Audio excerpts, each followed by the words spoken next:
Specters of Marx. Jacques. Derrida. Specters of Marx. The State of the Dead, The Work of Mourning and the New International. Editor's Introduction. In the wake of the orgy of self-congratulations which followed the 1989 crumbling of the Berlin Wall, the subsequent dissolution of the Soviet Union, and a series of confrontations perhaps forever to be captured best in Tiananmen Square in the image of a single individual blocking the path of an onrushing military tank, a wave of optimism engulfed the Western democratic states. This contagious optimism was best exemplified by the confidence and popularity of Francis Fukuyama's claim that the end of history was at hand, that the future, if that word could still be said to have the same meaning, was to become the global triumph of free market economies. At the same time, many of us felt a vague sense of foreboding, a haunted sense that international changes of such magnitude were as likely to result, at least initially, and perhaps for a long time to come, in transformations as malign as they are benign. Some of us grew tired more quickly than others of the many hasty postmortems of Marxism, as if the virtually global collapse of communism and Marxism referred to the very same thing, especially in different times and places as well as to different thinkers. And yet, it seemed to many that the collapse of communism in Eastern Europe and the Soviet Union, as well as democratic insurgencies in China, had created a new world order. Politicians from George Bush to Václav Havel had proclaimed that the ideological and political alliances which structured the global community prior to 1989 must now be rethought and restructured. Less dramatically, but just as significantly, the economic integration of Europe beginning in 1992, and the continued economic growth of Japan and the emergence of South Korea, Taiwan, and Singapore as economic forces have all profoundly changed the international economic, social, and political landscapes. The meaning and consequences of these changes are of vital importance to us all. No discipline or sector of culture has a monopoly on potential analyses, much less a monopoly on answers. In response to the changing social, political, philosophical, and economic dimensions of the global community, scholars and intellectuals throughout the world are rethinking the meaning of past verities and developing new theoretical approaches. Among the central contested issues, what remains of the socialist vision, after the collapse in 1989? Has the collapse of communism also spelled the death of Marxism, and of Marx as an important philosopher and political thinker? Have we indeed reached the end of history as Fukuyama has argued, where pluralistic democracies and capitalist economies reign supreme? Is the future now to be simply a choice between Scandinavian-style social democracy on the one hand, and unrestrained free market capitalism on the other? Given the difficulties some democratic, free market economies are experiencing, including the plight of the homeless, the lack of adequate healthcare, environmental degradation, and enormous national debt burdens, what sort of model for the future do we have? And what is one to make of the destructive, even violent nationalisms which have followed in the wake of the collapse of communism, not to mention virulent forms of ethnocentrism and xenophobia perhaps not seen since Hitler's Germany? What does this imply, then, about the future structure and functioning of the global economy and life throughout our shared world? What new international tensions will emerge, and what will be the nature of theoretical and political discourse as we approach the 21st century? Who must ask such questions, and to whom must they be addressed? In particular, how will intellectuals in the Marxist tradition respond, theoretically and politically, to the global transformations now occurring? How has the crisis in Eastern Europe and the former Soviet Union affected the way intellectuals, scholars, and government officials in those countries and around the world reconceive their intellectual and political projects? What is to be the status of Marxist social goals that informed so many Marxist thinkers and social revolutionaries throughout the world? The egalitarian distribution of income, increased workplace democracy, the end of economic exploitation, and the eradication of class differences given the current rush to various forms of capitalism in Eastern Europe, Russia, and China. Does the end of history also portend the end of Marxist theory? What is living and what is dead in Marxism? In October 1991, in an environment charged by such questions, several of us began a conversation at the University of California, at Riverside Center for Ideas and Society, about what it might be like to have a conference which would not consist of yet another autopsy administered mostly by Anglophone economists and policy analysts who typically were and are very far from the sites of struggle and transformation. We wondered how our colleagues on location, so to speak, understand their circumstances, both historically and philosophically. We decided to convene a multinational, multidisciplinary conference with Marxism, Global Crises in International Perspective, which would include distinguished thinkers and participants from China, Russia, Armenia, Poland, Romania, Mexico, Germany, France, the United States and elsewhere. Equally important, it seemed to us significant to provide a forum within which one of the most famous and influential contemporary philosophers, Jacques Derrida, could reflect on the conference's topic, something he had not yet been able to do in a sustained and systematic way in print. We thought that such a sustained reflection on Marx by Derrida would be of intrinsic as well as historical importance. The conference itself was organized and managed by the Center for Ideas and Society at the University of California, Riverside. It began on Thursday, April 22, 1993 with Jacques Derrida's plenary address and ended on Saturday, April 24, 1993. His plenary address was delivered in two parts, on the evenings of April 22 and 23. That lecture, Specters of Marx, The State of the Dead, The Work of Mourning, and the New International, is the basis of the text now before you, a text which bears the same name, and this longer version augmented, clarified. As Derrida says, is no less marked by that occasion, setting, and interlocutors than is the original plenary address.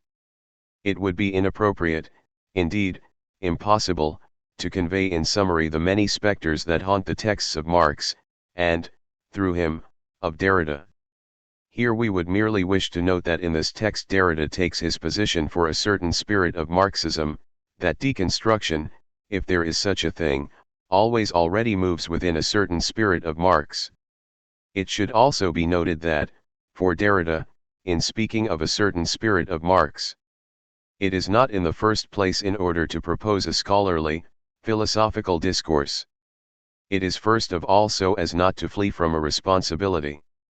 More precisely, it is in order to submit for your discussion several hypotheses on the nature of such a responsibility. What is ours? In what way is it historical? And what does it have to do with so many specters?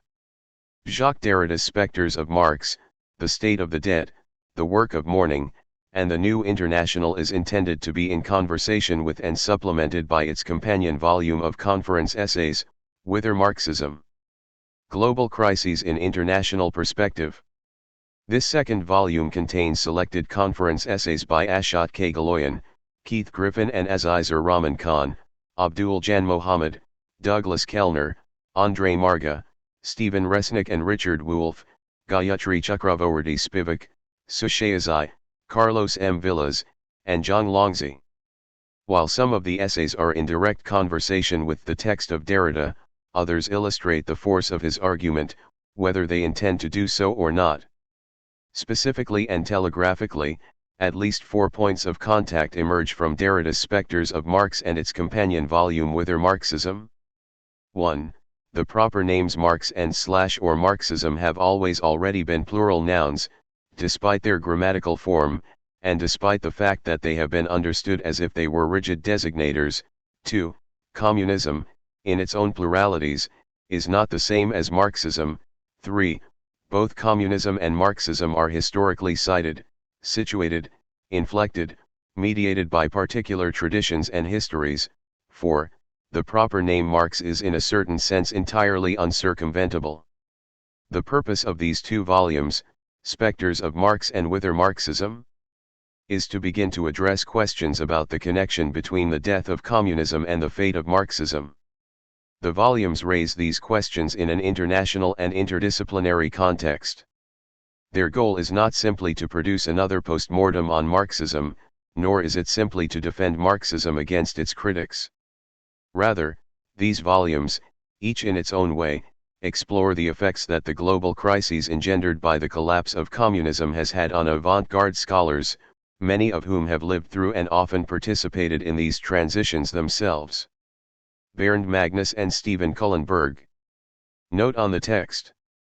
At the origin of this work was a lecture given in 2 sessions, April 22 and 23, 1993, at the University of California, Riverside. That lecture opened an international colloquium organized by Bernd Magnus and Stephen Kullenberg under the ambiguous title Whither Marxism, in which one may hear beneath the question where is Marxism going, another question, is Marxism dying? Augmented, clarified, the present text nevertheless retains the argumentative structure, the rhythm, and the oral form of the lecture. Notes were added later, of course. A few new developments appear in square brackets. Dedication. One name for another, a part for the whole. The historic violence of apartheid can always be treated as a metonymy in its past as well as in its present by diverse paths, condensation, displacement, expression, or representation. One can always decipher through its singularity so many other kinds of violence going on in the world at once. Part, cause, effect, example, what is happening there translates what takes place here, always here, wherever one is and wherever one looks, closest to home. Infinite responsibility, therefore, no rest allowed for any form of good conscience. But one should never speak of the assassination of a man as a figure, not even an exemplary figure in the logic of an emblem, a rhetoric of the flag or of martyrdom. A man's life, as unique as his death, will always be more than a paradigm and something other than a symbol, and this is precisely what a proper name should always name. And yet, keeping this in mind and having recourse to a common noun, I recall that it is a communist as such, a communist as communist, whom a Polish emigrant and his accomplices, all the assassins of Chris Hani, put to death a few days ago, April 10th. The assassins themselves proclaimed that they were out to get a communist. They were trying to interrupt negotiations and sabotage an ongoing democratization. This popular hero of the resistance against apartheid became dangerous and suddenly intolerable, it seems, at the moment in which, having decided to devote himself once again to a minority communist party riddled with contradictions, he gave up important responsibilities in the ANC and perhaps any official political or even governmental role he might one day have held in a country freed of apartheid. Allow me to salute the memory of Chris Hani and to dedicate this lecture to him. Exordium. Someone, you or me, comes forward and says, I would like to learn to live finally. Finally, but why? To learn to live, a strange watchword. Who would learn? From whom? To teach to live, but to whom? Will we ever know? Will we ever know how to live, and first of all what to learn to live means? And why finally? By itself, out of context, but a context, always, remains open, thus fallible and insufficient. This watchword forms an almost unintelligible symptom. Just how far can its idiom be translated? Moreover, 1. A magisterial locution, all the same, or for that very reason. For from the lips of a master this watchword would always say something about violence. It vibrates like an arrow in the course of an irreversible and asymmetrical address, the one that goes most often from father to son, master to disciple, or master to slave. I'm going to teach you to live. Such an address hesitates, therefore, between address as experience, is not learning to live experience itself, address as education, and address as taming or training dressage. But to learn to live, to learn it from oneself and by oneself, all alone, to teach oneself to live, I would like to learn to live finally. Is that not impossible for a living being? Is it not what logic itself forbids? To live, by definition, is not something one learns. Not from oneself, it is not learned from life, taught by life. Only from the other and by death. In any case from the other at the edge of life. At the internal border or the external border, it is a heterodidactics between life and death. And yet nothing is more necessary than this wisdom. It is ethics itself, to learn to live alone, from oneself, by oneself. Life does not know how to live otherwise. And does one ever do anything else but learn to live, alone, from oneself, by oneself? This is, therefore, a strange commitment, both impossible and necessary, for a living being supposed to be alive. I would like to learn to live. It has no sense and cannot he just unless it comes to terms with death. Point to mine as, well as, that of the other. Between life and death, then, this is indeed the place of a sententious injunction that always feigns to speak like the just. What follows advances like an essay in the night into the unknown of that which must remain to come, a simple attempt, therefore, to analyze with some consistency such an exordium. I would like to learn to live. Finally what? If it learning to live remains to be done, it can happen only between life and death. Neither in life nor in death alone.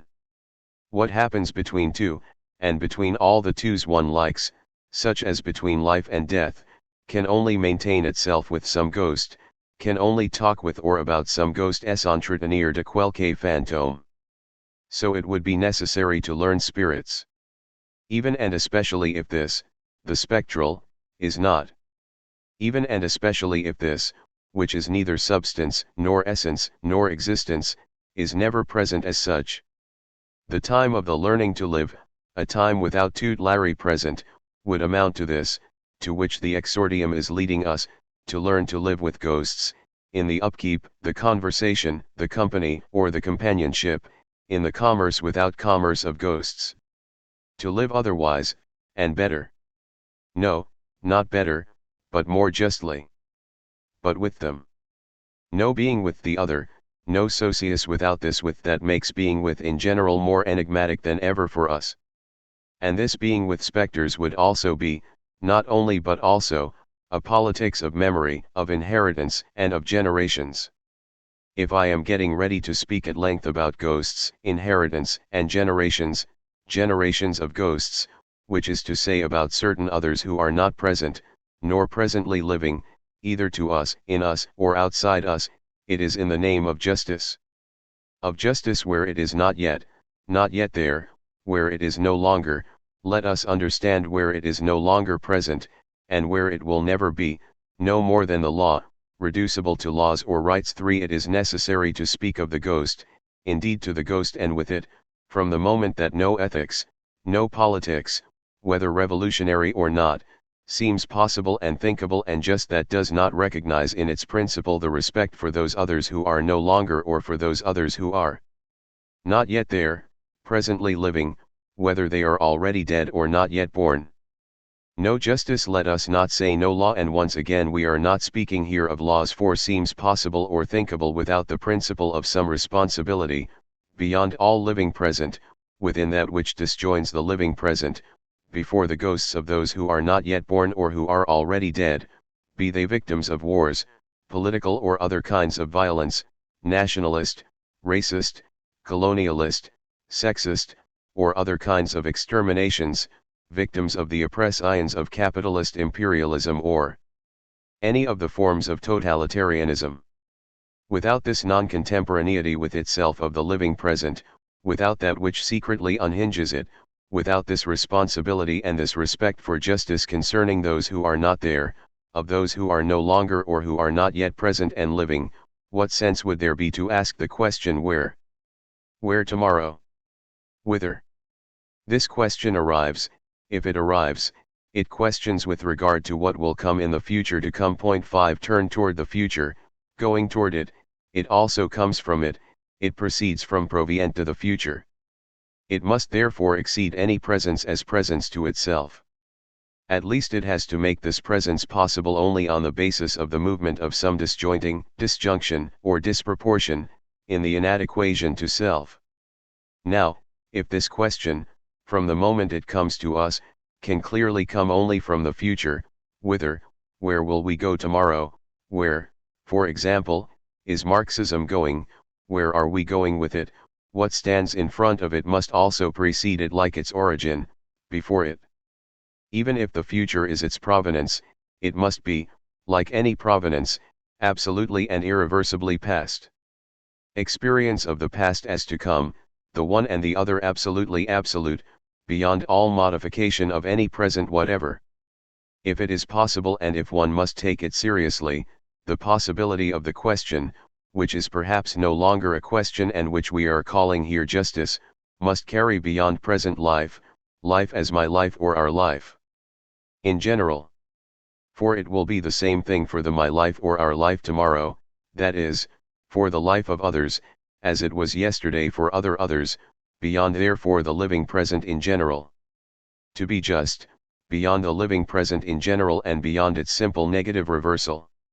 A spectral moment, a moment that no longer belongs to time, if one understands by this word the linking of modalized presents, past present, actual present, now, future present. We are questioning in this instant, we are asking ourselves about this instant that is not docile to time, at least to what we call time. Furtive and untimely, the apparition of the spectre does not belong to that time, it does not give time, not that one, enter the ghost, exit the ghost, re-enter the ghost, Hamlet. This resembles an axiom, more precisely an axiom concerning axiomatics itself, namely, concerning some supposedly undemonstrable obvious fact with regard to whatever has worth, value, quality, axia. And even and especially dignity, for example man as example of a finite and reasonable being, that unconditional dignity, Würdigkeit, that Kant placed higher, precisely justiment, than any economy, any compared or comparable value, any market price, Marktpreis. This axiom may be shocking to some. And one does not have to wait for the objection, to whom, finally, would an obligation of justice ever entail a commitment, one will say, and even be it beyond law and beyond the norm, to whom and to what if not to the life of a living being? Is there ever justice, commitment of justice, or responsibility in general which has to answer for itself, for the living self, before anything other, in the last resort, than the life of a living being, whether one means by that natural life or the life of the spirit? Indeed, the objection seems irrefutable.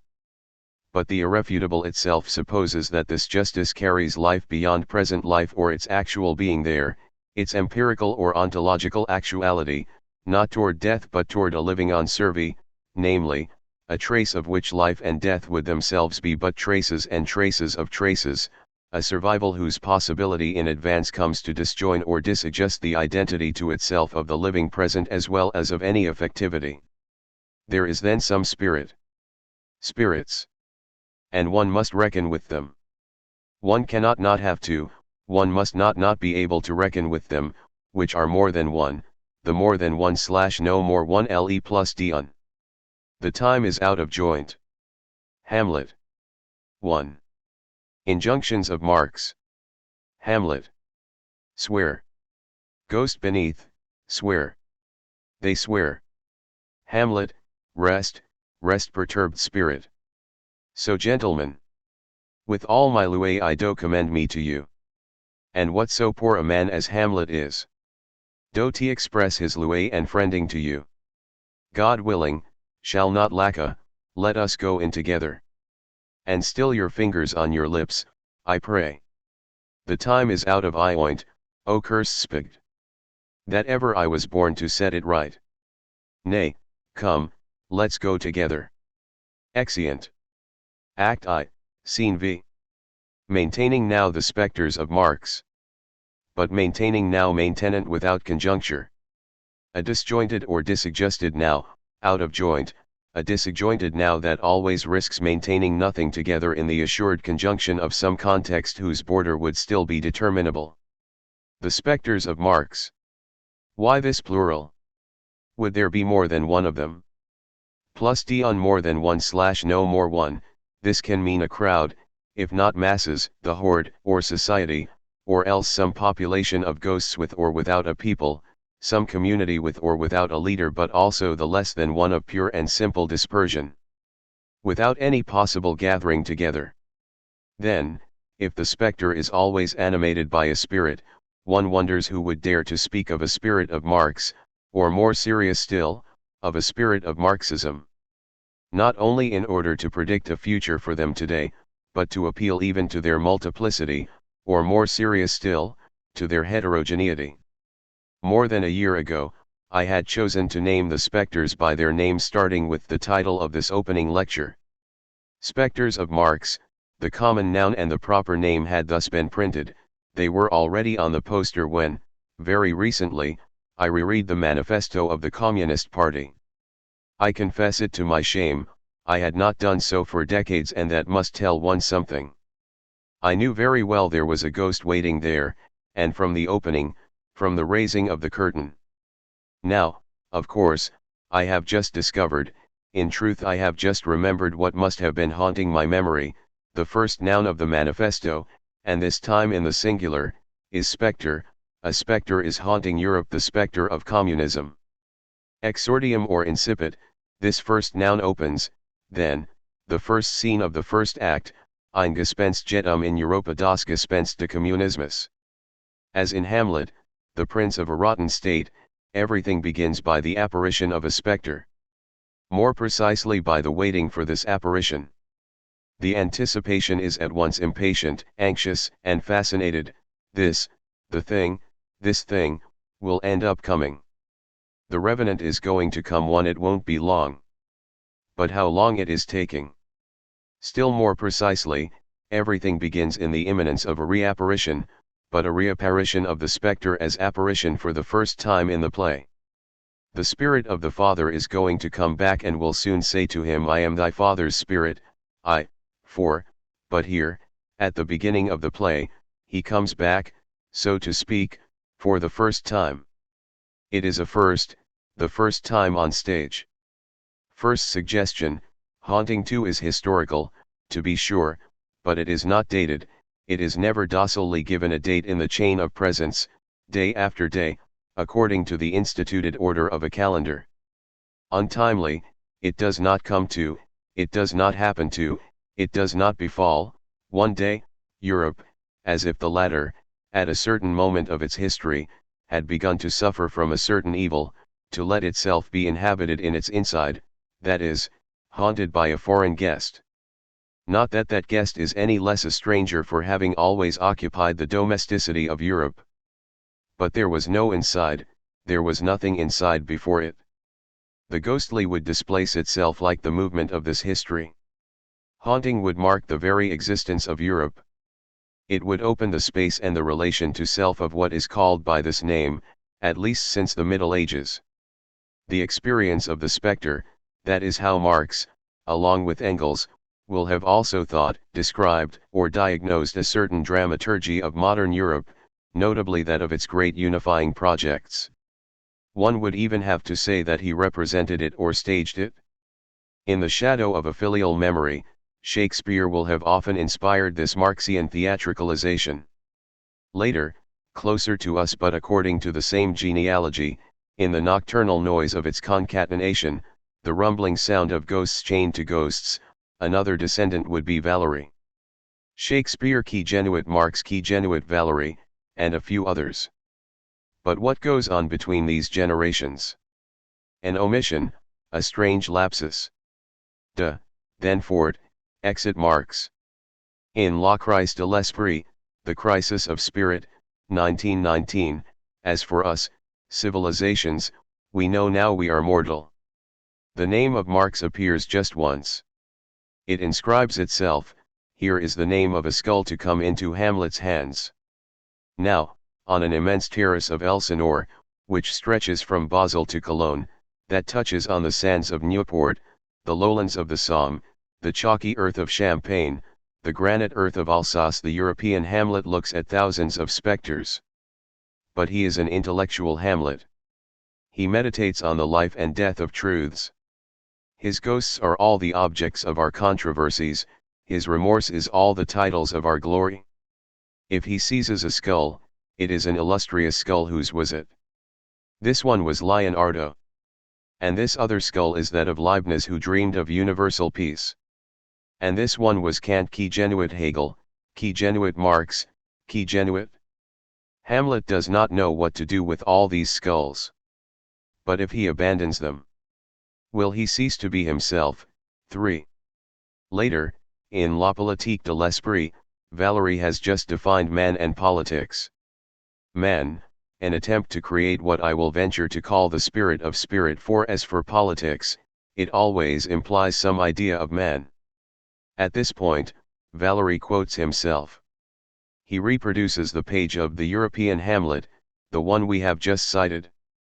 Curiously, with the errant but infallible assurance of a sleepwalker, he then omits from it only one sentence, just one, without even signaling the omission by an ellipsis, the one that names Marx, in the very skull of Kant, and this one was Kant qui genuit Hegel, qui genuit Marx, qui genuit.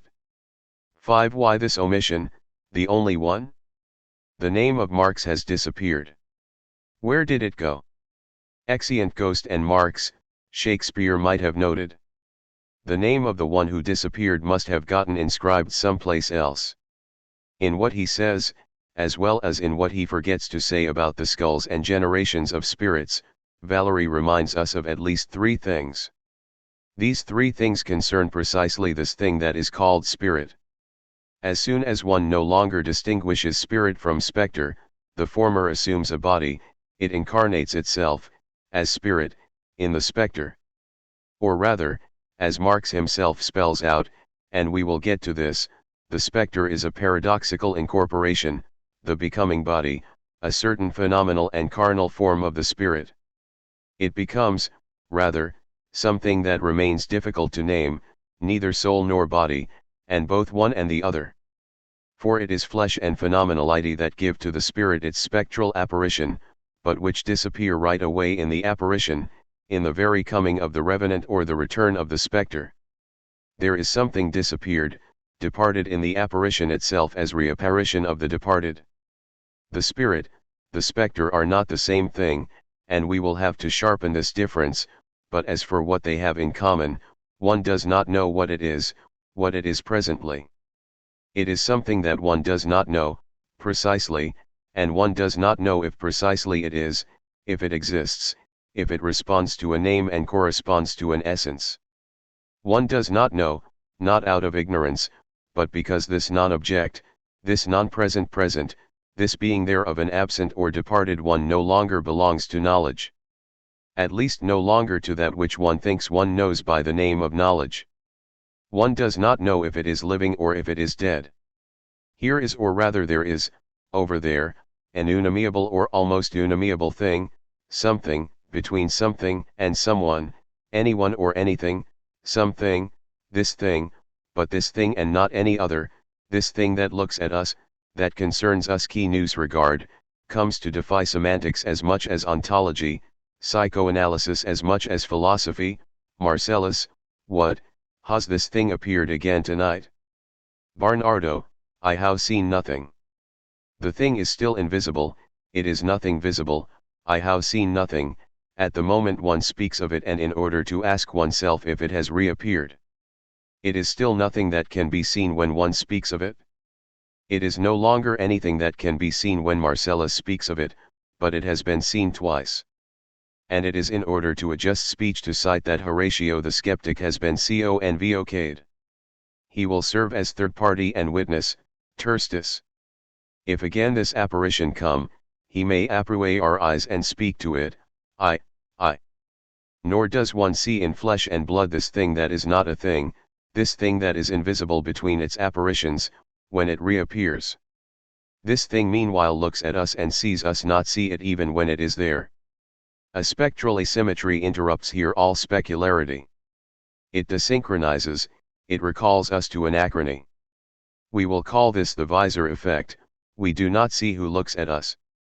Even though in his ghost the king looks like himself, as thou art to thyself, says Horatio, that does not prevent him from looking without being seen. His apparition makes him appear still invisible beneath his armor, such was the very armor he had on. We will probably not speak of this visor effect any more, at least not by that name, but it will be presupposed by everything we advance on the subject of the spectre in general, in Marx and elsewhere.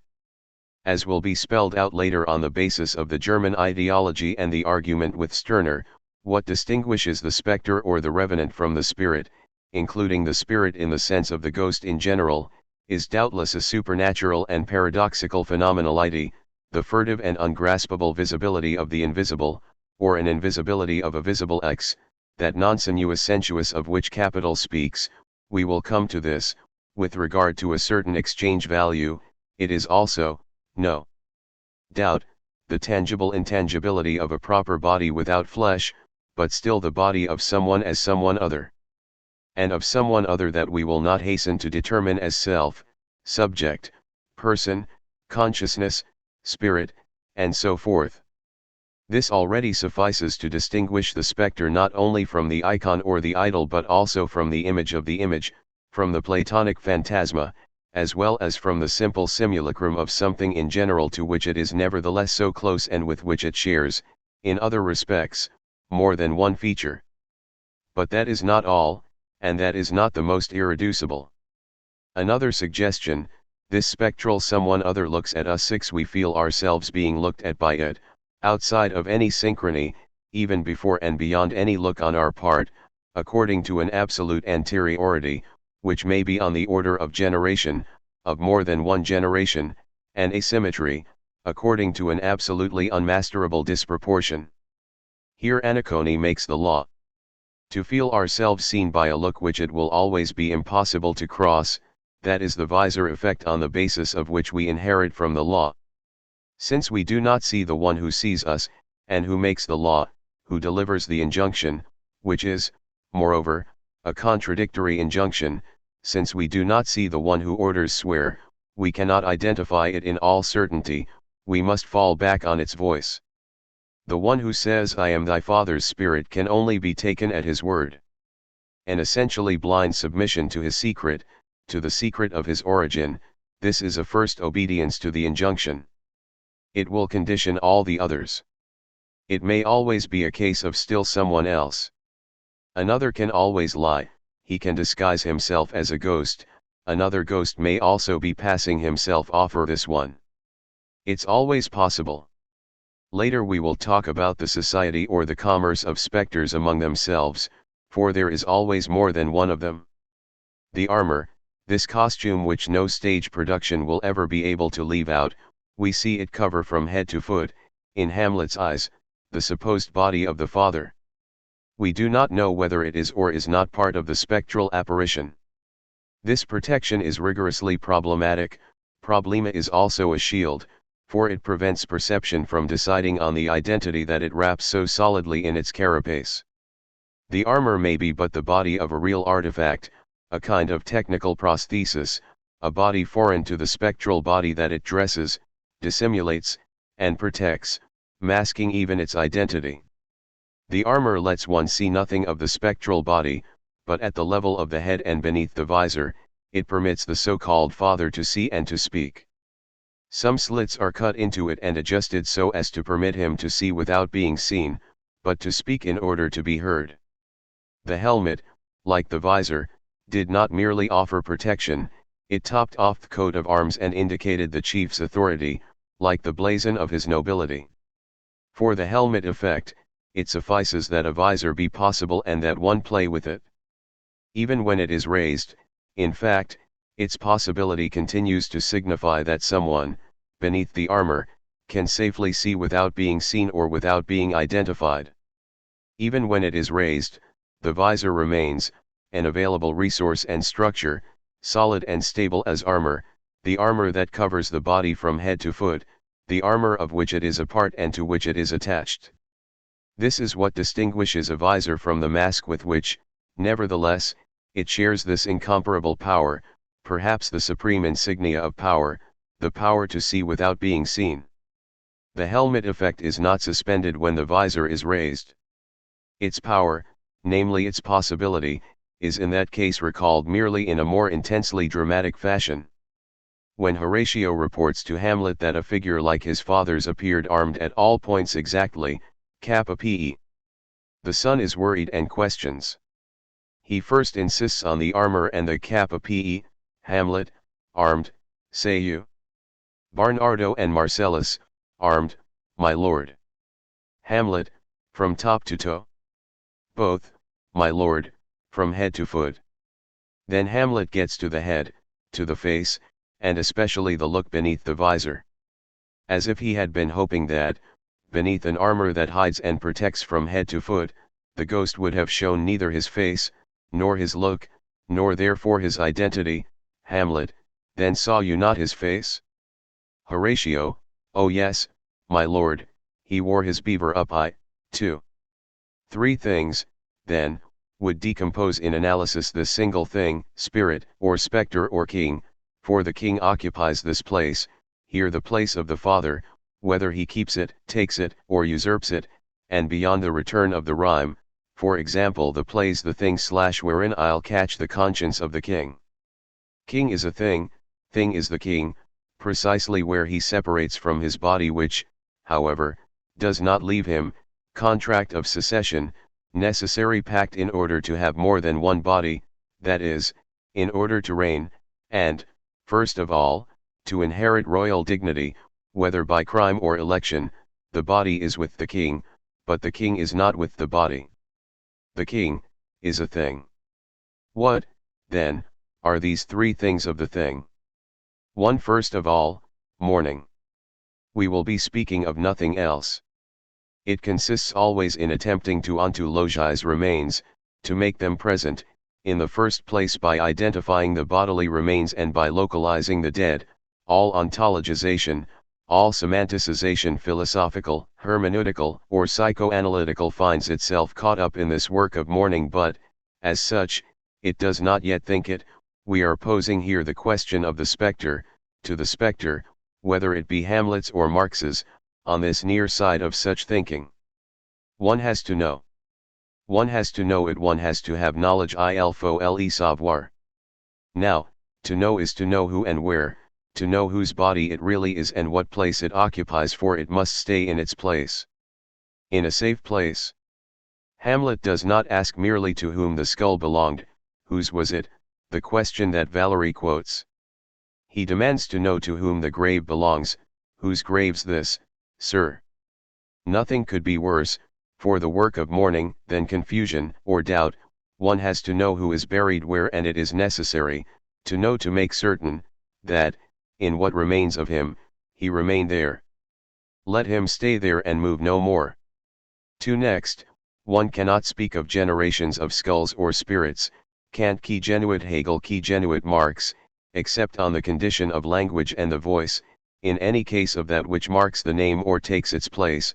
Hamlet, that skull had a tongue in it, and could sing once. 3. Finally, Marx qui genuit Valery, the thing works, whether it transforms or transforms itself, poses or decomposes itself. The spirit of the spirit is work. But what is work? What is its concept if it supposes the spirit of the spirit? Valery underscores it. By spirit here I mean a certain power of transformation. The spirit works. 7. So whither Marxism? That is the question the title of this colloquium would ask us. In what way would it be signaling toward Hamlet and Denmark and England? Why does it whisper to us to follow a ghost? Where? Whither? What does it mean to follow a ghost? And what if this came down to being followed by it, always, persecuted perhaps by the very chase we are leading? Here again what seems to be out front, the future, comes back in advance, from the past, from the back. Something is rotten in the state of Denmark, declares Marcellus at the point at which Hamlet is preparing, precisely, to follow the ghost. I'll follow thee. 4. And he too will soon ask him, whither, where wilt thou lead me? Speak, I'll go no further. Ghost, mark me. I am thy father's spirit. Repetition and first time, this is perhaps the question of the event as question of the ghost. What is a ghost? What is the effectivity or the presence of a spectre, that is, of what seems to remain as ineffective, virtual, insubstantial as a simulacrum? Is there, between the thing itself and its simulacrum, an opposition that holds up? Repetition and first time, but also repetition and last time, since the singularity of any first time, makes of it also a last time. Each time it is the event itself, a first time is a last time. Altogether other. Staging for the end of history. Let us call it a hauntology. This logic of haunting would not be merely larger and more powerful than an ontology or a thinking of being, of the to be, assuming that it is a matter of being in the to be or not to be, but nothing is less certain. It would harbor within itself, but like circumscribed places or particular effects, eschatology and teleology themselves. It would comprehend them, but incomprehensibly. How to comprehend in fact the discourse of the end or the discourse about the end? Can the extremity of the extreme ever be comprehended? And the opposition between to be and not to be? Hamlet already began with the expected return of the dead king. After the end of history, the spirit comes by coming back revenant. It figures both a dead man who comes back and a ghost whose expected return repeats itself, again and again. Oh, Marx's love for Shakespeare. It is well known. Chris Hani shared the same passion. I have just learned this and I like the idea. Even though Marx more often quotes Timon of Athens, the manifesto seems to evoke or convoke, right from the start, the first coming of the silent ghost, the apparition of the spirit that does not answer, on those ramparts of Elsinore which is then the old Europe. For if this first theatrical apparition already marked a repetition, it implicated political power in the folds of this iteration, in the same figure, like the king that's dead, says Barnardo as soon as he thinks he recognizes the thing, in his irrepressible desire for identification. From what could be called the other time, from the other scene, from the eve of the play, the witnesses of history fear and hope for a return, then, again and again, a coming and going. Marcellus, what, has this thing appeared again tonight?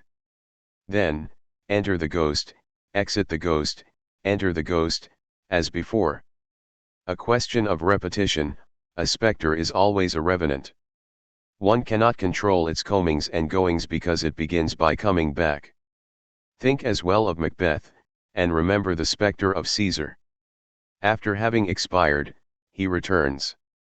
Brutus also says again, well, then I shall see thee again. Ghost, I, at Philippi, 4:2. Now, one may very well wish to take a breath, or let out a sigh, after the expiration itself, for it is a matter of the spirit. What seems almost impossible is to speak always of the spectre, to speak to the spectre, to speak with it, therefore especially to make or to let a spirit speak. And the thing seems even more difficult for a reader, an expert, a professor, an interpreter, in short, for what Marcellus calls a scholar. Perhaps for a spectator in general. Finally, the last one to whom a spectre can appear, address itself, or pay attention is a spectator as such. At the theater or at school. The reasons for this are essential. As theoreticians or witnesses, spectators, observers, and intellectuals, scholars believe that looking is sufficient. Therefore, they are not always in the most competent position to do what is necessary, speak to the spectre. Herein lies perhaps, among so many others, an indelible lesson of Marxism. There is no longer, there has never been a scholar capable of speaking of anything and everything while addressing himself to everyone and anyone, and especially to ghosts. There has never been a scholar who really, and as scholar, deals with ghosts. A traditional scholar does not believe in ghosts nor in all that could be called the virtual space of spectrality. There has never been a scholar who, as such, does not believe in the sharp distinction between the real and the unreal, the actual and the inactual, the living and the non-living, being and non-being, to be or not to be, in the conventional reading, in the opposition between what is present and what is not, for example in the form of objectivity. Beyond this opposition, there is, for the scholar, only the hypothesis of a school of thought, theatrical fiction, literature, and speculation. If we were to refer uniquely to this traditional figure of the scholar, we would therefore have to be wary here of what we could define as the illusion, the mystification, or the complex of Marcellus. The latter was perhaps not in a situation to understand that a classical scholar would not be able to speak to the ghost. Marcellus did not know what the singularity of a position is, Let's not call it a class position as one used to say long ago, but the singularity of a place of speech, of a place of experience, and of a link of filiation, places and links from which alone one may address oneself to the ghost. Thou art a Shola, speak to it, Horatio, he says naively, as if he were taking part in a colloquium.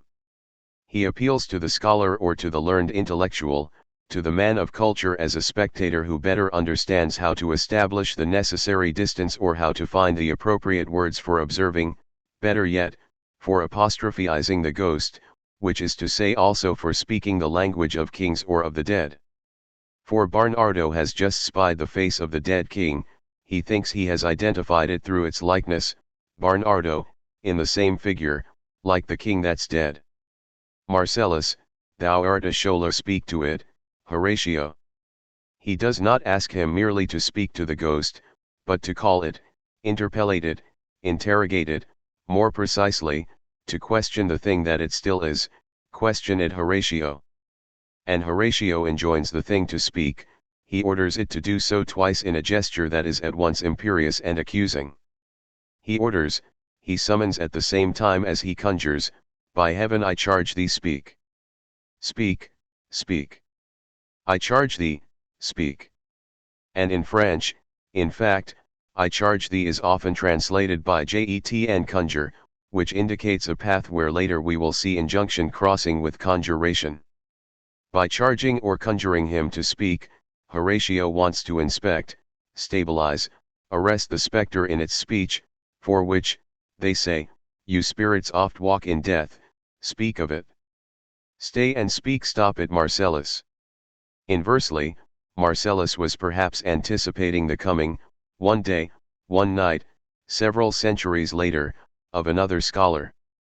The latter would finally be capable, beyond the opposition between presence and non-presence, actuality and inactuality, life and non-life, of thinking the possibility of the spectre as possibility.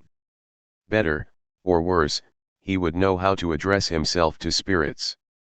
He would know that such an address is not only already possible, but that it will have at all times conditioned, as such, address in general.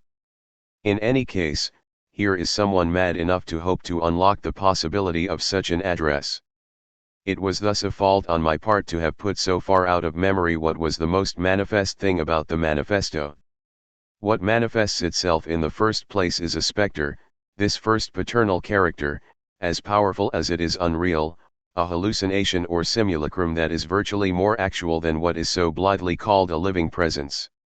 Upon rereading the manifesto and a few other great works of Marx, I said to myself that I know of few texts in the philosophical tradition, perhaps none, whose lesson seemed more urgent today, provided that one take into account what Marx and Engels themselves say, for example, in Engels' preface to the 1888 re-edition, about their own possible aging and their intrinsically irreducible historicity. What other thinker has ever issued a similar warning in such an explicit fashion? Who has ever called for the transformation to come of his own theses? Not only in view of some progressive enrichment of knowledge, which would change nothing in the order of a system, but so as to take into account another account, the effects of rupture and restructuration? And so as to incorporate in advance, beyond any possible programming, the unpredictability of new knowledge, new techniques, and new political givens. No text in the tradition seems as lucid concerning the way in which the political is becoming worldwide, concerning the irreducibility of the technical and the media in the current of the most thinking thought, and this goes beyond the railroad and the newspapers of the time whose powers were analyzed in such an incomparable way in the manifesto. And few texts have shed so much light on law, international law, and nationalism. It will always be a fault not to read and reread and discuss Marx, which is to say also a few others, and to go beyond scholarly reading or discussion. It will be more and more a fault, a failing of theoretical, philosophical, political responsibility.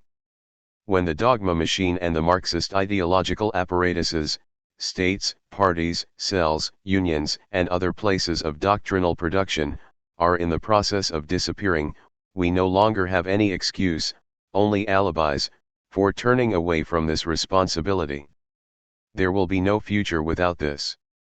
Not without Marx, no future without Marx, without the memory and the inheritance of Marx, in any case of a certain Marx, of his genius, of at least one of his spirits. For this will be our hypothesis, or rather our bias: there is more than one of them, there must be more than one of them. Nevertheless, among all the temptations I will have to resist today, there would be the temptation of memory, to recount what was for me, and for those of my generation who shared it during a whole lifetime, the experience of Marxism, the quasi-paternal figure of Marx, the way it fought in us with other filiations, the reading of texts and the interpretation of a world in which the Marxist inheritance was and still remains, and so it will remain absolutely and thoroughly determinate. One need not be a Marxist or a communist in order to accept this obvious fact. We all live in a world, some would say a culture, that still bears, at an incalculable depth, the mark of this inheritance, whether in a directly visible fashion or not.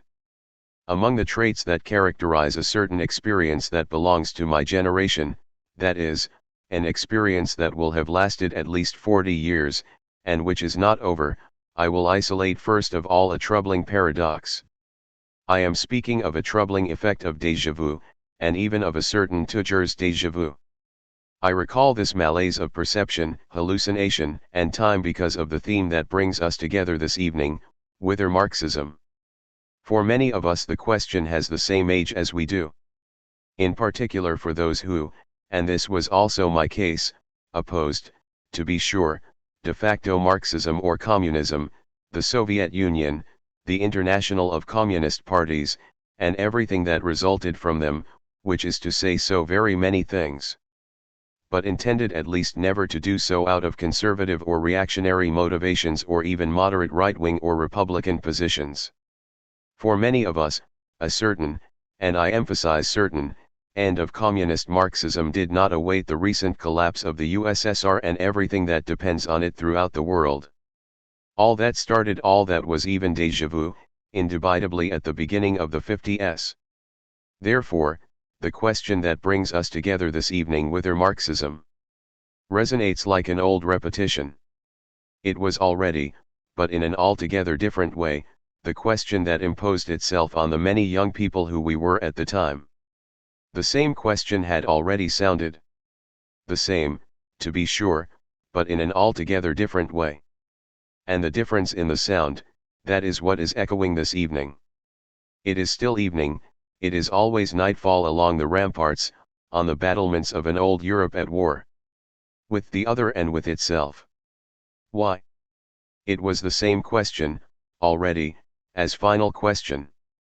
Many young people today, of the type readers consumers of Fukuyama or of the type Fukuyama himself, probably no longer sufficiently realize it, the eschatological themes of the end of history, of the end of Marxism, of the end of philosophy, of the ends of man, of the last man and so forth were, in the 50s, that is, 40 years ago, our daily bread. We had this bread of apocalypse in our mouths naturally, already, just as naturally as that which I nicknamed after the fact, in 1980, the apocalyptic tone in philosophy. What was its consistency? What did it taste like? It was, on the one hand, the reading or analysis of those whom we could nickname the classics of the end. They formed the canon of the modern apocalypse, end of history, end of man, end of philosophy, Hegel, Marx, Nietzsche, Heidegger, with their Kochvian codicil and the codicils of Kojève himself. It was, on the other hand, and indissociably, what we had known or what some of us for quite some time no longer hid from concerning totalitarian terror in all the Eastern countries, all the socio-economic disasters of Soviet bureaucracy, the Stalinism of the past and the neo-Stalinism in process, roughly speaking, from the Moscow trials to the repression in Hungary, to take only these minimal indices. Such was no doubt the element in which what is called deconstruction developed, and one can understand nothing of this period of deconstruction, notably in France, unless one takes this historical entanglement into account. Thus, for those with whom I shared this singular period, this double and unique experience, both philosophical and political. For us, I venture to say, the media parade of current discourse on the end of history and the last man looks most often like a tiresome anachronism. At least up to a certain point that will have to be specified later on. Something of this tiresomeness, moreover, comes across in the body of today's most phenomenal culture, what one hears, reads, and sees, what is most mediatized in Western capitals. As for those who abandon themselves to that discourse with the jubilation of youthful enthusiasm, they look like latecomers, a little as if it were possible to take still the last train after the last train and yet be late to an end of history. How can one be late to the end of history? A question for today. It is serious because it obliges one to reflect again, as we have been doing since Hegel, on what happens and deserves the name of event. After history, it obliges one to wonder if the end of history is but the end of a certain concept of history. Here is perhaps one of the questions that should be asked of those who are not content just to arrive late to the apocalypse and to the last train of the end, if I can put it like that, without being out of breath, but who find the means to puff out their chests with the good conscience of capitalism, liberalism, and the virtues of parliamentary democracy, a term with which we designate not parliamentarism and political representation in general, but the present, which is to say in fact, past forms of the electoral and parliamentary apparatus. We are going to have to complicate this outline in a moment. We will have to put forward another reading of the media's anachronism and of good conscience. But so that one might better appreciate the discouraging impression of déjà vu, which risks causing us to drop all this literature on the end of history and other similar diagnoses, I will quote only, from among so many other possible examples, an essay from 1959 whose author also published a fiction already entitled, in 1957, The Last Man. About 35 years ago, then, Maurice Blanchot devoted an article, The End of Philosophy, to a good half-dozen books from the 50s. They were all testimonies from former Marxists or communists, and just in France. Blanchot would later write on an approach to communism and Marx's Three Voices 9. I would have liked to quote here, so as to subscribe to them without reservation, the three admirable pages that bear the title Marx's Three Voices, Les Trois Paroles de Marx. With the sober brilliance of an incomparable density, in a manner that is at once discreet and dazzling, their utterances are less the full response to a question than the measure of that to which we must respond today, inheritors that we are of more than one form of speech, as well as of an injunction that is itself disjointed. Let us consider first of all, the radical and necessary heterogeneity of an inheritance, the difference without opposition that has to mark it, a disparate and a quasi-juxtaposition without dialectic, the very plural of what we will later call Marx's spirits. An inheritance is never gathered together, it is never one with itself. Its presumed unity, if there is one, can consist only in the injunction to reaffirm by choosing. One must means one must filter, sift, criticize, one must sort out several different possibles that inhabit the same injunction.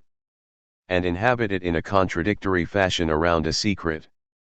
If the readability of a legacy were given, natural, transparent, univocal, if it did not call for and at the same time defy interpretation, we would never have anything to inherit from it.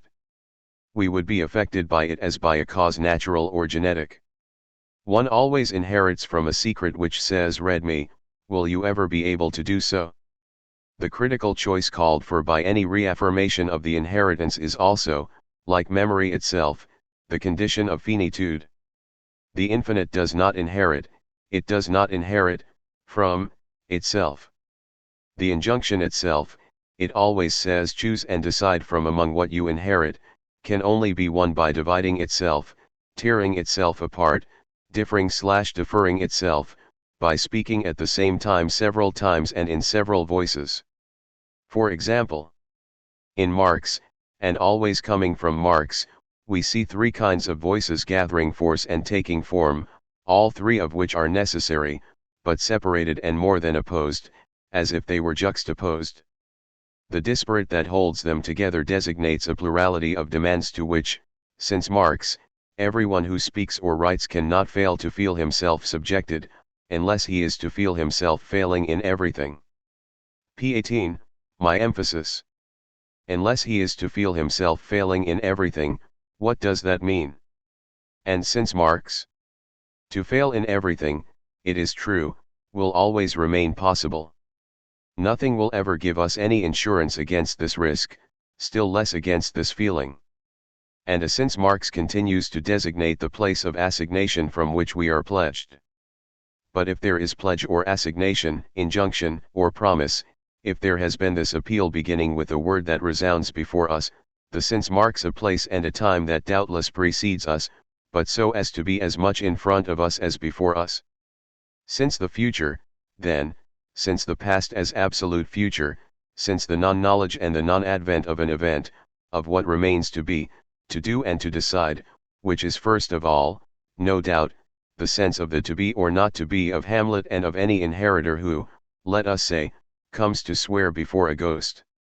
If since Marx names a future to come as much as a past, the past of a proper name, it is because the proper of a proper name will always remain to come. And secret.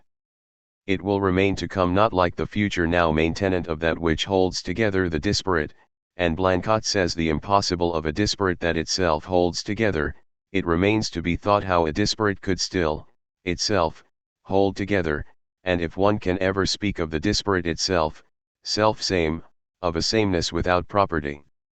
What has been uttered since Marx can only promise or remind one to maintain together, in a speech that differs, differing not what it affirms but differing just so as to affirm justly, so as to have the power, a power without power, to affirm the coming of the event, its future to come itself.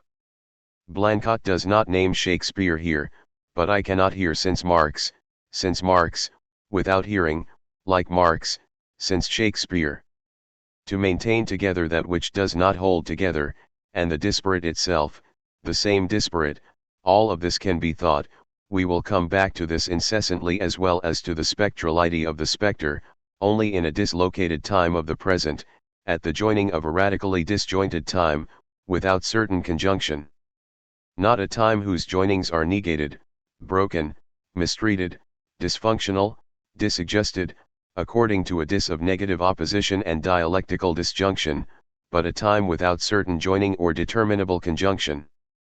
What is said here about time is also valid, consequently and by the same token, for history, even if the latter can consist in repairing, with effects of conjuncture, and that is the world, the temporal disjoining.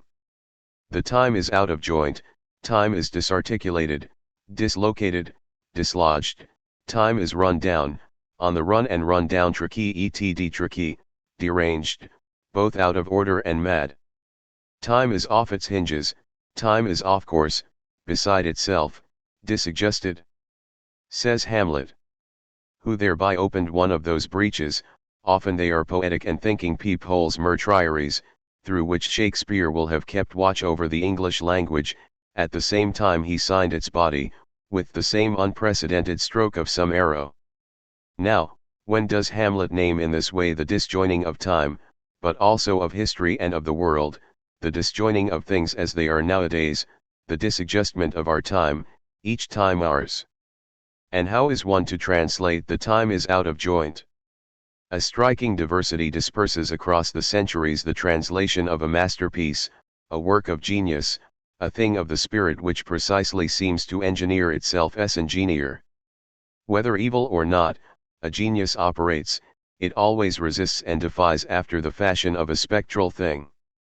The animated work becomes that thing, the thing that, like an elusive spectre, engineers esse ingenia habitation without proper inhabiting, call it a haunting, of both memory and translation. A masterpiece always moves, by definition, in the manner of a ghost. The thing chose haunts, for example, it causes, it inhabits without residing, without ever confining itself to the numerous versions of this passage, the time is out of joint. In their plurality, the words of translation organize themselves, they are not dispersed at random.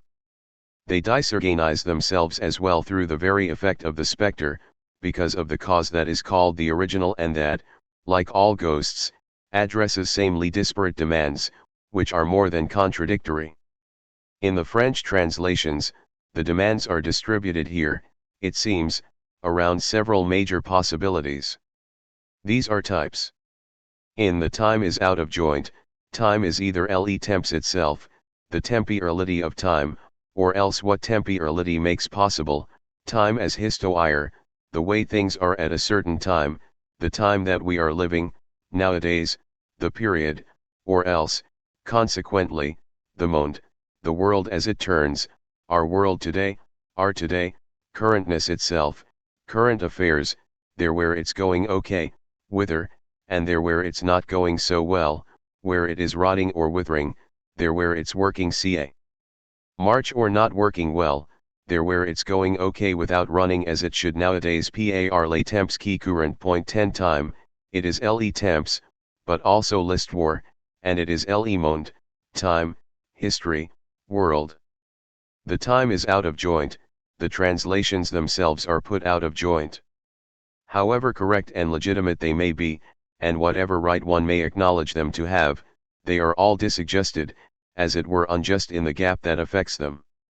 This gap is within them, to be sure, because their meanings remain necessarily equivocal, next it is in the relation among them and thus in their multiplicity, and finally or first of all in the irreducible inadequation to the other language and to the stroke of genius of the event that makes the law, to all the virtualities of the original. The excellence of the translation can do nothing about it. Worse yet, and this is the whole drama, it can only aggravate or seal the inaccessibility of the other language. A few French examples from among the most remarkable, irreproachable, and interesting. 1. Le temps est hors de ses gonds, time is off its hinges. 11. Yves Bonnefoy's translation appears to be the safest. It keeps open and suspended, it seems, as in the epoche of this time itself, the greatest economic potentiality of the formula.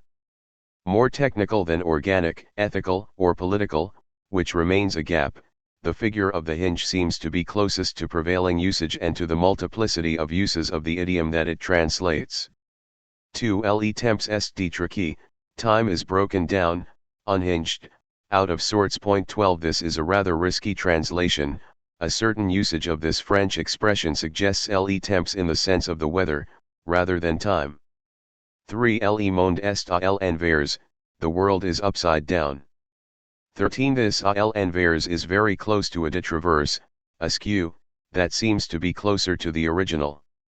4. Cette époque est déshonorée, this age is dishonored. 14.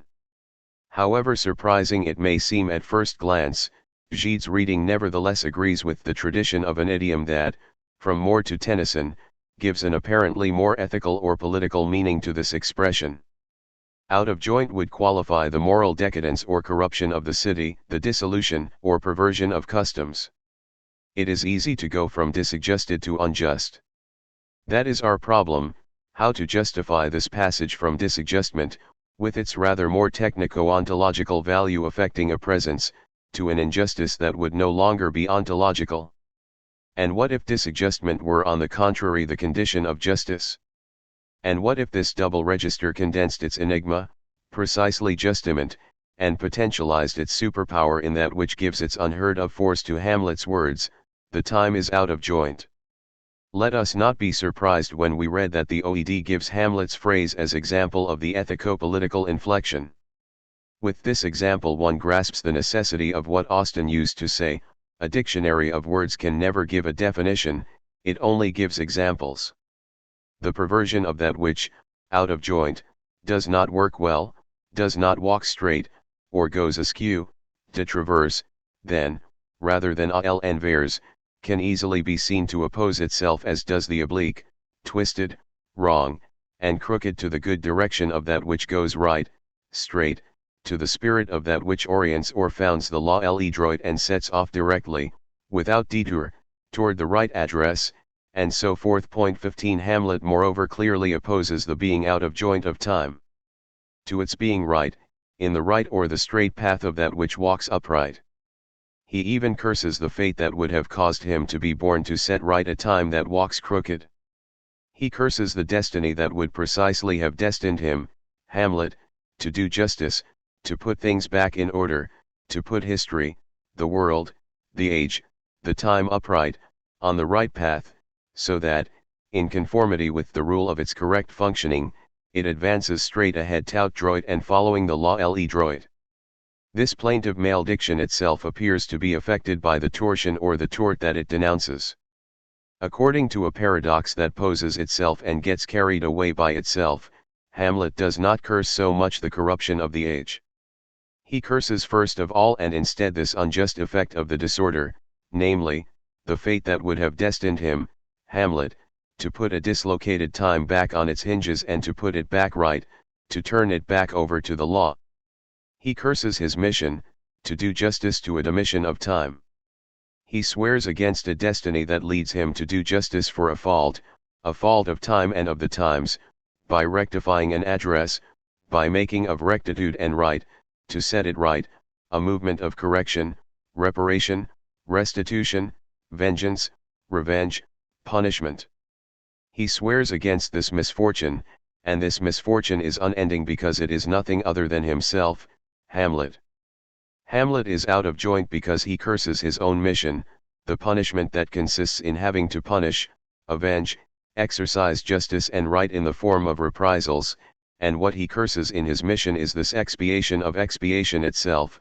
It is first of all that it is inborn in him, given by his birth as much as at his birth.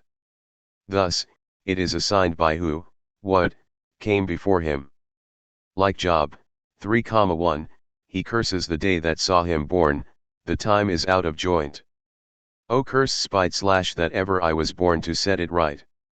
To set it right is translated as rejointer bonnefoy, rentrer dans l'ordre rigide, remettre droit d'irrigny, remettre en place mal à plate.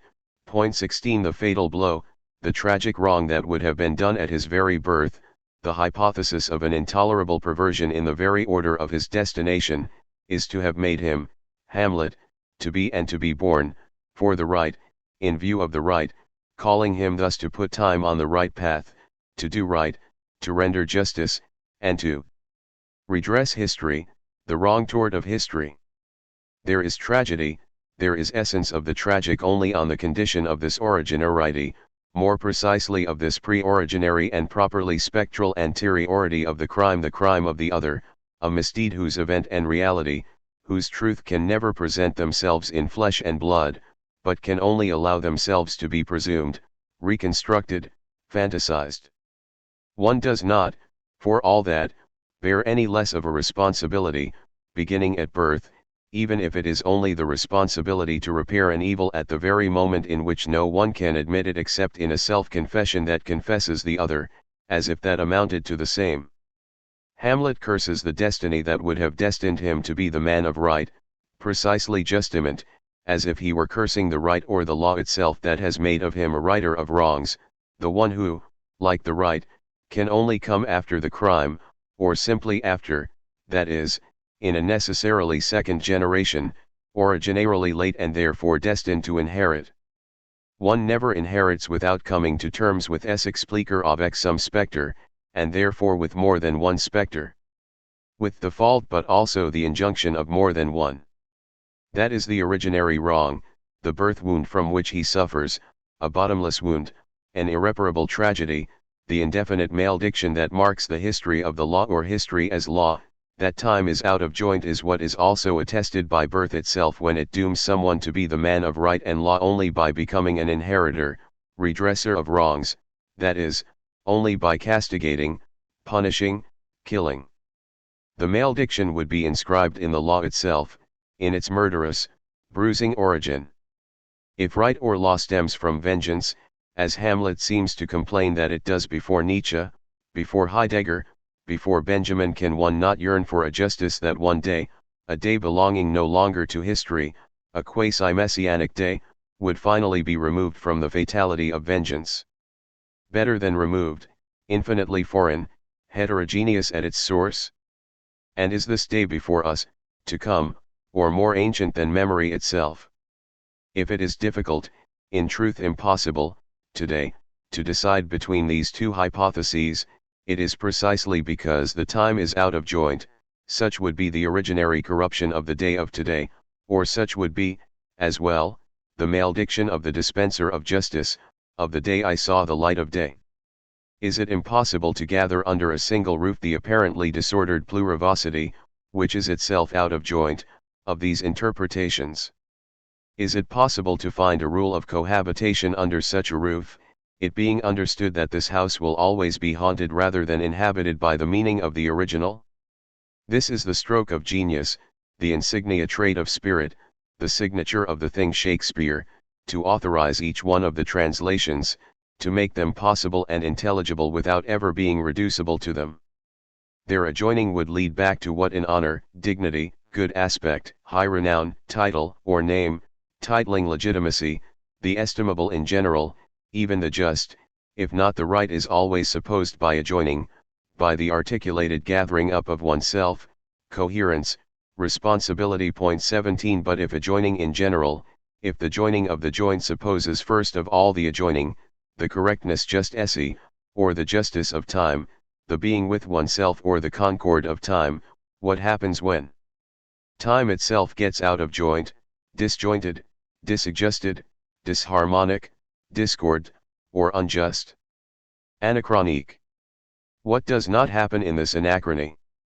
Perhaps the time itself, precisely, always our time, the epoch and the world shared among us, ours every day, nowadays, the present as our present. Especially when things are not going well among us, precisely justament, when things are going badly, when it's not working, when things are bad. But with the other, is not this disjuncture, this disadjustment of it's going badly necessary for the good, or at least the just, to be announced? Is not disjuncture the very possibility of the other? How to distinguish between two disadjustments, between the disjuncture of the unjust and the one that opens up the infinite asymmetry of the relation to the other, that is to say, the place for justice? Not for calculable and distributive justice. Not for law, for the calculation of restitution, the economy of vengeance or punishment, for if Hamlet is a tragedy of vengeance and punishment in the triangle or circle of an Oedipus who would have taken an additional step into repression, Freud, Jones, and so forth, one must still think the possibility of a step beyond repression. There is a beyond the economy of repression whose law implies it to exceed itself, of itself in the course of a history, be it the history of theatre or of politics. Between Oedipus Rex and Hamlet. Not for calculable equality, therefore, not for the symmetrizing and synchronic accountability or imputability of subjects or objects, not for a rendering justice that would be limited to sanctioning, to restituting, and to doing right, but for justice as incalculability of the gift and singularity of the economic exposition to others. The relation to others, that is to say, justice, writes Levinus. 18 Whether he knows it or not, Hamlet is speaking in the space opened up by this question, the appeal of the gift, singularity, the coming of the event, the excessive or exceeded relation to the other when he declares the time is out of joint. And this question is no longer dissociated from all those that Hamlet apprehends as such, that of the spectre thing and of the king, that of the event, of present being, and of what there is to be, or not, what there is to do, which means to think, to make do or to let do, to make or to let come, or to give, even if it be death.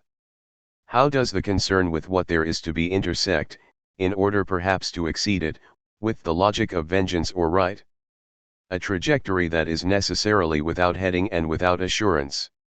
The trajectory of a precipitation toward which trembles, vibrates, at once orients and disorients itself. The question that is here addressed to us under the name or in the name of justice, surely a problematic translation of Dike.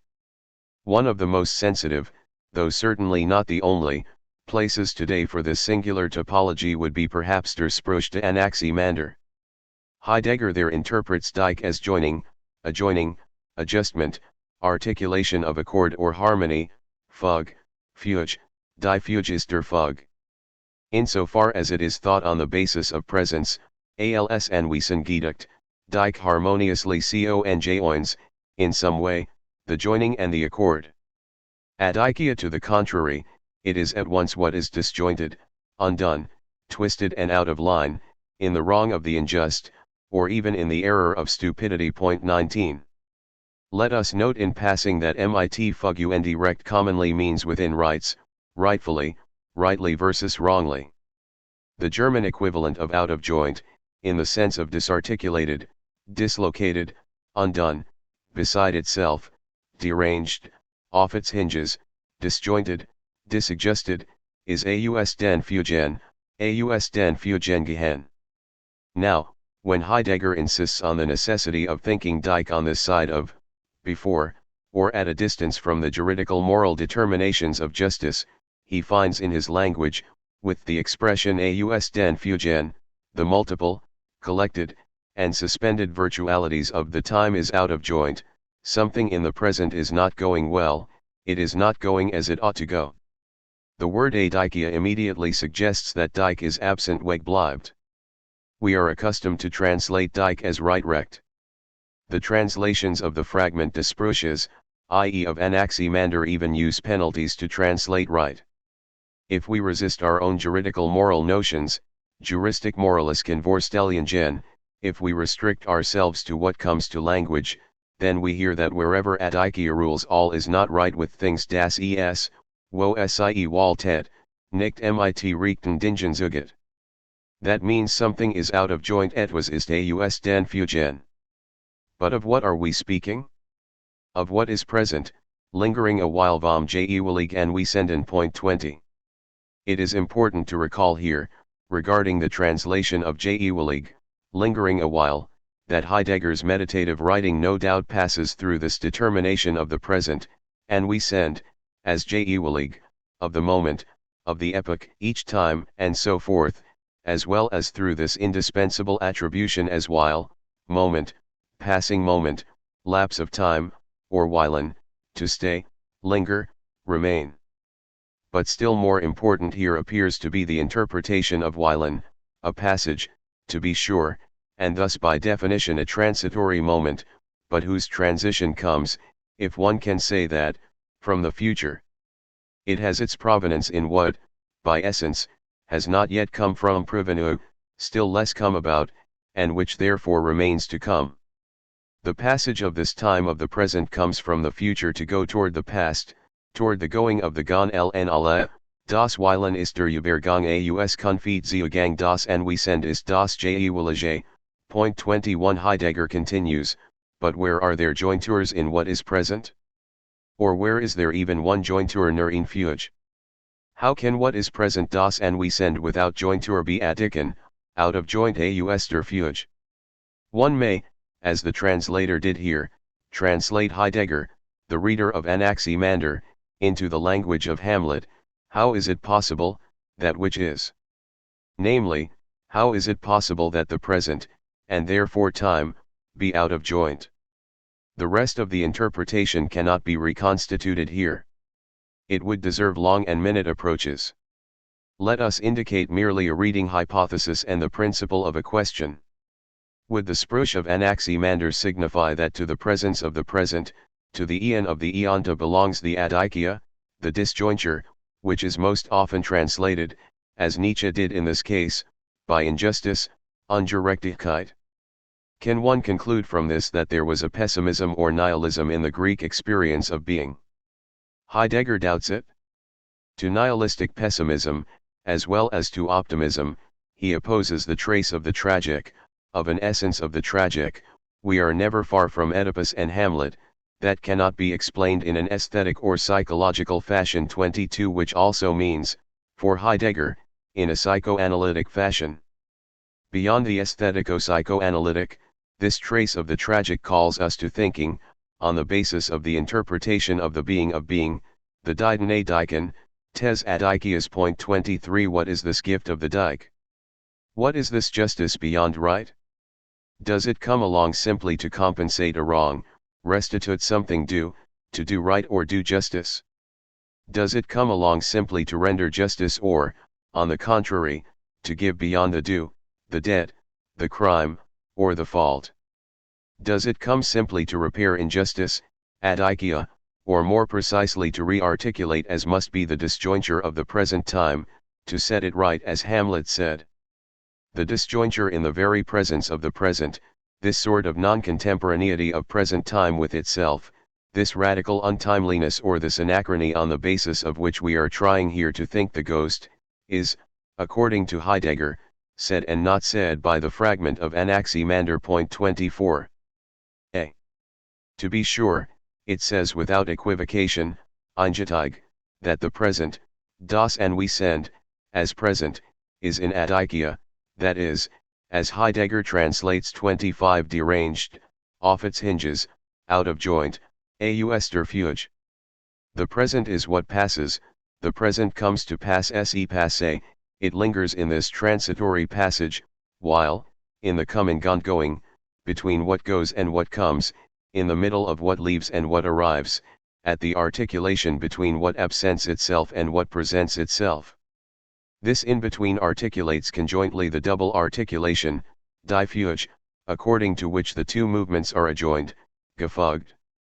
Presence, anwesen, is enjoined, verfolgt, ordered, distributed in the two directions of absence, at the articulation of what is no longer and what is not yet.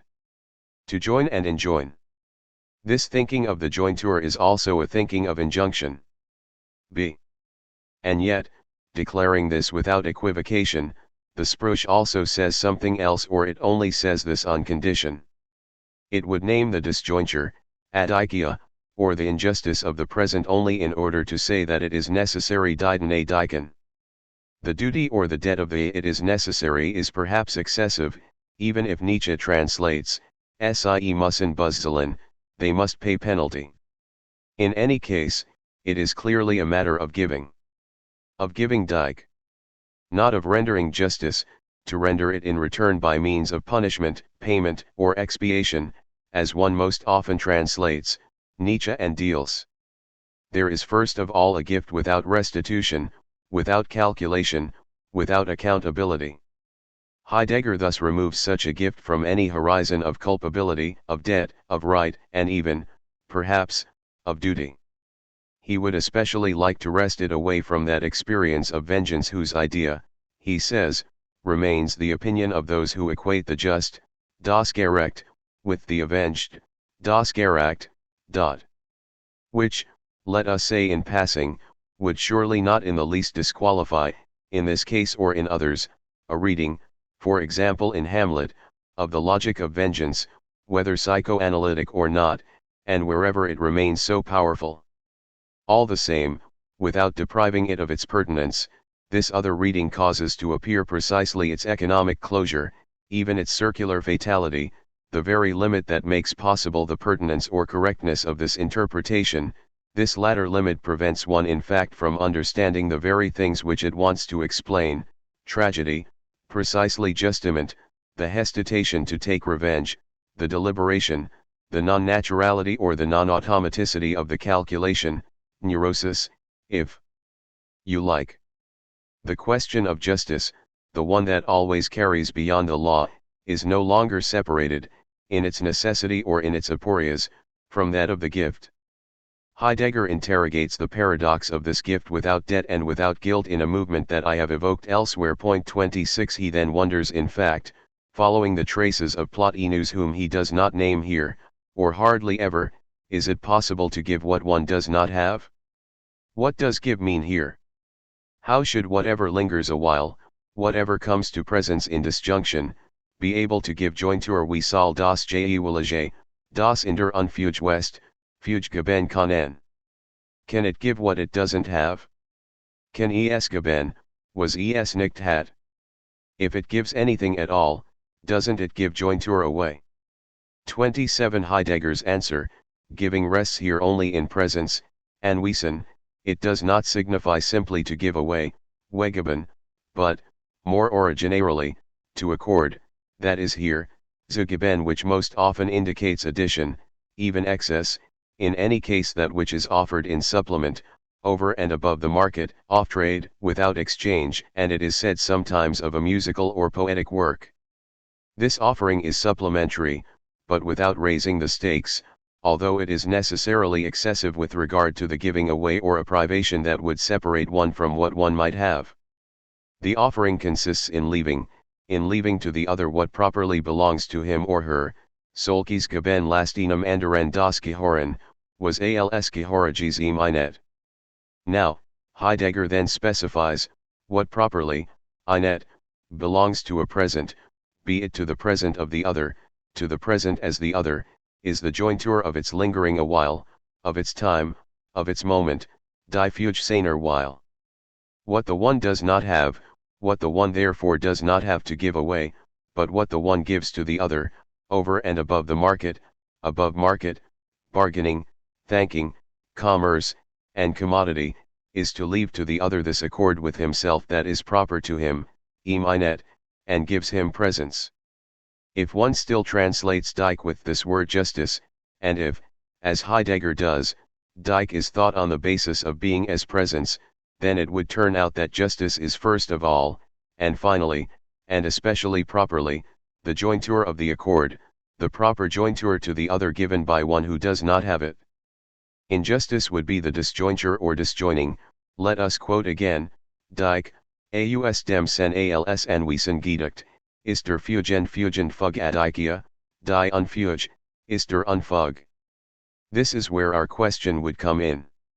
Has not Heidegger, as he always does, skewed the asymmetry in favor of what he in effect interprets as the possibility of favor itself, of the accorded favor, namely, of the accord that gathers or collects while harmonizing, Versammlung, fug, be it in the sameness of difference or of disagreements differens, and before the synthesis of a sys.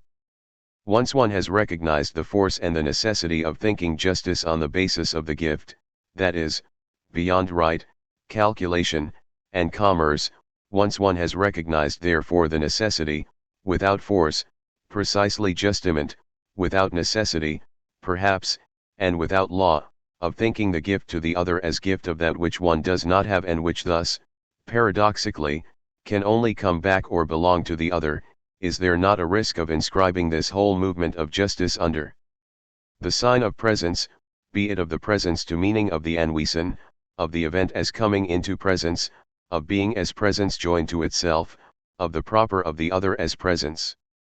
As the presence of the received present, yes, but appropriable as the same and therefore gathered together? Beyond right, and still more beyond juridicism, beyond morality and still more beyond moralism, does not justice as relation to the other suppose on the contrary the irreducible excess of a disjointure or an anachrony, some unfuge, some out of joint dislocation in being and in time itself, a disjointure that, in always risking the evil, expropriation and injustice, ad Ikea, against which there is no calculable insurance, would alone be able to do justice or to render justice to the other as other? A doing that would not amount only to action and a rendering that would not come down just to restitution?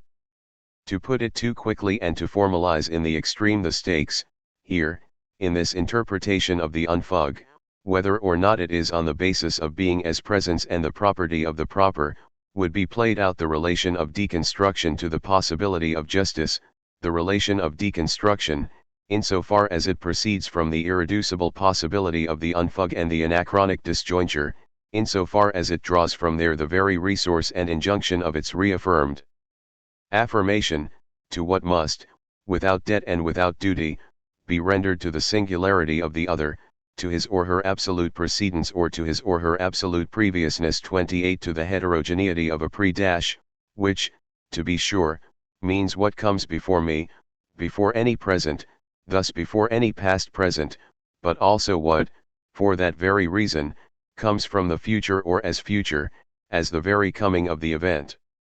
The necessary disjointure, the detotalizing condition of justice, is indeed here that of the present and by the same token the very condition of the present and of the presence of the present.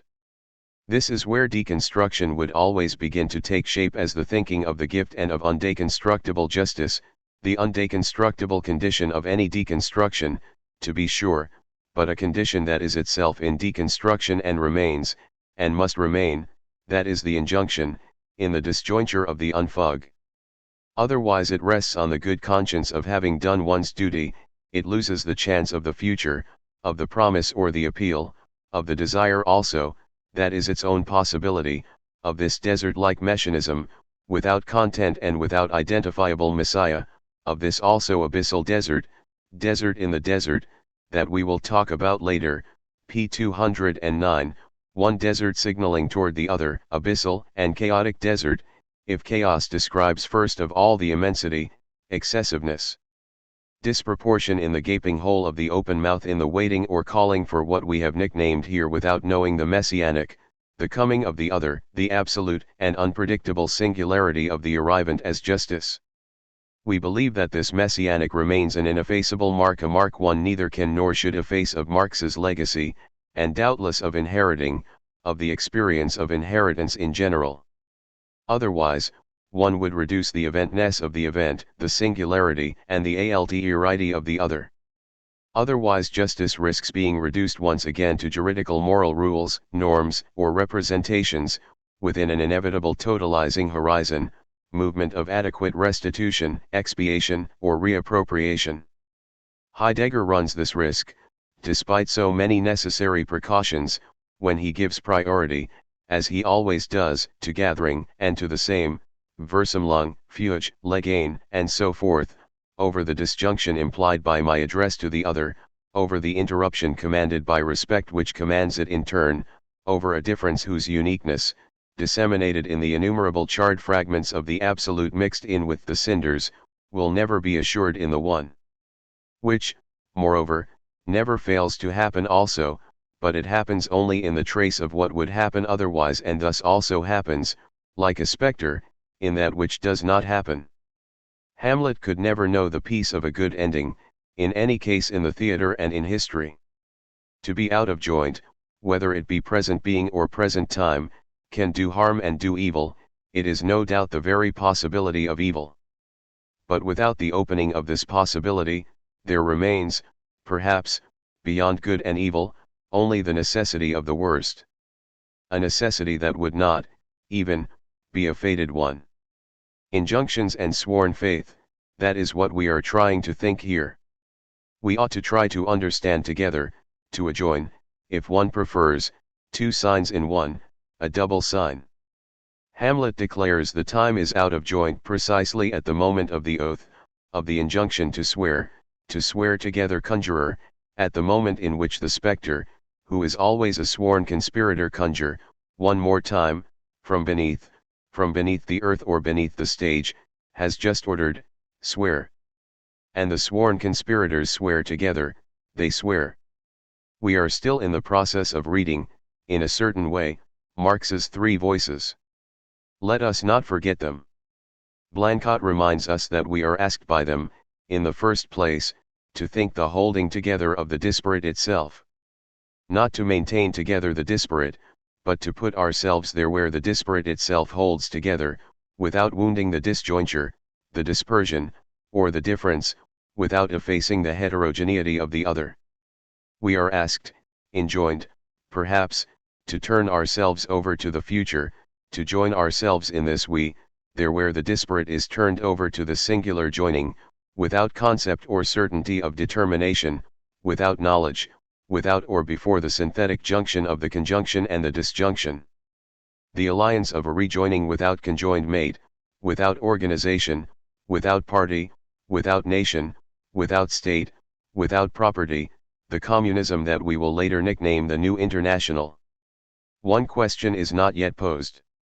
Not as such. It is hidden rather by the philosophical, we will say more precisely ontological response of Marx himself. It responds to what we are naming here. Blanchot does not do so, the spirit or the spectre. Hidden question, we said, for a time and to a certain degree, to be sure. But all these words are treacherous.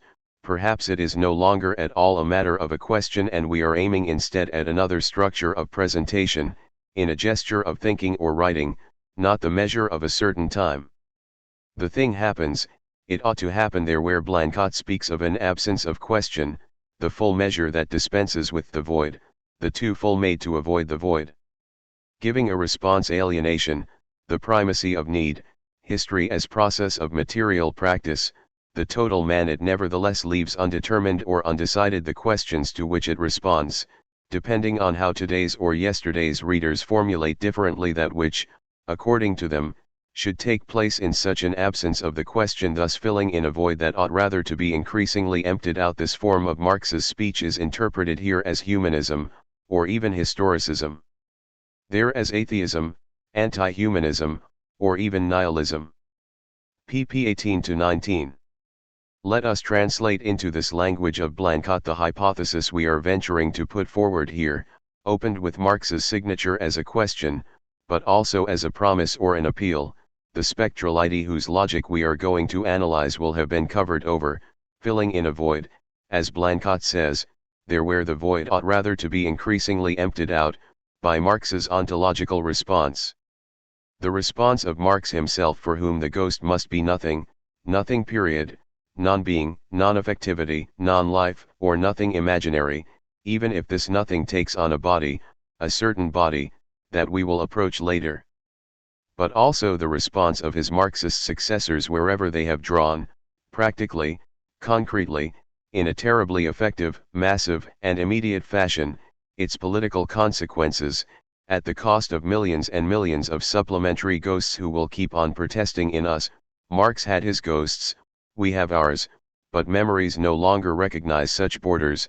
By definition, they pass through walls. These revenants, day and night, they trick consciousness and skip generations.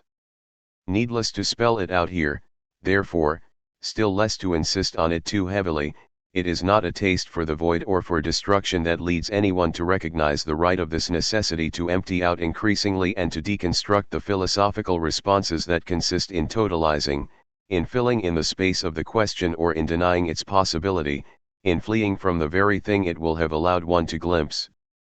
On the contrary, it is a matter there of an ethical and political imperative, an appeal as unconditional as the appeal of thinking from which it is not separated. It is a matter of the injunction itself if there is one. What also resonates in Marx's three voices is the appeal or the political injunction, the pledge or the promise, the oath, if one prefers, swear, the originary performativity that does not conform to pre-existing conventions, unlike all the performatives analyzed by the theoreticians of speech acts, but whose force of rupture produces the institution or the constitution, the law itself, which is to say also the meaning that appears to, that ought to, or that appears to have to guarantee it. In return, violence of the law before the law and before meaning, violence that interrupts time, disarticulates it, dislodges it, displaces it out of its natural lodging, out of joint.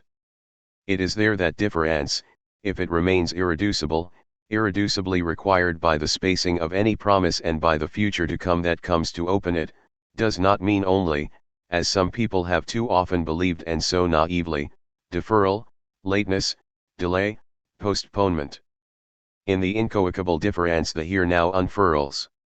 Without lateness, without delay, but without presence, it is the precipitation of an absolute singularity, singular because differing, precisely justimant, and always other, binding itself necessarily to the form of the instant, in imminence and in urgency. Even if it moves toward what remains to come, there is the pledge gauge, promise, engagement, injunction, and response to the injunction, and so forth. The pledge is given here and now, even before, perhaps, a decision confirms it. It thus responds without delay to the demand of justice. The latter by definition is impatient, uncompromising, and unconditional. No difference without alterity, no alterity without singularity, no singularity without here now. Why insist on imminence, on urgency, and injunction, on all that which in them does not wait? In order to try to remove what we are going to say from what risks happening, if we judge by the many signs, to Marx's work today, which is to say also to his injunction. What risks happening is that one will try to play Marx off against Marxism so as to neutralize, or at any rate muffle the political imperative in the untroubled exegesis of a classified work. One can sense a coming fashion or stylishness in this regard in the culture and more precisely in the university. And what is there to worry about here?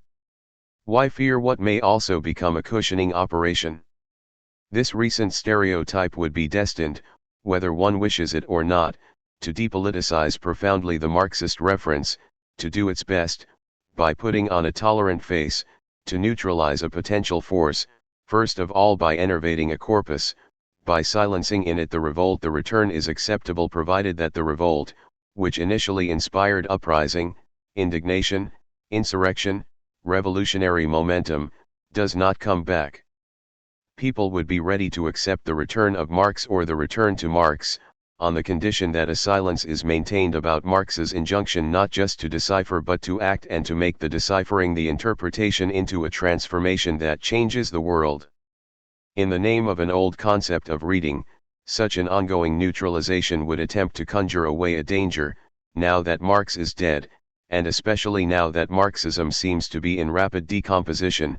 Some people seem to say, we are going to be able to concern ourselves with Marx without being bothered by the Marxists and, why not, by Marx himself, that is, by a ghost that goes on speaking. We'll treat him calmly, objectively, without bias, according to the academic rules, in the university, in the library, in colloquia. We'll do it systematically, by respecting the norms of hermeneutical, philological, philosophical exegesis. If one listens closely, one already hears whispered, Marx, you see, was despite everything a philosopher like any other. What is more, and one can say this now that so many Marxists have fallen silent, he was a great philosopher who deserves to figure on the list of those works we assign for study and from which he has been banned for too long. 29 He doesn't belong to the communists, to the Marxists, to the parties. He ought to figure within our great canon of Western political philosophy. Return to Marx, let's finally read him as a great philosopher. We have heard this and we will hear it again. It is something altogether other that I wish to attempt here as I turn or return to Marx. It is something other to the point that I will have occasion instead, and this will not be only for lack of time and space, to insist even more on what commands us today, without delay, to do everything we can so as to avoid the neutralizing anesthesia of a new theoreticism, and to prevent a philosophico-philological return to Marx from prevailing. Let us spell things out, let us insist, to do everything we can so that it does not prevail, but not to avoid its taking place, because it remains just as necessary. This will cause me, for the moment, to give priority to the political gesture I am making here, at the opening of a colloquium, and to leave more or less in the state of a program and of schematic indications the work of philosophical exegesis, and all the scholarship that this position-taking, today, still requires. But the here now does not fold back into immediacy, or into the reappropriable identity of the present, even less that of self-presence. Although appeal, violence, rupture, imminence, and urgency are Blancot's words in the following paragraph, the demand that he says is always present must implicitly, it seems to us, find itself affected by the same rupture or the same dislocation, the same short circuit. It can never be always present, it can be, only, if there is any, it can be only possible, it must even remain a can be or maybe in order to remain a demand. Otherwise it would become presence again, that is, substance, existence, essence, permanence, and not at all the excessive demand or urgency that Blancot speaks of so correctly. Justement. The permanent revolution supposes the rupture of that which links permanence to substantial presence, and more generally to all ontology. The second voice is political, it is brief and direct, more than brief and more than direct, because it short-circuits every voice. It no longer carries a meaning, but a call, a violence, a decision of rupture. It says nothing strictly speaking, it is the urgency of what it announces, bound to an impatient and always excessive demand, since excess is its only measure, thus calling to the struggle and even, which is what we hasten to forget, postulating revolutionary terror, recommending permanent revolution, and always designating the revolution not as a final necessity, but as imminence, since it is the characteristic of the revolution, if it opens and traverses time, to offer no delay, giving itself to be lived as ever-present demand. Blancot names finally the necessary disjunction of Marx's languages, their non-contemporaneity with themselves. That they are disjoined, and first of all in Marx himself, must neither be denied, reduced, nor even deplored. What one must constantly come back to, here as elsewhere, concerning this text as well as any other, and we still assign here an unlimited scope to this value of text, is an irreducible heterogeneity, an internal untranslatability in some way. It does not necessarily signify theoretical weakness or inconsistency. The lack of a system is not a fault there. On the contrary, heterogeneity opens things up, it lets itself be opened up by the very effraction of that which unfurls, comes, and remains to come singularly from the other. There would be neither injunction nor promise without this disjunction. Blanquat insisted upon this at the time, between 1968 and 1971, therefore, in order to issue a warning not against knowledge but against scientistic ideology that often, in the name of science or theory as science, had attempted to unify or to purify the good text of Marx. If Blanquat seems to agree here with certain Althusserian motifs, he is already warning against the risk that, according to him, was inherent in them. The third voice is the indirect one, thus the lengthiest, that of scientific discourse. On this account, Marx is honored and recognized by other representatives of knowledge. He is thus a man of science, responds to the ethics of the scholar, agrees to submit himself to any and all critical revision. Still, Capital is an essentially subversive work. Not so much because it would lead, by means of scientific objectivity, to the necessary consequence of revolution, rather it is because it includes, without formulating it too much, a mode of theoretical thinking that overturns the very idea of science. Actually, neither science nor thinking emerges from Marx's work intact.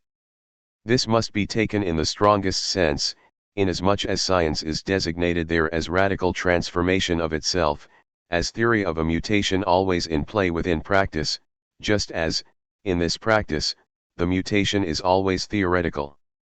p. 19. This other thinking of knowledge, if I can put it that way, does not exclude science. But it overturns and overflows its received idea. Blanquat recognizes in this the example of Marx. Why example? We will ask even before knowing why the example of Marx. Before quoting again, let us insist on this point. An example always carries beyond itself, it thereby opens up a testamentary dimension. The example is first of all for others, and beyond the self. Sometimes, perhaps always, whoever gives the example is not equal to the example he gives, even if he does everything to follow it in advance, to learn how to live, as we were saying, imperfect example of the example he gives, which he gives by giving then what he has not and even what he is not. For this reason, the example thus disjoined separates enough from itself or from whoever gives it so as to be no longer or not yet example for itself. We do not have to solicit the agreement of Marx, who died to this even before being dead, in order to inherit it, to inherit this or that, this rather than that which comes to us nevertheless by him, through him if not from him. And we do not have to suppose that Marx was in agreement with himself. What is certain is that I am not a Marxist, he is supposed to have confided to Engels. Must we still cite Marx as authority in order to say likewise? For Blanquat does not hesitate to suggest that Marx had difficulty living with this disjunction of the injunctions within him and with the fact that they were untranslatable into each other.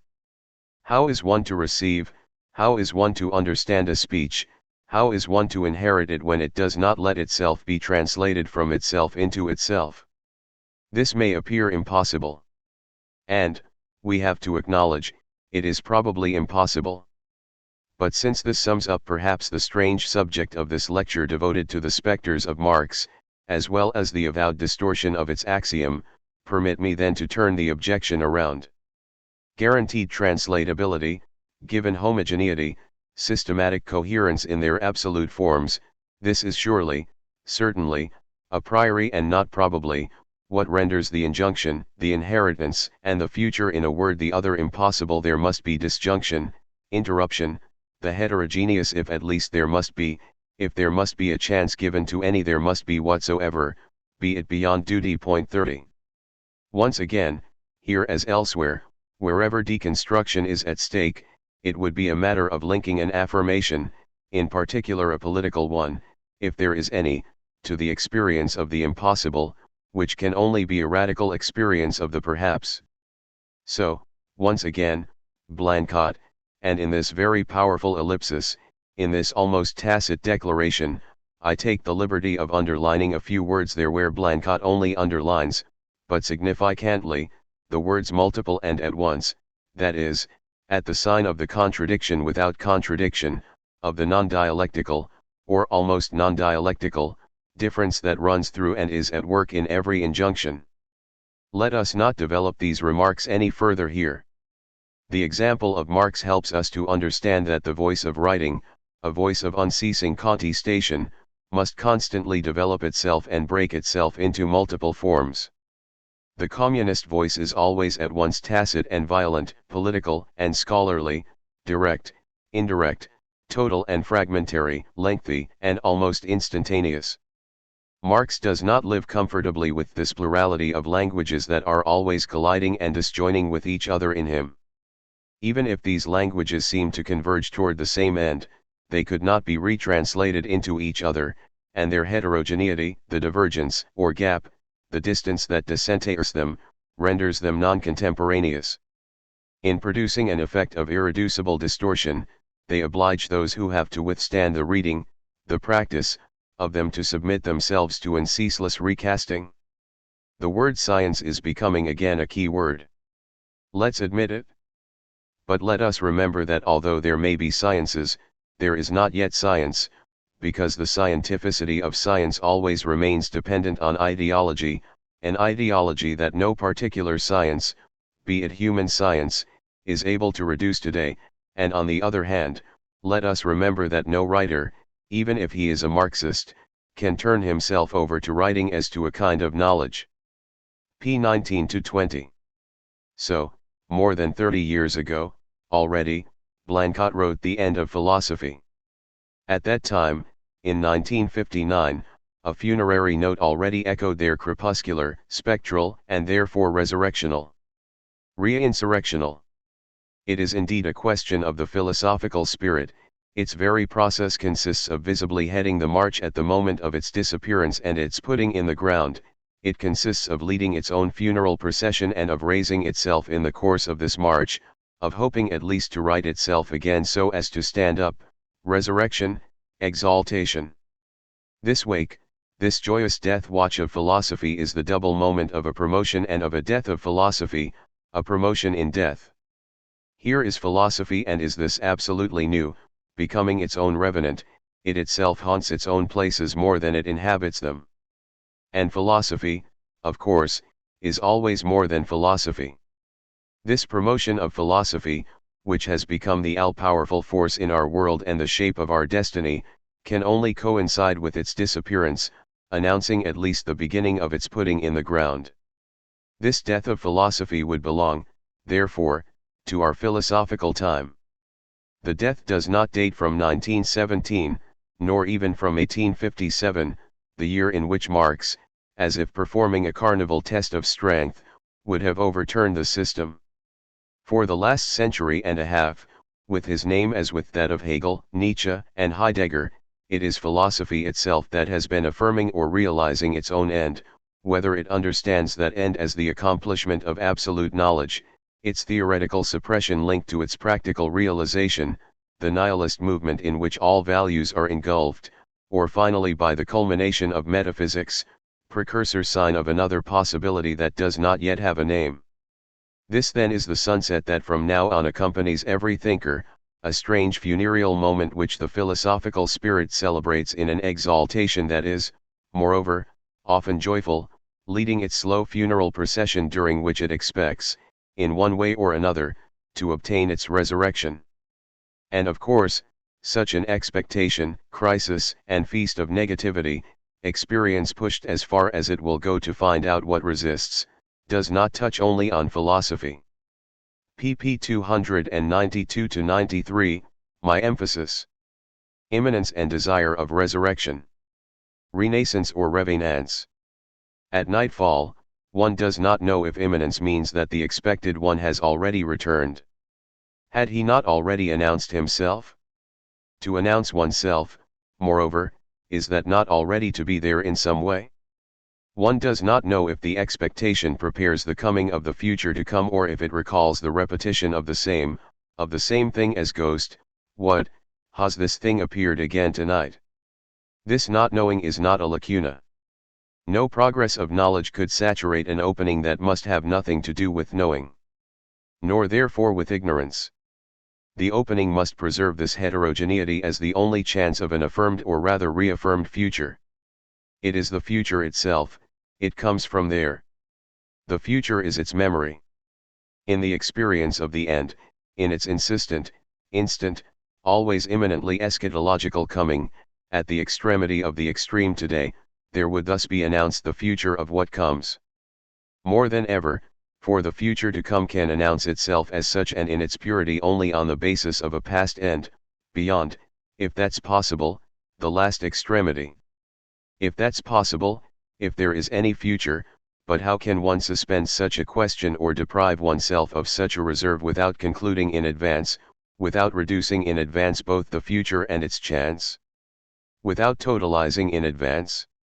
We must discern here between eschatology and teleology, even if the stakes of such a difference risk constantly being effaced in the most fragile and slight insubstantiality, and will be in a certain way always and necessarily deprived of any insurance against this risk. Is there not a messianic extremity, an eschaton whose ultimate event, immediate rupture, unheard of interruption, untimeliness of the infinite surprise, heterogeneity without accomplishment, can exceed, at each moment, the final term of aphysis, such as work, the production, and the telos of any history? The question is indeed whither. Not only whence comes the ghost, but first of all, is it going to come back? Is it not already beginning to arrive, and where is it going? What of the future? The future can only be for ghosts. And the past? In proposing this title, Specters of Marx, I was initially thinking of all the forms of a certain haunting obsession that seems to me to organize the dominant influence on discourse today. At a time when a new world disorder is attempting to install its neo-capitalism and neoliberalism, no disavowal has managed to rid itself of all of Marx's ghosts.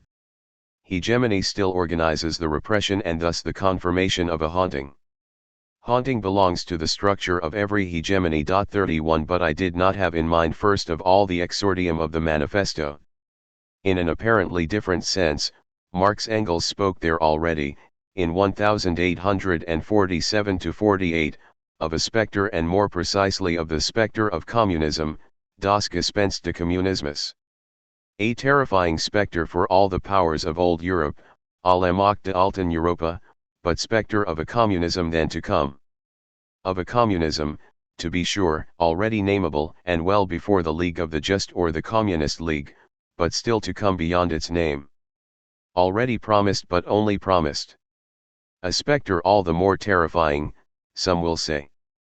Yes, on the condition that one can never distinguish between the future to come and the coming back of a spectre.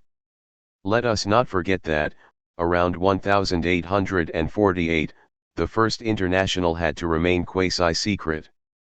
The spectre was there, but what is the being there of a spectre, what is the mode of presence of a spectre? That is the only question we would like to pose here. But that of which it was the spectre, communism, das Gespenst des Kommunismus, was itself not there, by definition. It was dreaded as communism to come. It had already been announced, with this name, some time ago, but it was not yet there. It is only a spectre, seemed to say these allies of old Europe so as to reassure themselves. Let's hope that in the future it does not become an actual, effectively present, manifest, non-secret reality. The question old Europe was asking itself was already the question of the future, the question whither communism, if not whither Marxism. Whether one takes it as asking about the future of communism or about communism in the future, this anguished question did not just seek to know how, in the future, communism would affect European history, but also, in a more muffled way, already whether there would still be any future and any history at all for Europe. In 1848, the Hegelian discourse on the end of history in absolute knowledge had already resounded throughout Europe and had rung a consonant note with many other knells glass. And communism was essentially distinguished from other labor movements by its international character.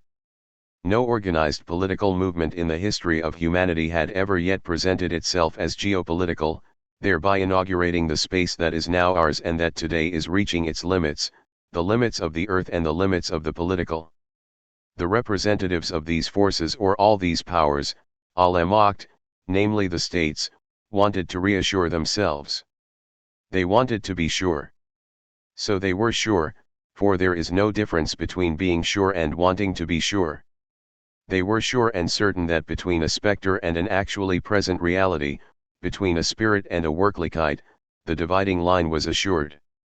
It had to be safely drawn. It ought to be assured. No, it ought to have been assured. The sureness of this certainty is something they shared, moreover, with Marx himself. This is the whole story, and we are coming to it. Marx thought, to be sure, on his side, from the other side, that the dividing line between the ghost and actuality ought to be crossed, like utopia itself, by a realization, that is, by a revolution, but he too will have continued to believe, to try to believe in the existence of this dividing line as real limit and conceptual distinction. He too? No, someone in him. Who? The Marxist who will engender what for a long time is going to prevail under the name of Marxism. And which was also haunted by what it attempted to foreclose. Today, almost a century and a half later, there are many who, throughout the world, seem just as worried by the specter of communism, just as convinced that what one is dealing with there is only a specter without body, without present reality, without actuality or effectivity, but this time it is supposed to be a past specter. It was only a specter, an illusion, a phantasm, or a ghost. That is what one hears everywhere today. Horatio says, "'Tis but our fantasy / and will not let belief take hold of him."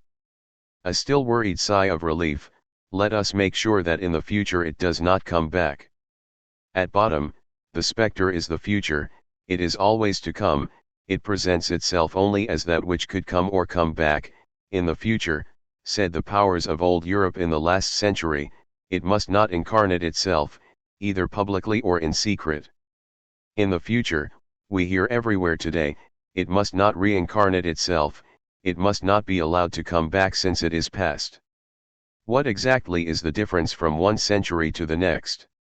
Is it the difference between a past world for which the specter represented a coming threat and a present world, today, where the specter would represent a threat that some would like to believe is past and whose return it would be necessary again, once again in the future, to conjure away?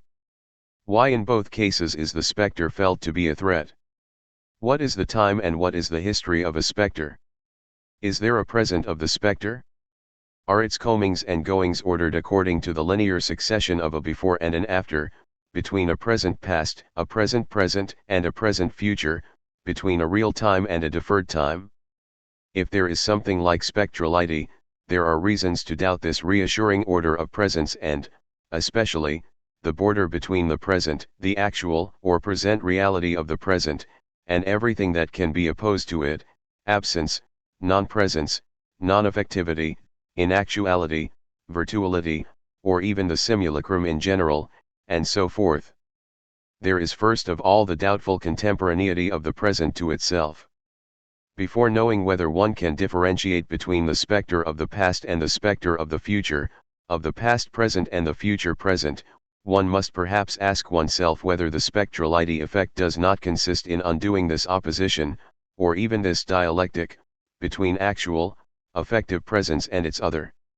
One must perhaps ask oneself whether this opposition, be it a dialectical opposition, has not always been a closed field and a common axiomatic for the antagonism between Marxism and the cohort or the alliance of its adversaries. Pardon me for beginning with such an abstract formulation. In the middle of the last century, an alliance was constituted against this specter, to drive off the evil.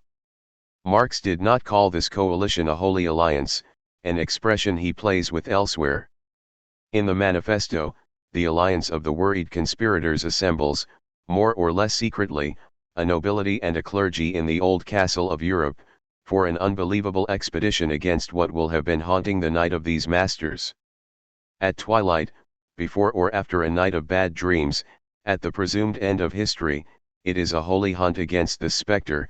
All the powers of old Europe have joined verbundet into a holy hunt against the spectre zu einer heiligen Hetzjagd gegen dies Gespenst. It would thus be possible to form a secret alliance against the spectre. If Marx had written his manifesto in my language, and if he had had some help with it, as a Frenchman can always dream of doing, I am sure he would have played on the word conjuration. Then he would have diagnosed today the same conjuration, this time not only in old Europe but in the new Europe, the new world, which already interested him very much a century and a half ago, and throughout the world, in the new world order where the hegemony of this new world, I mean the United States, would still exercise a more or less critical hegemony, more and less assured than ever. The word conjuration has the good fortune to put to work and to produce, without any possible reappropriation, a forever errant surplus value. It capitalizes first of all two orders of semantic value. What is a conjuration? The French noun conjuration gathers up and articulates the meanings of two English words and also two German words. One conjuration signifies, on the one hand, conjuration, its English homonym, which itself designates two things at once. A. On the one hand, the conspiracy, Verschwörung in German, of those who promise solemnly, sometimes secretly, by swearing together an oath, schwur, to struggle against a superior power. It is to this conspiracy that Hamlet appeals, evoking the vision they have just seen and the honest ghost, when he asks Horatio and Marcellus to swear, consent to swear. To swear upon his sword, but to swear or to swear together on the subject of the spectral apparition itself, and to promise secrecy on the subject of the apparition of an honest ghost that, from beneath the stage, conspires with Hamlet to ask the same thing from the sworn. The ghost cries from under the stage, swear. It is the apparition that enjoins them to conspire to silence the apparition, and to promise secrecy on the subject of the one who demands such an oath from them. One must not know whence comes the injunction, the conspiracy, the promised secret. A son and the honest ghost of the father, the supposedly honest ghost, the spirit of the father, conspire together to bring about such an event. B. Conjuration signifies, on the other hand, the magical incantation destined to evoke, to bring forth with the voice, to convoke a charm or a spirit. Conjuration says in sum the appeal that causes to come forth with the voice, and thus it makes come, by definition, what is not there at the present moment of the appeal. This voice does not describe, what it says certifies nothing, its words cause something to happen. This is the usage encountered again in the words of the poet at the opening of Timon of Athens.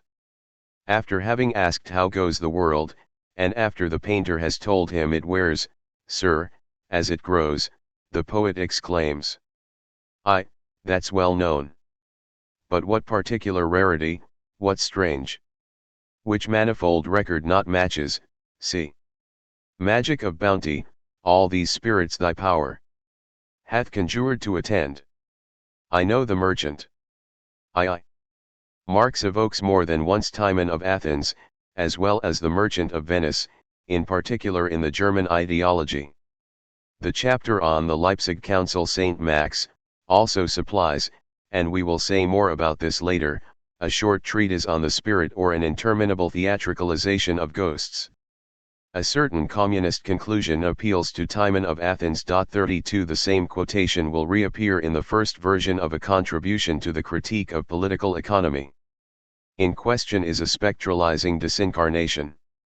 Apparition of the bodiless body of money, not the lifeless body or the cadaver, but a life without personal life or individual property. Not without identity, the ghost is a who, it is not of the simulacrum in general, it has a kind of body, but without property, without real or personal right of property. One must analyze the proper of property and how the general property, Eigentum, of money neutralizes, disincarnates, deprives of its difference all personal property, Eigentumlichkeit. The genius of Shakespeare will have understood this phantomalization of property centuries ago and said it better than anyone. The ingenium of his paternal geniality serves as reference, guarantee, or confirmation in the polemic, that is, in the ongoing war on the subject, precisely, of the monetary spectre, value, money, or its fiduciary sign, gold. It was known to Shakespeare better than to our theorizing petty bourgeois unser theoretisieren der Kleinbürger. How little connection there is between money, the most general form of property die allgemeine Saintform de Eigentums, and personal peculiarity mit der Personlichen Eigentumlichkeit. 33.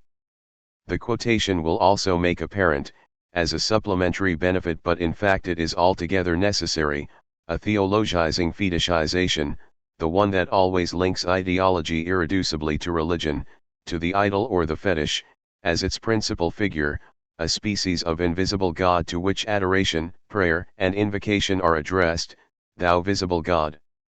Religion, and we will come back to this, was never one ideology among others for Marx. What, Marx seems to say, the genius of a great poet and the spirit of a great father will have uttered in a poetic flash, with one blow going faster and farther than our little bourgeois colleagues in economic theory, is the becoming God of gold, which is at once ghost and idol, a God apprehended by the senses. After having marked the heterogeneity between the property of money and personal property, there is little connection between them, Marx adds, and it is not a negligible clarification it seems to me, that in truth they are not only different but opposed, entgegensetzt. And it is then that, cutting into the body of the text and making choices that should be analyzed closely, he wrests a long passage from that prodigious scene in Timon of Athens, 4:3. Marx loves the words of this imprecation. One must never keep silent about the imprecation of the just. One must never silence it in the most analytic text of Marx. An imprecation does not theorize, it is not content to say how things are, it cries out the truth, it promises, it provokes. As its name indicates, it is nothing other than a prayer. Marx appropriates the words of this imprecation with a kind of delight whose signs are unmistakable. Declaring his hatred of the human race, I am misanthropo and hate mankind, with the anger of a Jewish prophet and sometimes the very words of Ezekiel, Timon curses corruption, he casts down anathema, he swears against prostitution in the face of gold and the prostitution of gold itself.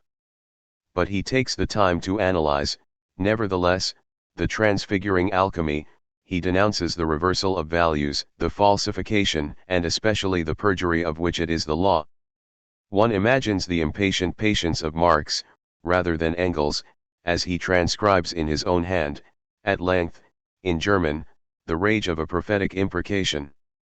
Thus much of this will make black white, foul fair, wrong right, base noble, old young, coward valiant. This yellow slave will make the whore leprosy adored. This is it that makes the wappered widow wed again. She whom the spittle house and ulcerous sores would cast the gorge at, this embalms and spices to th April day again. Thou visible God, that sold rest closest impossibilities, and mac st them kiss. Sicht bear gothied. Die du unmoglichen ang verbruderst. Zum kus sie swingst. Among all the traits of this immense malediction of malediction, Marx will have had to efface, in the economy of a long citation, those that are most important for us here, for example the aporias and the double bind that carry the act of swearing and conjuring off into the history of venality itself. At the moment he goes to bury the gold, a shovel in his hand, the prophet gravedigger, anything but a humanist, is not content to evoke the breaking of vows, the birth and death of religions. This yellow slave will knit and break religions, bless the accursed. Timon also begs conjure the other, he pleads with him to promise, but he conjures thus by perjuring and by confessing his perjury in a same and single bifid gesture. In truth, he conjures by feigning the truth, by feigning at least to make the other promise. But if he feigns to make the other promise, it is in truth to make the other promise not to keep his promise, that is, not to promise, even as he pretends to promise, to perjure or to abjure in the very moment of the oath. Then following from this same logic, he begs him to spare all oaths. As if he were saying in effect, I beg you Jehu and conjure, do not swear, abjure your right to swear, renounce your capacity to swear. Moreover, no one is asking you to swear, you are asked to be the non-oathables that you are not oathable, you, the whores, you who are prostitution itself, you who give yourselves to gold, you who give yourselves for gold, you who are destined to general indifference, you who confuse in equivalency the proper and the improper, credit and discredit, faith and lie, the true and the false, oath, perjury, and abjuration, and so forth. You the whores of money, you would go so far as to abjure, forswear, your trade or your vocation, a perjured whore, for money. Like a madam who would give up even her whores for money. The very essence of humanity is at stake. Absolute double bind on the subject of the bind or the bond themselves. Infinite misfortune and incalculable chance of the performative here named literally, perform none are Timon's words when he asks conjure the other to promise not to keep a promise, calling therefore for perjury or abjuration. Force, as weakness, of a human discourse on man. Timon to Alcibiades, promise me friendship, but perform none. If thou wilt promise, the gods plague thee, for thou art a man. If thou dost not perform, confound thee, for thou art a man. 4, 3. Then to Phrynia and Timandra who ask for gold and whether Timon has any more. Enough to make a whore forswear her trade. And to make wholesomeness a bawd. Hold up, you sluts. Your aprons mountant. You are not oathable. Although I know you'll swear, terribly swear. Into strong shudders and to heavenly agues. Immortal gods that hear you. Spare your oaths. I'll trust to your conditions. Be whores still. Addressing himself to prostitution or to the cult of money, to fetishism or to idolatry itself, Timon trusts. He gives faith, he believes, he indeed wants to credit, I'll trust, but only in the imprecation of a paradoxical hyperbole. He himself pretends to trust in that which, from the depths of abjuration, from the depths of that which is not even capable or worthy of an oath, you are not oathable, remains nevertheless faithful to a natural instinct, as if there were a pledge of instinct, a fidelity to itself of instinctual nature, an oath of living nature before the oath of convention, society, or law. And it is the fidelity to infidelity, the constancy in perjury. This life enslaves itself regularly, one can trust it to do so, it never fails to kneel to indifferent power, to that power of mortal indifference that is money. Diabolical, radically bad in that way, nature is prostitution, it enslaves itself faithfully, one can have confidence here in it, it enslaves itself to what is betrayal itself, perjury, abjuration, lie, and simulacrum. Which are never very far from the spectre. As is well known, Marx always described money, and more precisely the monetary sign, in the figure of appearance or simulacrum, more exactly of the ghost. He not only described them, he also defined them, but the figural presentation of the concept seemed to describe some spectral thing, which is to say, someone. What is the necessity of this figural presentation? What is its relation to the concept? Is it contingent? That is the classic form of our question. As we do not believe in any contingency here, we will even begin to worry about the classical, basically Kantian, form of this question, which seems to marginalize or keep at a distance the figural schema even as it takes it seriously. The critique of political economy explains to us how the existence, Dacian, of money, metallic Dacian, gold, or silver, produces a remainder. 34 This remainder is it remains, precisely but the shadow of a great name, was übrig bleibt ist magna nominis umbra.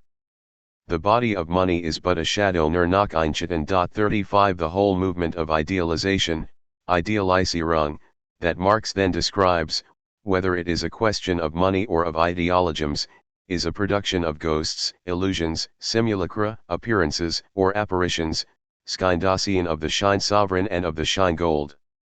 Later he will compare this spectral virtue of money with that which, in the desire to hoard, speculates on the use of money after death, in the other world, nach dem Tod in der anderen Welt. 36 Geld, Geist, Ges, as if money, Geld, were the origin both of spirit, Geist, and of avarice, Ges. Im Geld liegt der Ursprung des Geistes, says Pliny as quoted by Marx right after this.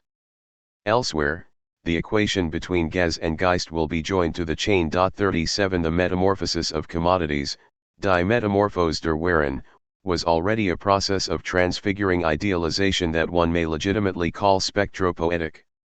When the state emits paper money at a fixed rate, its intervention is compared to magic, magie, that transmutes paper into gold. The state appears then, for it is an appearance, indeed an apparition, it seems now to transform paper into gold by the magic of its imprint. Scheinjetzt durch die Magie sen Stempels Papier in Gold sie verwandeln. Marx is referring to the imprint that stamps gold and prints paper money. 38 This magic always busies itself with ghosts, it does business with them, it manipulates or busies itself, it becomes a business, the business it does in the very element of haunting. And this business attracts the undertakers, those who deal with cadavers but so as to steal them, to make the departed disappear, which remains the condition of their apparition. Commerce and theatre of grave diggers. In periods of social crisis, when the social nervous rerum is, says Marx, buried bestatted alongside the body whose sinew it is, 131, the speculative burying of the treasure inters only a useless metal, deprived of its monetary soul, Geldseele. This burial scene recalls not only the great scene of the cemetery and grave diggers in Hamlet, when one of them suggests that the work of the grave maker lasts longer than any other, until Judgment Day. This scene of burying gold also evokes more than once, and still more exactly, Timon of Athens. In Marx's funerary rhetoric, the useless metal of the treasure once buried becomes like the burnt-out ashes, ausgebrannt Asch, of circulation, like its caput mortuum, its chemical residue. In his wild imaginings, in his nocturnal delirium, Hirngespinst, the miser, the hoarder, the speculator becomes a martyr to exchange value. He now refrains from exchange because he dreams of a pure exchange. And we will see later how the apparition of exchange value, in capital, is precisely an apparition, one might say a vision, a hallucination, a properly spectral apparition if this figure did not prevent us from speaking here properly of the proper. The hoarder behaves then like an alchemist, alchemistisch, speculating on ghosts, the elixir of life, the philosopher's stone. Speculation is always fascinated, bewitched by the spectre. That this alchemy remains devoted to the apparition of the spectre, to the haunting or the return of revenants is brought out in the literality of a text that translations sometimes overlook. When, in this same passage, Marx describes the transmutation, there is haunting at stake. What operates in an alchemical fashion are the exchanges and mixtures of revenants, the madly spectral compositions or conversions. The lexicon of haunting and ghosts, Spook, Spooken, takes center stage. Whereas the English translation speaks of the alchemist's apparitions, the liquid form of wealth and its petrification, the elixir of life and the philosopher's stone are wildly mixed together like an alchemist's apparitions, the French translation drops the reference to ghosts, Spooken alchemistisch toll durcheinander, with the phrase phantasmagorie d'une folle alchimie 39. In short, and we will return to this repeatedly, Marx does not like ghosts any more than his adversaries do. He does not want to believe in them. But he thinks of nothing else. He believes rather in what is supposed to distinguish them from actual reality, living effectivity. He believes he can oppose them, like life to death, like vain appearances of the simulacrum to real presence. He believes enough in the dividing line of this opposition to want to denounce, chase away, or exorcise the specters, but by means of critical analysis and not by some counter-magic. But how to distinguish between the analysis that denounces magic and the counter-magic that it still risks being? We will ask ourselves this question again, for example, as regards the German ideology. The Leipzig Council St. Max, Stirner, also organizes, let us recall once more before coming back to it later, an irresistible but interminable hunt for ghosts, Gespenst, and for revenants or spooks, Spuk. Irresistible like an effective critique, but also like a compulsion, interminable as one says of an analysis, and the comparison would not be at all fortuitous. This hostility toward ghosts, a terrified hostility that sometimes fends off terror with a burst of laughter, is perhaps what Marx will always have had in common with his adversaries. He too will have tried to conjure away the ghosts, and everything that was neither life nor death, namely, the reapparition of an apparition that will never be either the appearing or the disappeared, the phenomenon or its contrary. He will have tried to conjure away the ghosts like the conspirators conjurers of old Europe on whom the manifesto declares war. However inexpiable this war remains, and however necessary this revolution, it conspires conjure with them in order to exorcanalize the spectrality of the spectre. And this is today, as perhaps it will be tomorrow, our problem. 2. For conjuration means, on the other hand, conjurement, Beschwörung, namely, the magical exorcism that, on the contrary, tends to expulse the evil spirit which would have been called up or convocate, oed, the exorcising of spirits by invocation, the exercise of magical or occult influence. A conjuration, then, is first of all an alliance, to be sure, sometimes a political alliance, more or less secret, if not tacit, a plot or a conspiracy. It is a matter of neutralizing a hegemony or overturning some power. During the Middle Ages, conjuratio also designated the sworn faith by means of which the bourgeois joined together, sometimes against a prince, in order to establish free towns. In the occult society of those who have sworn together to conjures, certain subjects, either individual or collective, represent forces and ally themselves together in the name of common interests to combat a dreaded political adversary, that is, also to conjure it away. For to conjure means also to exorcise, to attempt both to destroy and to disavow a malignant, demonized, diabolized force, most often an evil-doing spirit, a specter, a kind of ghost who comes back or who still risks coming back post-mortem. Exorcism conjures away the evil in ways that are also irrational, using magical, mysterious, even mystifying practices. Without excluding, quite to the contrary, analytic procedure and argumentative ratiocination, exorcism consists in repeating in the mode of an incantation that the dead man is really dead.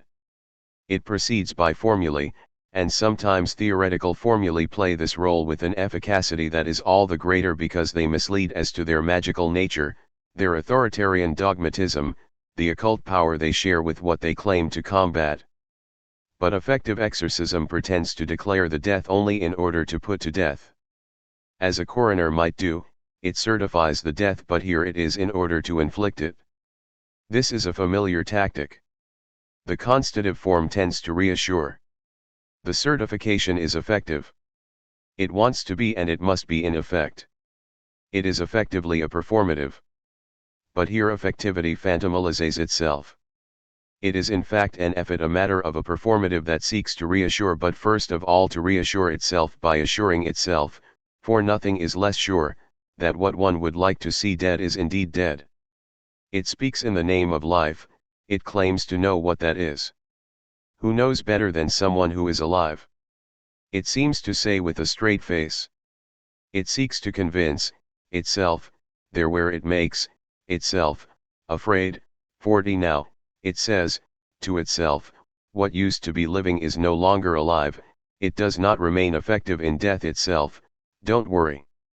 What is going on here is a way of not wanting to know what everyone alive knows without learning and without knowing, namely, that the dead can often be more powerful than the living, and that is why to interpret a philosophy as philosophy or ontology of life is never a simple matter, which means that it is always too simple, incontestable, like what goes without saying, but finally so unconvincing as a tautology, a rather heterological tautoontology, that of Marx or whomever, which relates everything back to life only on the condition of including their death and the alterity of its other, without which it would not be what it is. In short, it is often a matter of pretending to certify death there where the death certificate is still the performative of an act of war or the impotent gesticulation, the restless dream, of an execution.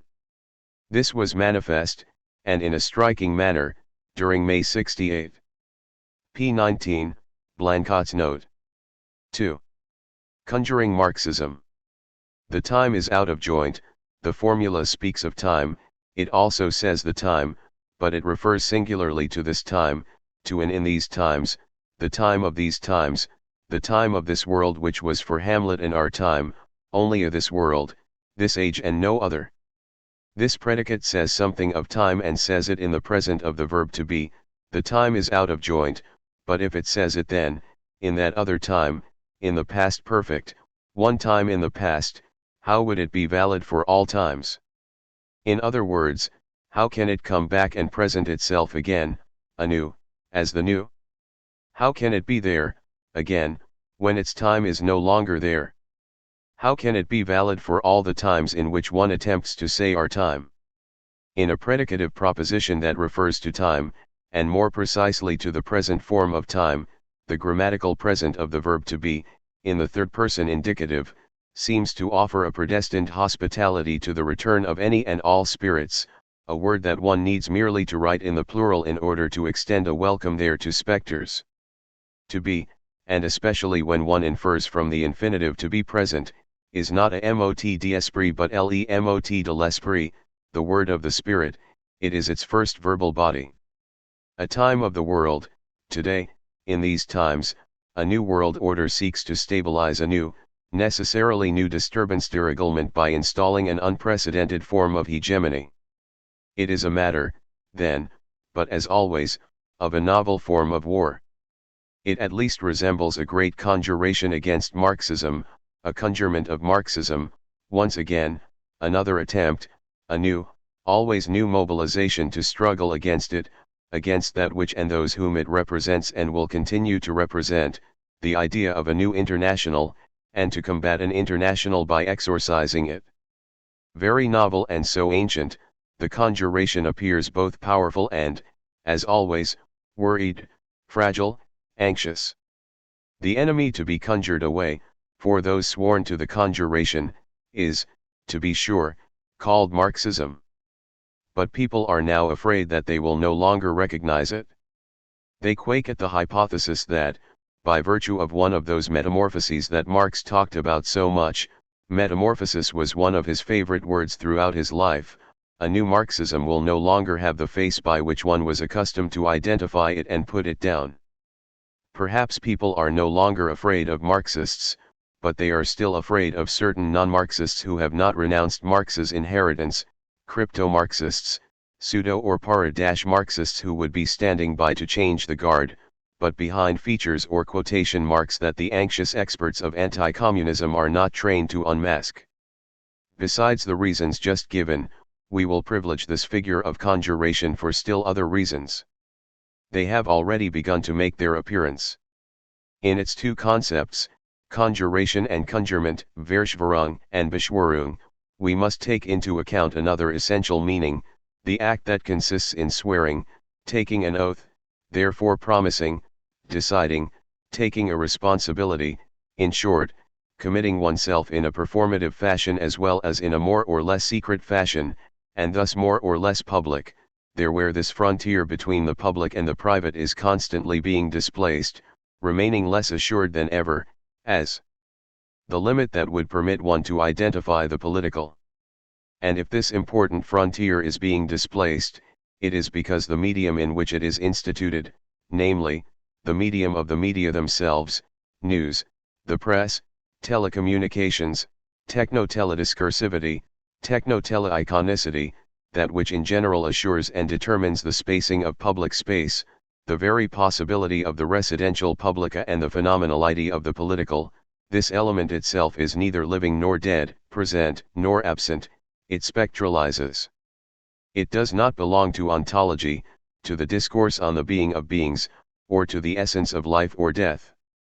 It requires, then, what we call, to save time and space rather than just to make up a word, ontology. We will take this category to be irreducible, and first of all to everything it makes possible, ontology, theology, positive or negative onto theology. This dimension of performative interpretation, that is, of an interpretation that transforms the very thing it interprets, will play an indispensable role in what I would like to say this evening. An interpretation that transforms what it interprets is a definition of the performative as unorthodox with regard to speech act theory as it is with regard to the 11th thesis on Feuerbach. The philosophers have only interpreted the world in various ways. The point, however, is to change it. Die Philosophen haben die Welt nur verschieden interpretiert, es kommt aber draufan, sie verandern. If I take the floor at the opening of such an impressive, ambitious, necessary, or risky, others might say historic colloquium, if, after hesitating for a long time and despite the obvious limits of my competence, I nevertheless accepted the invitation with which Bernd Magnus has honored me, it is not in the first place in order to propose a scholarly, philosophical discourse. It is first of all so as not to flee from a responsibility. More precisely, it is in order to submit for your discussion several hypotheses on the nature of such a responsibility. What is ours? In what way is it historical? And what does it have to do with so many specters? No one, it seems to me, can contest the fact that a dogmatics is attempting to install its worldwide hegemony in paradoxical and suspect conditions. There is today in the world a dominant discourse, or rather one that is on the way to becoming dominant, on the subject of Marx's work and thought, on the subject of Marxism, which is perhaps not the same thing, on the subject of the Socialist International and the Universal Revolution, on the subject of the more or less slow destruction of the revolutionary model in its Marxist inspiration, on the subject of the rapid, precipitous, recent collapse of societies that attempted to put it into effect, at least in what we will call for the moment, citing once again the Manifesto, Old Europe, and so forth. This dominating discourse often has the manic, jubilatory, and incantatory form that Freud assigned to the so-called triumphant phase of morning work. The incantation repeats and ritualizes itself, it holds forth and holds to formulas, like any animistic magic. To the rhythm of a cadenced march, it proclaims, Marx is dead, communism is dead, very dead, and along with it its hopes, its discourse, its theories, and its practices. It says, long live capitalism, long live the market, here's to the survival of economic and political liberalism. If this hegemony is attempting to install its dogmatic orchestration in suspect and paradoxical conditions, it is first of all because this triumphant conjuration is striving in truth to disavow, and therefore to hide from, the fact that never, never in history, has the horizon of the thing whose survival is being celebrated, namely, all the old models of the capitalist and liberal world, been as dark, threatening, and threatened. And never more historic, by which we mean inscribed in an absolutely novel moment of a process that is nonetheless subject to a law of iterability. What are we doing by speaking, with these first words, of a dominant discourse and of an incontestable self-evidence regarding it? At least two things. We are obviously having recourse to received concepts. 1. That of hegemony, dominant discourse, and, 2. That of testimony, incontestable self-evidence. We will have to account for these and justify them. 1. We have implicitly referred, particularly so as to speak of what no one, I presume, would dream of contesting, to that which everywhere organizes and commands public manifestation or testimony in the public space. In question here is a set constituted by three indissociable places or apparatuses of our culture. A. There is first of all the culture called more or less properly political, the official discourses of parties and politicians in power in the world, virtually everywhere Western models prevail, the speech or the rhetoric of what in France is called the classe politique. b. There is also what is rather confusedly qualified as mass media culture, communications and interpretations, selective and hierarchized production of information through channels whose power has grown in an absolutely unheard of fashion at a rhythm that coincides precisely, no doubt not fortuitously, with that of the fall of regimes on the Marxist model, a fall to which it contributed mightily, but and this is not the least important point, in forms and modes of appropriation, and at a speed that also affect in an essential fashion the very concept of public space in so-called liberal democracies, and at the center of this colloquium the question of media, teletechnology, economy, and power, in their irreducibly spectral dimension, should cut across all our discussions. What can one do with the Marxist schemas in order to deal with this today theoretically and practically, and thus in order to change it? To put it in a word that would sum up the position I am going to defend, and what I am putting forward here, pardon me for saying this again, corresponds more to a position taking than to the work such a position calls for, presupposes, or prefigures. These schemas appear both indispensable and insufficient in their present form. Marx is one of the rare thinkers of the past to have taken seriously, at least in its principle, the originary indissociability of technics and language, and thus of teletechnics, for every language is a teletechnics. But it is not at all to denigrate him, it is even to speak in what we will still dare to call the spirit of Marx, it is almost to quote word for word his own predictions, it is to register prendre act and to confirm, to say, as regards teletechnics, and thus also as regards science, he could not accede to the experience and to the anticipations on this subject that are ours today. See, there is finally scholarly or academic culture, notably that of historians, sociologists, and politologists, theoreticians of literature, anthropologists, philosophers, in particular political philosophers, whose discourse is itself relayed by the academic and commercial press, but also by the media in general. For no one will have failed to notice that the three places, forms, and powers of culture that I have just identified, the expressly political discourse of the political class, media discourse, and intellectual, scholarly, or academic discourse, are more than ever welded together by the same apparatuses or by ones that are indissociable from them. These apparatuses are doubtless complex, differential, conflictual, and overdetermined. But whatever may be the conflicts, inequalities, or overdeterminations among them, they communicate and cooperate at every moment toward producing the greatest force with which to assure the hegemony or the imperialism in question. They do so thanks to the mediation of what is called precisely the media in the broadest, most mobile, and, considering the acceleration of technical advances, most technologically invasive sense of this term. As it has never done before, either to such a degree or in these forms, the politico-economic hegemony, like the intellectual or discursive domination, passes by way of techno-mediatic power, that is, by a power that at the same time, in a differentiated and contradictory fashion, conditions and endangers any democracy.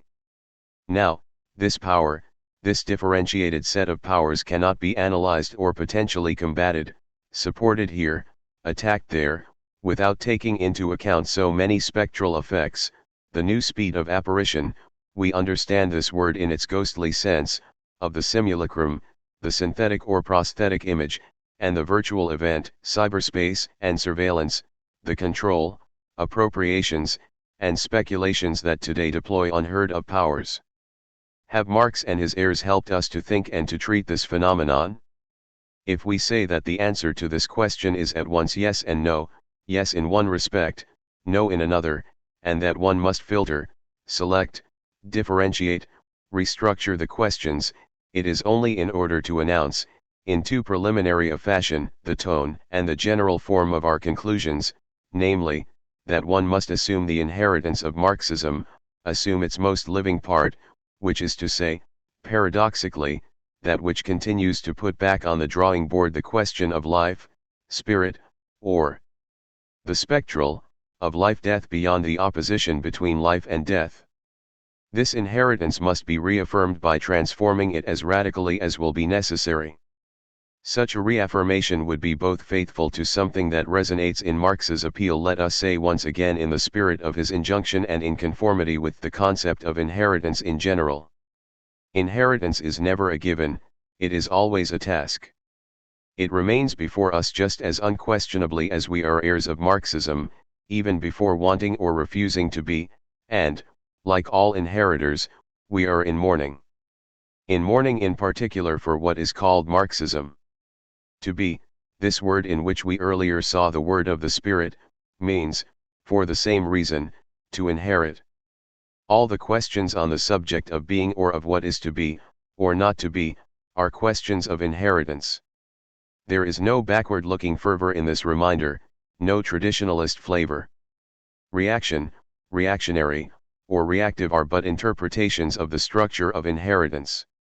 That we are heirs does not mean that we have or that we receive this or that, some inheritance that enriches us one day with this or that, but that the being of what we are is first of all inheritance, whether we like it or know it or not. And that, as Hölderlin said so well, we can only bear witness to it. To bear witness would be to bear witness to what we are insofar as we inherit, and that here is the circle, here is the chance, or the finitude, we inherit the very thing that allows us to bear witness to it. As for Hölderlin, he calls this language, the most dangerous of goods, given to man so that he bears witness to having inherited what he is, damn it, was ersei/gerbziohaven.1. 2. When we advance at least the hypothesis that the dogma on the subject of the end of Marxism and of Marxist societies is today, tendentially, a dominant discourse, we are still speaking, of course, in the Marxist code. We must not deny or dissimulate the problematic character of this gesture. Those who would accuse it of being circular or begging the question would not be altogether wrong. At least provisionally, we are placing our trust, in fact, in this form of critical analysis we have inherited from Marxism, in a given situation, provided that it is determinable and determined as being that of a socio-political antagonism. A hegemonic force always seems to be represented by a dominant rhetoric and ideology, whatever may be the conflicts between forces, the principal contradiction or the secondary contradictions, the overdeterminations and the relays that may later complicate this schema, and therefore lead us to be suspicious of the simple opposition of dominant and dominated, or even of the final determination of the forces in conflict, or even, more radically, of the idea that force is always stronger than weakness. Nietzsche and Benjamin have encouraged us to have doubts on this score, each in his own way, and especially the latter when he associated historical materialism with the inheritance, precisely, of some weak messianic force too. Critical inheritance, one may thus, for example, speak of a dominant discourse or of dominant representations and ideas, and refer in this way to a hierarchized and conflictual field without necessarily subscribing to the concept of social class by means of which Marx so often determined, particularly in the German ideology, the forces that are fighting for control of the hegemony, and even quite simply of the state. When, for example, in evoking the history of ideas, the manifesto declares that the ruling ideas die bereskenden Ideen of each age have ever been the ideas of its ruling class, der herrschenden class, p. 26, it is not out of the question for a selective critique to filter the inheritance of this utterance so as to keep this rather than that. One may continue to speak of domination in a field of forces not only while suspending the reference to this ultimate support that would be the identity and the self-identity of a social class, but even while suspending the credit extended to what Marx calls the idea, the determination of the superstructure as idea, ideal or ideological representation, indeed even the discursive form of this representation. All the more so since the concept of idea implies this irreducible genesis of the spectral that we are planning to re-examine here. But let us retain provisionally, for this very preliminary moment of our introduction, the schema of the dominant discourse. If such a discourse tends today to be getting the upper hand on the new stage of geopolitics, in the rhetoric of the politician, in the consensus of the media, over the most visible and resonant part of intellectual or academic space, it is the one that diagnoses, in all sorts of tones and with an unshakable assurance, not only the end of societies constructed on the Marxist model but the end of the whole Marxist tradition, even of the reference to the works of Marx, not to say the end of history, period. All of this would have finally come to term in the euphoria of liberal democracy and of the market economy.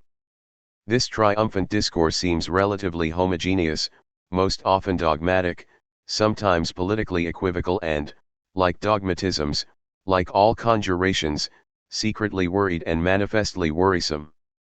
The protocol of our conference evokes the example of the book by Francis Fukuyama, The End of History and the Last Man. 3 is not what we have here, a new gospel, the noisiest, the most mediatized mediatica, the most successful one on the subject of the death of Marxism as the end of history? This work frequently resembles, it is true, the disconcerting and tardy byproduct of a footnote, nota bene for a certain Kojève who deserved better. Yet the book is not as bad or as naive as one might be led to think by the frenzied exploitation that exhibits it as the finest ideological showcase of victorious capitalism in a liberal democracy which has finally arrived at the plenitude of its ideal, if not of its reality. In fact, although it remains essentially, in the tradition of Leo Strauss relayed by Alan Bloom, the grammar school exercise of a young, industrious, but come lately reader of Kojève, and a few others, one must recognize that here or there this book goes beyond nuance and is sometimes suspensive to the point of indecision. To the questions elaborated in its own fashion, it on occasion ingenuously adds, so as to cover all the bases, what it calls two broad responses, from the left and the right, respectively, PXXII. It would thus merit a very close analysis. This evening we will have to limit ourselves to what concerns the general structure of a thesis, indispensable, precisely in the very structure of its logic, in the formulation of its formula, to the anti-Marxist conjuration. It is by design, of course, that we called it a moment ago a gospel. Why a gospel? Why would the formula here be neo-testamentary? This book claims to bring a positive response to a question whose formation and formulation are never interrogated in themselves. It is the question of whether a coherent and directional history of mankind will eventually lead the greater part of humanity, as Fukuyama calmly, enigmatically, and in a fashion at once modest and impudent calls it, toward liberal democracy, p. 12.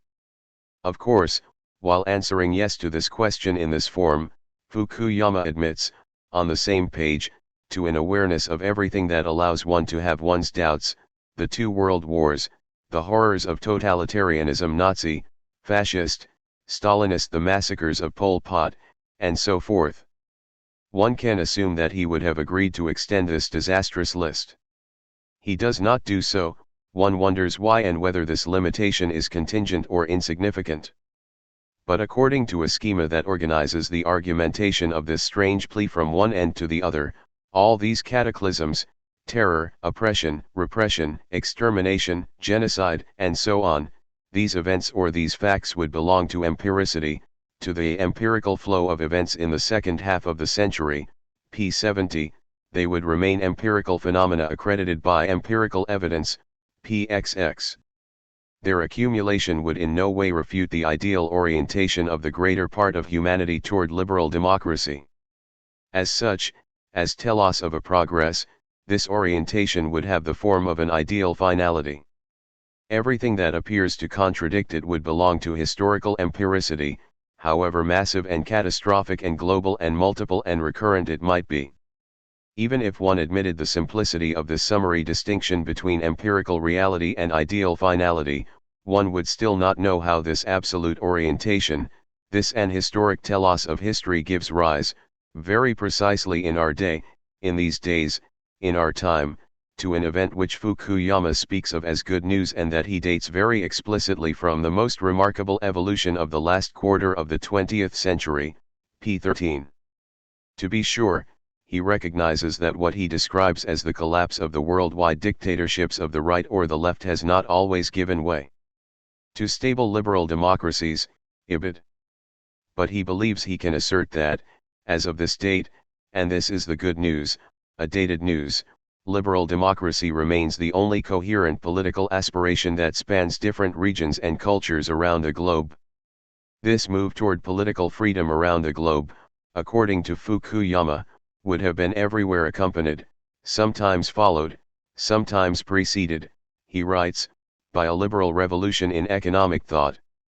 The alliance of liberal democracy and of the free market, there's the good news of this last quarter century. This evangelistic figure is remarkably insistent. Since it prevails or claims to prevail on a geopolitical scale, it deserves to be at least underscored. We are thus going to underscore it, as well as the figure of the promised land, which is at once close to it and dissociated from it for two reasons that we can only indicate here in parentheses. On the one hand, these biblical figures play a role that seems to exceed the simple rhetorical cliché they appear to be. On the other hand, they demand attention all the more so in that, in a fashion that is not fortuitous, the greatest symptomatic or metonymic concentration of what remains irreducible in the worldwide conjuncture in which the question of whither Marxism is inscribed today has its place, its figure, or the figure of its place in the Middle East. Three other messianic eschatologies mobilize there all the forces of the world and the whole world order in the ruthless war they are waging against each other, directly or indirectly. They mobilize simultaneously, in order to put them to work or to the test, the old concepts of state and nation-state, of international law, of teletechno-medio-economic and scientifico-military forces, in other words, the most archaic and the most modern spectral forces. One would have to analyze, in the limitless breadth of their worldwide historical stakes, since the end of the Second World War, in particular since the founding of the State of Israel, the violence that preceded, constituted, accompanied, and followed it on every side, at the same time in conformity with and in disregard of an international law that therefore appears today to be at the same time more contradictory, imperfect, and thus more perfectible and necessary than ever. Such an analysis can no longer avoid granting a determining role to this war of messianic eschatologies in what we will sum up with an ellipsis in the expression appropriation of Jerusalem. The war for the appropriation of Jerusalem is today the world war. It is happening everywhere. It is the world, it is today the singular figure of its being out of joint. Now, still in too elliptical a fashion, let us say that in order to determine in its radical premises Middle Eastern violence as an unleashing of messianic eschatologies and as infinite culminatory possibilities of holy alliances, a word that must be put in the plural to account for what makes the triangle of the three religions said to be religions of the book turn in these alliances, Marxism remains at once indispensable and structurally insufficient. It is still necessary, but provided it be transformed and adapted to new conditions and to a new thinking of the ideological, provided it be made to analyze the new articulation of techno-economic causalities and of religious ghosts, the dependent condition of the juridical at the service of socio-economic powers or states that are themselves never totally independent with regard to capital, but there is no longer, there never was just capital. Nor capitalism in the singular, but capitalisms plural, whether state or private, real or symbolic, always linked to spectral forces or rather capitalizations whose antagonisms are irreducible. This transformation and this opening up of Marxism are in conformity with what we were calling a moment ago the spirit of Marxism. If analysis of the Marxist type remains, then, indispensable, it appears to be radically insufficient there where the Marxist ontology grounding the project of Marxist science or critique also itself carries with it and must carry with it, necessarily, despite so many modern or postmodern denials, a messianic eschatology. On this score at least, paradoxically and despite the fact that it necessarily participates in them, it cannot be simply classified among the ideologisms or theologisms whose critique or demystification it calls for. In saying that, we will not claim that this messianic eschatology common both to the religions it criticizes and to the Marxist critique must be simply deconstructed. While it is common to both of them, with the exception of the content, but none of them can accept, of course, this epoche of the content, whereas we hold it here to be essential to the messianic in general, as thinking of the other and of the event to come, it is also the case that its formal structure of promise exceeds them or precedes them. Well, what remains irreducible to any deconstruction, what remains as undeconstructible as the possibility itself of deconstruction is, perhaps, a certain experience of the emancipatory promise. It is perhaps even the formality of a structural mechanism, a mechanism without religion, even a messianic without mechanism, an idea of justice which we distinguish from law or right and even from human rights, and an idea of democracy which we distinguish from its current concept and from its determined predicates. Today permit me to refer here to force of law and the other heading.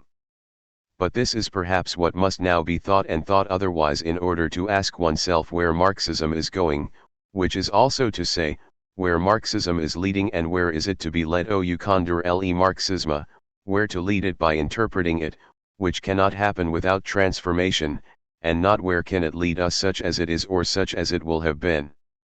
We return to the neo-evangelistic rhetoric of Fukuyama.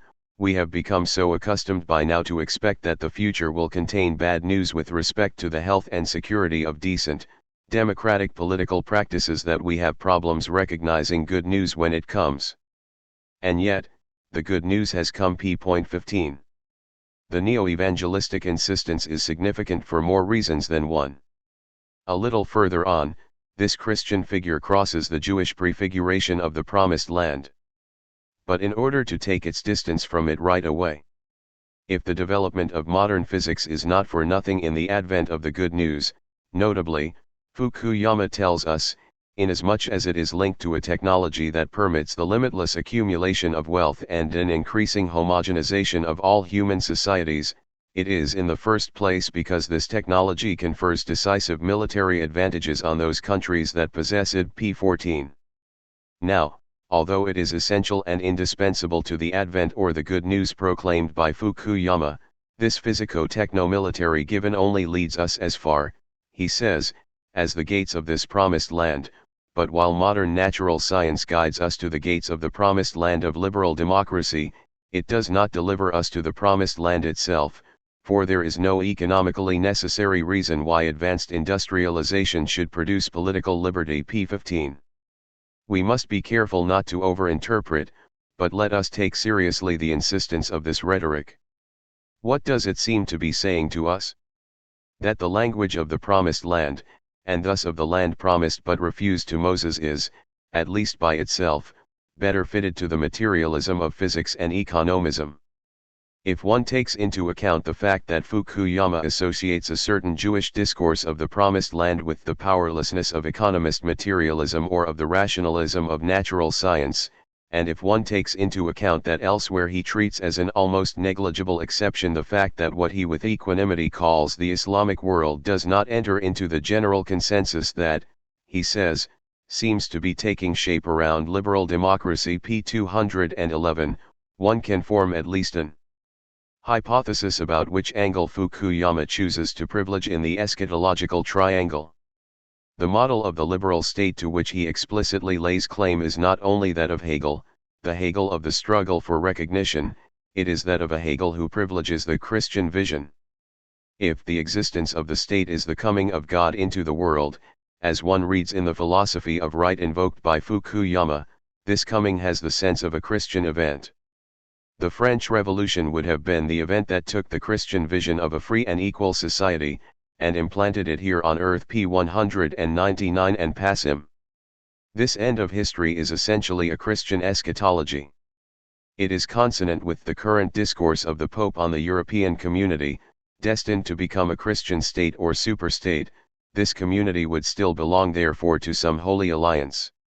It is thus not unconnected with the alliance spoken of explicitly in the manifesto which also named the Pope at that point. After having distinguished between the Anglo-Saxon model of the liberal state Hobbes, Locke, and Hegelian liberalism that pursues first of all rational recognition, Fukuyama distinguishes between two gestures by Kojève. When the latter describes the perfection of the universal and homogeneous state, he is depending too much on Locke and on an Anglo-Saxon model criticized by Hegel. On the other hand, he is right to affirm that post-war America or the European community constitutes the embodiment of Hegel's state of universal recognition. P203.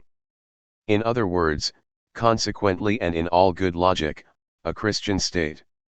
A holy alliance. We will not oppose some vulgarly empirical evidence to these predictive and predictable predications.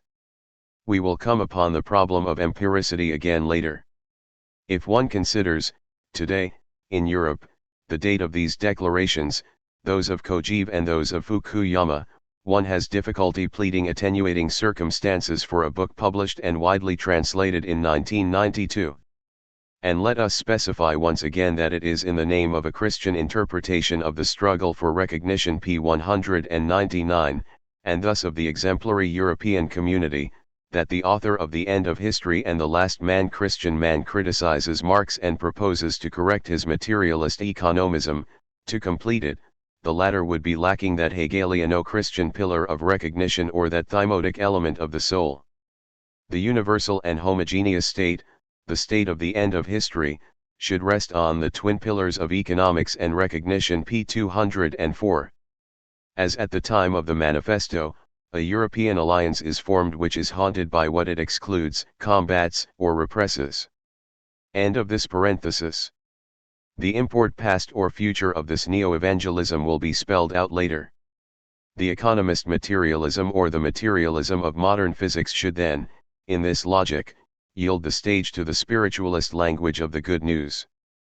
Fukuyama thus deems it necessary to have recourse to what he calls Hegel's non-materialist account of history, based on the struggle for recognition.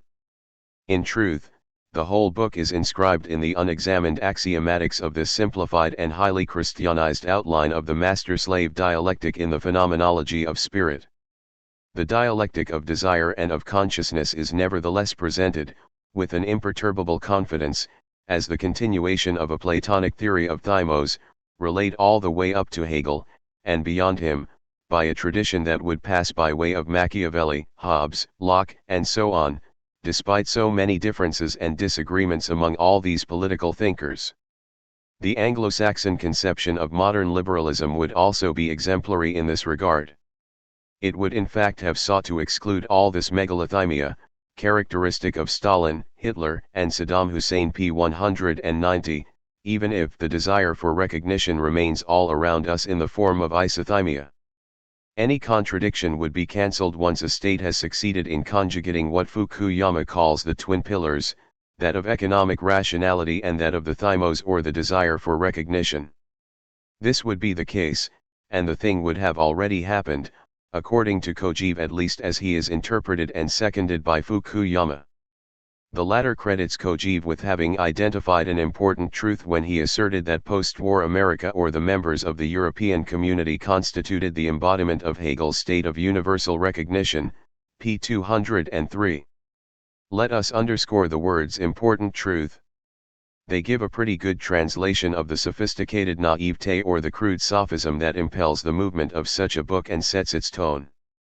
They also deprive it of any credibility. For Fukuyama wants to find grist for the mill of his argument everywhere, in the good news as empirical and supposedly observable event. This is the important truth of the embodiment of Hegel's state of universal recognition, and or in the good news as simple sign of an as yet inaccessible regulating ideal that cannot be measured against any historical event and especially against any so-called empirical failure. On the one hand, the gospel of politico-economic liberalism needs the event of the good news that consists in what has putatively actually happened, what has happened in this last quarter of the century, in particular, the supposed death of Marxism and the supposed realization of the state of liberal democracy.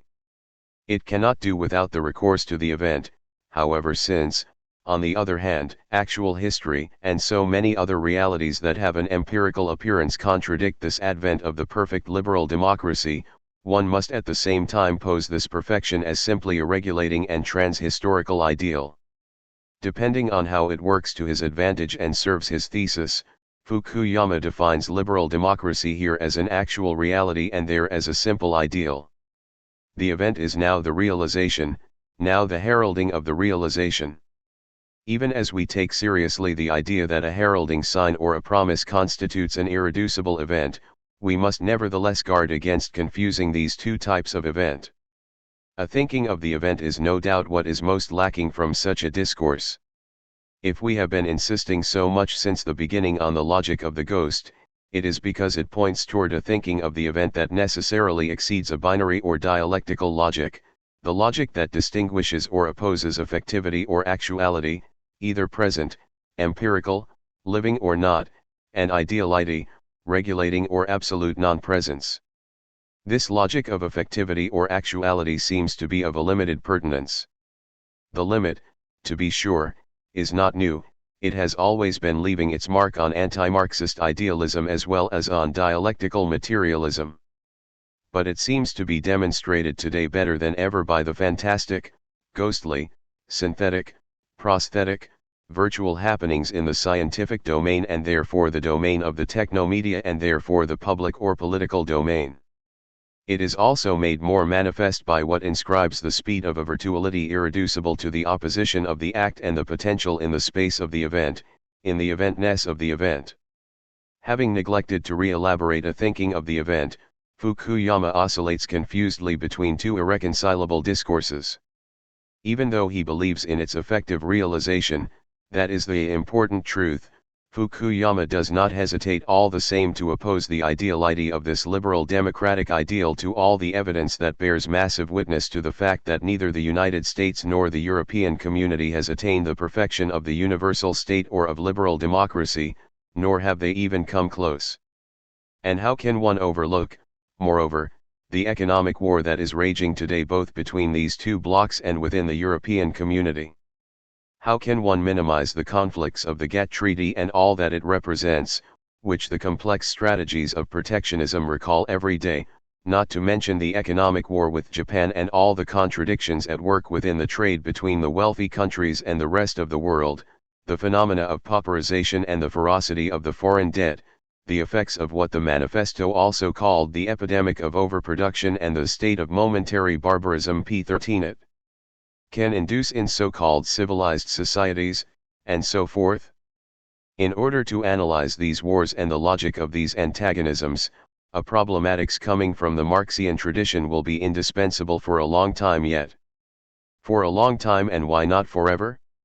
We indeed say a problematics from the Marxian tradition, in its opening and the constant transformation that should have and will have to characterize it, and not from the Marxist dogmatics linked to the apparatuses of orthodoxy.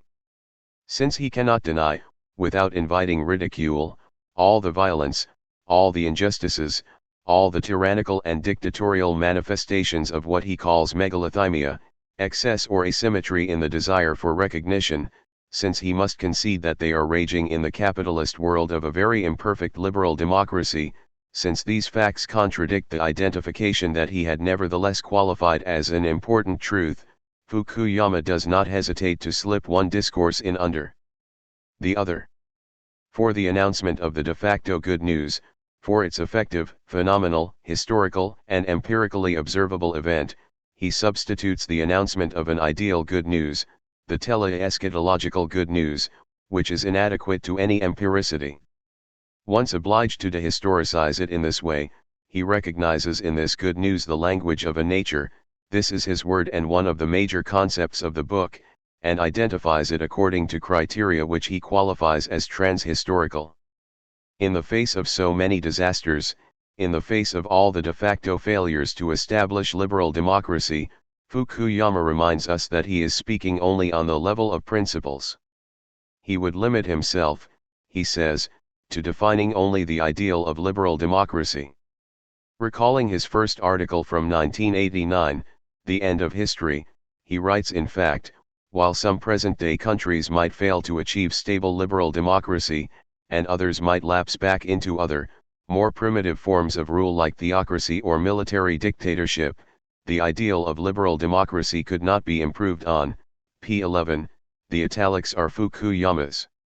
It would be too easy to show that, measured by the failure to establish liberal democracy, the gap between fact and ideal essence does not show up only in these so-called primitive forms of government, theocracy, and military dictatorship, supposing even, concesso non dato, that all theocracy is foreign to the ideal state of liberal democracy, or heterogeneous to its very concept.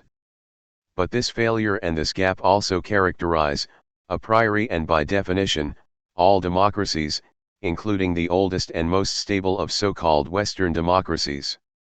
At stake here is the very concept of democracy as concept of a promise that can only arise in such a diastema, failure, inadequation, disjunction, disadjustment, being out of joint.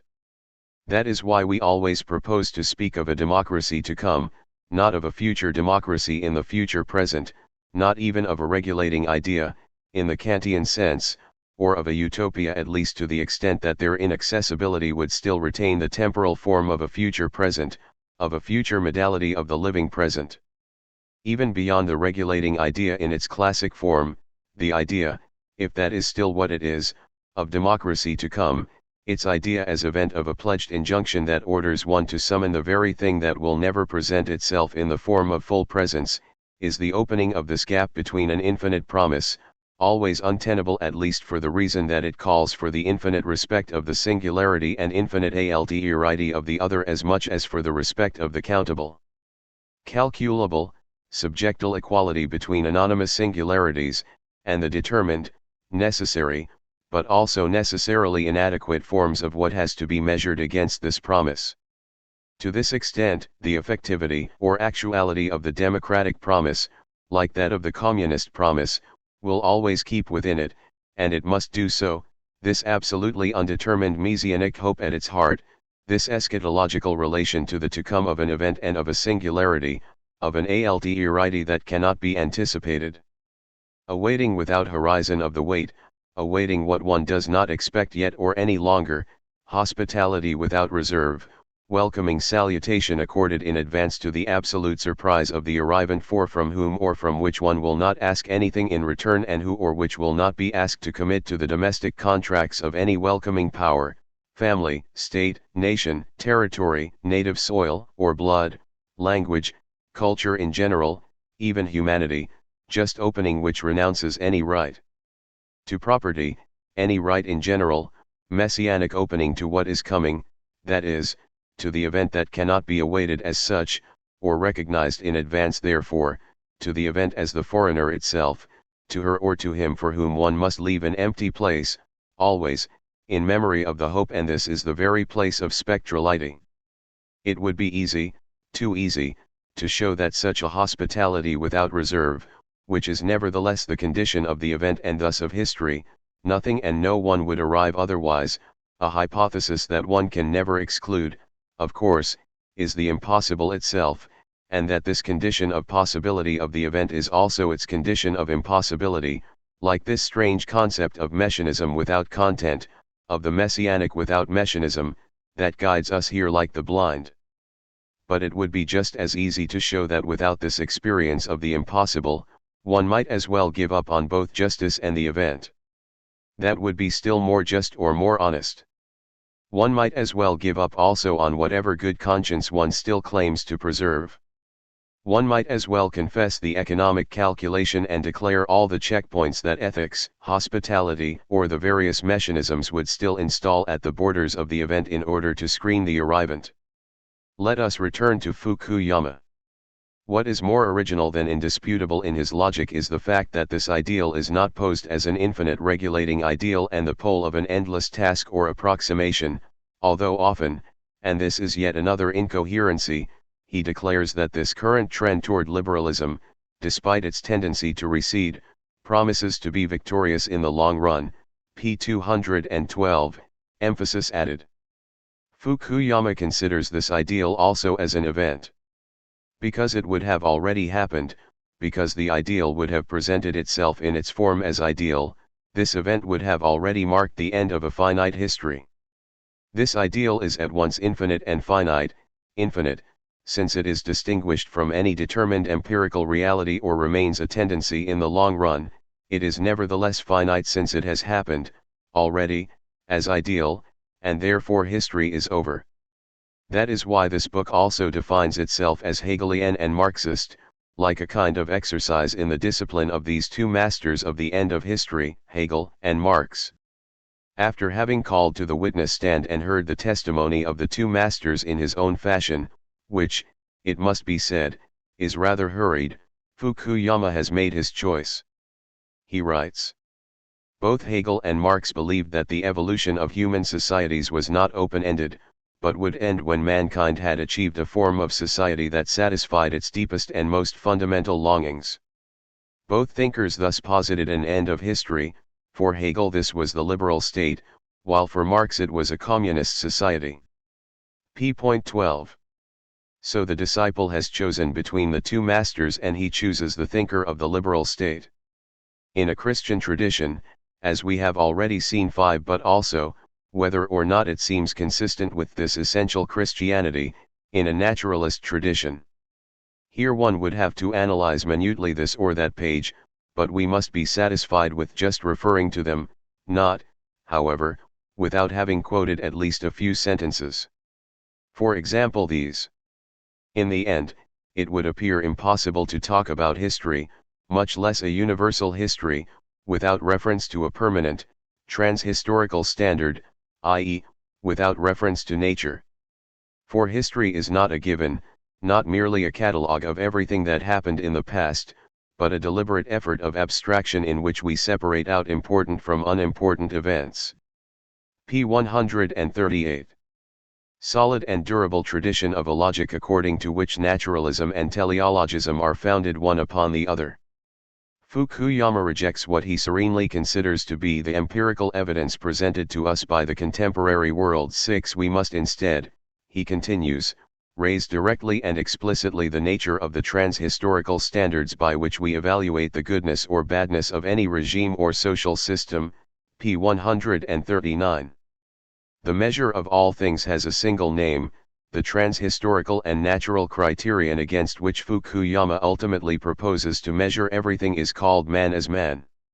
It is a little as if he had never come across any worrisome question about such a man, or read either a certain Marx or the Stirner whom the latter goes after in the German ideology regarding the properly ghostly abstraction of such a concept of man, not to mention Nietzsche, constantly caricatured and reduced to a few miserable stereotypes, for example, the relativist, and not the thinker of a last man whom he so often named as such, not to mention Freud, evoked only once as having put human dignity in doubt by reducing man to deeply hidden sexual urges. p. 297, not to mention Husserl simply passed over in silence, or Heidegger, who would be but the follower of the relativist Nietzsche. p. 333, not to mention a few thinkers who are even closer to us, and first of all, and especially, not to mention a certain Hegel, about whom the least one can say is that he is not a philosopher of natural and trans-historical man. If the reference to Hegel dominates this book, that reference is never bothered by this obvious fact. To define this supposedly natural entity, this man as man whom he talks about so blithely, Fukuyama claims to come back to what he calls the first man, that is, to natural man. On the concept of nature, on the genealogy of this concept, Fukuyama moreover seems unforthcoming, almost as much as Marx, one must add, even if the critical treatment to which the latter subjects the abstract concepts of nature and man as man remains a rich and fertile one. And when, so as to speak of this natural man, Fukuyama claims to have recourse to an entirely non-materialist dialectic issued by what he calls a new, synthetic philosopher named Hegel Kojève, the artifact he proposes to us seems so inconsistent and insubstantial that we will give up devoting too much time to it this evening. Beyond its philosophical naivete, it must no doubt be treated precisely as an artifact, a symptomatic montage that responds to a demand. In order to reassure it, one could almost say it responds on demand. It doubtless owes its success to this soothing confusion and to this opportunist logic of the good news which the confusion opportunely smuggles in as contraband. In spite of all that, it would be, it seems, neither just nor even interesting to accuse Fukuyama of the fate reserved for his book. One would do better to ask oneself why this book, with the good news it claims to bring, has become such a media gadget, and why it is all the rage in the ideological supermarkets of a worried West, where it is bought up just as, at the first rumors of war, people buy sugar and oil, when there is any left.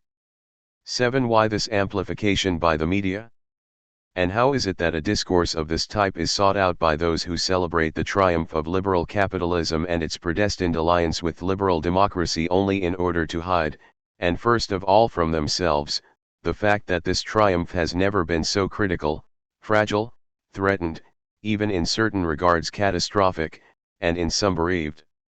Bereaved by what the specter of Marx represents still today, and which it would be a matter of conjuring away one more time in a jubilatory and manic fashion, a necessary phase of unsuccessful morning work, according to Freud, but also virtually bereaved for itself. By hiding from themselves all these failures and all these threats, people would like to hide from the potential force and virtuality of what we will call the principle, and even, still in the figure of irony, the spirit of the Marxist critique. We would be tempted to distinguish the spirit of the Marxist critique, which seems to be more indispensable than ever today, at once from Marxism as ontology, philosophical or metaphysical system, as dialectical materialism, from Marxism as historical materialism or method, and from Marxism incorporated in the apparatuses of party, state, or workers' international. But we will also distinguish it from what could be called, to go quickly, a deconstruction, there where the latter is no longer simply a critique, and where the questions it poses to any critique and even to any question have never been in a position either to identify with or especially to oppose symmetrically something like Marxism, the Marxist ontology, or the Marxist critique. If a discourse of the Fukuyama type plays to good effect the role of channel jamming and doubly bereaved disavowal expected of it, it is because, cleverly for some, crudely for others, it performs a sleight of hand trick.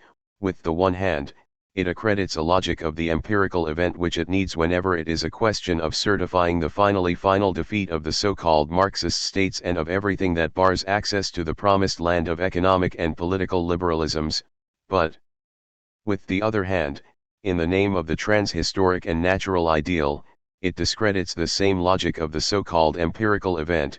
It has to suspend it to avoid chalking up to the account of this ideal and its concept precisely whatever contradicts them in such a cruel fashion, in a word, all the evil, all that is not going well in the capitalist states and in liberalism.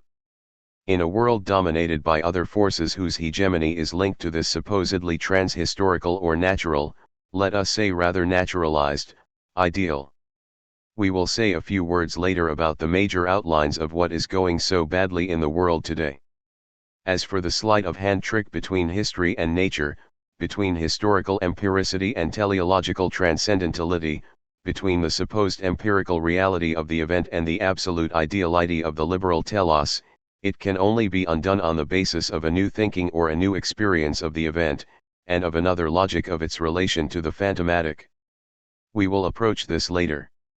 The logic of this novelty is not necessarily opposed to the most ancient ancientness. But once again one should not be unfair to this book. Although such works remain fascinating, their very incoherence and sometimes their distressing primitivity play the role of symptomatic signal which one must account for as well as possible. Arousing our attention to a geopolitics of the ideological stakes of the moment, deploying them on the scale of the worldwide cultural market, works like these have the value of reminding us of a complication to which I alluded a moment ago. Let's be specific. If all these themes of the end of history, end of man, figure of the last man, entry into a certain post-Marxism, and so forth, were, already at the beginning of the 60s, part of the elementary culture of the philosophers of my generation, we are not stuck today in their simple and static repetition. For it is also true that from this fundamental event it was not possible to deduce, and still less to date, this other event, this other series of events in progress and still unanalyzed which came about, 3 decades later, at a rhythm that no one in the world could calculate in advance, not even a few months before. In 1981, while I was imprisoned in Prague by those then in power, I said to myself with a naive sense of near certainty, this barbarism could last for centuries. It is this latter eventness that one must think, but that best resists what is called the concept, if not thinking. And it will not be thought as long as one relies on the simple, ideal, mechanical, or dialectical, opposition of the real presence of the real present or the living present to its ghostly simulacrum, the opposition of the effective or actual, wirklich, to the non-effective, inactual, which is also to say, as long as one relies on a general temporality or an historical temporality made up of the successive linking of presents identical to themselves and contemporary with themselves. This neoliberal rhetoric, both jubilant and worried, manic and bereaved, often obscene in its euphoria, obliges us, then, to interrogate an eventness inscribed in the gap between the moment in which the ineluctable of a certain end was heralded and the actual collapse of those totalitarian states or societies that gave themselves the figure of Marxism. This latency period, which no one managed to represent to themselves much less to calculate in advance, is not just a temporal medium. No objective and homogeneous chronology can measure it. A set of transformations of all sorts, in particular, techno-scientifico-economico-media, exceeds both the traditional givens of the Marxist discourse and those of the liberal discourse opposed to it. Even if we have inherited some essential resources for projecting their analysis, we must first recognize that these mutations perturb the onto-theological schemas or the philosophies of technics as such. They disturb political philosophies and the common concepts of democracy. They oblige us to reconsider all relations between state and nation, man and citizen, the private and the public, and so forth. This is where another thinking of historicity calls us beyond the metaphysical concept of history and the end of history, whether it be derived from Hegel or from Marx. This is where one could put to work in a more demanding fashion the two moments of the Kochvian postscript on post-history and post-historical animals. It would be necessary, of course, to take into account Kojève's sometimes genial, often naively joking Baroquism. Fukuyama does not do so enough, even if the irony of certain provocations does not entirely escape him. But it would also have been necessary to analyze with all possible rigor the numerous chronological and logical articulations of that long and famous footnote. As he tells us in the postscript to his note, Kojève went to Japan in 1959. There is a French tradition, a kind of French specialty of peremptory diagnoses upon returning from a quick trip to a faraway land whose language one does not even speak and about which one knows next to nothing. Charles P. Guy already made fun of this vice in 1913 when Gustave Lanson dared to claim expertise after a trip of a few weeks to the United States. Upon returning from this visit, which he made as an important public official of the European community, Kojève concluded that post-historical Japanese civilization had set out on a path diametrically opposed to the American path, and this because of what he then names, in that profoundly offhand, nutty, and pataphysician manner which is, to be sure, his genius but which is also his entire responsibility, the snobism in the pure state of the cultural formalism of Japanese society. But he nevertheless maintains what is most important in his view, namely his previous diagnosis concerning properly American post-history. It's just that he will have had to revise something in an incredible and indecent tableau, the United States as the final stage of Marxist communism. The only thing Kojève now puts in question is the idea that this American end represents, if one may say so, the ultimate figure of the ultimate, namely of the Hegelian Marxist end of history as present and not as future. Revising and contesting his first hypothesis, Kojève comes around to thinking that there is an even more final end of history, an even more eschatological end than the American, and even Californian, as he says somewhere, happy end, and it is the more than extreme Japanese extremity, in the competition between the two capitalisms whose war will have inaugurated, let us not forget, the era of nuclear destruction. According to Kojève, the final stage of communism in the post-war United States does indeed, as it must, reduce man to animality. But there is something even more chic, snobbier, there is a NEC plus ultra in the end of history, and that is Japanese post-historicity. The latter succeeds, thanks to the snobism of its culture, in saving post-historical man from his return to animal naturality. Nevertheless, and one must emphasize this, despite the regret that caused him to think, after his 1959 trip, that Japan had gone further, so to speak, in its race after the end of history, Kojève does not put in question again his description of man's return to animality in the post-war United States. An extravagant description, not because it compares man to animals, but in the first place because it puts an imperturbable and arrogant ignorance to work in the service of doubtful effects, and it is on this point that it would be appropriate to compare Kojève's impudence to the incantation of those who, like Fukuyama, sing. As for Kojève, he is not singing the universalization of Western liberal democracy as endpoint of human government and the victory of capitalism that would have successfully resolved the class problem, and so forth. 9 Why and how was Kojève able to think that the United States had already reached the final stage of Marxist communism? What did he think he perceived there? What did he want to perceive there? Answer: the appropriation, in abundance, of everything that can respond to need or desire. The cancellation of the gap between desire and need suspends any excess, any disadjustment, in particular in work. It is not at all surprising that this end of the disadjustment, of the being out of joint, prefigures an eternal present. But what about the gap between this prefiguration and what it represents before its presence itself? Practically is the grotesque signature of this sententious verdict: all the members of a classless society can appropriate their as of now 1946 whatever they like, without having for all that to work any more than they wish to. Several comparative trips, between 1948 and 1958, to the United States and the USSR have left me with the impression that if Americans appear to be Sino-Soviets who have gotten rich, it is because the Russians and the Chinese are still but impoverished Americans, moreover on a rapid road toward wealth. I was led to conclude that the American way of life in English in the original was the kind of life proper to the post-historical period, and that the presence today of the United States in the world prefigures the future eternal present of all of humanity. Thus man's return to animality seemed no longer a possibility still to come, but an already present certainty. It was after a recent trip to Japan, 1959, that I radically changed my opinion on this point. 10. Who could deny that the neo-Marxist and para-Heideggerian reading of the Phenomenology of Spirit by Kojève is interesting? It played a formative and not negligible role, from many standpoints, for a certain generation of French intellectuals, just before or just after the war. Things are not as simple in this regard as people generally maintain, but that is not our point here. On the other hand, if one wants to read with some seriousness that which is not altogether serious, namely Kojève's note and postscript on post-Marxism as post-history of humanity, then one must still underscore at least a few points.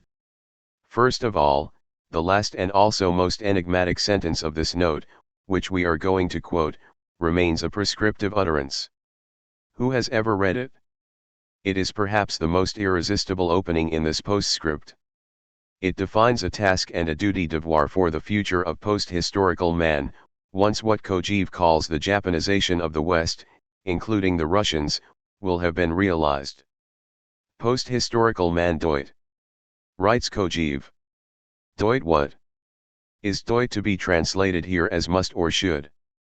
Whatever may be the case concerning the modality or the content of this devoir, whatever may be the necessity of this prescription, even if it calls for eternities of interpretation, there is and it is necessary for the future. Whatever may be its intermination, be it that of it is necessary that there be the future il faut l'avenir, there is some future and some history, there is perhaps even the beginning of historicity for post-historical man, and beyond history such as they have been represented up until now. We must insist on this specific point precisely because it points to an essential lack of specificity, an intermination that remains the ultimate mark of the future, whatever may be the case concerning the modality or the content of this duty, this necessity, this prescription, or this injunction, this pledge, this task, also therefore this promise, this necessary promise, this it is necessary, and that is the law. This indifference to the content here is not an indifference, it is not an attitude of indifference, on the contrary. Marking any opening to the event and to the future as such, it therefore conditions the interest in and not the indifference to anything whatsoever, to all content in general. Without it, there would be neither intention, nor need, nor desire, and so on. The concept of this singular indifference, difference itself, is not projected by our reading onto Kojève's text. The latter speaks of it. It characterizes in his view a future that would carry beyond what has up until now been called history.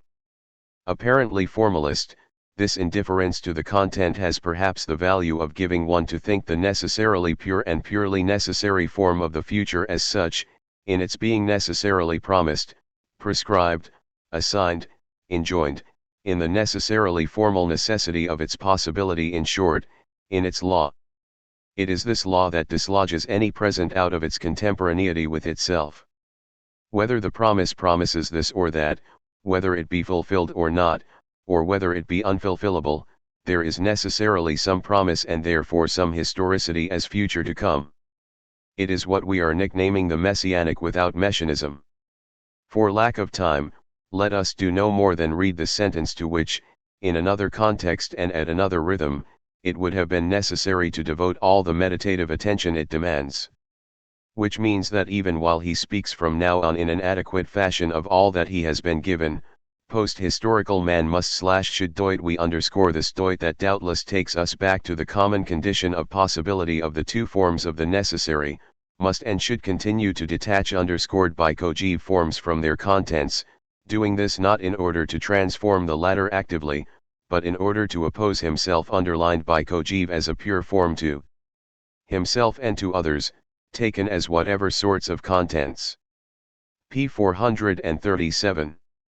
Is it possible to reread this text of Kojève's otherwise?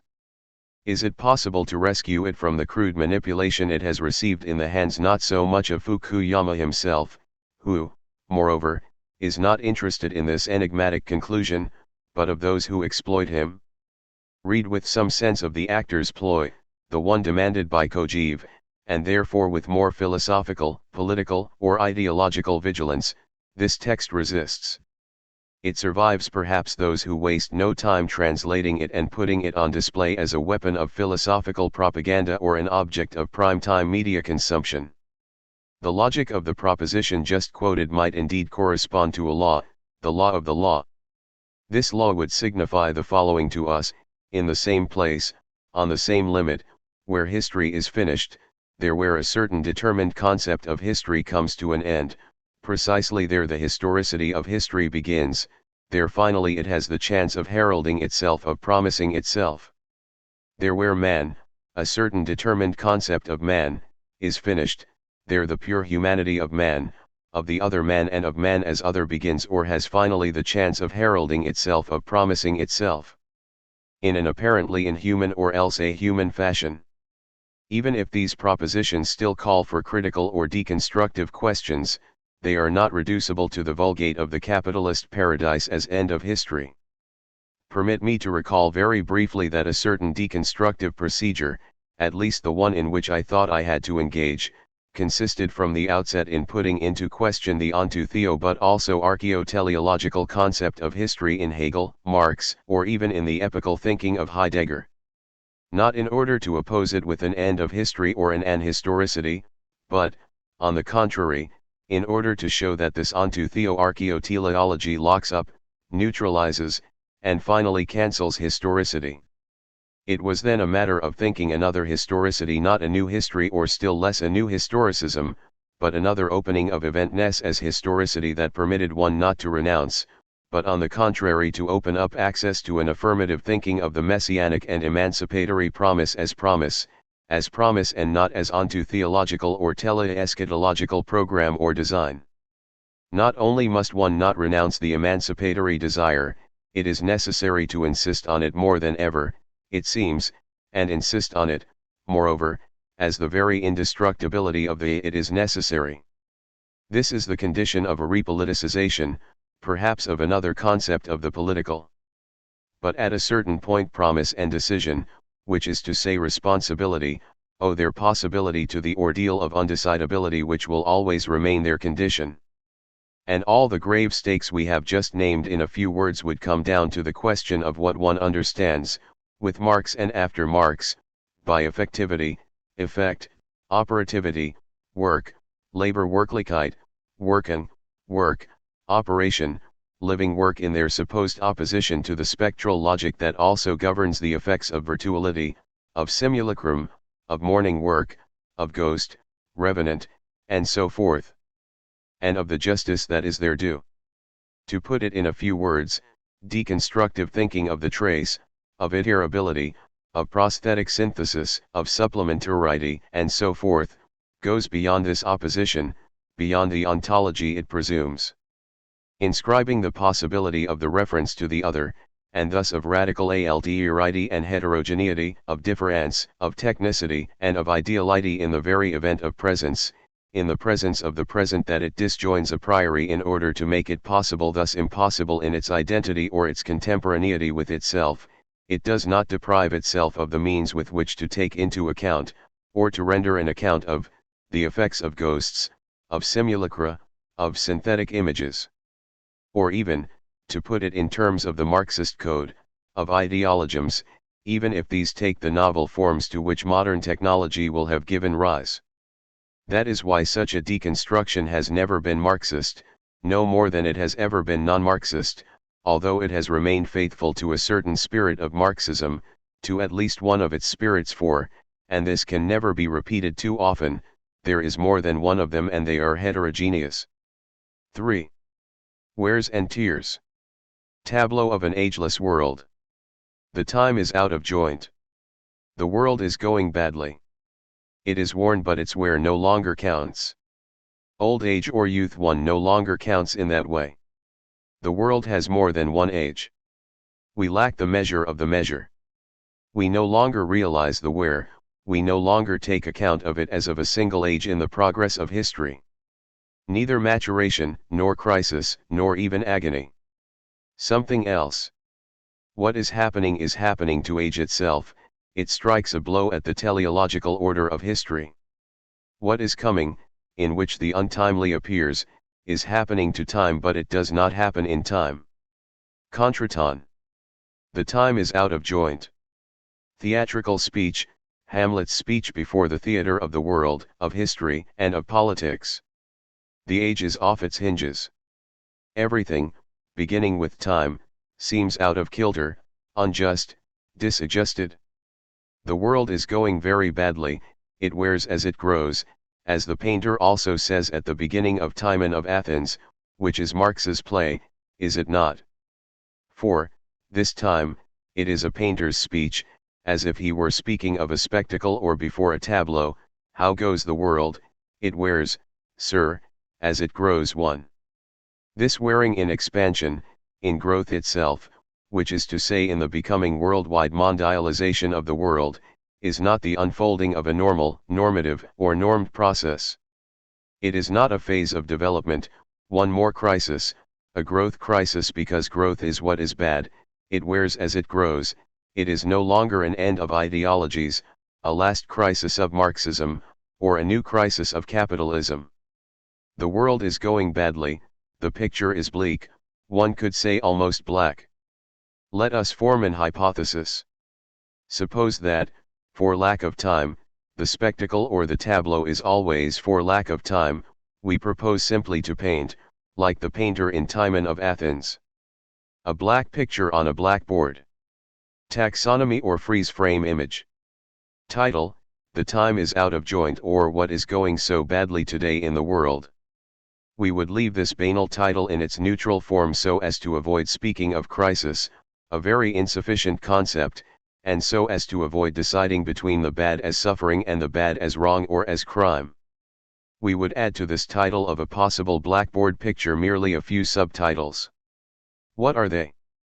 One might already have been shocked by the Kochvian picture of the state of the world and the state of the United States after the war. The optimism of the picture was tainted by cynicism.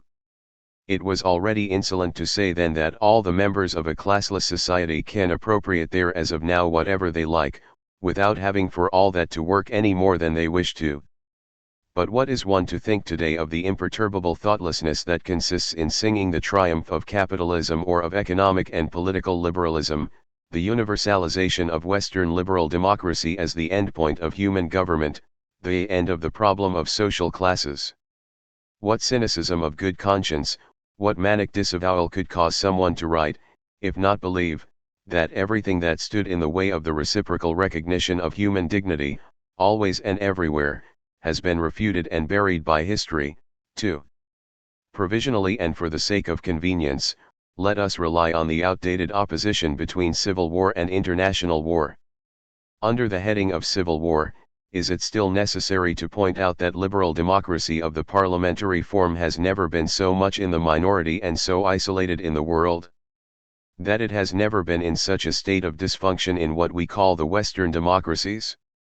Electoral representativity or parliamentary life is not only distorted, as was always the case, by a great number of socio-economic mechanisms, but it is exercised with more and more difficulty in a public space profoundly upset by techno-telemedia apparatuses and by new rhythms of information and communication, by the devices and the speed of forces represented by the latter, but also and consequently by the new modes of appropriation they put to work, by the new structure of the event and of its spectrality that they produce, both invent and bring up to date, inaugurate and reveal, cause to come about and bring up to light at the same time, there where they were already there without being there. It is the relation of the concept of production to the ghost that is in question here.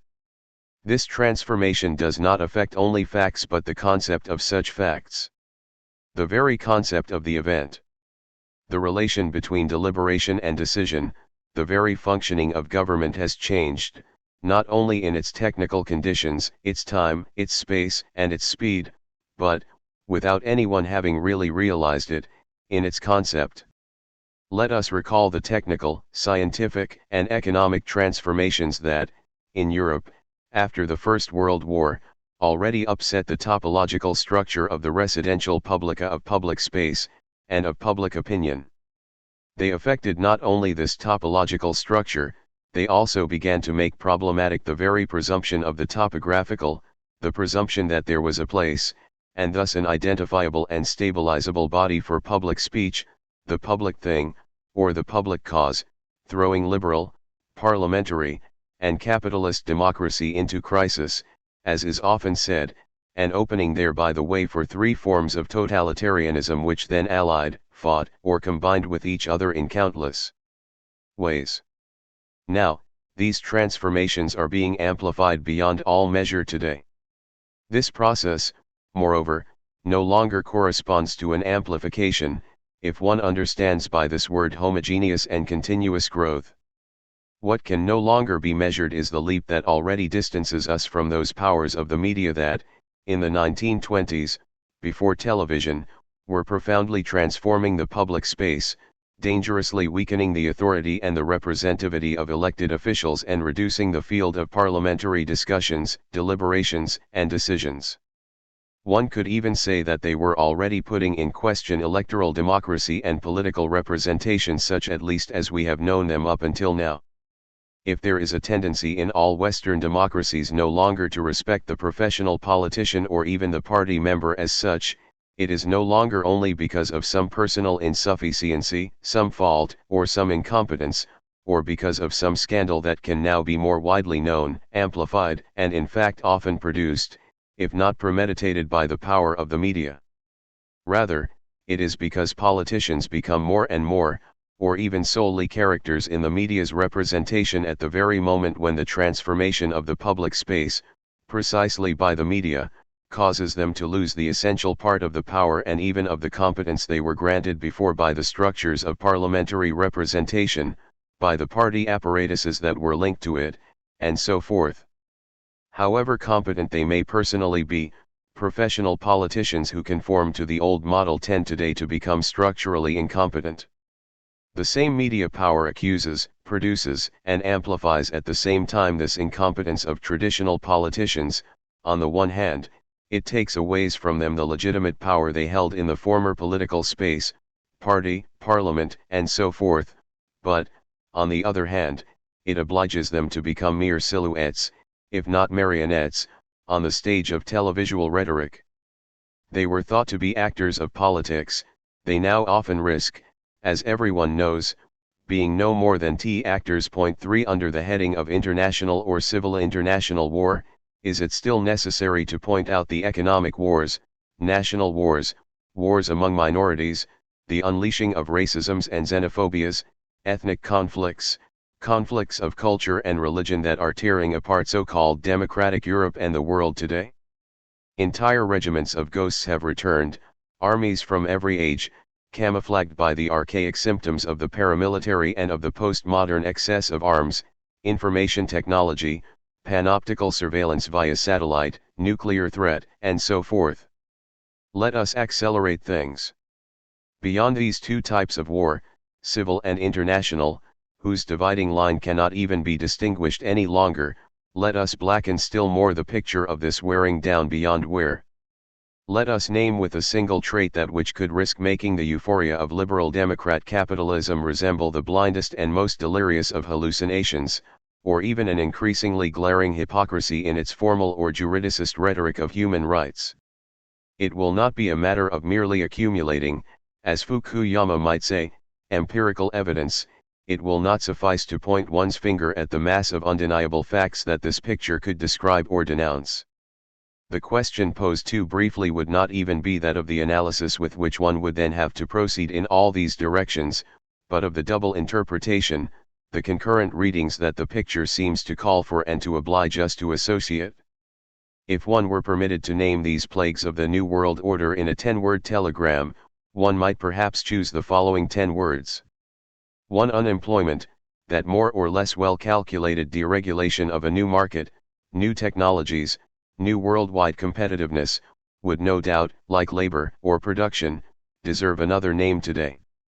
All the more so in that telework inscribes there a new set of givens that perturbs both the methods of traditional calculation and the conceptual opposition between work and non-work, activity, employment, and their contrary.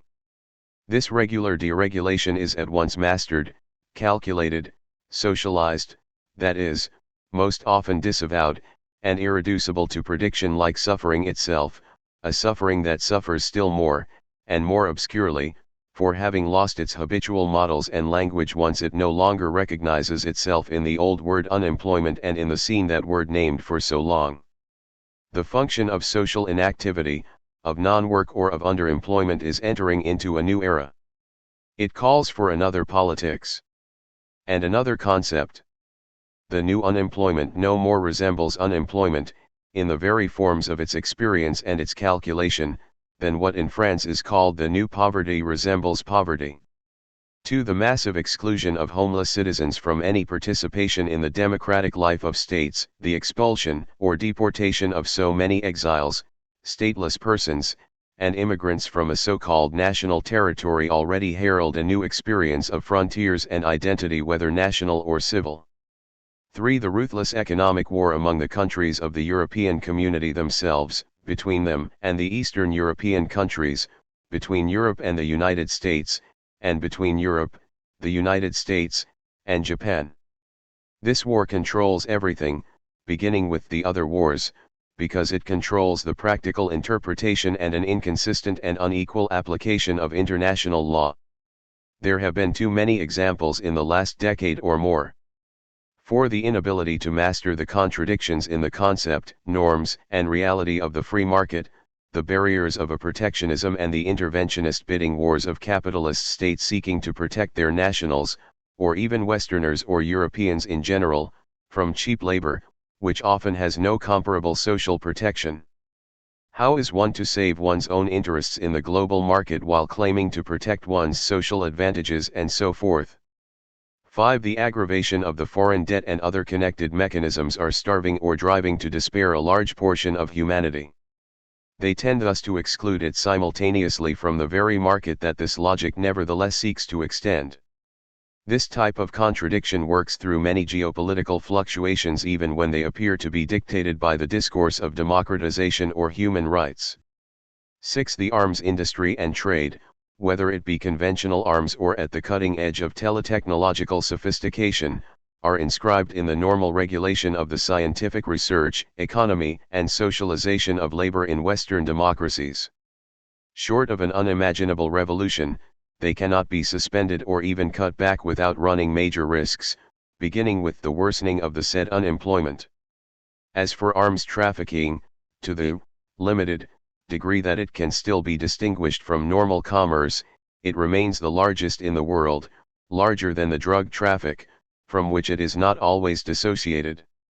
7. The spread, dissemination, of nuclear weapons, maintained by the very countries that say they want to protect themselves from it, is no longer even controllable, as was the case for a long time, by statist structures. It exceeds not only statist control but every declared market. 8. Inter-ethnic wars, have there ever been another kind, are proliferating, driven by an archaic phantasm and concept, by a primitive conceptual phantasm of community, the nation-state, sovereignty, borders, native soil and blood. Archaism is not a bad thing in itself, it doubtless keeps some irreducible resource. But how can one deny that this conceptual phantasm is, so to speak, made more outdated than ever, in the very ontology it supposes, by teletechnic dislocation? By ontology we mean an axiomatics linking indissociably the ontological value of present being onto its situation, to the stable and presentable determination of a locality, the topos of territory, native soil, city, body in general. For having spread in an unheard of fashion, which is more and more differentiated and more accelerated, it is acceleration itself, beyond the norms of speed that have until now informed human culture. The process of dislocation is no less archoriginary, that is, just as archaic as the archaism that it has always dislodged. This process is, moreover, the positive condition of the stabilization that it constantly relaunches. All stability in a place being but a stabilization or a sedentarization, it will have to have been necessary that the local difference, the spacing of a displacement gives the movement its start, and gives place and gives rise d'un lieu. All national rootedness, for example, is rooted first of all in the memory or the anxiety of a displaced or displaceable population.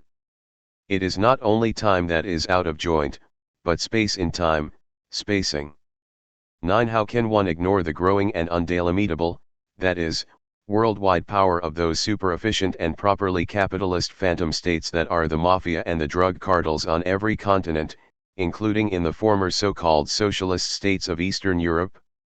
These phantom states have infiltrated and banalized themselves everywhere, to the point that they can no longer be strictly identified, nor even sometimes clearly dissociated from the processes of democratization. Think for example of the schema, telegraphically simplified here, that would associate them with the history of a Sicilian mafia harassed by the fascism of the Mussolinian state, thus intimately and symbiotically allied to the Allies in the democratic camp on both sides of the Atlantic, as well as in the reconstruction of the Italian Christian democratic state, which has today entered into a new configuration of CAT, about which the least one can say is that we will understand nothing of what is happening there if we do not take account of its genealogy. All these infiltrations are going through a critical phase, as one says, which is no doubt what allows us to talk about them or to begin their analysis. These phantom states invade not only the socio-economic fabric, the general circulation of capital, but also statist or interstatist institutions. 10. For above all, one would have to analyze the present state of international law and of its institutions. Despite a fortunate perfectibility, despite an undeniable progress, these international institutions suffer from at least two limits. The first and most radical of the two stems from the fact that their norms, their charter, the definition of their mission depend on a certain historical culture. They cannot be dissociated from certain European philosophical concepts, and notably from a concept of state or national sovereignty whose genealogical closure is more and more evident, not only in a theoretico-juridical or speculative fashion, but concretely, practically, and practically quotidian. Another limit is strictly linked to the first. This supposedly universal international law remains, in its application, largely dominated by particular nation-states. Almost always their techno-economic and military power prepares and applies, in other words, carries the decision. As one says in English, it makes the decision. Countless examples, recent or not so recent, would amply demonstrate this. whether it is a question of deliberations and resolutions of the United Nations or of the putting into practice or the enforcement of these decisions, the incoherence, discontinuity, inequality of states before the law, the hegemony of certain states over military power in the service of international law, this is what, year after year, day after day, we are forced to acknowledge. Point 4. These facts do not suffice to disqualify international institutions. Justice demands, on the contrary, that one pay tribute to certain of those who are working within them in the direction of the perfectibility and emancipation of institutions that must never be renounced. However insufficient, confused, or equivocal such signs may still be, we should salute what is heralded today in the reflection on the right of interference or intervention in the name of what is obscurely and sometimes hypocritically called the humanitarian, thereby limiting the sovereignty of the state in certain conditions. Let us salute such signs even as one remains vigilantly on guard against the manipulations or appropriations to which these novelties can be subjected. Let us return now to the immediate vicinity of the subject of our conference. My subtitle, The New International, refers to a profound transformation, projected over a long term, of international law, of its concepts, and its field of intervention.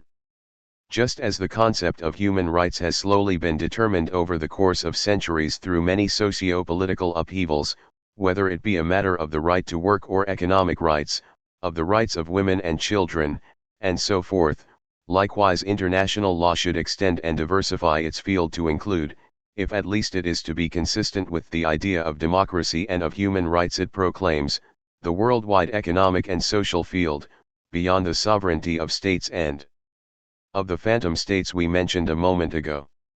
Despite appearances, what we are saying here is not simply anti-statist. In given and limited conditions, the superstate, which might be an international institution, may always be able to limit the appropriations and the violence of certain private socio-economic forces. But without necessarily subscribing to the whole Marxist discourse, which, moreover, is complex, evolving, heterogeneous, on the state and its appropriation by a dominant class, on the distinction between state power and state apparatus, on the end of the political, on the end of politics, or on the withering away of the state. 5. And, on the other hand, without suspecting the juridical idea in itself, one may still find inspiration in the Marxist spirit to criticize the presumed autonomy of the juridical and to denounce endlessly the de facto takeover of international authorities by powerful nation-states, by concentrations of techno-scientific capital, symbolic capital, and financial capital, of state capital and private capital. A new international is being sought through these crises of international law. It already denounces the limits of a discourse on human rights that will remain inadequate, sometimes hypocritical, and in any case formalistic and inconsistent with itself as long as the law of the market, the foreign debt, the inequality of techno-scientific, military, and economic development maintain an effective inequality as monstrous as that which prevails today, to a greater extent than ever in the history of humanity.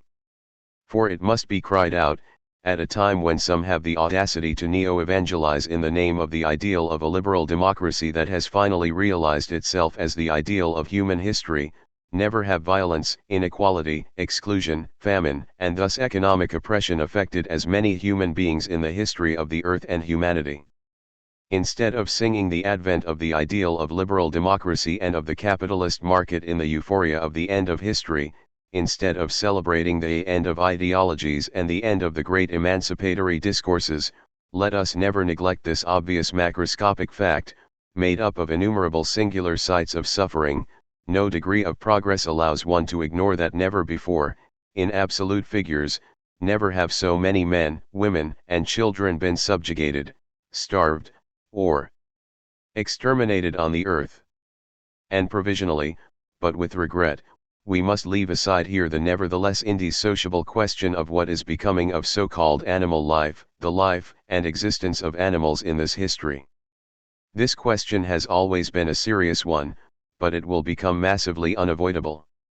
The new international is not only that which is seeking a new international law through these crimes. It is a link of affinity, suffering, and hope, a still discreet, almost secret link, as it was around 1848, but more and more visible, we have more than one sign of it. It is an untimely link, without status, without title, and without name, barely public even if it is not clandestine, without contract, out of joint, without coordination, without party, without country, without national community, international before, across, and beyond any national determination, without co-citizenship, without common belonging to a class.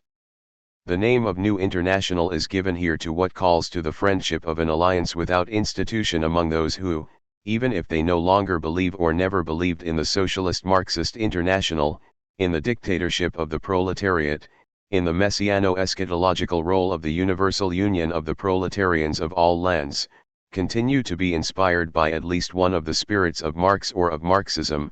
They now know that there is more than one, and in order to ally themselves, in a new, concrete, and real way, even if this alliance no longer takes the form of a party or of a workers' international, but rather of a kind of counter-conjuration, in the theoretical and practical critique of the state of international law, the concepts of state and nation, and so forth, in order to renew this critique, and especially to radicalize it. There are at least two ways to interpret what we have just called the blackboard picture, the 10 plagues, the morning and promise it announces while pretending to expose or to count. Between these two interpretations, which are at once in competition and incompatible, how is one to choose? Why can we not choose? Why must we not choose? In both cases, it is a matter of fidelity to a certain spirit of Marxism, this one, and not the other. The first interpretation, the most classical and paradoxical at the same time, would still remain within the idealist logic of Fukuyama. But so as to draw other consequences. Let us accept provisionally the hypothesis that all that is going badly in the world today is but a measure of the gap between an empirical reality and a regulating ideal, whether the latter is defined as Fukuyama does or whether one refines and transforms the concept. The value and the obviousness of the ideal would not be compromised, intrinsically, by the historical inadequation of empirical realities. Well, even within this idealist hypothesis, the recourse to a certain spirit of the Marxist critique remains urgent and will have to remain indefinitely necessary in order to denounce and reduce the gap as much as possible, in order to adjust reality to the ideal in the course of a necessarily infinite process. This Marxist critique can still be fruitful if one knows how to adapt it to new conditions, whether it is a matter of new modes of production, of the appropriation of economic and techno-scientific powers and knowledge, of juridical formality in the discourse and the practices of national or international law, of new problems of citizenship and nationality, and so forth. The second interpretation of the blackboard picture would obey another logic. Beyond the facts, beyond the supposed empirical evidence, beyond all that is inadequate to the ideal, it would be a question of putting into question again, in certain of its essential predicates, the very concept of the said ideal. This would extend, for example, to the economic analysis of the market, the laws of capital, of types of capital, financial or symbolic, therefore spectral, liberal parliamentary democracy, modes of representation and suffrage, the determining content of human rights, women's and children's rights. 6. The current concepts of equality, liberty, especially fraternity, the most problematic of all, dignity, the relations between man and citizen. It would also extend, in the quasi-totality of these concepts, to the concept of the human, therefore of the divine and the animal, and to a determined concept of the democratic that supposes it, let us not say of all democracy or, precisely justament, of democracy to come. Now, even in this last hypothesis, fidelity to the inheritance of a certain Marxist spirit would remain a duty. Here are two different reasons to be faithful to a spirit of Marxism. They must not be added together but intertwined. They must be implicated with each other in the course of a complex and constantly re-evaluated strategy. There will be no repoliticization, there will be no politics otherwise. Without this strategy, each of the two reasons could lead back to the worst, to worse than the bad, if one can put it that way, namely to a sort of fatalist idealism or abstract and dogmatic eschatology in the face of the world's evil. Which Marxist spirit, then? It is easy to imagine why we will not please the Marxists, and still less all the others, by insisting in this way on the spirit of Marxism, especially if we let it be understood that we intend to understand spirits in the plural and in the sense of specters, of untimely specters that one must not chase away but sort out, critique, keep close by, and allow to come back. And of course, we must never hide from the fact that the principle of selectivity which will have to guide and hierarchize among the spirits will fatally exclude in its turn. It will even annihilate, by watching, over, its ancestors rather than, over, certain others. 7 At this moment rather than at some other moment. By forgetfulness, guilty or innocent, it little matters here, by foreclosure or murder, this watch itself will engender new ghosts.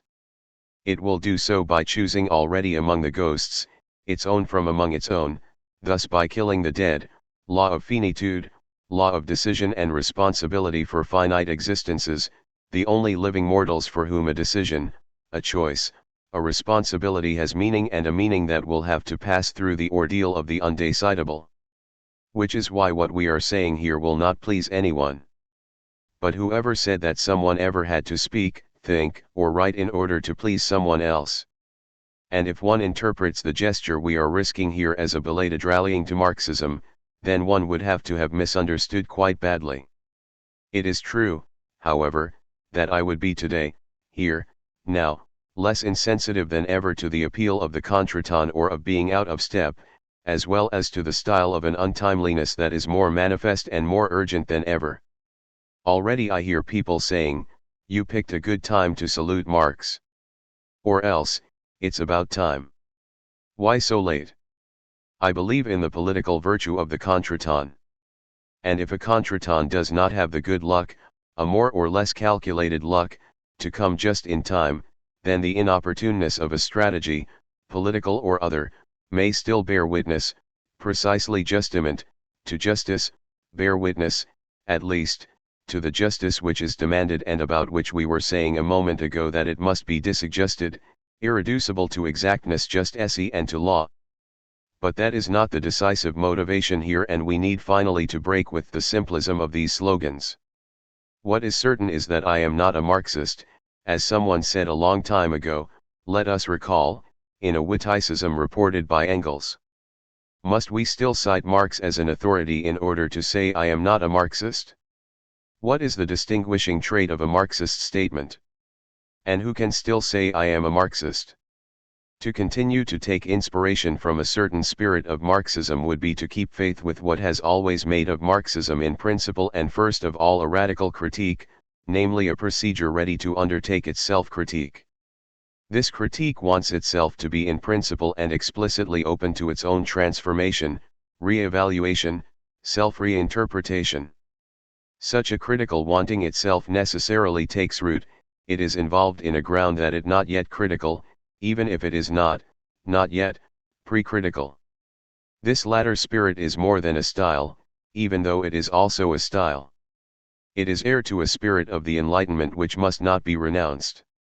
We would distinguish this spirit from other spirits of Marxism, those that rivet it to the body of Marxist doctrine, to its supposed systemic, metaphysical, or ontological totality, notably to its dialectical method or to dialectical materialism, to its fundamental concepts of labor, mode of production, social class, and consequently to the whole history of its apparatuses, projected or real, the internationals of the labor movement, the dictatorship of the proletariat, the single party, the state, and finally the totalitarian monstrosity.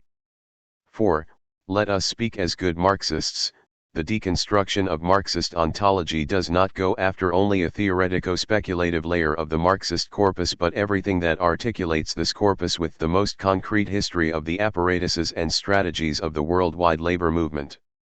And this deconstruction is not, in the last analysis, a methodical or theoretical procedure. In its possibility as in the experience of the impossible that will always have constituted it, it is never a stranger to the event, that is, very simply, to the coming of that which happens. Certain Soviet philosophers told me in Moscow a few years ago, the best translation of perestroika was still deconstruction. For this apparently chemical analysis that will isolate in some the spirit of Marxism, to which one ought to remain faithful by dissociating it from all the other spirits, and one will observe perhaps with a smile that the latter include almost everything, our guiding thread this evening will be precisely the question of the ghost. How did Marx himself treat the ghost, the concept of the ghost, the specter, or revenant? How did he determine it? How did he bind it, finally, after so many hesitations, through so many tensions and contradictions, to an ontology? What is this attachment of the ghost? What is the bind of this ontology, with materialism, the party, the state, the becoming totalitarian of the state? To critique, to call for interminable self-critique, is still to distinguish between everything and almost everything. Now, if there is a spirit of Marxism which I will never be ready to renounce, it is not only the critical idea or the questioning stance. A consistent deconstruction must insist on them, even as it also learns that this is not the last or first word. It is even more a certain emancipatory and messianic affirmation, a certain experience of the promise that one can try to liberate from any dogmatics and even from any metaphysico-religious determination, from any messianism. And a promise must promise to be kept, that is, not to remain spiritual or abstract, but to produce events, new effective forms of action, practice, organization, and so forth. To break with the party form or with some form of the state or the international does not mean to give up every form of practical or effective organization. It is exactly the contrary that matters to us here. In saying that, one is in opposition to two dominant tendencies: on the one hand, the most vigilant and most modern reinterpretations of Marxism by certain Marxists, notably French Marxists and those around Althusser, who believed that they must instead try to dissociate Marxism from any teleology or from any messianic eschatology, but my concern is precisely to distinguish the latter from the former. On the other hand, anti-Marxist interpretations that determine their own emancipatory eschatology by giving it a metaphysical or onto-theological content that is always deconstructible. A deconstructive thinking, the one that matters to me here, has always pointed out the irreducibility of affirmation and therefore of the promise, as well as the undeconstructibility of a certain idea of justice, dissociated here from law. Such a thinking cannot operate without justifying the principle of a radical and interminable, infinite, both theoretical and practical, as one used to say, critique. This critique belongs to the movement of an experience open to the absolute future of what is coming, that is to say, a necessarily indeterminate, abstract, desert-like experience that is confided, exposed, given up to its waiting for the other and for the event. In its pure formality, in the intermination that it requires, one may find yet another essential affinity between it and a certain messianic spirit. What we have said here or elsewhere about exappropriation, the radical contradiction of all capital, of all property or appropriation, as well as all the concepts that depend on it, beginning with that of free subjectivity, thus of emancipation as ordered by these concepts, does not justify any bondage. It is, if we may say so, exactly the opposite. Servitude binds, itself, to appropriation. Now, this gesture of fidelity to a certain spirit of Marxism is a responsibility incumbent in principle, to be sure, on anyone. Barely deserving the name community, the new international belongs only to anonymity. But this responsibility appears today, at least within the limits of an intellectual and academic field, to return more imperatively and, let us say so as not to exclude anyone, by priority, in urgency to those who, during the last decades, managed to resist a certain hegemony of the Marxist dogma, indeed of its metaphysics, in its political or theoretical forms. And still more particularly to those who have insisted on conceiving and on practicing this resistance without showing any leniency toward reactionary, conservative, or neoconservative, anti-scientific or obscurantist temptations, to those who, on the contrary, have ceaselessly proceeded in a hypercritical fashion, I will dare to say in a deconstructive fashion, in the name of a new enlightenment for the century to come. And without renouncing an ideal of democracy and emancipation, but rather by trying to think it and to put it to work otherwise. The responsibility, once again, would here be that of an heir. Whether they wish it or know it or not, all men and women, all over the earth, are today to a certain extent the heirs of Marx and Marxism. That is, as we were saying a moment ago, they are heirs of the absolute singularity of a project or of a promise which has a philosophical and scientific form. This form is in principle non-religious, in the sense of a positive religion, it is not mythological, it is therefore not national, for beyond even the alliance with the chosen people, there is no nationality or nationalism that is not religious or mythological, let us say mystical in the broad sense. The form of this promise or of this project remains absolutely unique. Its event is at once singular, total, and uneffaceable except by a denegation and in the course of a work of mourning that can only displace, without effacing, the effect of a trauma. There is no precedent whatsoever for such an event. In the whole history of humanity, in the whole history of the world and of the earth, in all that to which one can give the name of history in general, such an event, let us repeat, the event of a discourse in the philosophico-scientific form claiming to break with myth, religion, and the nationalist mystique, has been bound, for the first time and inseparably, to worldwide forms of social organization, a party with a universal vocation, a labor movement, a confederation of states, and so forth. All of this while proposing a new concept of the human, of society, economy, nation, several concepts of the state and of its disappearance.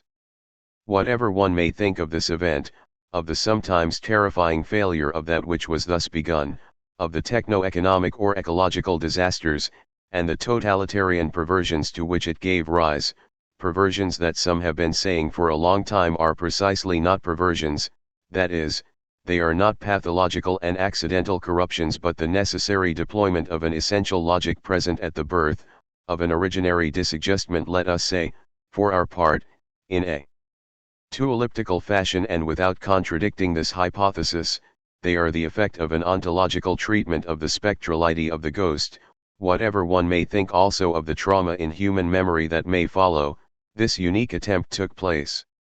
A messianic promise, even if it was not fulfilled, at least in the form in which it was uttered, even if it rushed headlong toward an ontological content, will have imprinted an inaugural and unique mark in history. And whether we like it or not, whatever consciousness we have of it, we cannot not be its heirs. There is no inheritance without a call to responsibility. An inheritance is always the reaffirmation of a debt, but a critical, selective, and filtering reaffirmation, which is why we distinguished several spirits.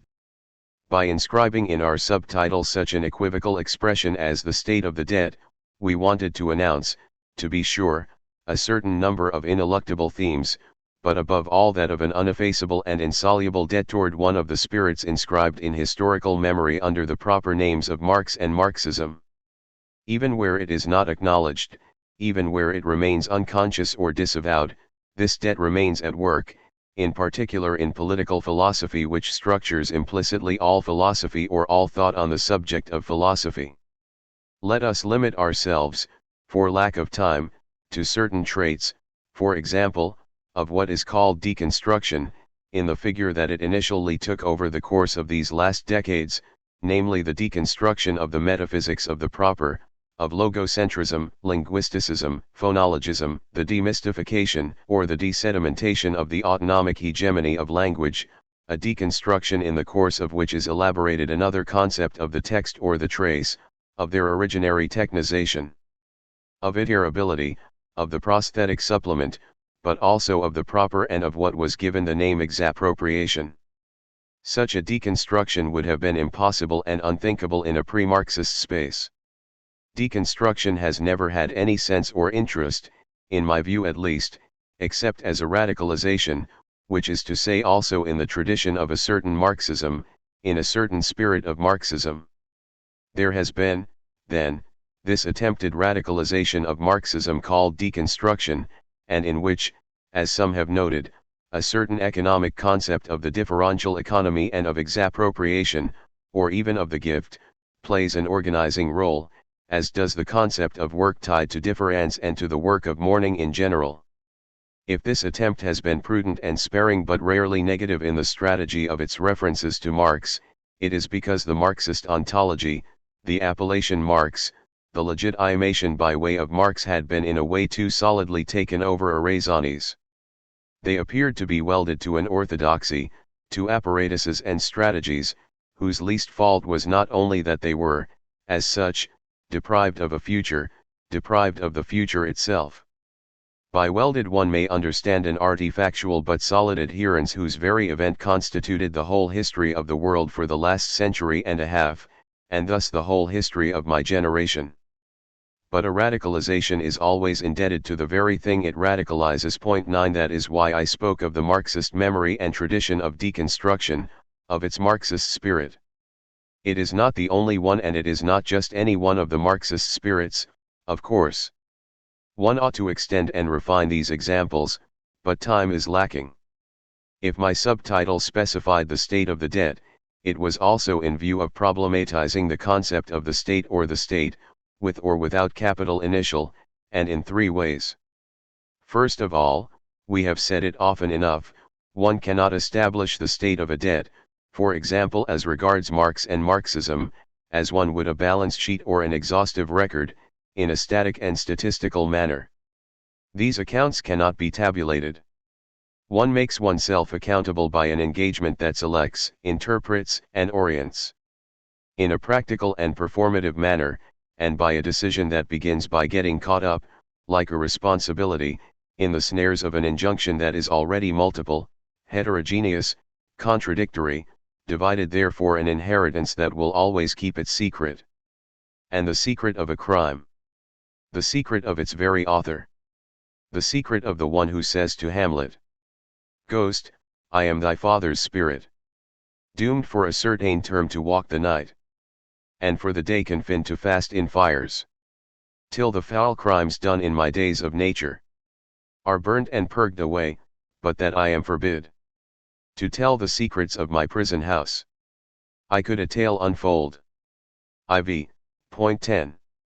Every revenant seems here to come from and return to the earth, to come from it as from a buried clandestinity, humus and mold, tomb and subterranean prison, to return to it as to the lowest, toward the humble, humid, humiliated. We must pass by here, we must pass over in silence, as low as possible to the earth, the return of an animal, not the figure of the old mole, well said, old mole, nor of a certain hedgehog, but more precisely of a fretful porpentine that the spirit of the Father is then getting ready to conjure away by removing an eternal blazon from ears of flesh and blood.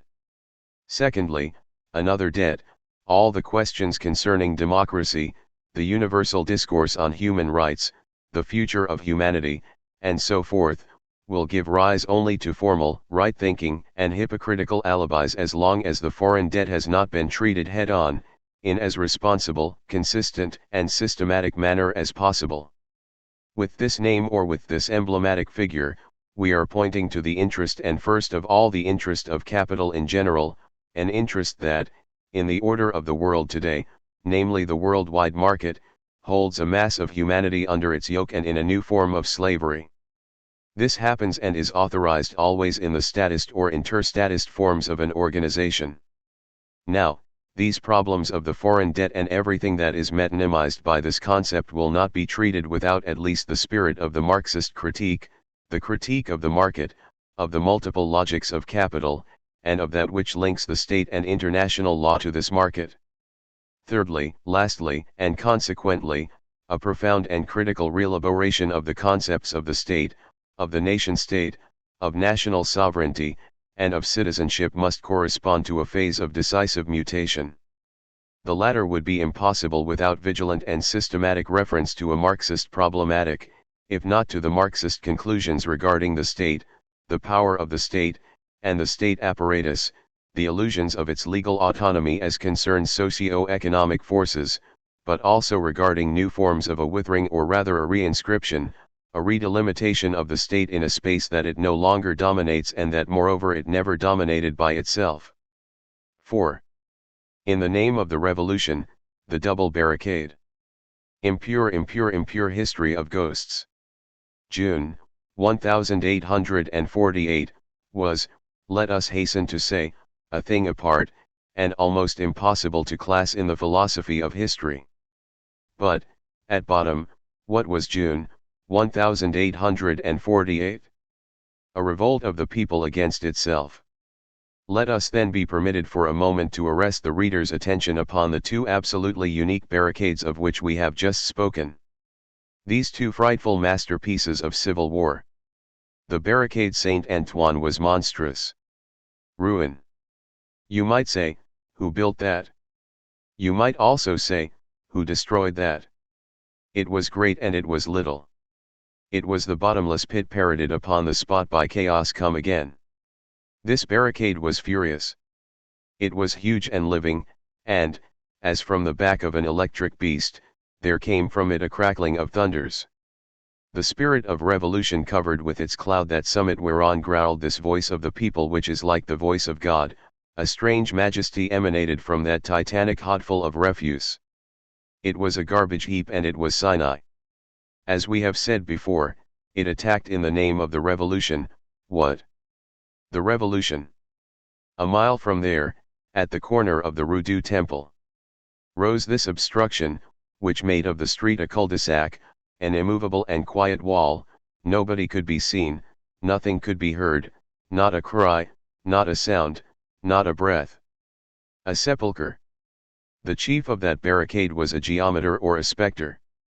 The barricade Saint Antoine was the tumult of thunders, the barricade du Temple was silence. There was between these two redoubts the difference between the terrible and the ominous. The one seemed a gaping mouth, the other a mask. Admitting that the gloomy and gigantic insurrection of June was composed of an anger and an enigma, you felt in the first barricade the dragon, and behind the second the Sphinx. What can be done in the abyss but to talk? 16 years tell in the subterranean education of the emeute, and June 1848 understood it far better than June 1832. There were no longer giants against colossi. It resembled Milton and Dante rather than Homer. Demons attacked, specters resisted. A voice from the most obscure depths of the groups, cried, "Citizens, let us offer the protest of corpses." The name of the man who thus spoke was never known. That great anonymous always found in human crises and in social births. After the man of the people, who decreed the protest of corpses, had spoken and given the formula of the common soul, from all lips arose a strangely satisfied and terrible cry, funereal in meaning and triumphant in tone, "Long live death! Let us all stay." "Why all?" said Enjolras. "All. All." Victor Hugo, Les Miserables. Specters of Marx. The title of this lecture would commit one to speak first of all about Marx. About Marx himself. About his testament or his inheritance. And about a specter, the shadow of Marx, the revenant whose return so many raised voices today are attempting to conjure away. For it does resemble a conjuration or conspiracy, because of the agreement or the contract signed by so many political subjects who subscribe to the more or less clear or more or less secret clauses. The point is always to conquer or to keep the keys to a power, but first of all because such a conjuration is meant to conjure away. One must, magically, chase away a specter, exorcise the possible return of a power held to be baleful in itself and whose demonic threat continues to haunt the century.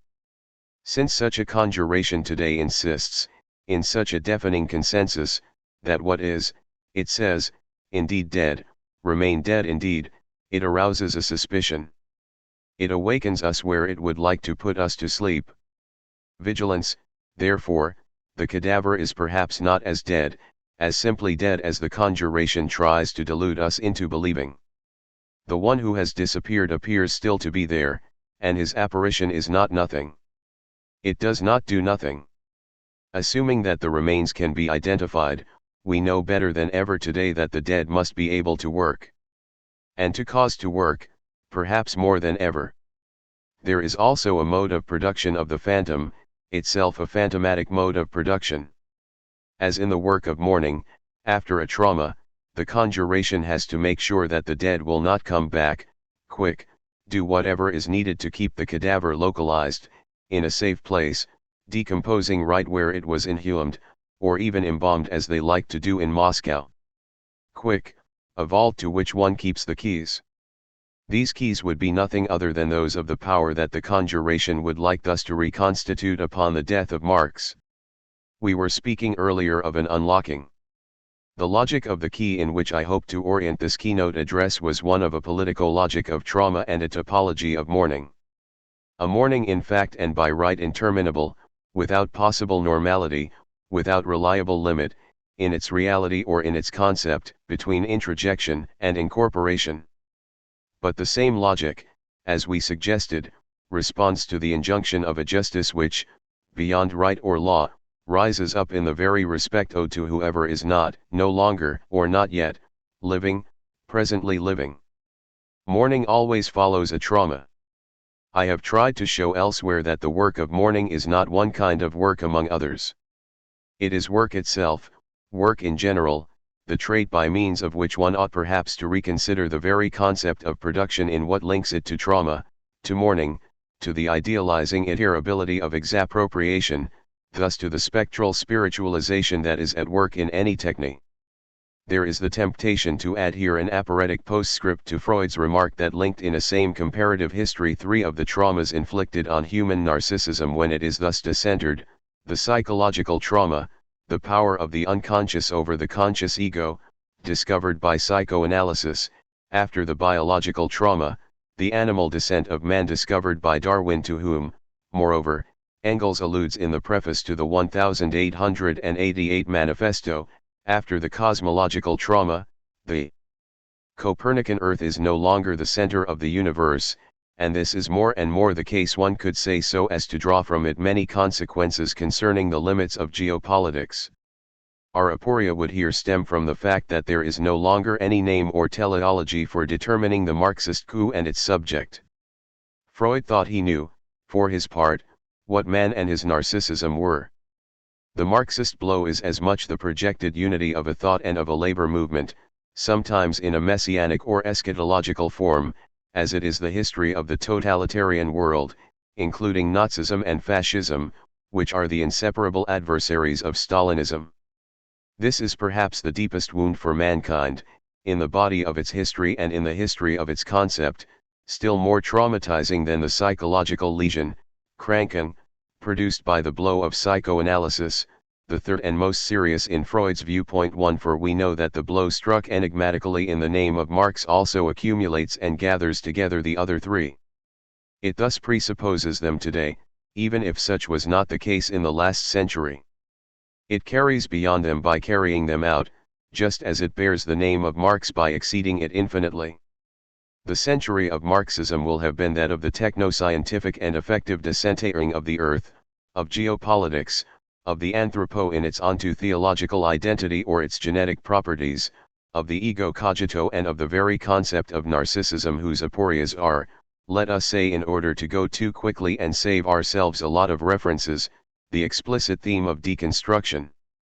This trauma is endlessly denied by the very movement through which one tries to cushion it, to assimilate it, to interiorize and incorporate it.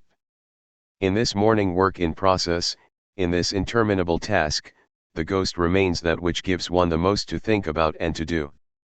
Let us insist and spell things out, to do and to make come about, as well as to let come about. But the specters of Marx come on stage from the other side. They are named according to the other path of the genitive, and this other grammar says more than grammar. The specters of Marx are also his.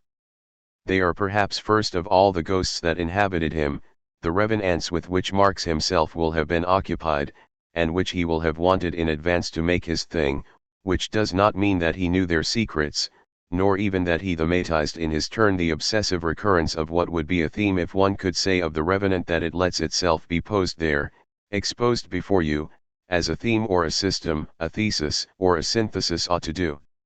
All of these values are disqualified by the spectre, if there is any. The specters of Marx. With these words we will name from now on certain figures whose coming Marx will have been the first to apprehend, sometimes to describe. Those that herald the best and whose event he will have greeted, those that arise from or threaten the worst, whose testimony he will have rejected. There are several times of the spectre. It is a proper characteristic of the spectre, if there is any, that no one can be sure if by returning it testifies to a living past or to a living future, for the revenant may already mark the promised return of the spectre of living being.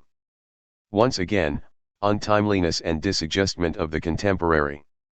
In this regard, communism has always been and will remain spectral.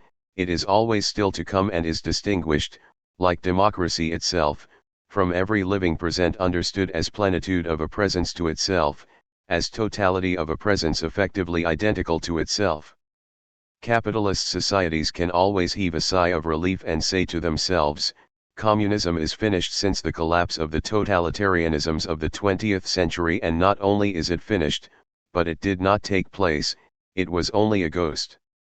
They do no more than disavow the undeniable itself. A ghost never dies, it remains always to come and to come back. In the manifesto of the Communist Party, let us recall, a first noun returned 3 times on the same first page, the noun spectre. Gespenst. A spectre is haunting Europe, says Marx in 1848, the spectre of communism ein Gespenst jet in Europa das Gespenst de Kommunismus.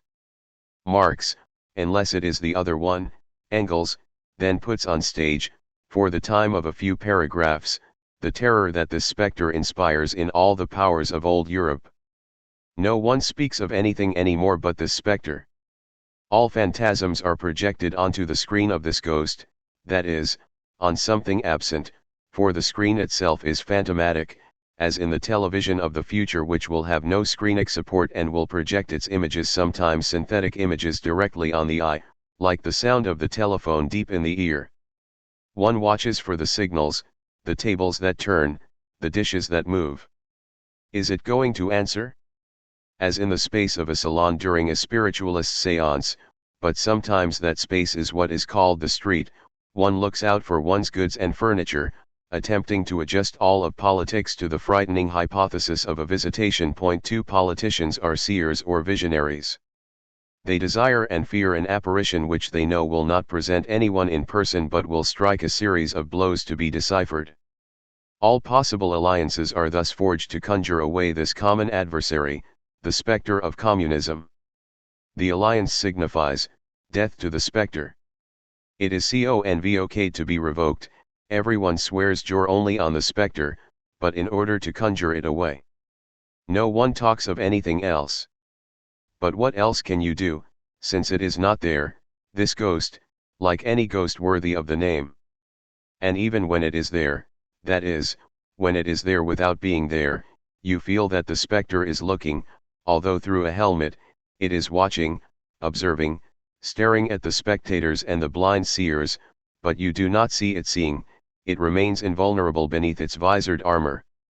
So one speaks of nothing else but in order to chase it away, to exclude it, to exorcise it. The salon, then, is old Europe, which is gathering all its forces, à la moque de alten Europas. If the conspirators attempt to exorcise or conjure away the spectre, it is without knowing at bottom what or whom they are talking about. For the conspirators, communism is a name, the Holy Alliance is a holy hunt. All the powers of old Europe have joined verbundet into a holy hunt. Sie einer heiligen Hetzjagd against the spectre gegen dies Gespenst. Who could deny it? If an alliance is in the process of being formed against communism, an alliance of the old or the new Europe, it remains a holy alliance. The paternal figure of the Holy Father the Pope, who is then cited by Marx, still figures today in a prominent place in this alliance, in the person of a Polish bishop who boasts, and in this he is confirmed by Gorbachev, that he was not for nothing in the collapse of communist totalitarianism in Europe and in the advent of a Europe that from now on will be what it should always have been according to him, a Christian Europe. As in the Holy Alliance of the 19th century, Russia could once again take part. That is why we insisted on the neo-evangelism Hegelian neo-evangelism of a rhetoric of the Fukuyama type. It was a Hegelian neo-evangelism that Marx denounced with great verve and vehemence in the Stirnerian theory of ghosts. We will get to this later, but already here we must point out the intersection. We believe it is significant. The specter that Marx was talking about then, communism, was there without being there. It was not yet there. It will never be there. There is no Dasein of the specter, but there is no Dasein without the uncanniness, without the strange familiarity, Unheimlichkeit, of some specter. What is a specter? What is its history and what is its time? The specter, as its name indicates, is the frequency of a certain visibility. But the visibility of the invisible. And visibility, by its essence, is not seen, which is why it remains epikeina tes ousias, beyond the phenomenon or beyond being. The specter is also, among other things, what one imagines, what one thinks one sees and which one projects on an imaginary screen where there is nothing to see. Not even the screen sometimes, and a screen always has, at bottom, in the bottom or background that it is, a structure of disappearing apparition. But now one can no longer get any shut-eye, being so intent to watch out for the return. Whence the theatricalization of speech itself and the spectacularizing speculation on time. The perspective has to be reversed, once again, ghost or revenant, sensuous non-sensuous, visible invisible, the specter first of all sees us. From the other side of the eye, visor effect, it looks at us even before we see it or even before we see period. We feel ourselves observed, sometimes under surveillance by it even before any apparition. Especially, and this is the event, for the specter is of the event it sees us during a visit. It, pays us a visit il nous rend visite. Visit upon visit, since it returns to see us and since visiter, frequentative of visere, to see, examine, contemplate, translates well the recurrence or returning, the frequency of a visitation. The latter does not always mark the moment of a generous apparition or a friendly vision, it can signify strict inspection or violent search, consequent persecution, implacable concatenation. The social mode of haunting, its original style could also be called, taking into account this repetition, frequentation. Marx lived more than others, we are going to make this clear, in the frequentation of specters. The specter appears to present itself during a visitation. One represents it to oneself, but it is not present, itself, in flesh and blood. This non-presence of the specter demands that one take its times and its history into consideration, the singularity of its temporality or of its historicity. When, in 1847-48, Marx names the specter of communism, he inscribes it in an historical perspective that is exactly the reverse of the one I was initially thinking of in proposing a title such as The Specters of Marx. Where I was tempted to name thereby the persistence of a present past, the return of the dead which the worldwide work of Moring cannot get rid of, whose return it runs away from, which it chases, excludes, banishes, and at the same time pursues, Marx, for his part, announces and calls for a presence to come. He seems to predict and prescribe, what for the moment figures only as a specter in the ideological representation of old Europe must become, in the future, a present reality, that is, a living reality. The manifesto calls for this presentation of the living reality. We must see to it that in the future this specter and first of all an association of workers forced to remain secret until about 1848 becomes a reality, and a living reality. This real life must show itself and manifest itself, it must present itself beyond Europe, old or new Europe, in the universal dimension of an international. But it must also manifest itself in the form of a manifesto that will be the manifesto of a party. For Marx already gives the party form to the properly political structure of the force that will have to be, according to the manifesto, the motor of the revolution, the transformation, the appropriation, then finally the destruction of the state, and the end of the political as such. Since this singular end of the political would correspond to the presentation of an absolutely living reality, this is one more reason to think that the essence of the political will always have the inessential figure, the very ain't sense of a ghost. Here is perhaps one of the strange motifs we should talk about this evening, what tends perhaps to disappear in the political world that is shaping up, and perhaps in a new age of democracy, is the domination of this form of organization called the party-state relation, which finally will have lasted, strictly speaking, only 2 centuries, barely longer than that, a period to which belongs as well certain determined types of parliamentary and liberal democracy, constitutional monarchies, Nazi, fascist, or Soviet totalitarianisms. Not one of these regimes was possible without what could be called the axiomatics of the party. Now, as one can see foreshadowed, it seems, everywhere in the world today, the structure of the party is becoming not only more and more suspect, and for reasons that are no longer always, necessarily, reactionary, those of the classical individualist reaction, but also radically unadapted to the new teletechno-media conditions of public space, of political life, of democracy, and of the new modes of representation, both parliamentary and non-parliamentary, that they call up. A reflection on what will become of Marxism tomorrow, of its inheritance or its testament, should include, among so many other things, a reflection on the finitude of a certain concept or of a certain reality of the party. And, of course, of its state correlative.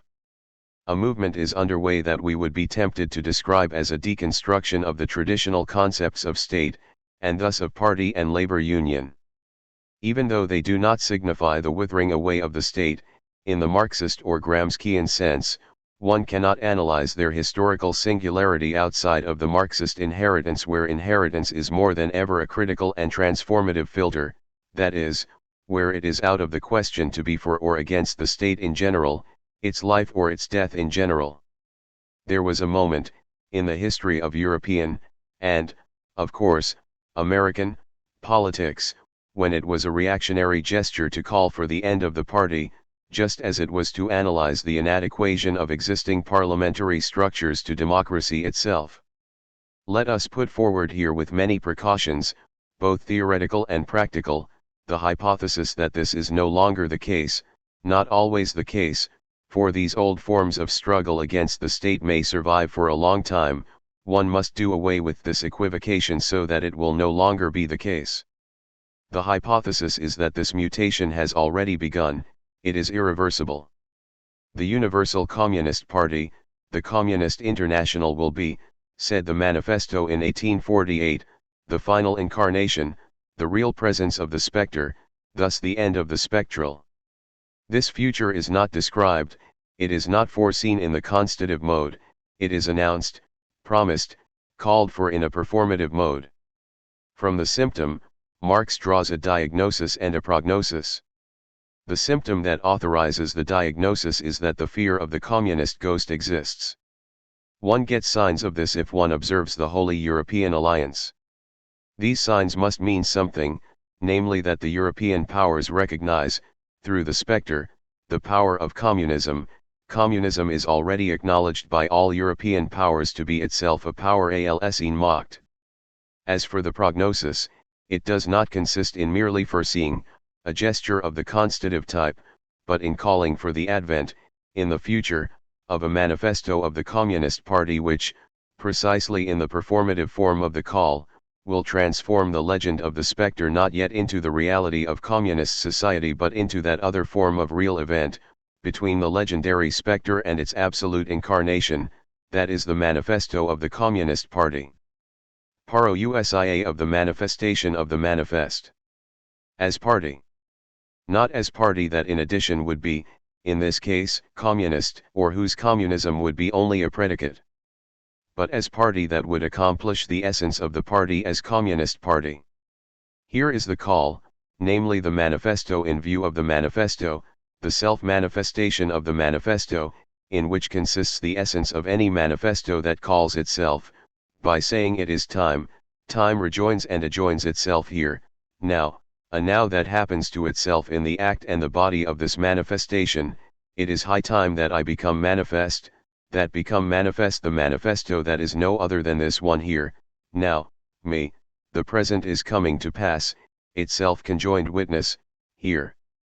Precisely is the manifesto that I am or that I operate in the work, in an act, I am myself but this manifestation, at this very moment, in this book, here I am, it is high time es ist hohe Zeit that communists should openly, in the face of the whole world, publish their views, their aims, their tendencies, and meet or oppose, entgegenstellen this nursery tale of the specter of communism den Marchen vom Gespenst de Kommunismus with a manifesto of the party itself. What does this manifesto testify to? And who testifies to what? In which languages? The following sentence speaks of the multiplicity of languages, not of all languages but of a few, and of communists of different nationalities gathered in London. The manifesto, says the manifesto in German, will be published in English, French, German, Italian, Flemish, and Danish. Ghosts also speak different languages, national languages, like the money from which they are, as we shall see, inseparable. As circulating currency, money bears local and political character, it uses different national languages and wears different national uniforms. 3. Let us repeat our question of the manifesto as speech or language of testimony. Who testifies to what? In what way does the what determine the who, the one never preceding the other? Why does this absolute manifestation of self attest to itself as attest tll meme, while taking the side of the party, only by contesting and detesting the ghost? What about the ghost, therefore, in this struggle? The ghost that finds itself called upon to take sides, as well as to testify, with the helmet and visor effect? The structure of the event thus called for remains difficult to analyze. The legend of the specter, the story, the fable, Märchen, would be abolished in the manifesto, as if the specter itself, after having embodied a spectrality in legend and without becoming a reality, communism itself, communist society, came out of itself, called for an exit from the legend without entering into the reality of which it is the specter. Since it is neither real nor legendary, something will have frightened and continues to frighten in the equivocation of this event, as in the singular spectrality of this performative utterance, namely, of Marxism itself, and the question this evening could be summed up as follows: what is a Marxist utterance, a so-called Marxist utterance, or more precisely, what will be from now on such an utterance, and who could say I am a Marxist or I am not a Marxist? To make fear, to make oneself fear. 4. To cause fear in the enemies of the manifesto, but perhaps also in Marx and the Marxists themselves. For one could be tempted to explain the whole totalitarian inheritance of Marx's thought, but also the other totalitarianisms that were not just by chance or mechanical juxtaposition its contemporaries, as a reaction of panic-ridden fear before the ghost in general. To the ghost that communism represented for the capitalist, monarchist, imperial, or republican, states of old Europe in general, came the response of a frightened and ruthless war, and it was only in the course of this war that Leninism and then Stalinist totalitarianism were able to constitute themselves, harden themselves monstrously into their cadaverous rigor. But since Marxist ontology was also struggling against the ghost in general, in the name of living presence as material actuality, the whole Marxist process of the totalitarian society was also responding to the same panic. We must, it seems to me, take such an hypothesis seriously. Later, between Stirner and Marx, we will get around to this essential ineluctability of the reflexive reflex, of the make oneself fear in the experience of the ghost. It is as if Marx and Marxism had run away, fled from themselves, and had scared themselves. In the course of the same chase, the same persecution, the same infernal pursuit. Revolution against the revolution, as the figure of Les Miserables suggests. More precisely, given the number and the frequency, it is as if they had been frightened by someone within themselves. They should not have done so, we might think a little hastily. Nazi and fascist totalitarianisms found themselves now on one side, now on the other in this war of ghosts, but in the course of a sole and same history. And there are so many ghosts in this tragedy, in the charnel houses of all the camps, that no one will ever be sure of being on a single and same side. It is better to know that. In a word, the whole history of European politics at least, and at least since Marx, would be that of a ruthless war between solidary camps that are equally terrorized by the ghost of the other, and its own ghost as the ghost of the other. The Holy Alliance is terrorized by the ghost of communism and undertakes a war against it that is still going on, but it is a war against a camp that is itself organized by the terror of the ghost, the one in front of it and the one it carries within itself. There is nothing revisionist 5 about interpreting the genesis of totalitarianisms as reciprocal reactions to the fear of the ghost that communism inspired beginning in the last century, to the terror that it inspired in its adversaries but that it turned inside out and felt sufficiently within itself to precipitate the monstrous realization, the magical effectuation, the animist incorporation of an emancipatory eschatology which ought to have respected the promise, the being promise of a promise, and which could not have been a simple ideological phantasm, since the critique of ideology itself was inspired by nothing else. 4. Finally, we must get around to this: the revenant was the persecution of Marx, as it was that of Stirner. Both of them, as is quite understandable, kept on persecuting their persecutor, their own persecutor, their most intimate stranger. Marx loved the figure of the ghost, he detested it, he called it to witness his contestation, he was haunted by it, harassed, besieged, obsessed by it. In him, but of course in order to repulse it, outside of him. In him, outside of him, this is the place outside of place of ghosts wherever they feign to take up their abode. More than others, perhaps, Marx had ghosts in his head and knew without knowing what he was talking about. Mensch, es sput in deinem Kopfe, one might say to him in a parody of Stirner. But for this very reason he also did not love the ghosts he loved, and who loved him and observed him from beneath the visor. He was doubtless obsessed by them, the word is his, as we will see, but, as he did against the adversaries of communism, he waged a merciless battle against them. Like all obsessives, he harassed the obsession. There are countless signs of this, each one more explicit than the other. To cite only two very different examples from this rich spectrology, one could evoke in passing his 1841 dissertation, The Difference in the Philosophy of Nature of Democritus and Epicurus. There the very young Marx signs a filial dedication, for it is always to the father, the secret of a father, that a frightened child calls for help against the spectre, I am thy father's spirit. I am forbid / to tell the secrets of my prison house. In this dedication, Marx addresses himself as son to Ludwig von Westphalen, personal advisor to the government in Trier, this very dear paternal friend seinen Theoren Väterlichen Freund.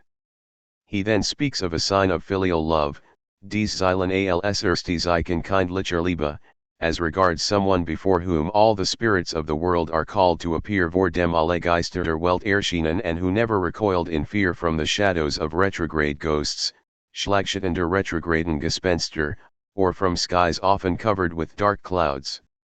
The last words of this dedication name the spirit, der Geist, as the great magical physician der Grosszauberkundig Arzt, to whom this spiritual father entrusted himself, anvertraut, and from whom he draws all his strength to struggle against the evil of the ghost. It is the spirit against the spectre. In this adoptive father, in this hero of the struggle against retrograde ghosts, which Marx seems implicitly to distinguish from the spectre of progress that communism will be, for example, the young Marx sees the living and visible proof, argumentum ad oculos, that idealism is not a fiction but a truth. Youthful dedication? Conventional language? Surely. But the words are not so common, they appear calculated, and the statistical accounting can begin. Frequency counts. The experience, the apprehension of the ghost is tuned into frequency, number, more than one, insistence, rhythm, waves, cycles, and periods. The youthful dedication continues to speak and to proliferate itself. It appears more significant and less conventional when one notices, in the years that follow, the relentless determination to denounce, that is, to conjure, away, and with great verve, but also with great fascination, what the German ideology will call the history of ghosts, Gespenstergeschichte. We will come back to this text in a moment. It is crawling with them, a crowd of revenants are waiting for us there, shrouds, errant souls, clanking of chains in the night, groanings, chilling bursts of laughter, and all those heads, so many invisible heads that look at us, the greatest concentration of all specters in the history of humanity. Marx, and Engels, try to straighten things out, they seek to identify, they pretend to count. They have trouble. A little later, in fact, the 18th Brumaire of Louis Bonaparte deploys once again, on the same frequency, something like a spectropolitics and a genealogy of ghosts, more precisely a patrimonial logic of the generations of ghosts. Marx never stops conjuring and exorcising there. He separates out the good from the bad ghosts. Sometimes in the same sentence, he desperately tries to oppose, but how difficult it is and how risky, the spirit of the revolution Geist der Revolution to its spectre, Gespenst. Yes, it is difficult and risky. Because of the lexicon, first of all, like esprit and like spirit, Geist can also signify spectre, and Marx thinks he can exploit, even as he controls, its rhetorical effects. The semantics of Gespenst themselves haunt the semantics of Geist.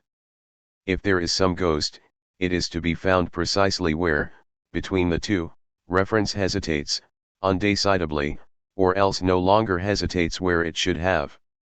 But if it is so difficult and risky, beyond any possible mastery, if the two remain indiscernible and finally synonymous, it is because, in Marx's own view, the spectre will first have been necessary, one might say even vital to the historical unfolding of spirit. For, first of all, Marx himself inherits from the Hegelian remark on the repetition of history, whether one is talking about great events, revolutions, or heroes, the remark is well known, first tragedy, then farce. Victor Hugo was also attentive, as we have seen, to the revolutionary repetition. A revolution repeats, and it even repeats the revolution against the revolution. The 18th Brumaire concludes from this that men make their own history, that is the condition of inheritance. Appropriation in general, we would say, is in the condition of the other and of the dead other, of more than one dead, a generation of the dead. What is said about appropriation is also valid for freedom, liberation, or emancipation. Men make their own history ihre eigene Geschichte, but they do not make it just as they please aus freien Stücken, they do not make it under circumstances chosen by themselves, but under circumstances directly encountered, given, and transmitted from the past überlieferten Umständen. The tradition of all the dead generations aller Totengeschlechter weighs lastet like a nightmare on the brain of the living. Marx writes lastet wie ein Alp, that is, weighs like one of those ghosts that give nightmares. The French translation reads simply Pasti un poids trace Lord, weighs very heavily.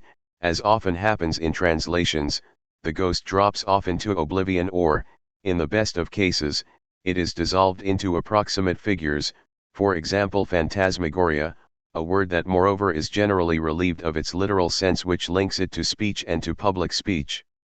And just when they seem engaged in revolutionizing themselves and things, in creating something that has never yet existed noch nicht gescheehen sie schaffen, precisely in such periods of revolutionary crisis they anxiously conjure up beschworen sie angstlich the spirits of the past to their service die Geister der Vergangenheit zu ihrem die Saint hierauf and borrow Entelnen from them names, battle cries Schlachtparole and costumes in order to present the new scene of world history in this time-honored disguise and this borrowed language mit dieser Erberchten Sprach.6. It is indeed a matter of convoking or conjuring, beschworen, the spirits as specters in a gesture of positive conjuration, the one that swears in order to call up and not to drive away. But can one uphold this distinction? For if such a conjuration seems welcoming and hospitable, since it calls forth the dead, makes or lets them come, it is never free of anxiety. And thus of a movement of repulsion or restriction. Not only is the conjuration characterized by a certain anxiety, it does not let itself be determined merely in addition by this anxiety, as the word angstlich suggests, it is destined to the anxiety that it is. The conjuration is anxiety from the moment it calls upon death to invent the quick and to enliven the new, to summon the presence of what is not yet there, knock nick de jouissens. This anxiety in the face of the ghost is properly revolutionary. If death weighs on the living brain of the living, and still more on the brains of revolutionaries, it must then have some spectral density. To weigh, lassen, is also to charge, tax, impose, indebt, accuse, assign, enjoin. And the more life there is, the graver the spectre of the other becomes, the heavier its imposition. And the more the living have to answer for it. To answer for the dead, to respond to the dead. To correspond and have it out with es expliquer avec obsessive haunting, in the absence of any certainty or symmetry. Nothing is more serious and nothing is more true, nothing is more exact just than this phantasmagoria. The spectre weighs pas, it thinks pants, it intensifies and condenses itself within the very inside of life, within the most living life, the most singular, or, if one prefers, individual, life. The latter therefore no longer has and must no longer have, insofar as it is living, a pure identity to itself or any assured inside. This is what all philosophies of life, or even philosophies of the living and real individual, would have to weigh carefully. 7. The paradox must be sharpened. The more the new erupts in the revolutionary crisis, the more the period is in crisis, the more it is out of joint, then the more one has to convoke the old, borrow from it. Inheritance from the spirits of the past consists, as always, in borrowing. Figures of borrowing, borrowed figures, figurality as the figure of borrowing. And the borrowing speaks, borrowed language, borrowed names, says Marx. A question of credit, then, or of faith. But an unstable and barely visible dividing line crosses through this law of the fiduciary. It passes between a parity and a truth, but one truth as incarnation or living repetition of the other, a regenerating reviviscence of the past, of the spirit of the past from which one inherits. The dividing line passes between a mechanical reproduction of the spectre and an appropriation that is so alive, so interiorizing, so assimilating of the inheritance and of the spirits of the past that it is none other than the life of forgetting, life as forgetting itself. And the forgetting of the maternal in order to make the spirit live in oneself. These are Marx's words. It is his language, and the example of the language is not just any example among others. It designates the very element of these rites of succession. Thus Luther donned the mask of the Apostle Paul. The revolution of 1789 to 1814 draped itself alternately as the Roman Republic and the Roman Empire, and the revolution of 1848 knew nothing better to do than to parody Aaron, now 1789, now the revolutionary tradition of 1793 to 1795. In like manner a beginner who has learnt a new language always translates it back into his mother tongue, but he has appropriated, hat sichner and genet the spirit of the new language and can freely express himself in it, produce in it, in produzieren only when he finds his way in it without recalling the old and forgets his native tongue in the use of the new. P. 104. From one inheritance to the other. The living appropriation of the spirit, the assimilation of a new language is already an inheritance. And the appropriation of another language here figures the revolution. This revolutionary inheritance supposes, to be sure, that one ends up forgetting the spectre, that of the primitive or mother tongue. In order to forget not what one inherits but the pre-inheritance on the basis of which one inherits. This forgetting is only a forgetting. For what one must forget will have been indispensable. One must pass through the pre-inheritance, even if it is to parody it, in order to appropriate the life of a new language or make the revolution. And while the forgetting corresponds to the moment of living appropriation, Marx nevertheless does not valorize it as simply as one might think. Things are very complicated. One must forget the specter and the parody, Marx seems to say, so that history can continue. But if one is content to forget it, then the result is bourgeois platitude, life, that's all. So one must not forget it, one must remember it, but while forgetting it enough, in this very memory, in order to find again the spirit of the revolution without making its specter return, den Geist der Revolution wieder zu finden, nicht ihr Gespenst wieder umzumachen, emphasis added. This is the fold of a striking difference, ein springender Unterschied, says Marx, between two modalities or two temporalities in the conjuration of the dead, Totenbesquerung, in the evocation or convocation of the spectre. One has to admit that they resemble each other. They contaminate each other sometimes in such a troubling manner, since the simulacrum consists precisely in miming the phantom or in simulating the phantasm of the other, that the striking difference strikes, precisely, at the origin, and leaps into view only in order to jump up and down before your eyes. To disappear by appearing, in the phenomenon of its phantasm. Marx holds to this difference, all the same, as he holds to life. He illustrates it in one of those eloquent revolutionary epics to which one can only do justice by reading it aloud, until one is out of breath.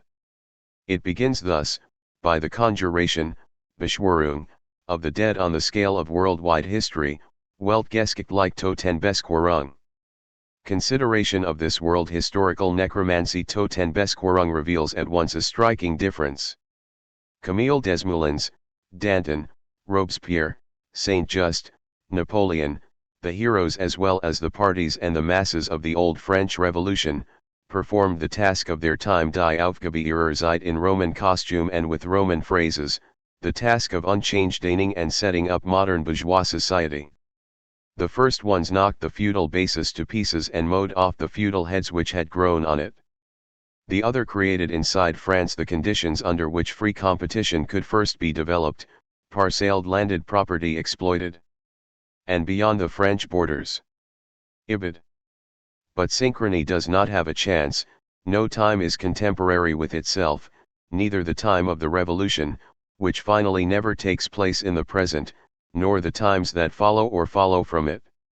What happens? Nothing, nothing other at least than forgetting. First of all, this task, which was moreover the task of their time, die Aufgabe ihrer Zeit, appears in a time that is already dislocated, disjointed, off its hinges, out of joint or aus den fuge, and it can present itself only through the Roman haunting, in the anachrony of antique costume and phrases.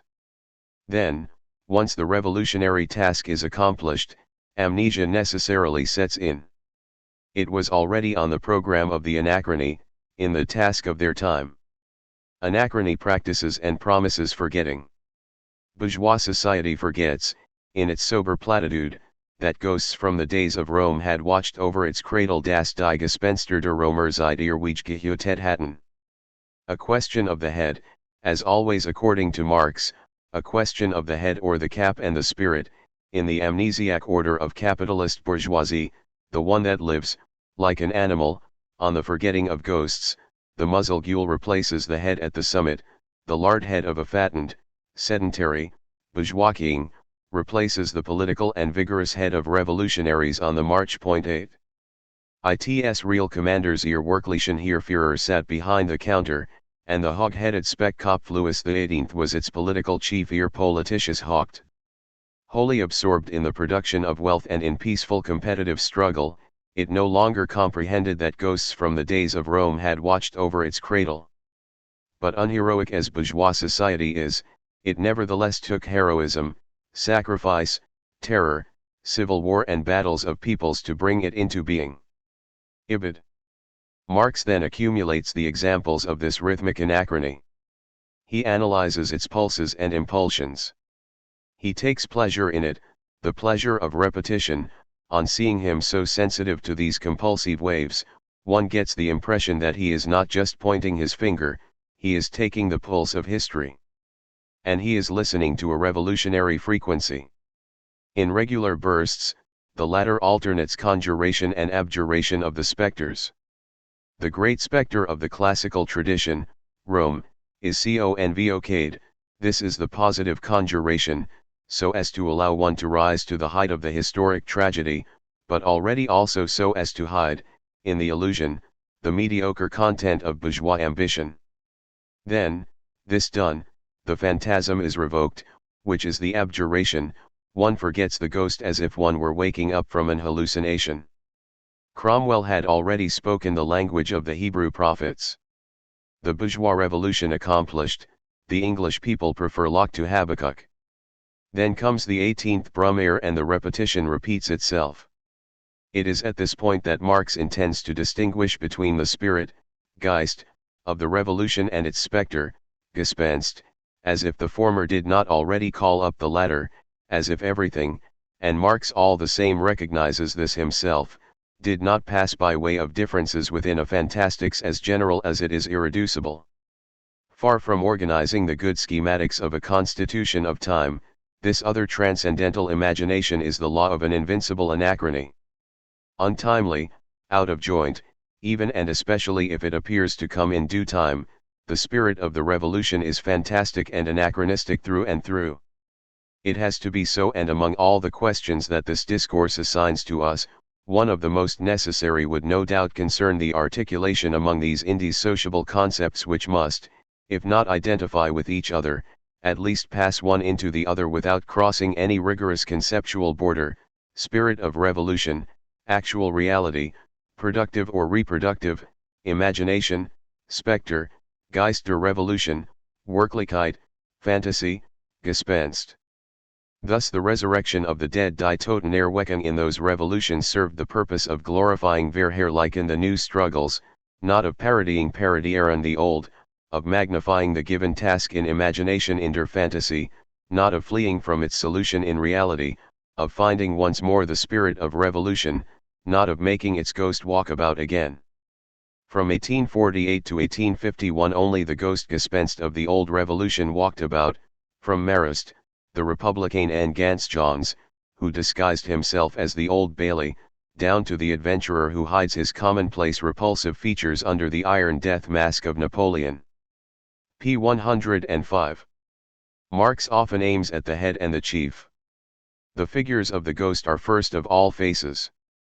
It is a matter then of masks, if not, this time, of a helmet and a visor. But between the spirit and the spectre, between tragedy and comedy, between the revolution on the march and what installs it in parody, there is only the difference of a time between two masks. It is a matter of spirit when Luther takes the mask, maskiert sich, of the Apostle Paul. It is a matter of spectre, parody, and caricature with the lard head Louis XVIII or the death mask of Napoleon the Great on the face of Napoleon Le Petit. One must take another step. One must think the future, that is, life. That is, death. Marx recognizes, of course, the law of this fatal anachrony and, finally, he is perhaps as aware as we are of the essential contamination of spirit, Geist, by spectre, Gespenst. But he wants to be done with it, he deems that one can, he declares that one should be done with it. He detests all ghosts, the good and the bad. He thinks one can break with this frequentation. It is as if he were saying to us, we who do not believe a word of it, what you think you are calling so subtly the law of anachrony is precisely anachronistic. That fate weighed on revolutions of the past. Those that are coming, at present and in the future, namely, what Marx always prefers, like everyone, like life itself, and this is the tautology of preference. Those that are heralded already in the 19th century must turn away from the past, from its Geist as well as its Gespenst. In sum, they must cease to inherit. They must no longer even do that morning work in the course of which the living maintain the dead, play dead, busy themselves with the dead, let themselves be entertained and occupied and played or tricked to or by the dead, speak them and speak to them, bear their name and hold forth in their language. No, no more revolutionary memory, down with the monument, bring down the curtain on the shadow theater and funerary eloquence, destroy the mausoleum for popular crowds, shatter the death masks beneath the glass caskets. All of that is the revolution of the past. Already, Still in the 19th century. Already in the 19th century, one must stop inheriting in this way, one must forget this form of forgetting on the frequency of what is called morning work, the haunting of the spirit as much as the haunting of the specter. The social revolution of the 19th century cannot draw its poetry or poesy from the past, but only from the future. It cannot begin with itself before it has stripped off all superstition about the past. Earlier revolutions required recollections of past world history in order to dull themselves to their own content sich über ihren eigenen Inhalt sie Beethoven. In order to arrive at its own content bei ihrem eigenen Inhalt anzukommen, the revolution of the 19th century must let the dead bury their dead. There the words went beyond the content, here the content goes beyond the words dort ging die Phrase über den Inhalt, hier geht der Inhalt über die Phrase hinaus. P. 106, my Emphasis. Things are not simple by a long shot. One must lend an ear and read closely, reckon with every word of the language. We are still in the cemetery, the grave diggers are working hard, digging up skulls, trying to identify them, one by one, and Hamlet recalls that this one had a tongue and it used to sing. What does Marx mean? He too has died, let us not forget, and more than once, precisely justament, we ought to know it. It is not so easy given that this happens too often.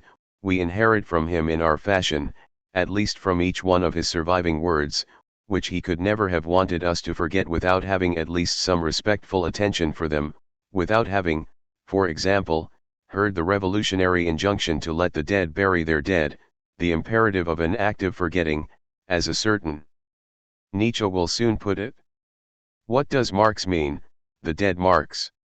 He knew very well that the dead have never buried anyone. Nor have the living who were not also mortals, that is, who properly bear within themselves, that is, outside themselves, and before themselves, the impossible possibility of their death. It will always be necessary that still living mortals bury the already dead living. The dead have never buried anyone, but neither have the living who would be only living, the immortal living. The gods never bury anyone. Neither the dead as such, nor the living as such have ever put anyone in the ground. If Marx cannot not know this, what then does he mean? What does he want exactly, O just? What did he want then, he who is dead and buried? He wanted first of all, it seems, to recall us to the make oneself fear of that fear of oneself. During past revolutions, the dead ones, the conjuration convocate the great spirits, Jewish prophets, Rome, and so forth, but only in order to forget, to repress, out of fear, to anesthesize itself, sich Beethoven, in the face of the violence of the blow it was striking. The spirit of the past protected the conjuration against its own content, the spirit was there to protect it against itself. Everything is concentrated therefore in the question of this content and of this own content to which Marx refers so often, 3 times in these few famous lines. The whole anachronistic dislocation plays in the inadequation between the phrase and the content, the proper content, the appropriate content. Marx believes in it. This disadjustment will no doubt never end. Doubtless it will reverse itself, and will have the revolution within the revolution, the future revolution that, without mourning, wins out over the past revolution. It will finally be the event, the advent of the event, the coming of the future to come, the victory of an own content that ends up winning out over the phrase. All the same, in the past revolution, when the grave diggers were alive, in some, the phrase exceeded the content. Whence the anachrony of a revolutionary present haunted by its antique models. But in the future, and already in the social revolution of the 19th century still to come in Marx's view, the whole novelty of the new would inhabit this social dimension. Beyond the political or economic revolution, the anachrony or untimeliness will not be erased in some plenitude of the parousia and the presence to itself of the present. Time will still be out of joint. But this time the inadequation will stem from the excess of its own content with regard to the phrase. The own content will no longer frighten, it will not hide itself, driven back behind the bereaved rhetoric of antique models and the grimace of death masks. it will exceed the form, it will break out of the clothes, it will overtake signs, models, eloquence, mourning. Nothing there will be any longer an affected mannerism, giving itself airs effect, a prit, no more credit and no more borrowed figure. But as paradoxical as it seems, it is in this unleashed overflowing, at the moment when all the joints give way between form and content, that the latter will be properly its own and properly revolutionary. By all logic, one ought to recognize it by nothing other than the excess of this untimely disidentification, therefore by nothing that is. By nothing that is presently identifiable. As soon as one identifies a revolution, it begins to imitate, it enters into a death agony. That is the poetic difference, for we recall that Marx tells us where the social revolution will have to draw forth its poetry.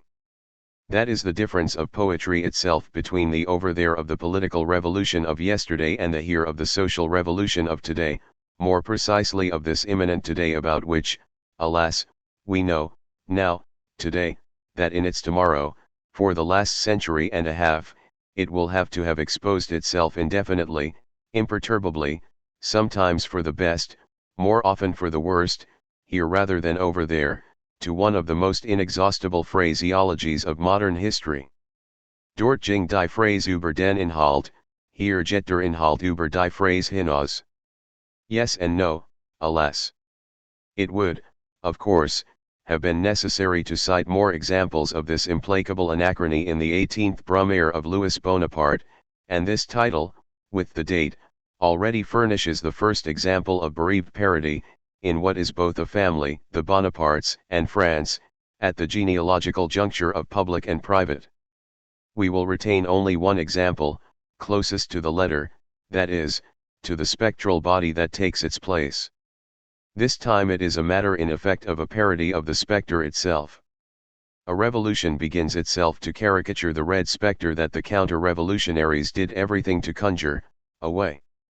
The Red Spectre was also the name of a revolutionary group. 9 The supplementary fold that matters to us here is the one that regularly assures the reflexive return of a conjuration. Those who inspire fear frighten themselves, they conjure the very spectre they represent.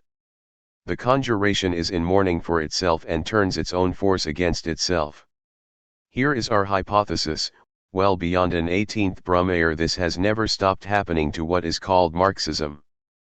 Far from protecting it from the worst, this return conjuration, this counter-conjuration will have precipitated it more surely in that direction. In Chapter 3 of the 18th Brumaire, Marx opposes once again the revolution of 1848 to the First French Revolution. A sure and effective rhetoric accumulates the traits of an opposition dominated by a major figure. 1789 is the ascending curve. Audacity mounts, one goes ever farther. Constitutionals, Girondins, Jacobins, while in 1848 things follow a descending curve, the constitutionals conspire against the Constitution, the revolutionaries seek to be constitutionals, and the omnipotence of the National Assembly gets bogged down in parliamentarism. The phrase decidedly wins out over content. Wild, inane agitation without content, in Haltslow's agitation in the name of tranquility, most solemn preaching of tranquility in the name of revolution, passions without truth, truths without passion, heroes without heroic deeds, history without events. Geschichte ohne Ereignisse. P. 125. Now, in what does this absence of events, and finally this ahistoricity, consist? What does it look like? Answer: an absence of body, of course. But who or what has lost its body? Well, not a living individual, not, as one says, a real subject, but a spectre, the red spectre that was conjured away by the counter-revolutionaries, in fact, by all of Europe. The manifesto was yesterday. That is why one must reverse things, invert the tale by Chamisso, the wonderful story of Peter Schlemihl, the man who lost his shadow. Here, Marx tells us, men and events appear as inverted Schlemihls als umgekehrt Schlemihl, the shadow has lost its body at the moment the revolution appeared in the uniform of order. The spectre itself, the red spectre, has been in effect disincarnated. As if that were possible. But is that not also possibility, precisely justiment, virtuality itself? And to understand history, that is, the eventness of the event, must one not reckon with this virtualization? Must one not think that the loss of the body can affect the spectre itself? To the point that it is then impossible to discern between the spectre and the spectre of the spectre searching for proper content and living effectivity? Not the night in which all cows are black, but grey on grey because red on red. For let us never forget that in describing these overturnings, inversions, conversions without border, Marx means to denounce appearances. His critique also consists in saying, these men and these events who lose flesh like an inverted schlemiel whose body has disappeared, abhanden gekommen, that's how they appear, erschienen, to be sure, but this is but an apparition, therefore also an appearance and finally an image, in the sense of phenomenon and in the sense of rhetorical figure. It remains the case that what seems to be finally an image is also, provisionally, the final image, what appears in the end, endlich erscheint, grey on grey like red on red, in the parousia of this aborted revolution. If any section of history has been painted grey on grey grau in grau, it is this. Men and events appear as inverted schlemiels erschienen als umgekehrt schlemiel, as shadows that have lost their bodies. The revolution itself paralyzes its own bearers and endows only its adversaries with passionate forcefulness.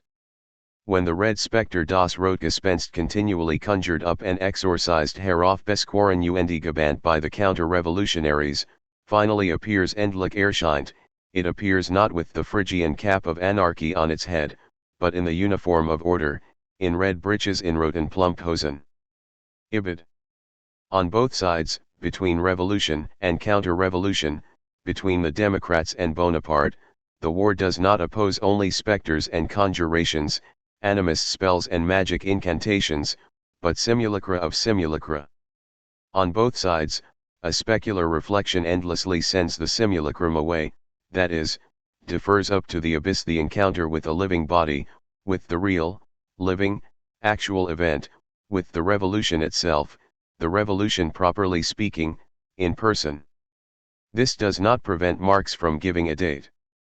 It is true that he points out, each time within brackets, that it is a Sunday.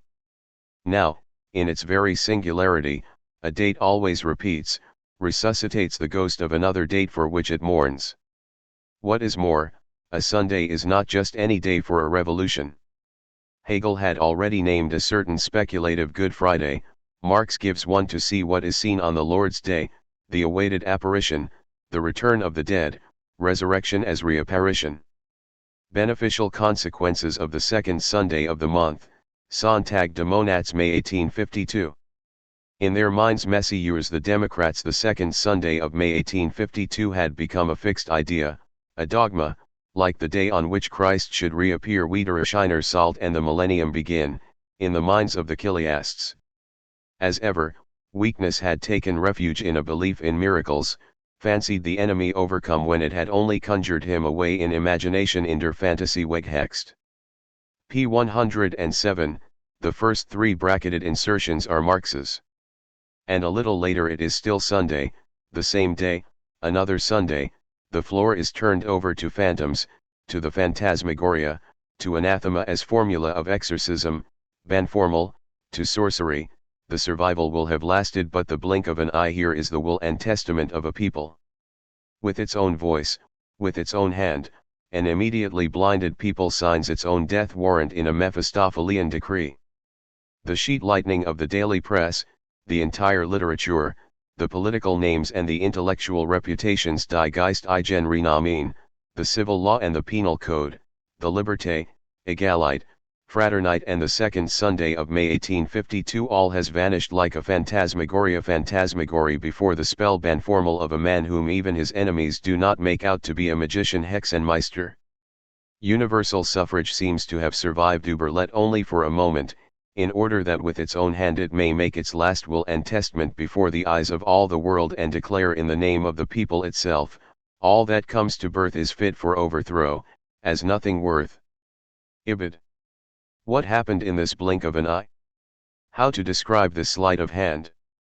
A fake magician, as insubstantial as a sort of backup ghost, auxiliary specter, or revenant on call, Louis Bonaparte, himself haunted by the quasi-paternal figure of a great specter, Napoleon Bonaparte and the Revolution of 1789, taking advantage of a day on duty, makes the revolution disappear, like a phantasmagoria, by means of a perverse, diabolical, and non-apparent exorcism. For if his conjuration makes the people disappear, it signs in fact by the same token his own disappearance, it signs it with his own hand, absolute alienation, and now without body, alienation of self that appropriates in this way only its own death and bequeaths only the patrimony of its expropriation. Do these paradoxes correspond to a consistent and irreducible logic? Or must one make certain allowances? Must one allow for rhetoric?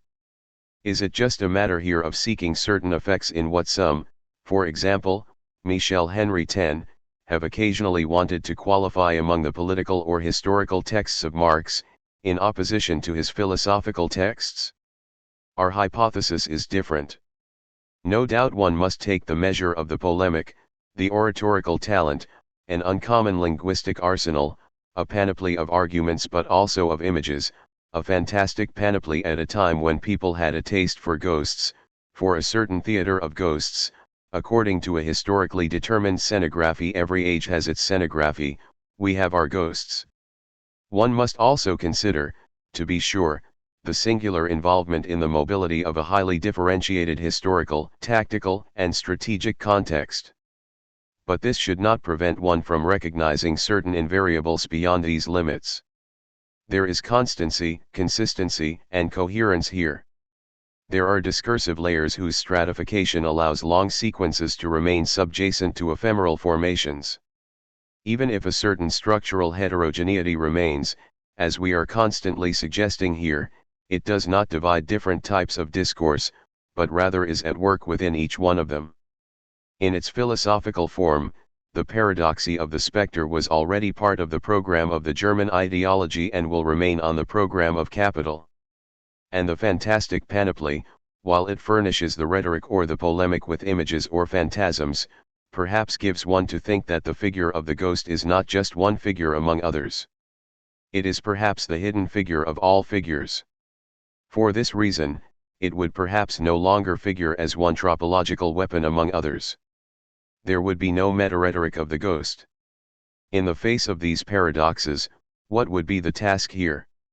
One of the tasks, at least, would be for example to reconstitute a battle plan, the spectrological map of what was, in the German ideology, the most gigantic phantomachia in the whole history of philosophy. One would have to follow it in detail, through the extraordinary play and the reciprocal excesses of what Marx called, in the passages we have just quoted, an own content and a phrase. Pleasure ought not to lose a single spark of the wit, the spirit of Marx, and Engels, through and beyond the witticism mot d'esprit, not only in the economy of the wits, its features and its barbs, but through and beyond the transubstantiation between Ges and Geist. 11. We will be able to isolate only a few traits in a long and witty spirituelle diatribe. Once again it is a question of a hunt. Anything close at hand is made to serve as arrow for the bow. There is harassment always without mercy, sometimes without respect for the rules of conduct, which is to say, without too much good faith, of someone who is accused of belonging to that lineage of neo-evangelists we were talking about above. Saint Max, Stirner, if one can believe Marx, and Engels, would have caused the apocalypse of St. John to lie. Where the latter heralded the whore of Babylon, that other center of our Middle Eastern ellipsis, still today, the neo-evangelist Stirner proclaims man, the secret, das Geheimnis, the unique, den Einzigen. And then follows, in the desert of the spirit, die Wust des Geists, the whole history of spirits, ghosts, or revenants, first the pure history of spirits, Reingeister Geschichte, then the history of the possessed, die Besessenen, as impure history of phantoms, Unreingeister Geschichte, then the impure history of spirits, Unreingeister Geschichte. Stirner proclaims it himself, ever since the Word was made flesh, since the world was spiritualized vergeistigt, bewitched verzaubert, it is a ghost ein Spuck. 12 Marx ironizes on the Stirner case, the proper name in quotation marks because, as everyone knows, it is a pseudonym. Stirner sees spirit seat Geister. 4. Like a tourist guide or a professor, Stirner would claim to teach us the rules of method for a good introduction to ghosts. After having determined the spirit to be something other than the self, der Geist ist etwas anderes als ich, a definition, we dare say, not lacking in insight, Stirner poses yet another excellent question, but this other, what is it? Dieses andere aber, was ist's, a big question which Marx, it seems, is too quick to scoff at and too eager to do whatever necessary to exorcise in his turn. All the more so in that, as Marx himself remarks in order to mock it easily, this question does no more than modify, with a supplementary metamorphosis, Wandlung, the originary question, die Erbsprungleichfrage, the abyssal question that bore in effect on the non-identity to self, on the inadequation and thus the non-presence to self, the disadjusted untimeliness of this thing that is called spirit. Marx should not have made fun of it, but he does, and maliciously, with an ingenuousness that would like to appear feigned. Perhaps it is less so than it appears. So let us not try to hide the fact here, although this is not exactly the right moment, that we take seriously the originality, audacity, and, precisely, the philosophico-political seriousness of Stirner, who also should be read without Marx or against him, but this is not our topic here. Marx. Now, therefore, the question arises, what is the spirit other than the ego? Whereas the original question was, what is the spirit, owing to its creation out of nothing, other than itself, was ist der Geist durch seine Schöpfung aus nix anderes als er selbst? With this Saint Max jumps to the next transformation. P 152, another equivalent reading, spirit is created from nothing other than itself. In its first and simple impurity, the history of ghosts unfolds in several moments. Even before one watches from the comfort of one's chair 13 what is called the theory of specters, the procession of the ghosts of concepts that would be these concepts of ghosts, their mere names, Marx thinks, it is important to underscore that this theory betrays its origin, namely, Father Hegel. It betrays and it betrays, it allows one to see its ancestral line and it is unworthy of that ancestor. It denounces that ancestor. Stirner's Hegelian genealogy would also be a decline of the son. Stirner descends from Hegel, he is haunted by the author of the Phenomenology of Spirit and he cannot stand it. He spits out living ghosts like a whale suffering from indigestion. In other words, he does not comprehend Hegel as well as another one of the descendants, guess who? The latter, just as persecuted by the shadow of this great father who comes back every night, ready also to betray him or to avenge him, it is sometimes the same thing, is busy giving a lesson here in Hegelianism to brother Stirner.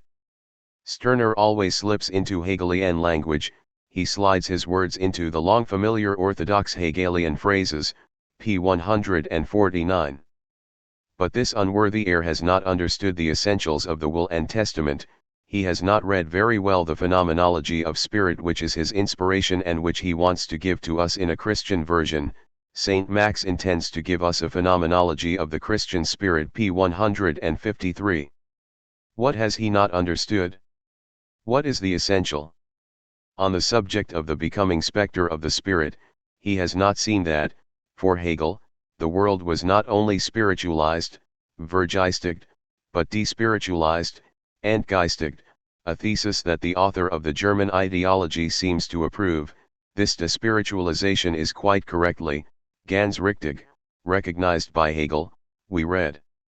Hegel managed to relate the two movements, but our saintly dialectician, who is ignorant of the historical method, has not learned how to do so. What is more, if he had been a better historian, he would have ended up breaking with Hegel. For the reproach against Stirner is both that he does not understand Hegel and this is not necessarily a contradiction that he is too Hegelian in his genealogy of the ghost. This bad brother sees himself accused at once of being the too filial son and a bad son of Hegel. 14 A docile son listens to his father, he mimes him but does not understand him at all, implies Marx, who would have liked to do not the opposite, that is, become another bad son, but something else by interrupting filiation. Easier said than done. In any case, the work of Stirner remains null and void. But even if he had given us this phenomenology, which after Hegel is moreover superfluous, he would all the same have given us nothing, pages 153 to 54. A bad son and a bad historian, Stirner would be unable to break with the ancestor and the precedent of the phenomenology, and what is a phenomenology if not a logic of the phanesthai and of the phantasma, therefore of the phantom? Unless one goes to desperate lengths, as Marx finally does himself, to try to distinguish between spirit and spectre. The author of The Ego and His Own does not see that concepts as abstract as self-consciousness or man are religious in nature.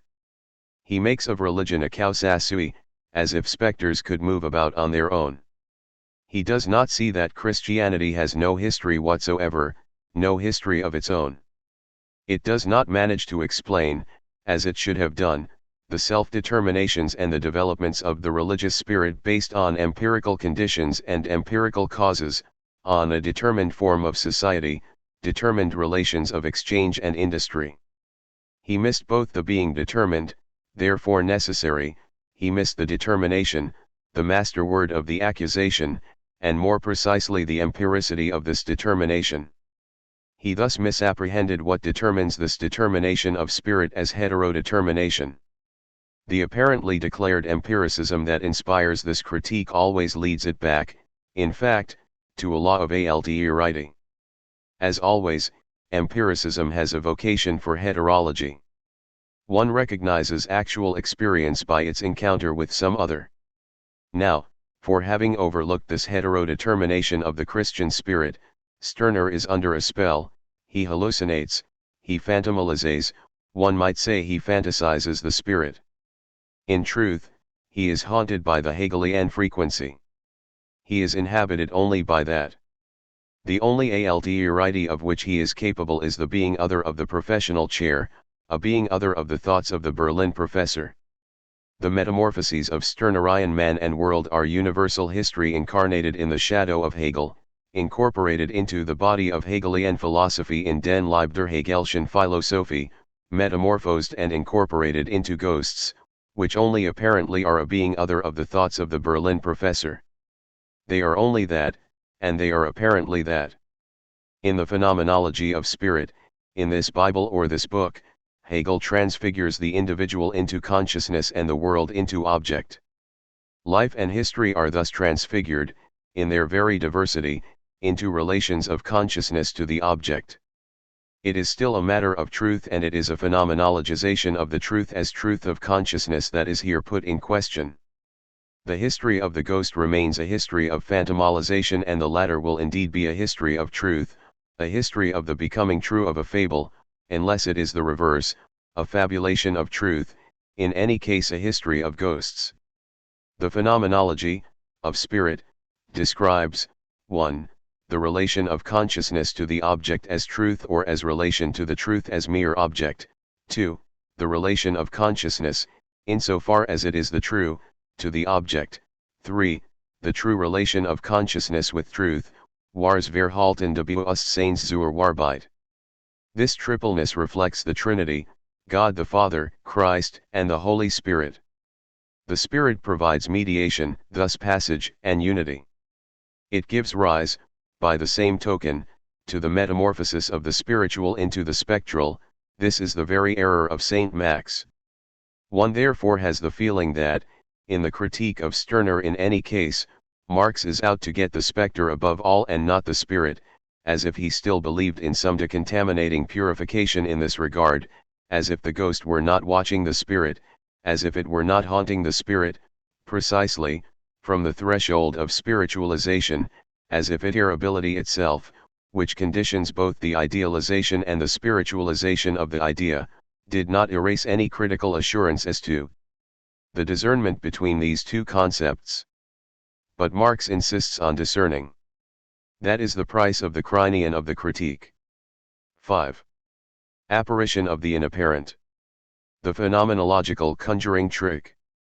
An articulation assures the movement of this relentless indictment. It gives some play. It plays between the spirit, Geist, and the spectre, Gespenst, between the spirit on the one hand, the ghost, or the revenant on the other. This articulation often remains inaccessible, eclipsed in its turn in shadow, where it moves about and puts one off trail. First of all, let us once again underscore that Geist can also mean spectre, as do the words esprit or spirit. The spirit is also the spirit of spirits. Next, the German ideology uses and abuses this equivocation. It is its principal weapon. And especially, although it operates with constancy or consistency, and even if it is less tenable than Marx himself thinks, the argument that permits him to distinguish between spirit and spectre remains discreet and subtle. The spectre is of the spirit, it participates in the latter and stems from it even as it follows it as its ghostly double. The difference between the two is precisely what tends to disappear in the ghost effect, just as the concept of such a difference or the argumentative movement that puts it to work in the rhetoric tends to vanish. All the more so in that this rhetoric is in advance devoted to the polemic, in any case to the strategy of a hunt or chase en chasse. And even to a counter-sophistics that at every moment runs the risk of replicating the reply, reproducing in a mirror the logic of the adversary at the moment of the retort, piling it on there where one accuses the other of abusing language. This counter-sophistics, Marx as paradoxical heir of Plato, as we shall see, has to manipulate simulacra, mimes, phantasms. It has to watch out for, so as to denounce, the maneuvers of an illusionist, the conjuring tricks of a prestidigitator of the concept, or the sleights of hand of a nominalist reader. We can try to grasp this strategy as close as possible to its literality, and first of all its Stirnerian literality, in what Marx calls the series of conjuring tricks, French, escamotage, German, escamotage, which he intends to take apart at the beginning of St. Max, the Leipzig Council 3.1. The production of the ghost. The constitution of the ghost effect is not simply a spiritualization or even an autonomization of spirit, idea, or thought, as happens par excellence in Hegelian idealism. No, once this autonomization is effected, with the corresponding expropriation or alienation, and only then, the ghostly moment comes upon it, adds to it a supplementary dimension, one more simulacrum, alienation, or expropriation. Namely, a body. In the flesh, Leib. For there is no ghost, there is never any becoming spectre of the spirit without at least an appearance of flesh, in a space of invisible visibility, like the disappearing of an apparition. For there to be ghost, there must be a return to the body, but to a body that is more abstract than ever. The spectrogenic process corresponds therefore to a paradoxical incorporation. Once ideas or thoughts, Gedanke, are detached from their substratum, one engenders some ghost by giving them a body. Not by returning to the living body from which ideas and thoughts have been torn loose, but by incarnating the latter in another artifactual body, a prosthetic body, a ghost of spirit, one might say a ghost of the ghost if, as Marx sometimes leads one to think, the first spiritualization also, and already, produces some spectre. But a more acute specificity belongs to what could be called the second ghost, as incorporation of autonomized spirit, as objectivizing expulsion of interior idea or thought. In this sense, there is always some morning work in this incorporation of interiority, and death is on the program. The theory of ideology depends in many of its features, as we will emphasize, on this theory of the ghost. As Stirnerian theorem critiqued, corrected, or reversed by Marx, it formalizes less a process of spiritualization, the autonomization of spiritual ideality, than a paradoxical law of incorporation, the ideological as well as, mutatis mutandis, the fetish would be the given, or rather lent, borrowed body, the second incarnation conferred on an initial idealization, the incorporation in a body that is, to be sure, neither perceptible nor invisible, but remains flesh, in a body without nature, in an aphysical body that could be called, if one could rely on these oppositions, a technical body or an institutional body.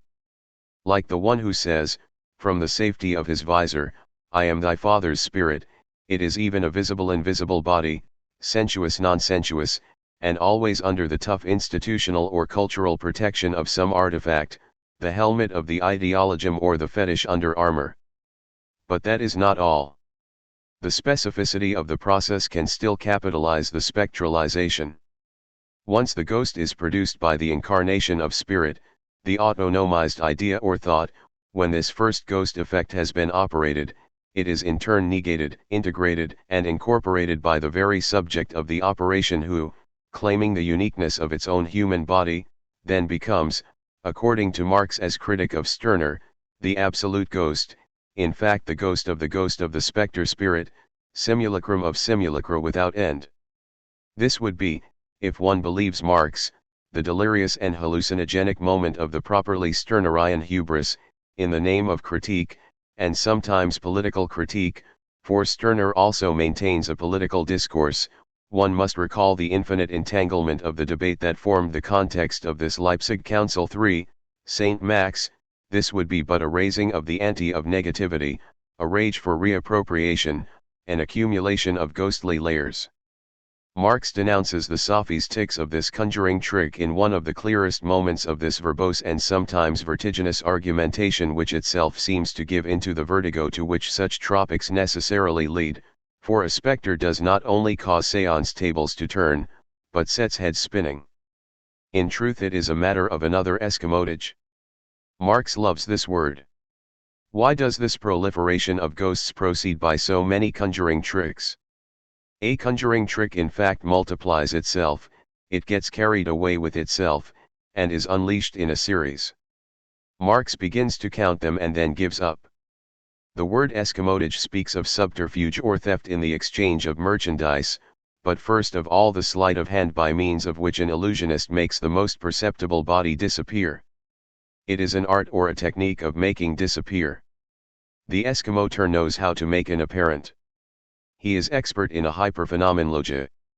Now, the height of the conjuring trick here consists in causing to disappear while producing apparitions, which is only contradictory in appearance, precisely, since one causes to disappear by provoking hallucinations or by inducing visions. Stirner has just been quoted at length, and there then follows a nearly literal commentary, a paraphrase. Thus, the man, identified here with the unique, having first given thoughts den Gedanken Corporeality Leibhaftigkeit, i.e., having transformed them into specters dhsie Zeugespenstern gemacht hat, now destroys this corporeality again zerstört nun wieder dies Leibhaftigkeit, by taking them back into his own body, which he thus makes into a body of specters in dem rsie insanen einen Leib zurücknimmt und diesen so mit als den Leib der Gespenster setzt. The fact that he arrives at his own corporeality only through the negation of the specters, shows the nature of this constructed corporeality of the man Leibhaftigkeit demands, which he has first to announce to himself, in order to believe in it. But what he announces to himself he does not even announce correctly. The fact that apart from his unique body there are not also to be found in his head all kinds of independent bodies, spermatozoa, he transforms into the fable, I alone am corporeal, ich alien bin leibhaftig. Another conjuring trick. pp 125-26. The spectral effect corresponds then, according to Marx, to a position, Setzung, of the ghost, a dialectical position of the ghostly body as body proper. All of this would take place among ghosts, between two ghosts. 2 according to Marx, while for Stirner only the first moment would be spectral, and the ego or I would sublate it in the reappropriation of a living and unique body. The living body, the mine, my property, returns by annulling or taking back into it the phantomatic projections, the ideal prostheses. This second moment marks the destruction or negation of a ghost previously posed, exposed on the outside, objectified, namely, the idea or the thought that has been incorporated a first time. This first spectral incorporation is then negated and interiorized. The self is what takes it back within. Zurücknimmt I incorporates the initial incorporation by negating or destroying, by deposing the previous position from its objective exteriority, by de-objectifying the ghost. Obviously, Marx is here paraphrasing Stirner in his description of the discovery of self by the adolescent becoming an adult. But only up to the point where Marx, and not Stirner, determines the ultimate moment to be a ghost, the body proper of the I, the mine, my property, als die Meinige, als mein Eigentum. There where Stirner sees a carnal and living reappropriation, more life, there where there would be no more death, Marx denounces a hyperbolic surplus of spectrality, more death, there where there would be no more life, since the living body, mine, the unique, is but the commonplace, the space in which thoughts or ideal, autonomized entities are gathered. Is it not itself the body of ghosts, Leib der Gespenster? In this whirling dance of ghosts, let us try to hold on to the at least apparent firmness of a few obvious facts. What Stirner and Marx seem to have in common is the critique of the ghostly. Both of them want to have done with the revenant, both of them hope to get there. Both of them aim at some reappropriation of life in a body proper. This hope at least is what impels the prescriptive injunction or the promise of their discourses. It is perhaps even what gives its first determining content to the messianic formality of their call. But whereas Stirner seems to entrust this reappropriation to a simple conversion of the self that takes back into itself, a self that in truth is nothing but this movement of interiorizing gathering, and authentically reanimates, in some fashion, the objectified ghosts, the ghost at large, Marx, for his part, denounces this egological body. There, he cries, is the ghost of all ghosts. There is the gathering place toward which all the repatriated specters run, the forum or agora for all those who come back, for there is a lot of talking going on. Marx then prescribes that one proceed with the reappropriation while taking into account all the practical and social structures, all the empirico-technical details that had produced the initial ghosts. It is not enough to destroy as if with a spell, in an instant, the corporeality, Leibhaftigkeit, of the ghosts in order to reincorporate them alive. This magic of immediacy, which would give life back to the specters by simple transition from exterior to interior body, from the objective to the subjective, in the simple auto-affection of the I me, creator and owner of these thoughts, that is what Stirner seems to recommend. In the absolute certitude of the pure contact with itself, the immediacy of an I me would have exorcised the ghost by depriving it from then on of any interstice, loading, or spacing favorable to haunting. This resembles an epiche, a phenomenological reduction of the ghost, but Marx criticizes it as a phenomenological reduction to the ghost, to the phenomenality or phantasm of a phantom. The reduction as subjectivization of the corporeal form of the external phantom is but a superidealization and a supplementary spectralization. Marx quotes and comments on Stirner.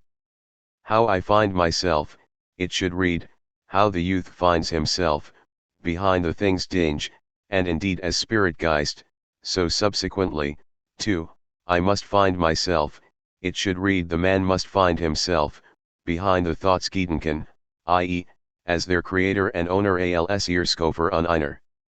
In the period of spirits in der Geisteszeit, thoughts outgrew me, the youth, although they were the offspring of my brain, like delirious fantasies wie Fieberfantasien, they floated around me and agitated me greatly, a dreadful power. The thoughts became themselves corporeal Leibhaftig, they were specters Gespenster, like God, the Emperor, the Pope, the Fatherland, etc.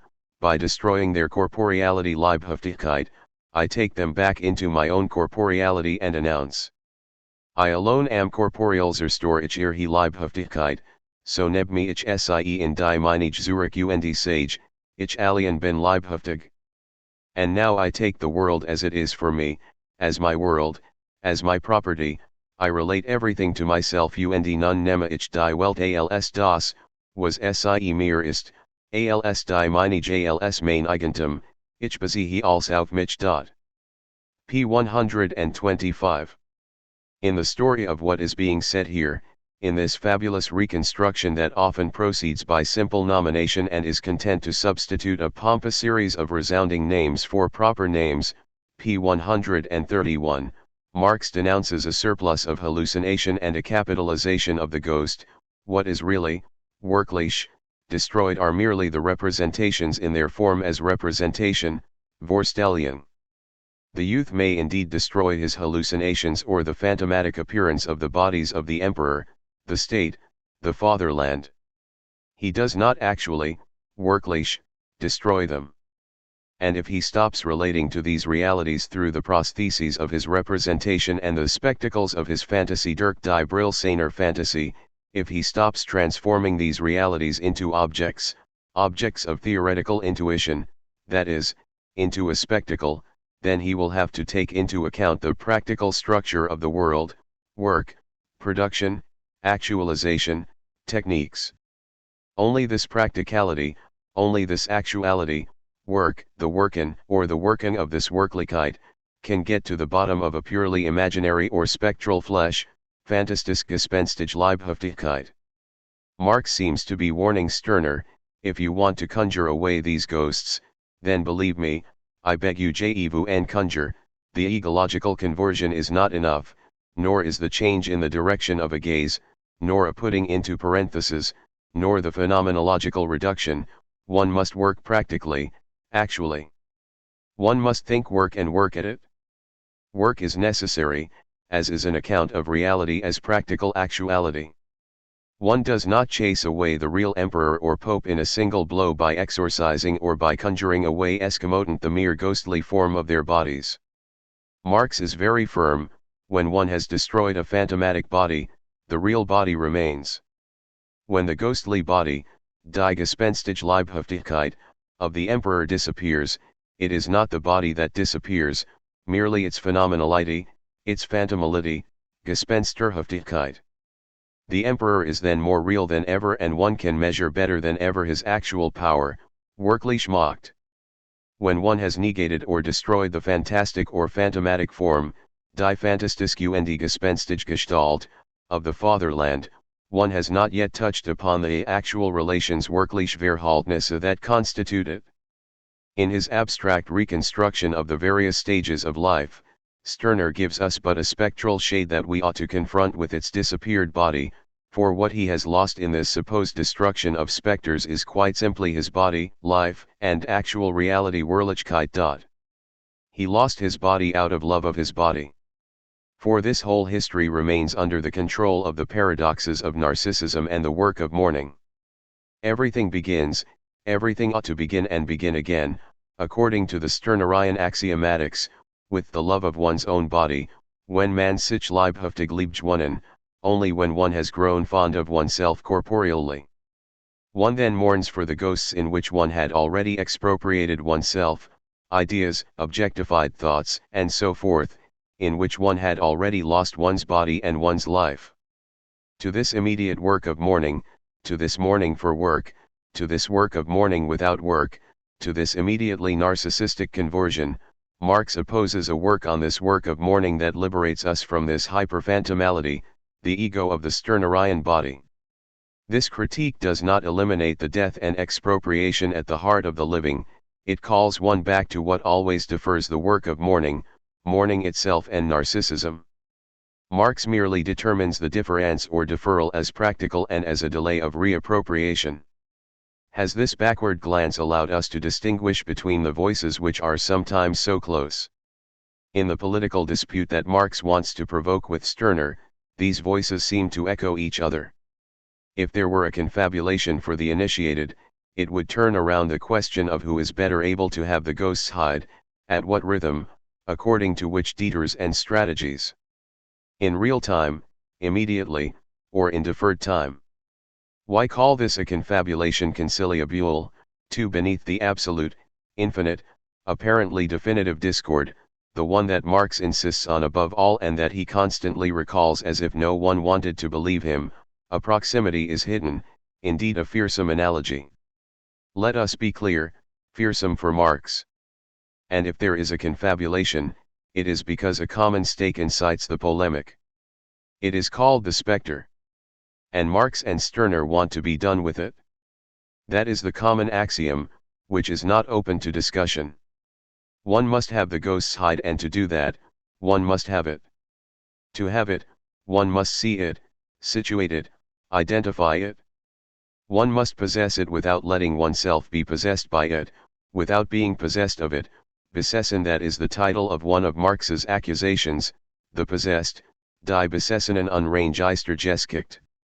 But does not a spectre consist, to the extent that it consists, in forbidding or blurring this distinction?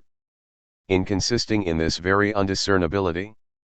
Is not to possess a spectre to be possessed by it, possessed period? To capture it, is that not to be captivated by it? And yet Marx seems to agree essentially with Stirner, one must win out over the spectre, put an end to it.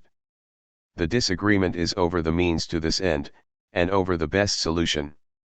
This disagreement different over how to put the ghosts to death seems methodological, but by definition it knows no limit. Without fail, it becomes ontological, ethical, political. The fact remains that a conciliabule is a schismatic or heretical council, a secret council, a lively discussion. The sworn members conjures, who are sometimes plotters, contradict each other, erect plans, ready their arms, or exchange secrets. There, whether or not they agree on strategy, all these opponents of darkness realize in vain that Europe is trembling in the face of a certain ghost, the one named by the manifesto with its first noun. They too plot against an army of specters, against spectrality itself, and no doubt they all think it is a good war. We realize it better now. It will have taken more than a century before the German ideology began to be exhumed, brought from beneath the earth, before one began to untangle the crossed threads of its roots and the knot of its complicities and antagonisms among Marx, Engels, Feuerbach, Stirner, Hess, Bauer, and so forth. This has begun, but it is not over. And the paternal shade of Hegel continues to come back. The plot thickens with its first reapparition. To accuse the other, in this poisoned conspiracy, is always to announce or denounce the imminence of its return, if again this apparition come. For if this backward glance had made us more attuned to the cunning of such a logic, to all its disguises, to the impregnable arms or armors that it provides to the phantom body, to the endless strategy to which it gives rise, we better understand Stirner. We better understand how and why he would have given himself up to this general and precipitous spectralization. According to Marx, in any case, Stirner accepted a series of disguises, Verkleidungen, of the Hegelian idea. Trusting them, accrediting them dogmatically, auf treuende Glauben, he would have taken them for the world itself, a world before which he then had to affirm himself, assert his self-worth, and to that end oppose himself to a non-self in the face of which he would reappropriate himself as living and incarnate individual, als leibhaftiges Individuum. Stirner has often been read, in fact, as a Fichtean thinker. But this ego, this living individual would itself be inhabited and invaded by its own spectre. It would be constituted by specters of which it becomes the host and which it assembles in the haunted community of a single body. Ego equals ghost. Therefore I am would mean I am haunted by myself who am, haunted by myself who am, haunted by myself who am. And so forth. Wherever there is ego, es spud, it spooks. The idiom of this es spud plays a singular role in all these texts, as it does in Freud's Das Unheimlich. Its translation always fails, unfortunately, to render the link between the impersonality or the quasi-anonymity of an operation spooken without act, without real subject or object, and the production of a figure, that of the Revenanter Spook, not simply it spooks, as we just ventured to translate, but it returns, it ghosts, it specters. The essential mode of self-presence of the cogito would be the haunting obsession of this es spud. It would be a matter there of the Stirnerian cogito in the logic of an accusation, to be sure, but is this limit impassable? Can one not extend this hypothesis to any cogito?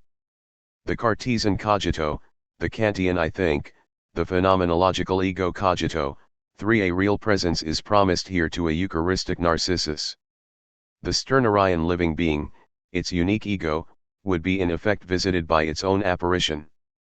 The individual himself gives to himself his "this is my body."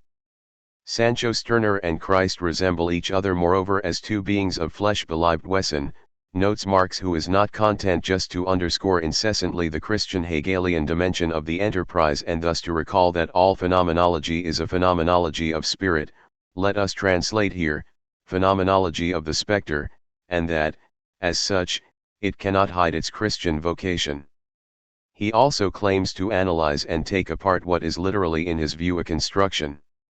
Now, in order to deconstruct what resembles a speculative edification, sometimes merely an edifying discourse and a new form of right thinking, Marx suggests that beneath this resemblance with Jesus Christ, the Stirnerian phantasm projects an identification, in truth a uniqueness. Sancho is the modern Christ. At this fixed idea of his the whole historical construction, Die Ganzgeschichtskonstruktion is aimed, p. 382. A systematic study would repeatedly bring out that the theme of food, the Last Supper, and the host crosses the critique of language, the disguises and conjuring tricks that always consist in naively accrediting discursive powers, abuse of etymology that serves as explanation, play on homonyms, privileging of nomination, autonomization of language, and so forth. 4. A question, then, must be asked, and it is a question of method, a second propedeutic, Anleitung, to the vision of spirits. How does one transform the world into a spectre of the truth in das Gespensterwahrheit? And how does one transform oneself into something holy or spectral in einen geheiligten oder gespenstigen? This critical question is addressed first of all by Saint Max, Stirner, to Zeliga in the course of a fictive dialogue. The latter is reproached for the very thing that Marx reproaches Stirner for, namely, that he should not be surprised when he now finds nothing but a spectre in himself in sich nix als einen Spook finde. From the moment Zeliga transfigures the object into truth, he is no longer concerned with details, he treats the object in general, he produces the thing wholesale, he installs the first manufacture of spectres on a large scale, Saint Gespenster fabrication im Großen.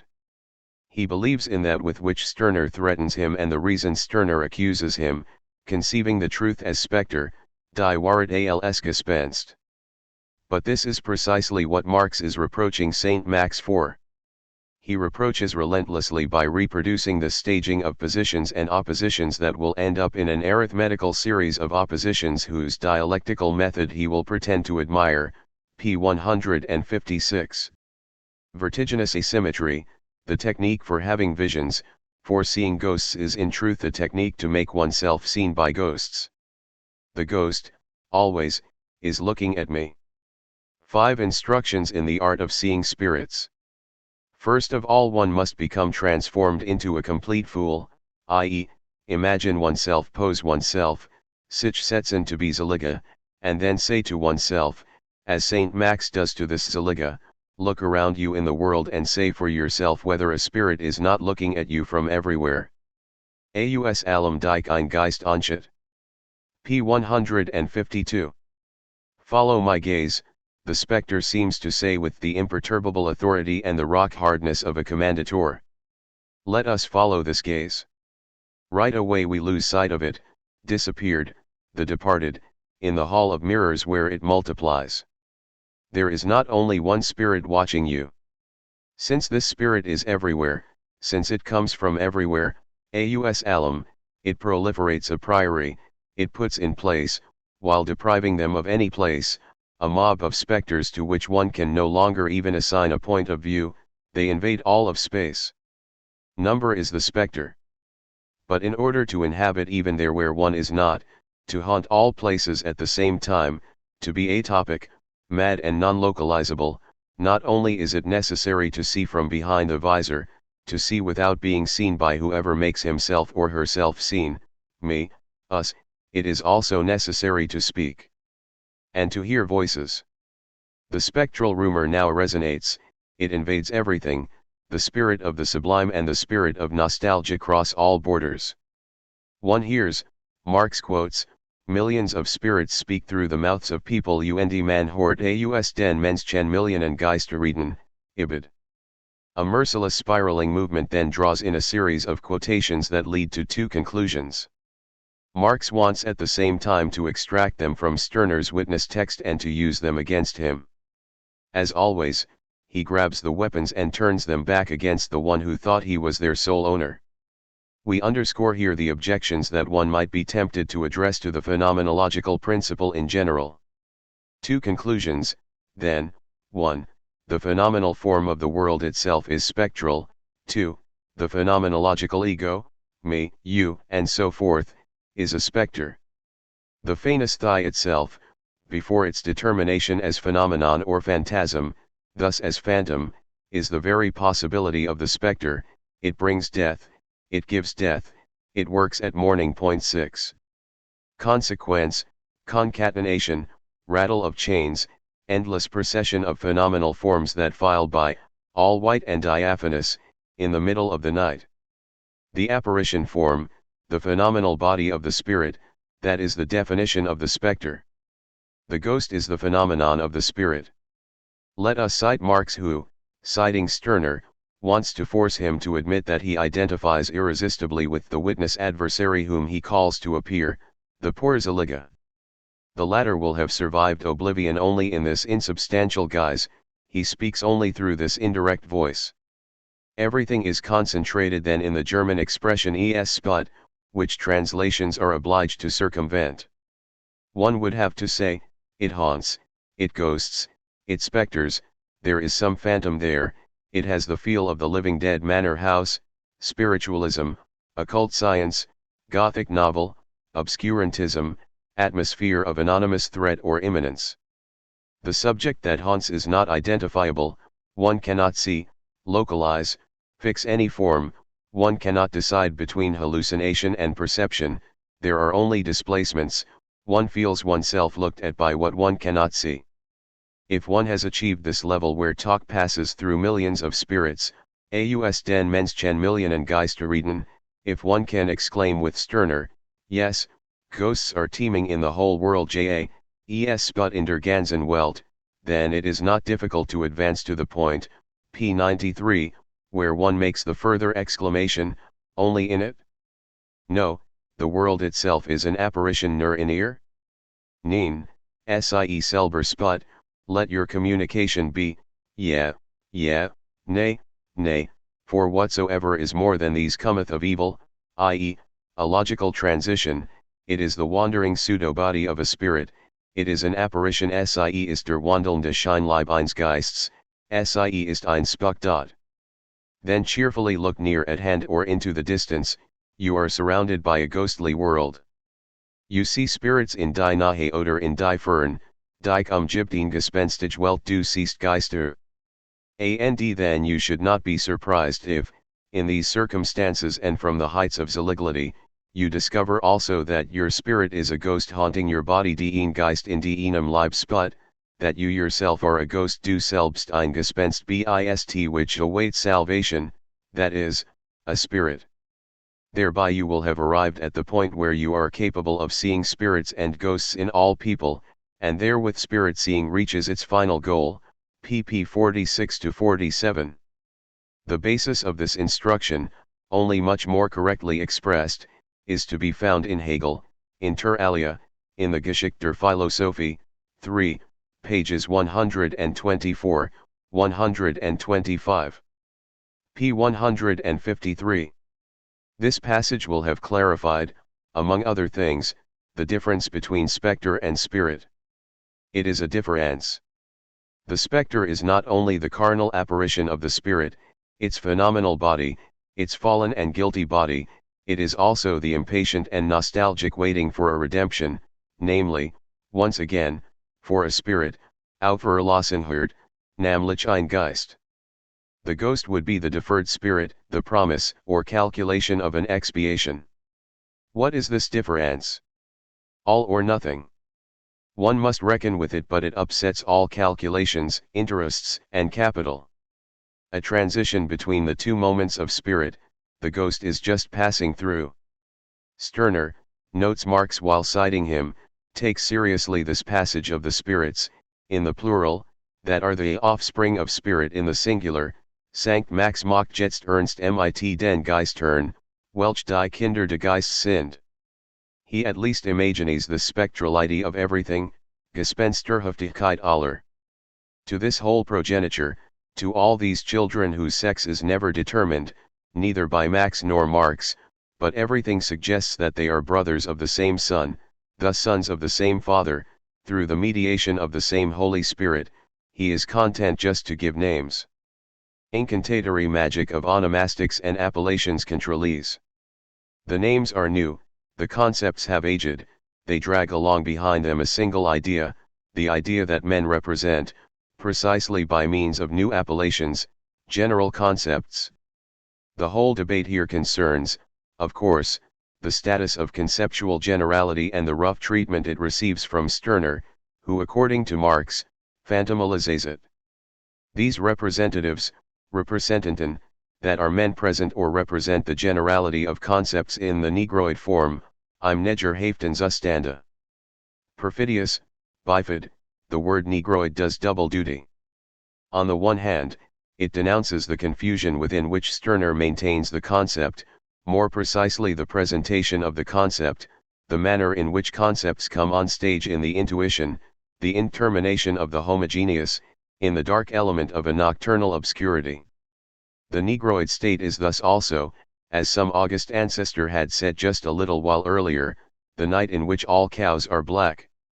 Marx's insinuation utilizes a classic stratagem, when you accuse someone of being too generous with generality and, moreover, too preoccupied, in the penumbra, with ghosts, you try to conclude that the crime is one of obscurantism, or even occultism. Here is someone, you then exclaim, who continues to believe in ghosts, he must believe in them to expend so much energy trying to get rid of them. In the name of enlightenment and reason, you then rise up to condemn any obscurity in the presentation of the general concept, Negroid form equals obscurantism plus occultism, mystery plus mysticism and mystification. Blackness is never far from the obscure and the occult. Spiritualism is but a spiritism. But, on the other hand, Negroid form might signal the enslavement of these pseudo-concepts that have no autonomy. They are not acknowledged as having any internal necessity. For they are working merely as objects in the service of men, for men. These general concepts appear here first of all in the Negroid form as objective spirits having for people the character of objects als objective, den Menschengegenstand like Geister, and at this level are called specters or apparitions. Und heißen auf dieser Stufe Gespenster oder Spuk. P 157.7. If the ghost is disseminated everywhere, the question becomes a distressing one, where does one begin to count the progeniture? It is again a question of the head. Who is to be put at the head of all those whom one gets in one's head? Mensch, es sput in einem Kopfe. At the head of the procession comes capital, the capital representation, the oldest son, man. The arch-spectre, the one who is at the beginning and at the controls, the capital ghost, das Hauptgespenst, is man himself with a capital M, das Hauptgespenst ist natürlich Mensch selbst. But if men exist, in this logic, only as representatives, Repräsentanten, of an abstract generality, an essence, a concept, or a spirit, of a foreign, fremden, sacrality or alterity, then they are present for each other only in a ghostly fashion, as specters, nur als Gespenstige, Gespenster füreinander Vorbanden sind, ibid. Humanity is but a collection or series of ghosts. Docile application of the Hegelian logic? Careful recitation of the phenomenology of spirit? So Marx suggests, and he amuses himself by having the procession, precisely, in theory, the parade of these specters march across the page. With the irony of a happy pamphleteer and a somewhat nervous self-satisfaction, one whose body no doubt is worked over by some compulsive disavowal, he pretends to count off specters on his fingers. For there would be 10 of them, as if by chance. Marx only feigns to count them, he pretends to enumerate, for he knows that one cannot count here. He intends precisely to give a demonstration of the innumerable.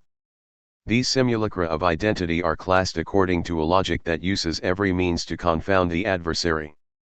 Both the grouping of sets and the discrete and ordered, in a row, Derrida serialization of spectral singularities. There is in some, no doubt, but a single ghost, a ghost of ghosts, and it is but a concept, not even a concept, the obscure negroid presentation of a larger concept, more englobing than all the others. Indeed it is but a name, a metonymy that lends itself to any and all substitutions, the part for the whole that it then exceeds, the effect for the cause of which it is in turn the cause, and so forth. Nominalism, conceptualism, realism, all of that is rooted by the thing or the thing called ghost. The taxonomic order becomes too easy, at once arbitrary and impossible. One can neither classify nor count the ghost, it is number itself, it is numerous, innumerable as number, one can neither count on it nor with it. There is but one of them and already there are too many. It proliferates, one can no longer count its offspring or interests, its supplements or surplus values. The same figure in Greek Plato knew something of this, associated the offspring of the father and the interest of capital or the good. Point 8 for the singular ghost, the ghost that generated this incalculable multiplicity, the arch-spectre, is a father or else it is capital. These two abstract bodies are both visible and invisible. Apparitions without anybody sans personae. That does not prevent speculation, on the contrary. Nor the desire to count what can no longer be counted. Arithmetical desire finds there on the contrary its spur, indeed its very origin. And the desire to classify. And the hierarchizing compulsion that, on the other hand, does not prevent lining the ghosts up in a row, horizontally, like so many concepts equal before the law and ready to move over a level field. They are labeled, a number is sewn on their backs as if they were playing on a soccer team the night of the big final beneath the lights, from ghost number 1 to ghost number 10. Only one of them would be missing, one may well wonder which one it is. We are going to count the ghosts on Marx's fingers. But we cannot help asking ourselves, once again, at the opening of this fabulous scene, why such relentless pursuit acharnement? Why this hunt for ghosts? What is the reason for Marx's rage? Why does he harass Stirner with such irresistible irony? One has the impression, since the critique appears so insistent and redundant, both brilliant and ponderous, that Marx could go on forever launching his barbs and wounding to death. He could never leave his victim. He is bound to it in a troubling fashion. His prey captivates him. The acharnement of a hunter consists in setting out an animal lure, here the living lifeless body of a ghost, in order to trick the prey. 9 I have my own feeling on this subject, I insist that it is a feeling, my feeling, and I have no reason to deny that it projects itself necessarily into the scene I am interpreting. My thesis, my hypothesis, or my hypostasis, precisely, is that it is never possible to avoid this precipitation, since everyone reads, acts, writes with his or her ghosts, even when one goes after the ghosts of the other. My feeling, then, is that Marx scares himself se fate pair, he himself pursues ilscarn we mean relentlessly someone who almost resembles him to the point that we could mistake one for the other, a brother, a double, thus a diabolical image. A kind of ghost of himself, whom he would like to distance, distinguish, to oppose. He has recognized someone who, like him, appears obsessed by ghosts and by the figure of the ghost and by its names with their troubling consonants and reference, Geist, Gespenst. Someone who is besieged, like him, by the same and by another, by the same that is each time another, because the identity of the ghost is precisely the problem, problema, at once question, task, program, and shield, the apotropaic armor, armor against armor, one helmet fascinated by the other, a duel under visors. I am describing then this feeling, that of a Marx obsessed, haunted, possessed like as Stirner, and perhaps more than him, which is even harder to take. Now, Stirner talked about all this before he did, and at such great length, which is even more intolerable. In the sense given to this word in hunting, he poached the specters of Marx. 10 Marx tried all the exorcisms, and with what eloquence, what jubilation, what bliss. He so loved the words of the exorcism. For these words always cause to come back, they convoke the revenant that they conjure away. Come so that I may chase you. You hear? I chase you. I pursue you. I run after you to chase you away from here. I will not leave you alone. And the ghost does not leave its prey, namely, its hunter. It has understood instantly that one is hunting it just to hunt it, chasing it away only so as to chase after it. Specular circle, one chases after in order to chase away, one pursues, sets off in pursuit of someone to make him flee, but one makes him flee, distances him, expulses him so as to go after him again and remain in pursuit. One chases someone away, kicks him out the door, excludes him, or drives him away.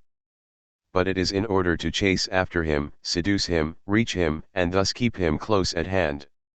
One sends him far away, puts distance between them, so as to spend one's life, and for as long a time as possible, coming close to him again. The long time is here the time of this distance hunt, a hunt for distance, the prey, but also a hunt with distance, the lure. 11 The distance hunt can only hallucinate, or desire if you prefer, or defer proximity, lure and prey. This logic and this topology of the paradoxical hunt, whose figure, beginning before Plato, will have traversed the whole history of philosophy, more precisely of the ontological inquest or inquisition, should not be treated as a rhetorical ornament when one reads the manifesto of the Communist Party. Its first sentences, as we saw, immediately associate the figure of haunting with that of hunting. This is the very experience of conjuration. The conjuration is on all sides, in the camp of the powers of old Europe, who are leading a holy hunt against the communist spectre, but also in the opposite camp where they are also on a hunt. There, two great hunters, Marx and Stirner, are in principle sworn to the same conjuration. But the first accuses the other of betraying and serving the adversary, Christian Europe in sum. The first begrudges the second his having been the first to place the spectre at the center of his system, his logic and his rhetoric, even if it was only to expulse it. Isn't that inadmissible? He begrudges him il and would, he wants not to want the same thing as him, and it is not a thing, the ghost. Like him, and like all those who are occupied by specters, he welcomes them only in order to chase them. As soon as there is some spectre, hospitality and exclusion go together. One is only occupied with ghosts by being occupied with exorcising them, kicking them out the door. That is what Marx and Stirner have in common, nothing other than this ghost hunt, but nothing but this singular nothing that a ghost remains.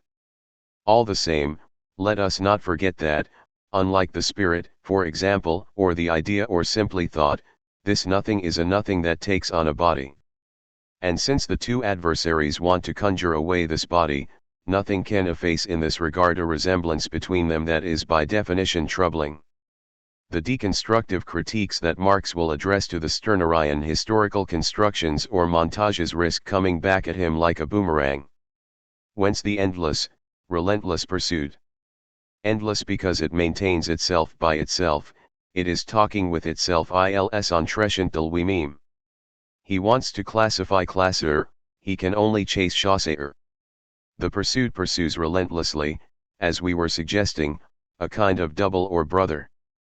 Both of them love life, which is always the case but never goes without saying for finite beings.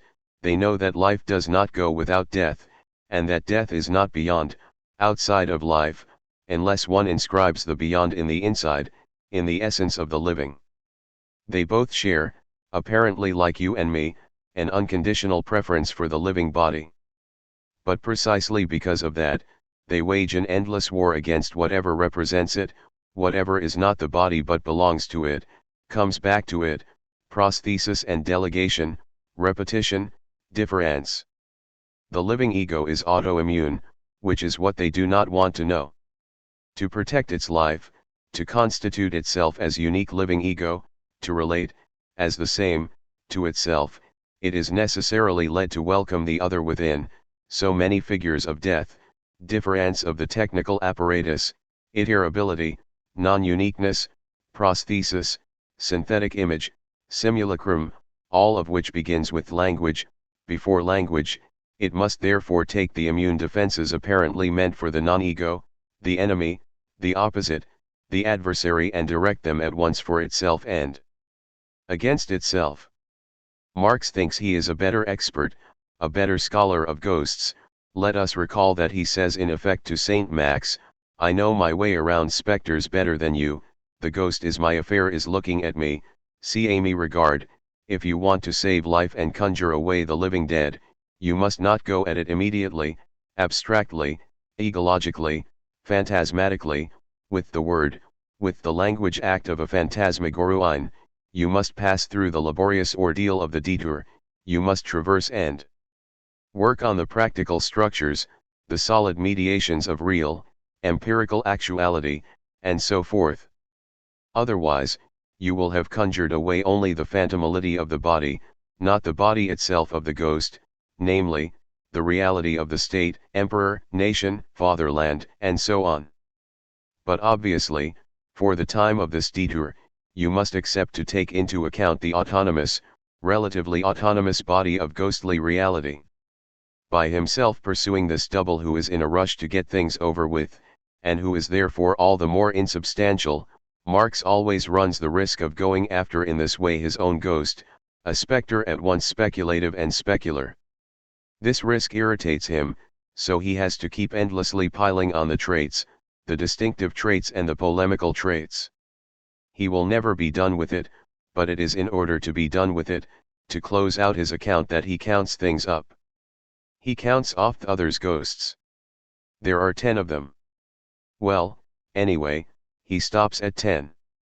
Is it simply so he can count on his fingers? A manual operation in view of a manual? But what is Marx's hand doing here, underhandedly so to speak, as Patrice Loroz might say, 12y10? One might read the whole German ideology, we will not do it here, as the inexhaustible gloss on this table of ghosts. For one can take it in this way, as a table of the law in 10 parts, the spectre of a decalogue and a decalogue of specters. The new table is presented also as a tableau, the ironic tabularization, the fictive taxonomy, or the statistic of ghosts. A table of the categories of the object or of being as spectre in general.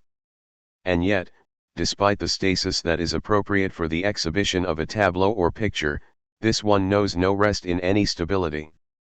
This tableau of spirits moves on the model of a séance table tournant. It begins to dance before our eyes, like a certain table in capital which we will later see move, when its becoming commodity opens up the dimension of secrecy, mysticism, and fetishism. For in this list of ghosts, in this new table whose capital categories stand like the counts of an indictment, the concepts cannot be distinguished. They are not added one to the other, they supplement each other and thereby pass in turn one into the other, each figuring a turn of the other. We cannot read here the German ideology, which at bottom is but the developed exposition of this table. Without even quoting the mocking remarks in the exclamatory style, the curious reader is referred to them, with which Marx accompanies each one of the 10 apparitions. We will limit ourselves to a few observations about this or that distinctive trait. Whereas in the pure history of spirits Reingeistgeschichte, Marx had counted 10 theses, here, a few pages later, in the impure history of spirits, he banks on table sur 10 ghosts.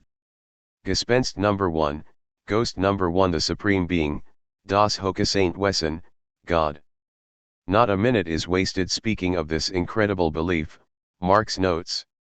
Neither Stirner nor Marx, moreover, stops to consider the essence of believing, here the essence of faith par excellence, which can only ever believe in the unbelievable, and would not be what it is without that, beyond any proof of the existence of God. Gespenst number 2, being or essence, das Wesen.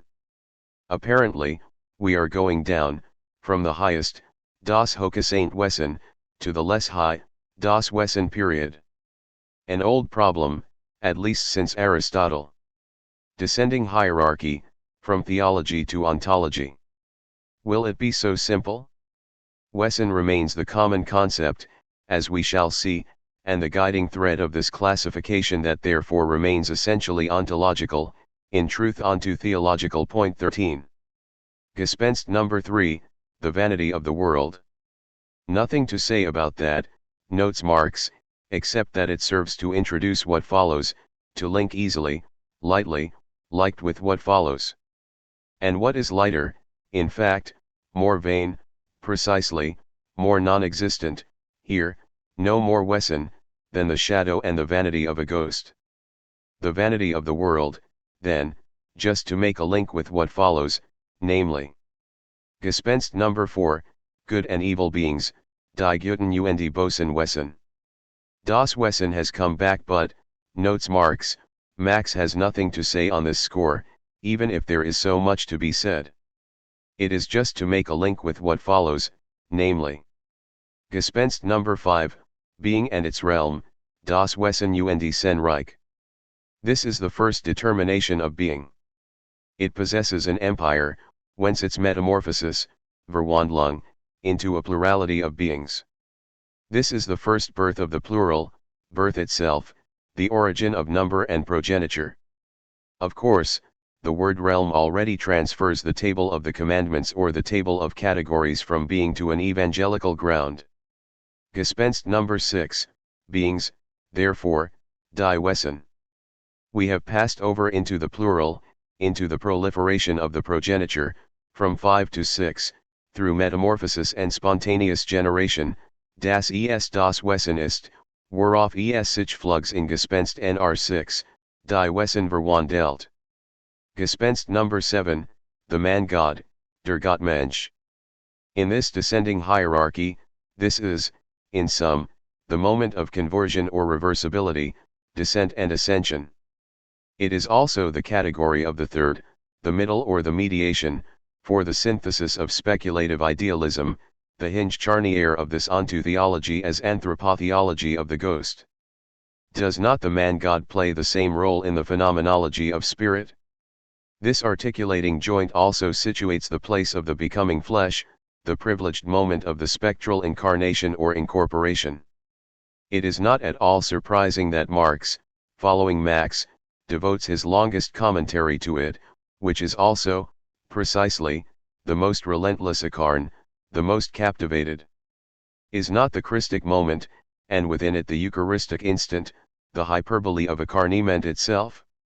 If every spectre, as we have amply seen, is distinguished from spirit by an incorporation, by the phenomenal form of a quasi-incarnation, then Christ is the most spectral of specters. He tells us something about absolute spectrality. Stirner himself would be ready to grant him the singularity of this transcendental privilege. Without this incarnation, would the concept of incarnation have any sense at all, any historical chance? Jesus is at once the greatest and the most incomprehensible of ghosts, unbegreiflich Saint Gespenst. Marx insists on this. Of him Stirner is able to say that he was corpulent das beliebte Joesen ist. If Saint Max does not believe in Christ, he at least believes in his actual corpus in seiner wirklichen Leib. According to Stirner, Christ introduced great distress into history, and our sentimental saint relates with tears in his eyes, how the strongest Christians have racked their brains in order to comprehend him. Yes, there has never been a spectre that caused such mental anguish.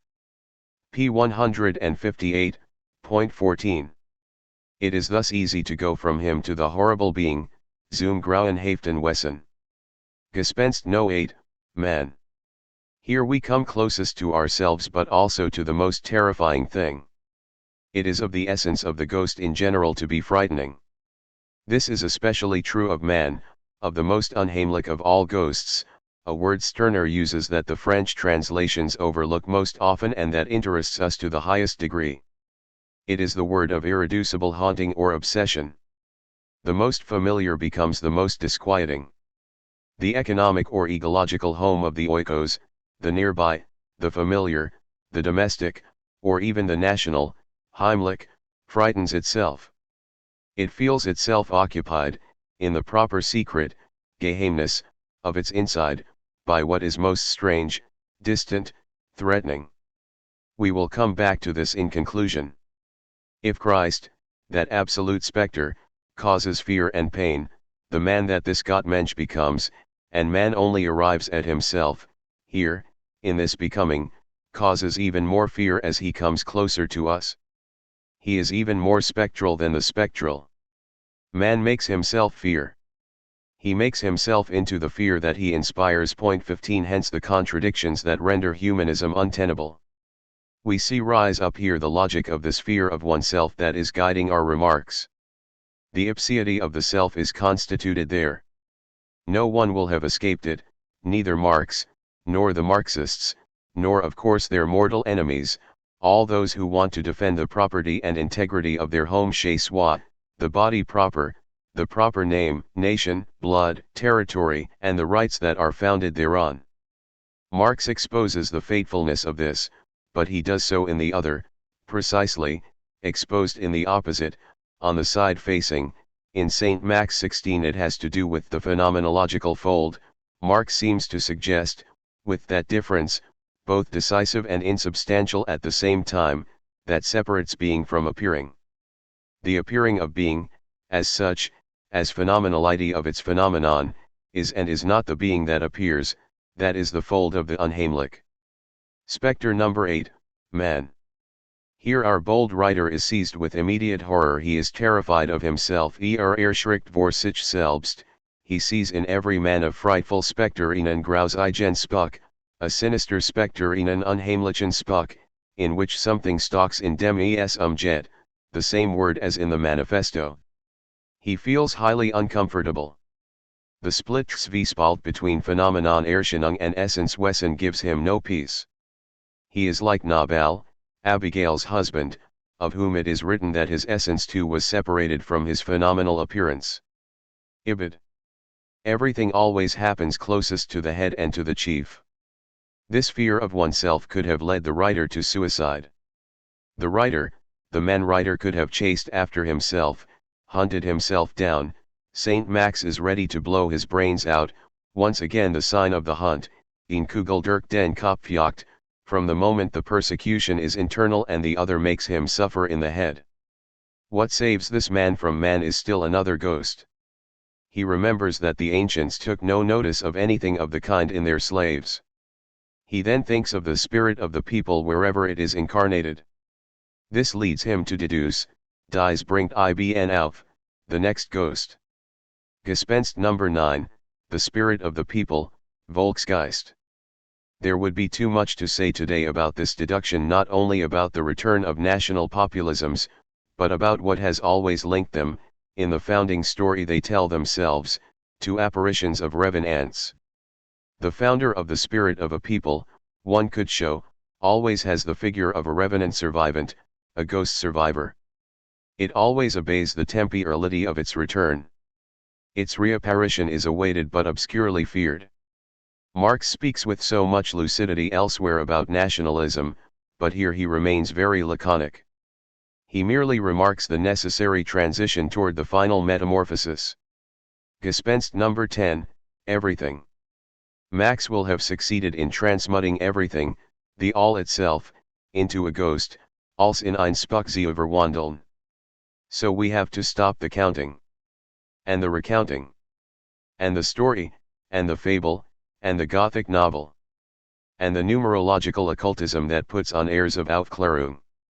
One has to admit that, forthwith séance tenant, all enumeration ends, alles Zahlen aufhört, once everything comes back to haunt everything, everything is in everything, that is, in the class of specters, in der Klassgespenster. One could throw it all together in any order, and Stirner does not fail to do so, the Holy Spirit, truth, law, and especially the good cause in all its forms, die gute Sache, which Marx, who is as always a lucid analyst of modern times, accuses Stirner of never being able to forget, as if he too had made of good conscience, already, a vocation and of rightful law a technique of personal promotion. Stirner's exemplary fault, for which he must be judged for the example, would be the vice of modern speculation. Speculation always speculates on some spectre, it speculates in the mirror of what it produces, on the spectacle that it gives itself and that it gives itself to see. It believes in what it believes it sees, in representations. All the specters that have filed before us, die wir review passieren lassen, were representations, Vorstellungen, p. 160. In this sense, speculation is always theoretical and theological. To explain the origin of this history of ghosts, Marx refers to Feuerbach and to his distinction between ordinary theology, which believes in the ghosts of sensuous imagination, and speculative theology, which believes in the ghosts of non-sensuous abstraction. But theology in general is belief in ghosts, Gespensterglaube. One might say belief in general, the belief in this alliance of the sensuous and the non-sensuous where the two theologies intersect, the ordinary and the speculative. We will talk again later about the sensuous-non-sensuous, with the apparition of another table, neither the table of the 10 Commandments, nor the table of the 10 categories, but a wooden table this time, a table with 4 legs, a table with a wooden head. It is the birth, quite simply, of exchange value. And we will have spoken of nothing other than heads, tableaus, and tables armed from head to toe. And the origin of exchange value is the birth of capital, of mysticism and the secret.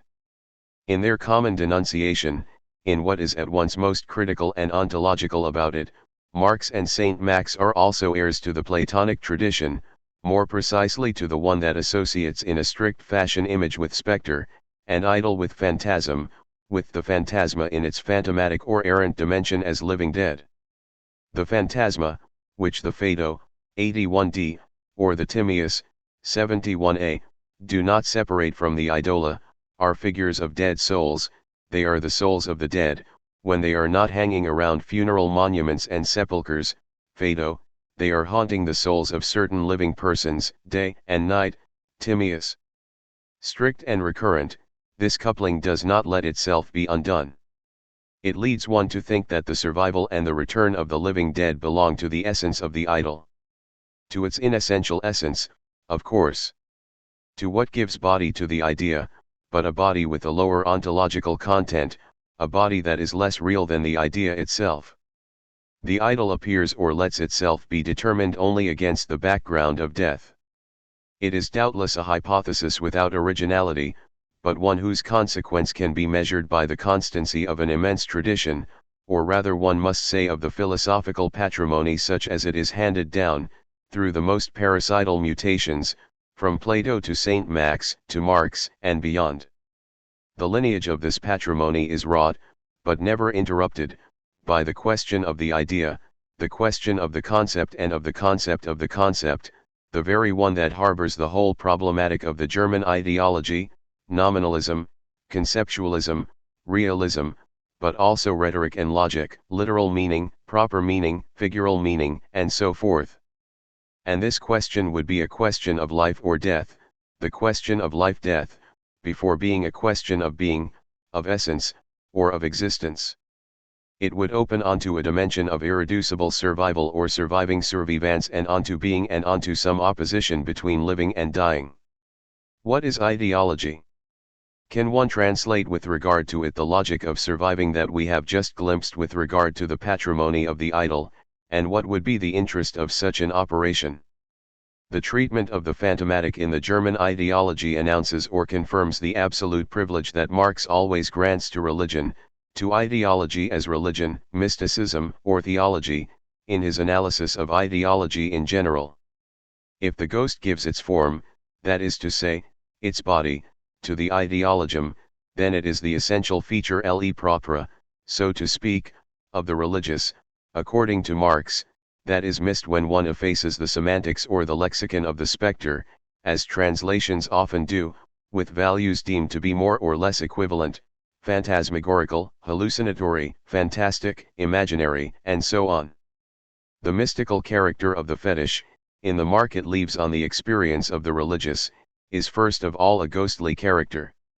Well beyond a convenient mode of presentation in Marx's rhetoric or pedagogy, what seems to be at stake is, on the one hand, the irreducibly specific character of the specter. The latter cannot be derived from a psychology of the imagination or from a psychoanalysis of the imaginary, no more than from an onto or me ontology, even though Marx seems to inscribe it within a socio-economic genealogy or a philosophy of labor and production. All these deductions suppose the possibility of spectral survival. On the other hand, and by the same token, at stake is the irreducibility of the religious model in the construction of the concept of ideology. When Marx evokes specters at the moment he analyzes, for example, the mystical character or the becoming fetish of the commodity, we should therefore not see in that only effects of rhetoric, turns of phrase that are contingent or merely apt to convince by striking the imagination. If that were the case, moreover, one would still have to explain their effectiveness in this respect. One would still have to reckon with the invincible force and the original power of the ghost effect. One would have to say why it frightens or strikes the imagination, and what fear, imagination, their subject, the life of their subject, and so forth, are. Let us situate ourselves for a moment in that place where the values of value, between use value and exchange value, secret, mystique, enigma, fetish, and the ideological form a chain in Marx's text, singularly in capital, and let us try at least to indicate, it will be only an indicator, the spectral movement of this chain. The movement is staged there where it is a question, precisely, of forming the concept of what the stage, any stage, withdraws from our blind eyes at the moment we open them. Now, this concept is indeed constructed with reference to a certain haunting. It is a great moment at the beginning of Capital, as everyone recalls. Marx is wondering in effect how to describe the sudden looming up of the mystical character of the commodity, the mystification of the thing itself and of the money form of which the commodity's simple form is the germ. He wants to analyze the equivalent whose enigma and mystical character only strike the bourgeois economist in the finished form of money, gold, or silver. It is the moment in which Marx means to demonstrate that the mystical character owes nothing to a use value. Is it just chance that he illustrates the principle of his explanation by causing a table to turn? Or rather by recalling the apparition of a turning table, 17. This table is familiar, too familiar. It is found at the opening of the chapter on the fetishism of the commodity and its secret, geheimnis, point 18. This table has been worn down, exploited, overexploited, or else set aside, no longer in use, in antique shops or auction rooms. The thing is at once set aside and beside itself.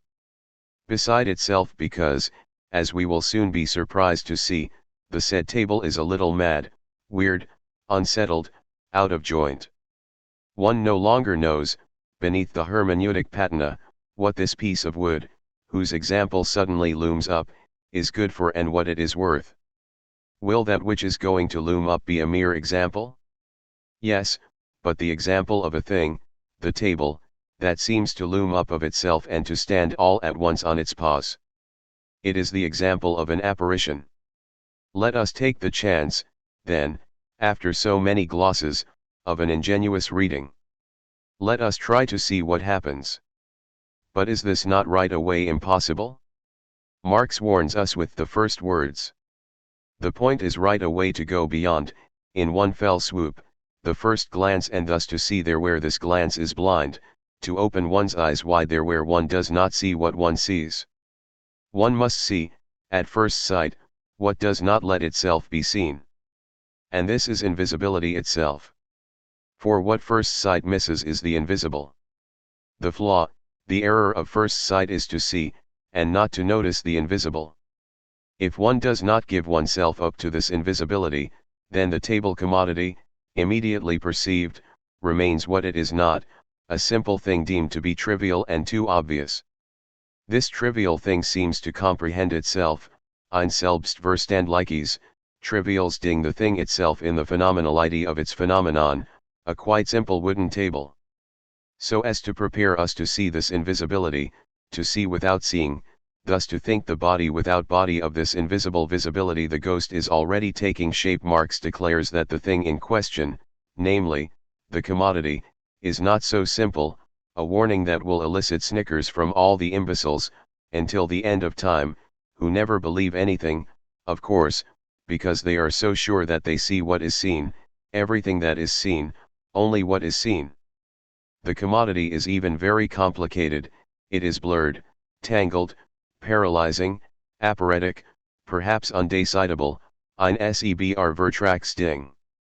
It is so disconcerting, this commodity thing, that one has to approach it with metaphysical subtlety and theological niceties.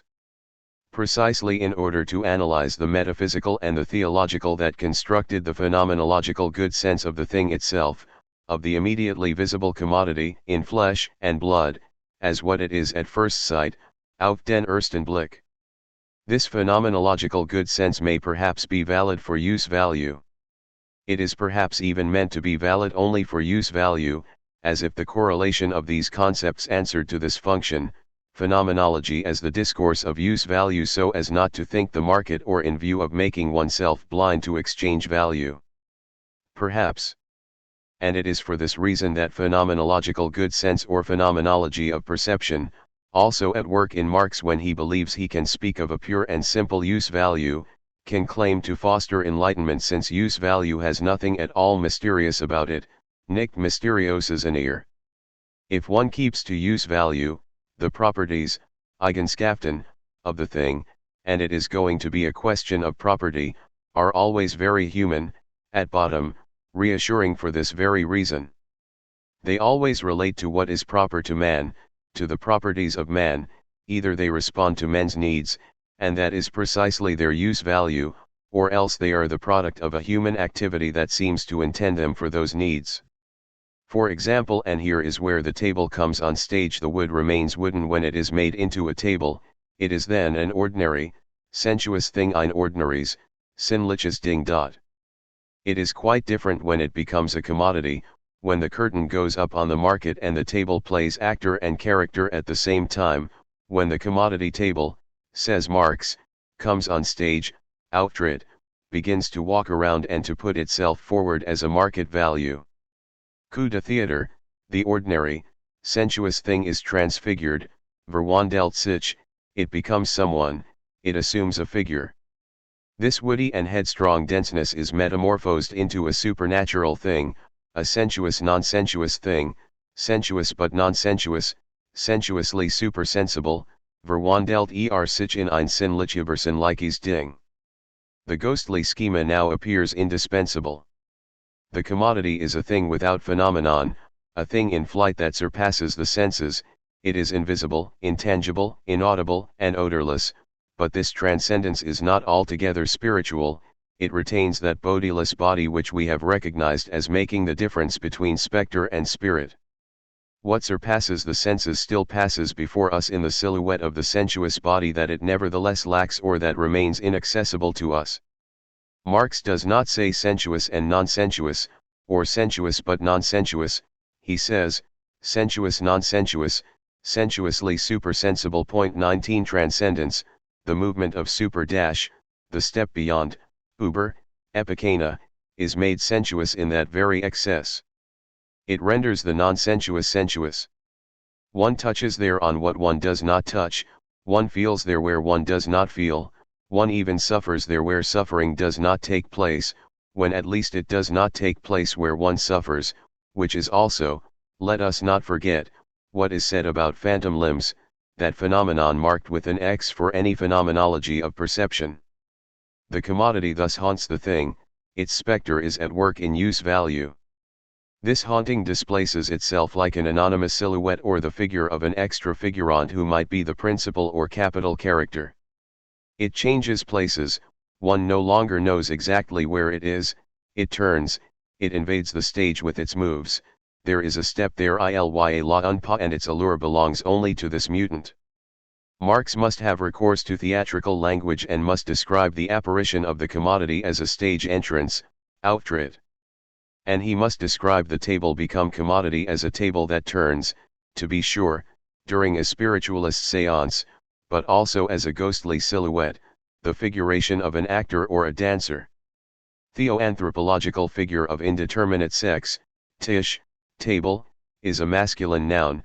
The table has feet, the table has a head, its body comes alive, it erects its whole self like an institution, it stands up and addresses itself to others, first of all to other commodities, its fellow beings in phantomality, it faces them or opposes them. For the spectre is social, it is even engaged in competition or in a war as soon as it makes its first apparition. Otherwise neither socius, nor conflict, nor desire, nor love, nor peace would be tenable. One would have to put this table on the auction block, subject it to co-occurrence or concurrency, make it speak with so many other tables in our patrimony, so many that we have lost count of them, in philosophy, rhetoric, poetics, from Plato to Heidegger, from Kant to Ponge, and so many others. With all of them, the same ceremony, a séance of the table.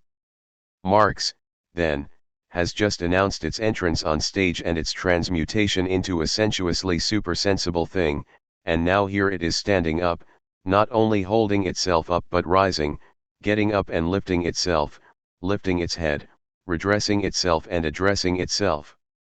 Facing the others, and first of all other commodities, yes, it lifts its head. Let us paraphrase a few lines as literally as possible before citing the translation. It is not enough for this wooden table to stand up, steht nicht nur, its feet on the ground, it also stands, sondern stellt sich, and Marx does not add so to speak as certain French translators had made him concede, frightened as they were by the literal audacity of the description, it also stands on its head, a wooden head, for it has become a kind of headstrong, pig-headed, obstinate animal that, standing, faces other commodities, stellt sich allen anderen Waren gegenüber auf den Kopf. Facing up to the others, before the others, its fellows, here then is the apparition of a strange creature, at the same time life, thing, beast, object, commodity, automaton, in a word, spectre. This thing, which is no longer altogether a thing, here it goes and unfolds, entwickelt, it unfolds itself, it develops what it engenders through a quasi-spontaneous generation, parthenogenesis and indeterminate sexuality, the animal thing, the animated inanimate thing, the dead living thing is a father-mother, it gives birth through its head, it extracts from its wooden head a whole lineage of fantastic or prodigious creatures, whims, chimera, grill, non-ligneous character parts, that is, the lineage of a progeniture that no longer resembles it, inventions far more bizarre or marvelous, viel wunderlicher, than if this mad, capricious, and untenable table, its head beginning to spin, started to dance on its own initiative de son propre chef, aus freien Stücken. Point 20. Whoever understands Greek and philosophy could say of this genealogy, which transfigures the ligneous into the non-ligneous, that it also gives a tableau of the becoming immaterial of matter. As one knows, Huel, matter, is first of all wood. And since this becoming immaterial of matter seems to take no time and to operate its transmutation in the magic of an instant, in a single glance, through the omnipotence of a thought, we might also be tempted to describe it as the projection of an animaism or a spiritism. The wood comes alive and is peopled with spirits, credulity, occultism, obscurantism, lack of maturity before enlightenment, childish or primitive humanity. But what would enlightenment be without the market? And who will ever make progress without exchange value? Capital contradiction. At the very origin of capital, immediately or in the end, through so many differential relays, it will not fail to induce the pragmatic double constraint of all injunctions.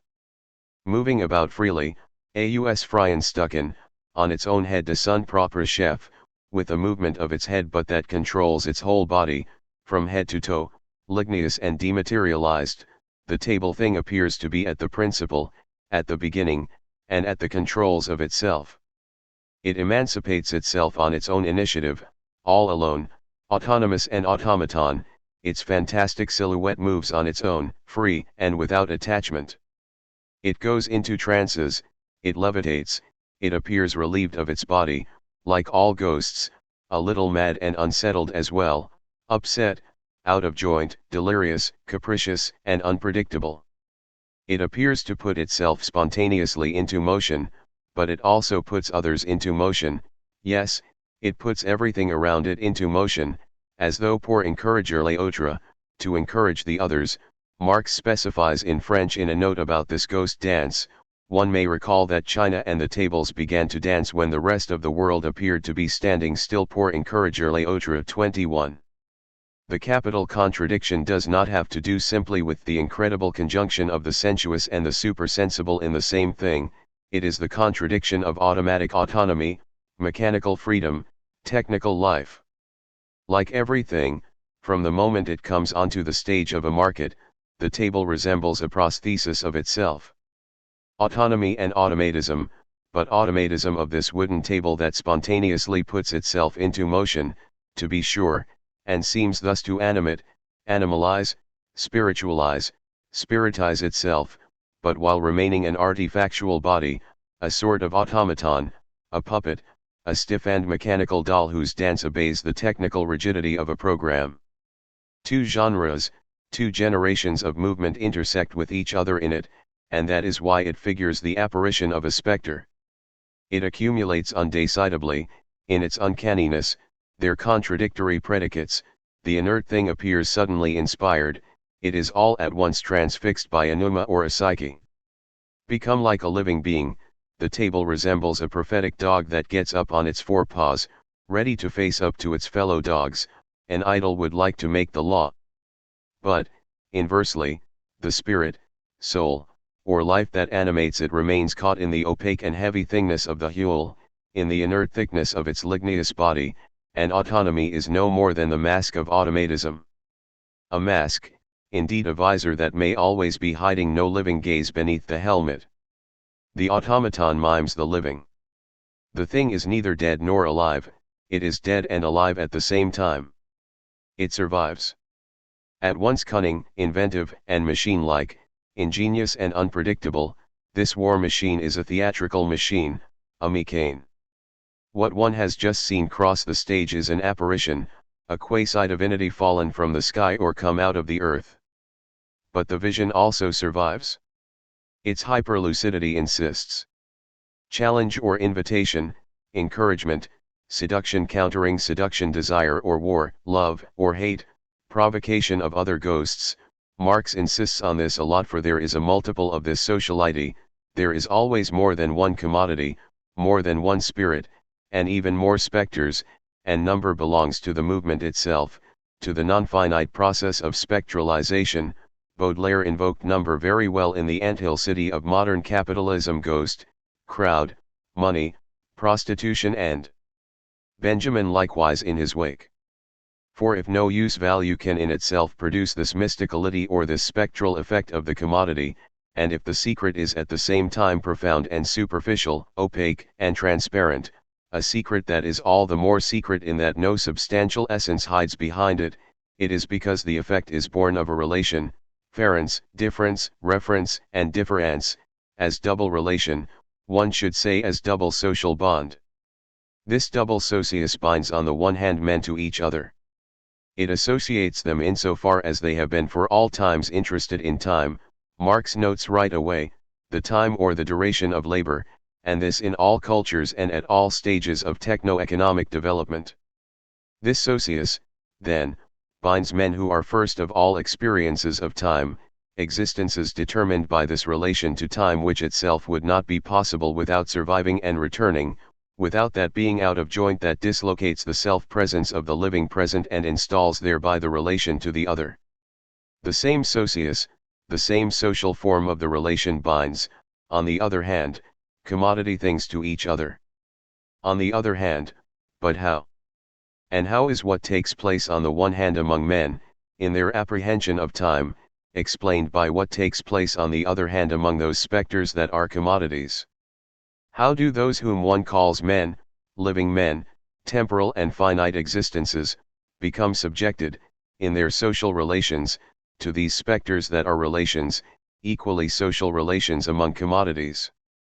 Since temporality appears to be essential here to the process of capitalization and to the socius in which an exchange value is merchandized while spectralizing itself, since the existence of the men and women inscribed in this process is determined first of all, in capital, as temporal, let us indicate quickly, in passing, the possibility of an inheritance or affiliation that would deserve a more sustained analysis.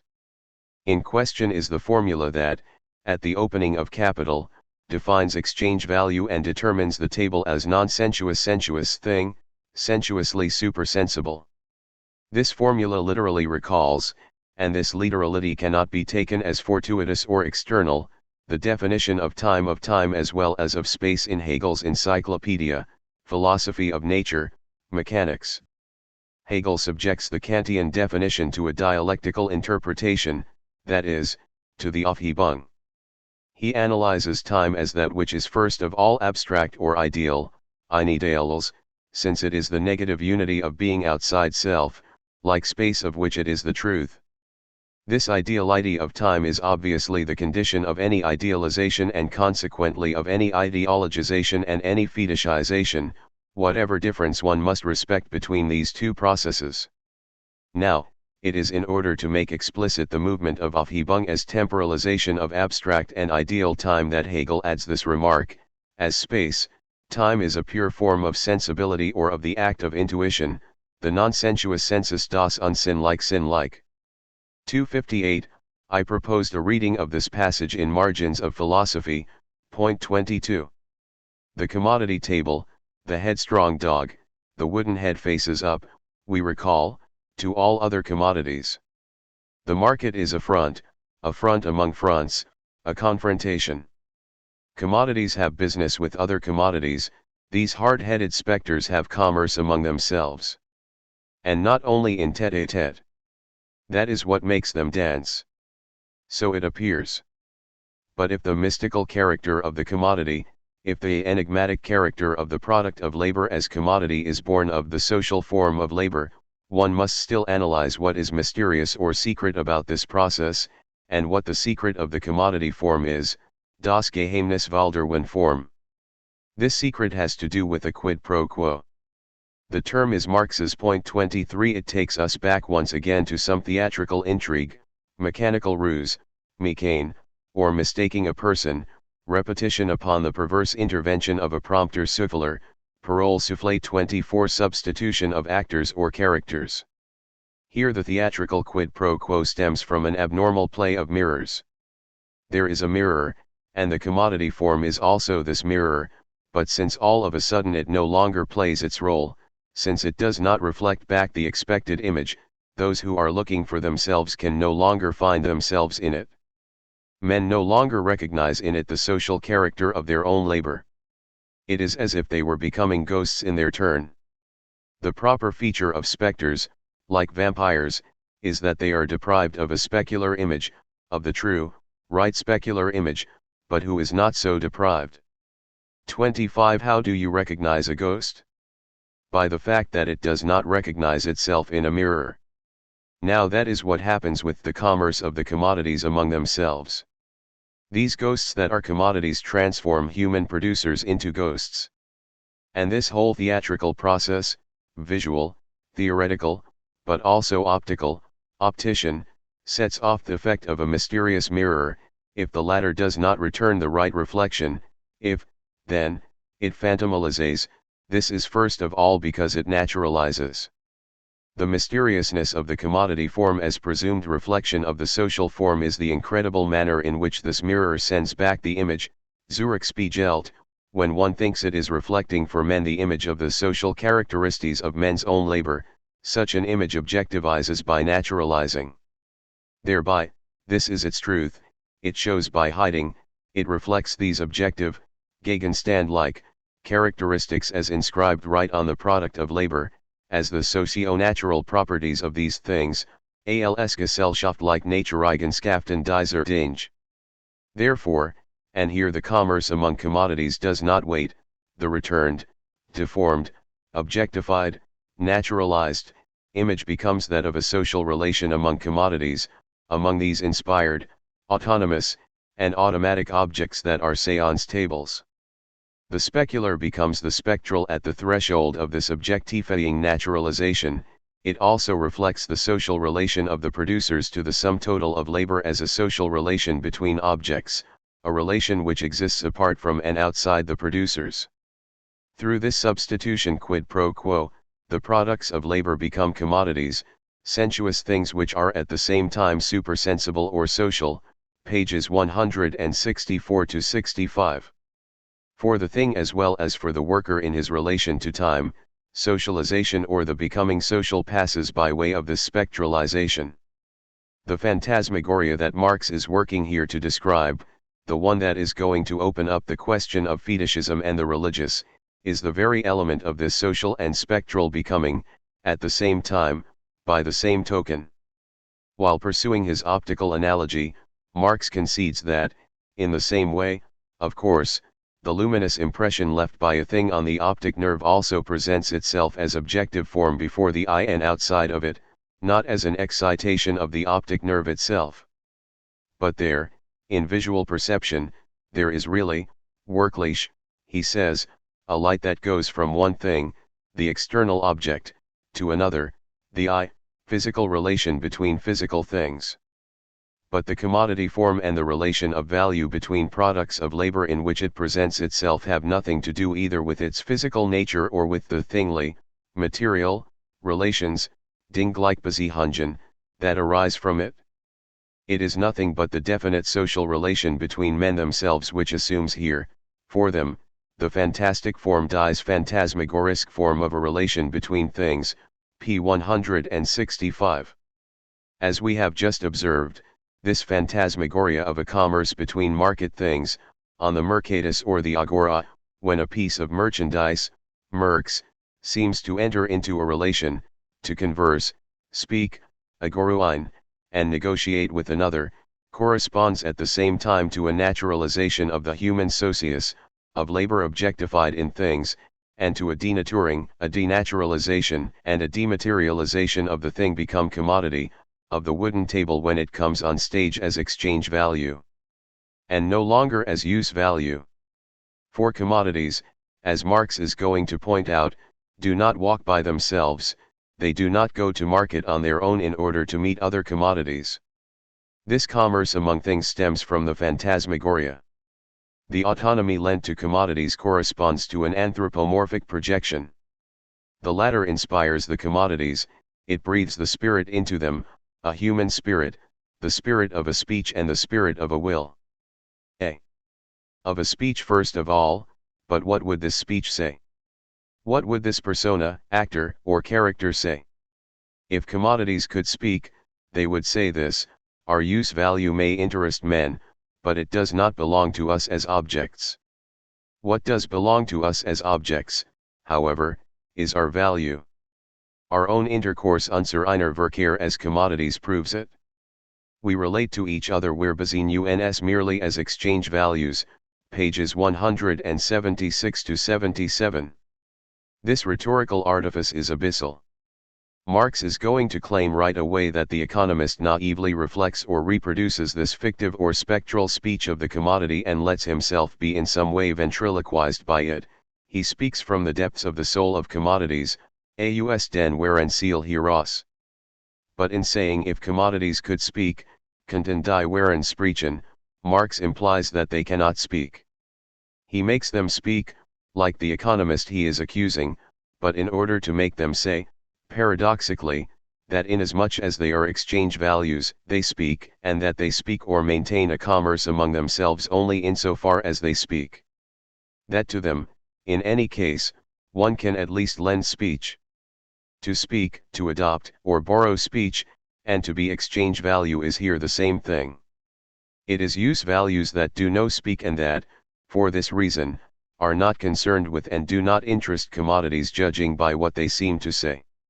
With this movement of a fiction of speech, but of speech that sells itself by saying, me, the commodity, I am speaking, Marx wants to give a lesson to economists who believe, but is he not doing the same thing, that it suffices for a commodity to say me, I am speaking for it to be true and for it to have a soul, a profound soul, and one which is proper to it. We are touching here on that place where, between speaking and saying I am speaking, the difference of the simulacrum is no longer operative. Much ado about nothing? Marx cites right after this the Shakespeare play while making a rather tortuous use of the opposition between fortune, chance or destiny, and nature, law, necessity, history, culture. To be a well-favored man is the gift of fortune, but to write and read comes by nature, ibid. B. Of the will next. Since commodities do not walk in order to take themselves willingly, spontaneously, to market, their guardians and possessors pretend to inhabit these things. Their will begins to inhabit, hausen, commodities. The difference between inhabit and haunt becomes here more ungraspable than ever. Persons are personified by letting themselves be haunted by the very effect of objective haunting, so to speak, that they produce by inhabiting the thing. Persons, guardians or possessors of the thing, are haunted in return, and constitutively, by the haunting they produce in the thing by lodging there their speech and their will like inhabitants. The discourse of capital on the exchange process opens like a discourse on haunting and on the laws of its reflection. Commodities cannot themselves go to market and perform exchanges in their own right. Their guardians must place themselves in relation to one another as persons whose will and resides housed in those objects, and must behave in such a way that each does not appropriate the commodity of the other, and alienate his own, except through an act to which both parties consent. P 178, 26.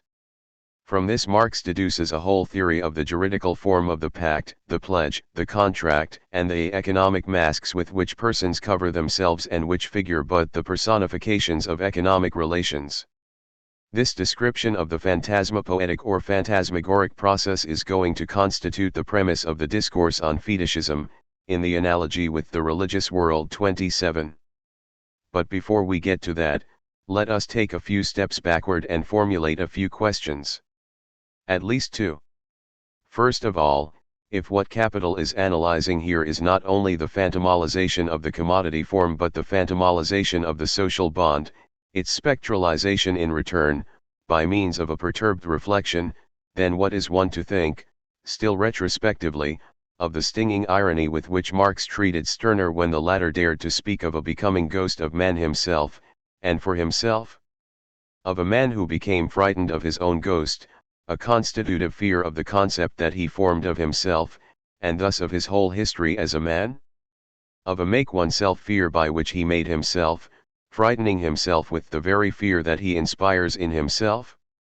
His history as the history and work of his mourning, of the mourning for himself, of the mourning he wears right on the surface of what is proper to man? And when he describes the phantomalization of the wooden table, the ghost that engenders ghosts and gives birth to them from its head in its head, outside of it inside of it, beginning with itself, departing from itself a partir d'elle-même, what kind of reflection causes Marx to reproduce the literal language of Stirner, which he himself cited in the German ideology and turned back, in some way, against its author, that is to say, against an accuser who is then charged with the indictment? Count he had himself elaborated, after the world has confronted the fantasy-making Fantasierenden youth, of page 20, as a world of his feverish fantasies Fieberfantasien, as a world of ghosts als Gespensterwelt, the offsprings of his own head Einengerberten Senskops inside his head begin to dominate him. 28. This question could be developed endlessly. We will interrupt its course and follow one of its other relays. Secondly, to say that the same thing, the wooden table for example, comes on stage as commodity after having been but an ordinary thing in its use value is to grant an origin to the ghostly moment. Its use value, Marx seems to imply, was intact. It was what it was, use value, identical to itself. The phantasmagoria, like Capital, would begin with exchange value and the commodity form. It is only then that the ghost comes on stage. Before this, according to Marx, it was not there. Not even in order to haunt use value. But whence comes the certainty concerning the previous phase, that of this supposed use value, precisely, a use value purified of everything that makes for exchange value and the commodity form. What secures this distinction for us? It is not a matter here of negating a use value or the necessity of referring to it, but of doubting its strict purity. If this purity is not guaranteed, then one would have to say that the phantasmagoria began before the said exchange value, at the threshold of the value in general, or that the commodity form began before the commodity form, itself before itself. The said use value of the said ordinary sensuous thing, simple Huel, the wood of the wooden table concerning which Marx supposes that it has not yet begun to dance, its very form, the form that informs its Huel, must indeed have at least promised it to iterability, to substitution, to exchange, to value. It must have made a start, however minimal it may have been, on an idealization that permits one to identify it as the same throughout possible repetitions, and so forth.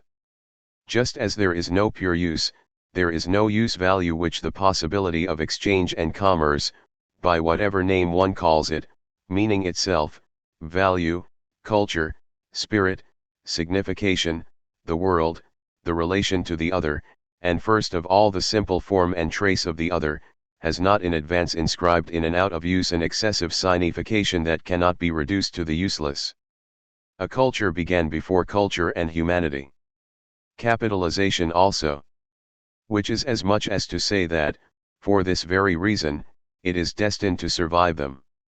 One could say as much, moreover, if we were venturing into another context, for exchange value, it is likewise inscribed and exceeded by a promise of gift beyond exchange. In a certain way, market equivalence arrests or mechanizes the dance that it seemed to initiate. Only beyond value itself, use value and exchange value, the value of technics and of the market, is grace promised, if not given, but never rendered or given back to the dance. Without disappearing, use value becomes, then, a sort of limit, the correlative of a limit concept, of a pure beginning to which no object can or should correspond, and which therefore must be complicated in a general, in any case more general, theory of capital. We will draw from this only one consequence here, among all the many other possible ones, if it itself retains some use value, namely, of permitting one to orient an analysis of the phantasmagoric process beginning at an origin that is itself fictive or ideal, thus already purified by a certain phantastics.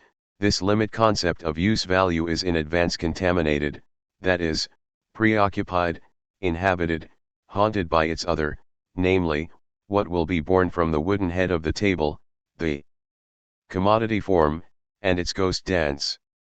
The commodity form, to be sure, is not use value. We must grant this to Marx and take account of the analytic power this distinction gives us. But if the commodity form is not, presently, use value, and even if it is not actually present, it affects in advance the use value of the wooden table. It affects and behaves it in advance, like the ghost it will become, but this is precisely where haunting begins. And its time, and the untimeliness of its present, of its being out of joint.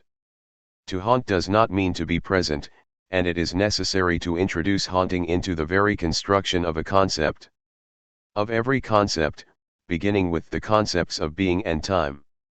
That is what we would be calling here a hauntology. Ontology opposes it only in a movement of exorcism. Ontology is a conjuration. The mystical character of the commodity is inscribed before being inscribed, traced before being written out letter for letter on the forehead or the screen of the commodity. Everything begins before it begins. Marx wants to know and make known where, at what precise moment, at what instant the ghost comes on stage, and this is a manner of exorcism, a way of keeping it at bay. Before this limit, it was not there, it was powerless. We are suggesting on the contrary that, before the coup de theatre of this instant, before as soon as it comes on stage as commodity, it changes into a sensuous supersensible thing, the ghost had made its apparition, without appearing in person, of course, and by definition, but having already hollowed out in use value, in the hard-headed wood of the headstrong table, the repetition, therefore substitution, exchangeability, iterability, the loss of singularity as the experience of singularity itself, the possibility of capital, without which a use could never even be determined. This haunting is not an empirical hypothesis. Without it, one could not even form the concept either of use value, or of value in general, or inform any matter whatsoever, or determine any table, whether a wooden table useful or saleable or a table of categories, or any tablet of commandments. One could not even complicate, divide, or fracture sufficiently the concept of use value by pointing out, as Marx does for example, this obvious fact, for its first presumed owner, the man who takes it to market as use value meant for others, the first use value is an exchange value. Hence commodities must be realized as values before they can be realized as use values, p. 179. And vice versa, which makes the diachrony circular and transforms the distinction into a co-implication. On the other hand, commodities must stand the test as use values before they can be realized as values. Even if the transformation of one commodity into use value and some other into money marks an independent stopping point, a stasis in circulation, the latter remains an infinite process. If the total circulation CMC is a series without beginning or end, as the critique of political economy constantly insists 29, it is because the metamorphosis is possible in all directions between the use value, the commodity, and money. Not to mention that the use value of the money commodity, Geldware, is also itself dual. Natural teeth can be replaced by gold prostheses, but this use value is different from the one Marx calls formal use value, which arises out of the specific social function of money. Point 30. Since any use value is marked by this possibility of being used by the other or being used another time, this alterity or iterability projects it a priori onto the market of equivalences, which are always equivalences between non-equivalents, of course, and which suppose the double socius we were talking about above. In its originary iterability, a use value is in advance promised to exchange and beyond exchange. It is in advance thrown onto the market of equivalences. This is not simply a bad thing, even if the use value is always at risk of losing its soul in the commodity. The commodity is a born cynic because it effaces differences, but although it is congenitally leveling, although it is a born leveler and cynic, geborner leveler und Zyniker, p. 179, this original cynicism was already being prepared in use value, in the wooden head of that dog standing, like a table, on its four paws. One can say of the table what Marx says of the commodity.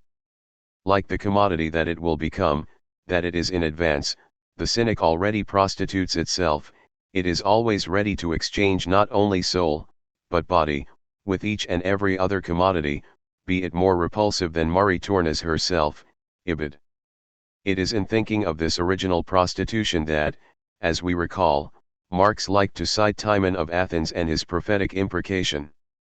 But one must say that if the commodity corrupts, art, philosophy, religion, morality, law, when their works become market values, it is because the becoming commodity already attested to the value it puts in danger. For example, if a work of art can become a commodity, and if this process seems fated to occur, it is also because the commodity began by putting to work, in one way or another, the principle of an art. This was not a critical question, but rather a deconstruction of the critical limits, the reassuring limits that guarantee the necessary and legitimate exercise of critical questioning. Such a deconstruction is not a critique of critique, according to the typical duplication of post-Kantian German ideology. And most of all, it does not necessarily entail a general phantasmagorization in which everything would indifferently become commodity, in an equivalence of prices. All the more so in that, as we have suggested here and there, the concept of commodity form or of exchange value sees itself affected by the same overflowing contamination. If capitalization has no rigorous limit, it is also because it comes itself to be exceeded. But once the limits of phantasmagorization can no longer be controlled or fixed by the simple opposition of presence and absence, actuality and inactuality, sensuous and supersensible, another approach to differences must structure, conceptually and really, the field that has thus been reopened. Far from effacing differences and analytic determinations, this other logic calls for other concepts. One may hope it will allow for a more refined and more rigorous restructuration. It alone in any case can call for this constant restructuration, as elsewhere for the very progress of the critique. And this delimitation will also affect discourse on religion, ideology, and fetishism. But one has to realize that the ghost is there, be it in the opening of the promise or the expectation. Before its first apparition, the latter had announced itself, from the first it will have come second. 2 times at the same time, originary iterability, irreducible virtuality of this space and this time. That is why one must think otherwise the time or the date of an event. Again, has this thing appeared again tonight? Would there be then some exorcism at the opening of capital? When the curtain rises on the raising of a curtain. From the first chapter of its first book. However potential it may appear, and however preparatory, however virtual, would this premise of exorcism have developed enough power to sign and seal the whole logic of this great work? Would a conjuration ceremony have scanned the unfolding of an immense critical discourse? Would it have accompanied that discourse, followed or preceded it like its shadow, in secret, like an indispensable and, if one can still put it this way, vital surviving, required in advance? A surviving inherited at the origin, but at every instant afterwards? And is not this surviving conjuration a part, ineffaceably, of the revolutionary promise? Of the injunction or oath that puts capital in motion? Let us not forget that everything we have just read there was Marx's point of view on a finite delirium. It was his discourse on a madness destined, according to him, to come to an end, on a general incorporation of abstract human labor that is still translated, but for a finite time, into the language of madness, into a delirium, Verrücktheit, of expression, p. 169. We will have to, Marx declares, and we will be able to, we will have to be able to put an end to what appears in this absurd form, in dieser verrückten form.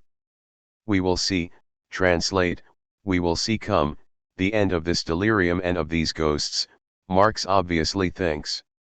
It is necessary, because these ghosts are bound to the categories of bourgeois economy. This madness here? Those ghosts there? Or spectrality in general? This is more or less our whole question and our circumspection. We do not know if Marx thought to be done with the ghost in general, or even if he really wanted that, when he declares unequivocally that this ghost here, this spuck which capital takes as its object, is only the effect of the market economy. And that, as such, it will have to disappear with other forms of production. The categories of bourgeois economics consist precisely of forms of this kind, i.e., delirious, Marx has just said.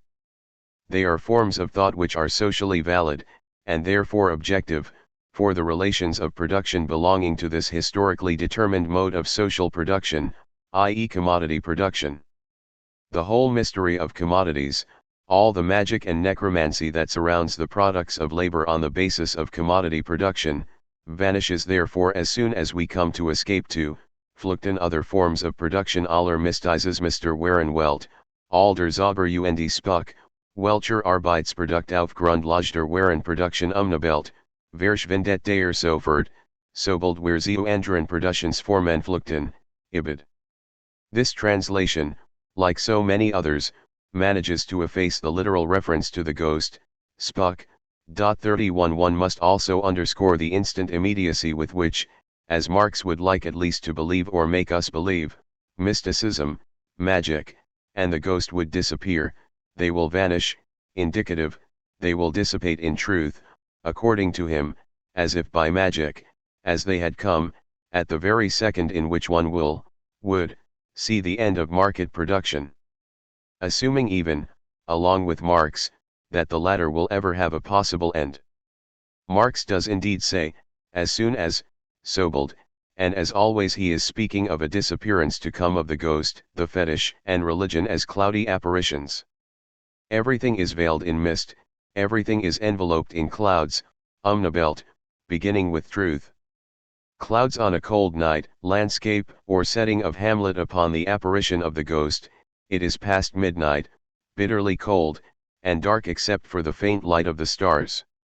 Even if Capital had thus opened with a great scene of exorcism, with a bid to raise the stakes of conjuration, this critical phase would not be at all destroyed, it would not be discredited. At least it would not annul everything about its event and its inaugurally. For we are wagering here that thinking never has done with the conjuring impulse. It would instead be born of that impulse. To swear or to conjure, is that not the chance of thinking and its destiny, no less than its limit? The gift of its finitude? Does it ever have any other choice except among several conjurations? We know that the question itself, and it is the most ontological and the most critical and the most risky of all questions, still protects itself. Its very formulation throws up barricades or digs trenches, surrounds itself with barriers, increases the fortifications. It rarely advances headlong, at total risk to life and limb a corps perdu. In a magical, ritual, obsessional fashion, its formalization uses formulas which are sometimes incantatory procedures. It marks off its territory by setting out their strategies and sentinels under the protection of apotropaic shields. Problematization itself is careful to disavow and thus to conjure away.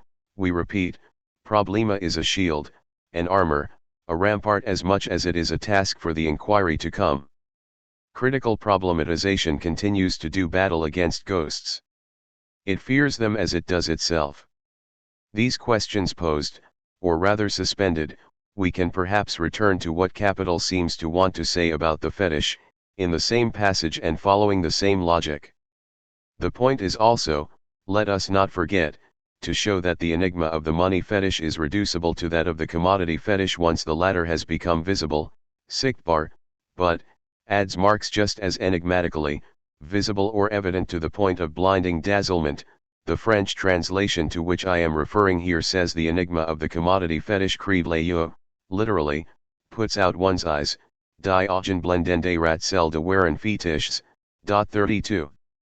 Now, as we know, only the reference to the religious world allows one to explain the autonomy of the ideological, and thus its proper efficacy, its incorporation in apparatuses that are endowed not only with an apparent autonomy but a sort of automaticity that not fortuitously recalls the headstrongness of the wooden table. By rendering an account of the mystical character and the secret, das Geheimnisvoll, of the commodity form, we have been introduced into fetishism and the ideological. Without being reducible one to the other, they share a common condition. Now, says Capital, only the religious analogy, only the misty realm of religion, die Nebelregion der religiosen Welt, can allow one to understand the production and fetishizing autonomization of this form. The necessity of turning toward this analogy is presented by Marx as a consequence of the phantasmagoric form whose genesis he has just analyzed. If the objective relation between things, which we have called commerce between commodities, is indeed a phantasmagoric form of the social relation between men, then we must have recourse to the only analogy possible, that of religion. It is nothing but the definite social relation between men themselves which assumes here, for them, the fantastic form of a relation between things. Consequence, in order, therefore, to find an analogy, my emphasis, der in Analogie zu finden, we must take Flightfluchten again or already into the misty realm of religion, p. 165. Needless to say, the stakes are enormous in the relation of fetishism to the ideological and the religious. In the statements that immediately follow, the deduction of fetishism is also applied to the ideological, to its autonomization as well as to its automatization. There in the religious world the products of the human brain of the head, once again, of men, de menschlichen Kopfs, analogous to the wooden head of the table capable of engendering chimera in its head, outside of its head once, that is, as soon as, its form can become commodity form, appear as autonomous figures endowed with a life of their own, which enter into relations both with each other and with the human race. I call this the fetishism which attaches itself anclet to the products of labor as soon as they are produced as commodities, and is therefore inseparable from the production of commodities. As the foregoing analysis has already demonstrated, this fetishism of the world of commodities arises from the peculiar social character of the labor which produces them. Ibid. In other words, as soon as there is production, there is fetishism, idealization, autonomization and automatization, dematerialization and spectral incorporation, morning work coextensive with all work, and so forth. Marx believes he must limit this coextensivity to commodity production. In our view, this is a gesture of exorcism, which we spoke of earlier and regarding which we leave here once again our question suspended. The religious is thus not just one ideological phenomenon or phantomatic production among others. On the one hand, it gives to the production of the ghost or of the ideological phantasm its originary form or its paradigm of reference, its first analogy. On the other hand, and first of all, and no doubt for the same reason, the religious also informs, along with the messianic and the eschatological, be it in the necessarily undetermined, empty, abstract, and dry form that we are privileging here, that spirit of emancipatory Marxism whose injunction we are reaffirming here, however secret and contradictory it appears. We cannot get involved here in this general question of fetishization. 33 In work to come, it will no doubt be necessary to link it to the question of phantomatic spectrality.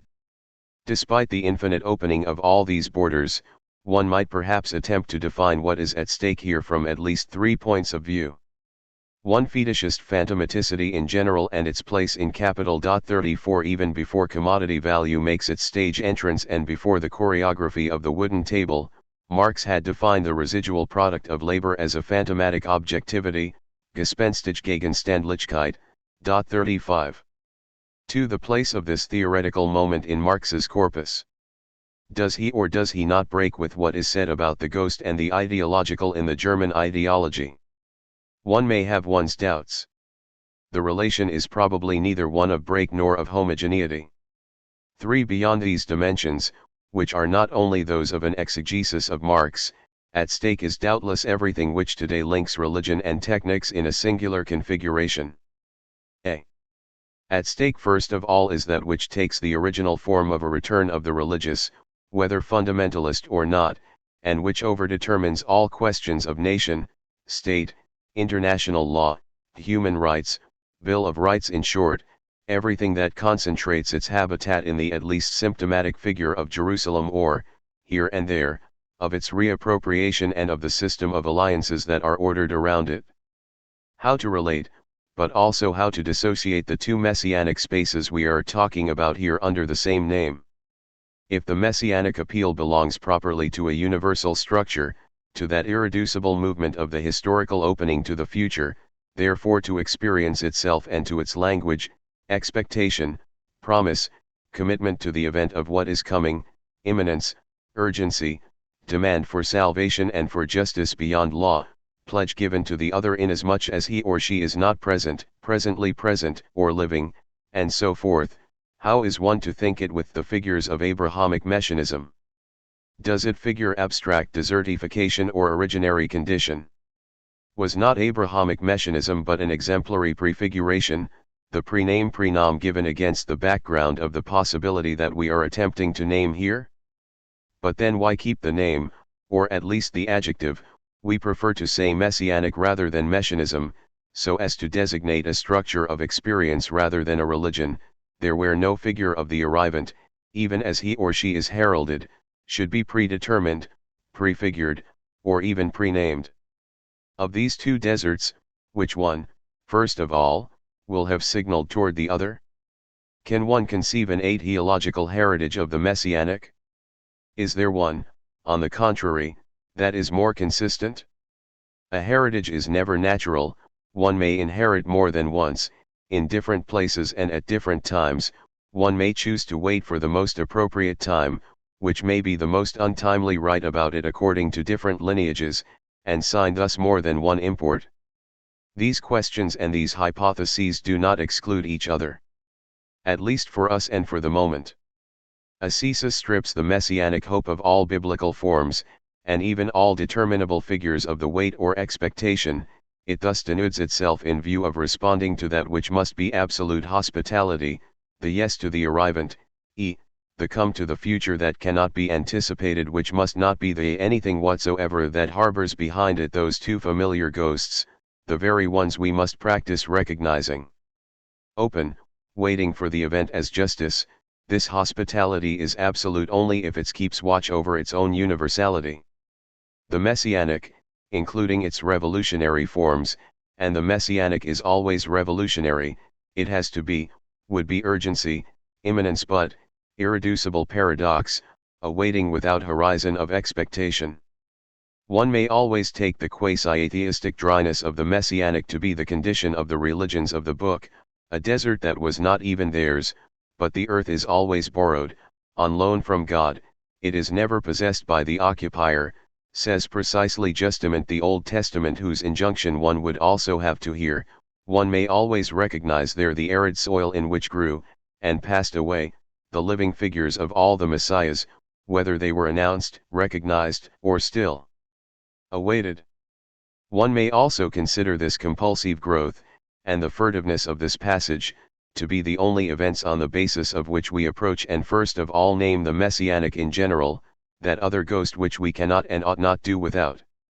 One may deem strange, strangely familiar, and inhospitable at the same time, unheimlich, uncanny, this figure of absolute hospitality whose promise one would choose to entrust to an experience that is so impossible, so unsure in its indigence, to a quasi-mechanism so anxious, fragile, and impoverished, to an always presupposed mechanism, to a quasi-transcendental mechanism that also has such an obstinate interest in a materialism without substance, a materialism of the courfure.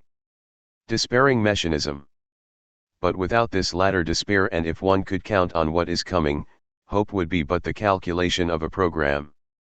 One would have the prospect, but one would not longer wait for anything or anyone. Law without justice. One would no longer invite, either body or soul, no longer receive any visits, no longer even think to see. To see coming. Some, and I do not exclude myself, will find this despairing mechanism has a curious taste, a taste of death. It is true that this taste is above all a taste, a foretaste, and in essence it is curious. Curious of the very thing that it conjures and that leaves something to be desired. b.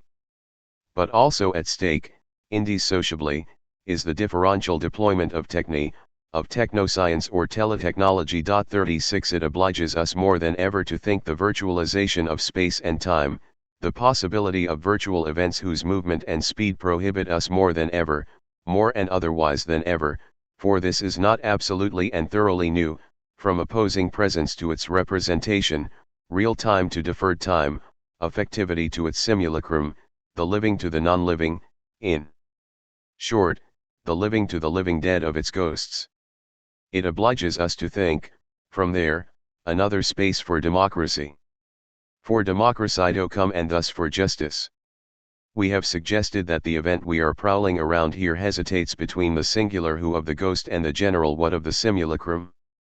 In the virtual space of all the teletechnosciences, in the general dislocation to which our time is destined as are from now on the places of lovers, families, nations, the messianic trembles on the edge of this event itself. It is this hesitation, it has no other vibration, it does not live otherwise, but it would no longer be messianic if it stopped hesitating, how to give rise and to give place d'honneur still, to render it, this place, to render it habitable, but without killing the future in the name of old frontiers? Like those of the blood, nationalisms of native soil not only sow hatred, not only commit crimes, they have no future, they promise nothing even if, like stupidity or the unconscious, they hold fast to life. This messianic hesitation does not paralyze any decision, any affirmation, any responsibility. On the contrary, it grants them their elementary condition. It is their very experience. As we must hasten the conclusion, let us schematize things. If something seems not to have shifted between the German ideology and capital, it is two axioms whose inheritance is equally important for us. But it is the inheritance of a double bind which, moreover, signals toward the double bind of any inheritance and thus of any responsible decision. Contradiction and secret inhabit the injunction, the spirit of the Father, if one prefers. On the one hand, Marx insists on respecting the originality and the proper efficacity, the autonomization and automatization of ideality as finite infinite processes of difference, phantomatic, fantastic, fetishistic, or ideological, and of the simulacrum which is not simply imaginary in it. It is an artifactual body, a technical body, and it takes labor to constitute or deconstitute it. This movement will remain valuable, no doubt irreplaceable, provided that it is adjusted, as it will be by any good Marxism, to novel structures and situations. But, on the other hand, even as he remains one of the first thinkers of technics, or even, by far and from afar, of the teletechnology that it will always have been, from near or from far, Marx continues to want to ground his critique or his exorcism of the spectral simulacrum in an ontology. It is a critical but predeconstructive ontology of presence as actual reality and as objectivity. This critical ontology means to deploy the possibility of dissipating the phantom, let us venture to say again of conjuring it away as representative consciousness of a subject, and of bringing this representation back to the world of labor, production, and exchange, so as to reduce it to its conditions. Predeconstructive here does not mean false, unnecessary, or illusory. Rather it characterizes a relatively stabilized knowledge that calls for questions more radical than the critique itself and than the ontology that grounds the critique. These questions are not destabilizing as the effect of some theoretico-speculative subversion. They are not even, in the final analysis, questions but seismic events. Practical events, where thought becomes act se fait agir, and body and manual experience, thought as Handeln, says Heidegger somewhere, labor but always divisible labor and shareable, beyond the old schemas of the division of labor, even beyond the one on whose basis Marx constructed so many things, in particular his discourse on ideological hegemony, the division between intellectual labor and manual labor whose pertinence has certainly not disappeared, but appears more limited than ever.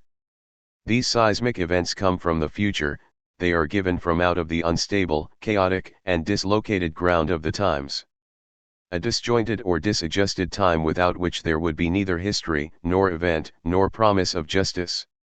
The fact that the ontological and the critical are here predeconstructive has political consequences which are perhaps not negligible.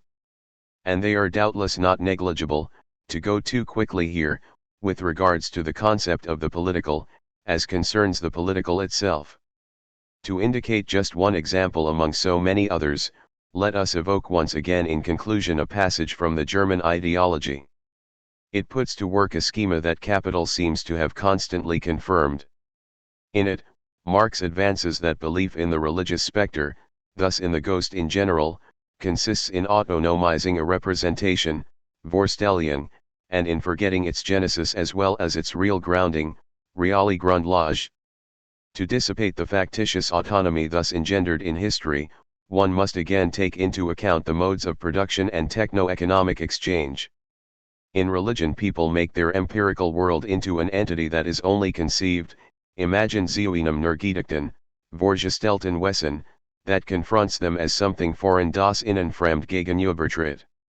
This again is by no means to be explained from other concepts, from self-consciousness and similar nonsense, but from the entire hitherto existing mode of production and intercourse, which is just as independent unabhängig of the pure concept as the invention of the self-acting mule in English in the text and the use of railways are independent of Hegelian philosophy. If he wants to speak of an essence of religion, i.e., of a material basis of this inessentiality, dh von einer materiellen Grundlage dieses Unwesen, then he should look for it neither in the essence of man im Wesen des Menschen, nor in the predicates of God, but in the material world which each stage of religious development finds in existence, cf. above Feuerbach. All the specters which have filed before us die wir Revue passieren lassen were representations Vorstellungen. These representations leaving aside their real basis abgesehen von ihrer realen Grundlage, which Stirner in any case leaves aside, understood as representations internal to consciousness, as thoughts in people's heads, transferred from their Objektivität Gegenständlichkeit back into the subject in das Subjekt zurückgenommen, elevated from substance into self-consciousness, are obsessions der Sparren or fixed ideas. P 160-61. If one follows the letter of the text, the critique of the ghost or of spirits would thus be the critique of a subjective representation and an abstraction, of what happens in the head, of what comes only out of the head, that is, of what stays there, in the head, even as it has come out of there, out of the head, and survives outside the head. But nothing would be possible, beginning with the critique, without the surviving, without the possible survival of this autonomy and this automatism outside the head. One may say that this is where the spirit of the Marxist critique situates itself, not the spirit that one would oppose to its letter, but the one which supposes the very movement of its letter. Like the ghost, it is neither in the head nor outside the head. Marx knows this, but he proceeds as if he did not want to know it. In the German ideology, the following chapter will be devoted to this obsession that made Stirner say, Mensch, es sput in deinem Kopfe, commonly translated as man, there are specters in your head. Marx thinks it is enough to turn the apostrophe back against Saint Max, p. 160. Es sput, difficult to translate, as we have been saying. It is a question of ghost and haunting, to be sure, but what else? The German idiom seems to name the ghostly return, but it names it in a verbal form.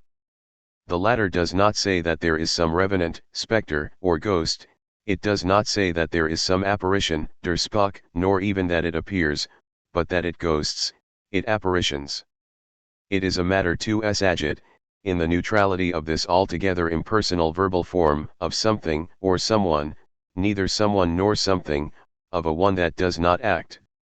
It is a matter rather of the passive movement of an apprehension, of an apprehensive movement ready to welcome, but where? In the head?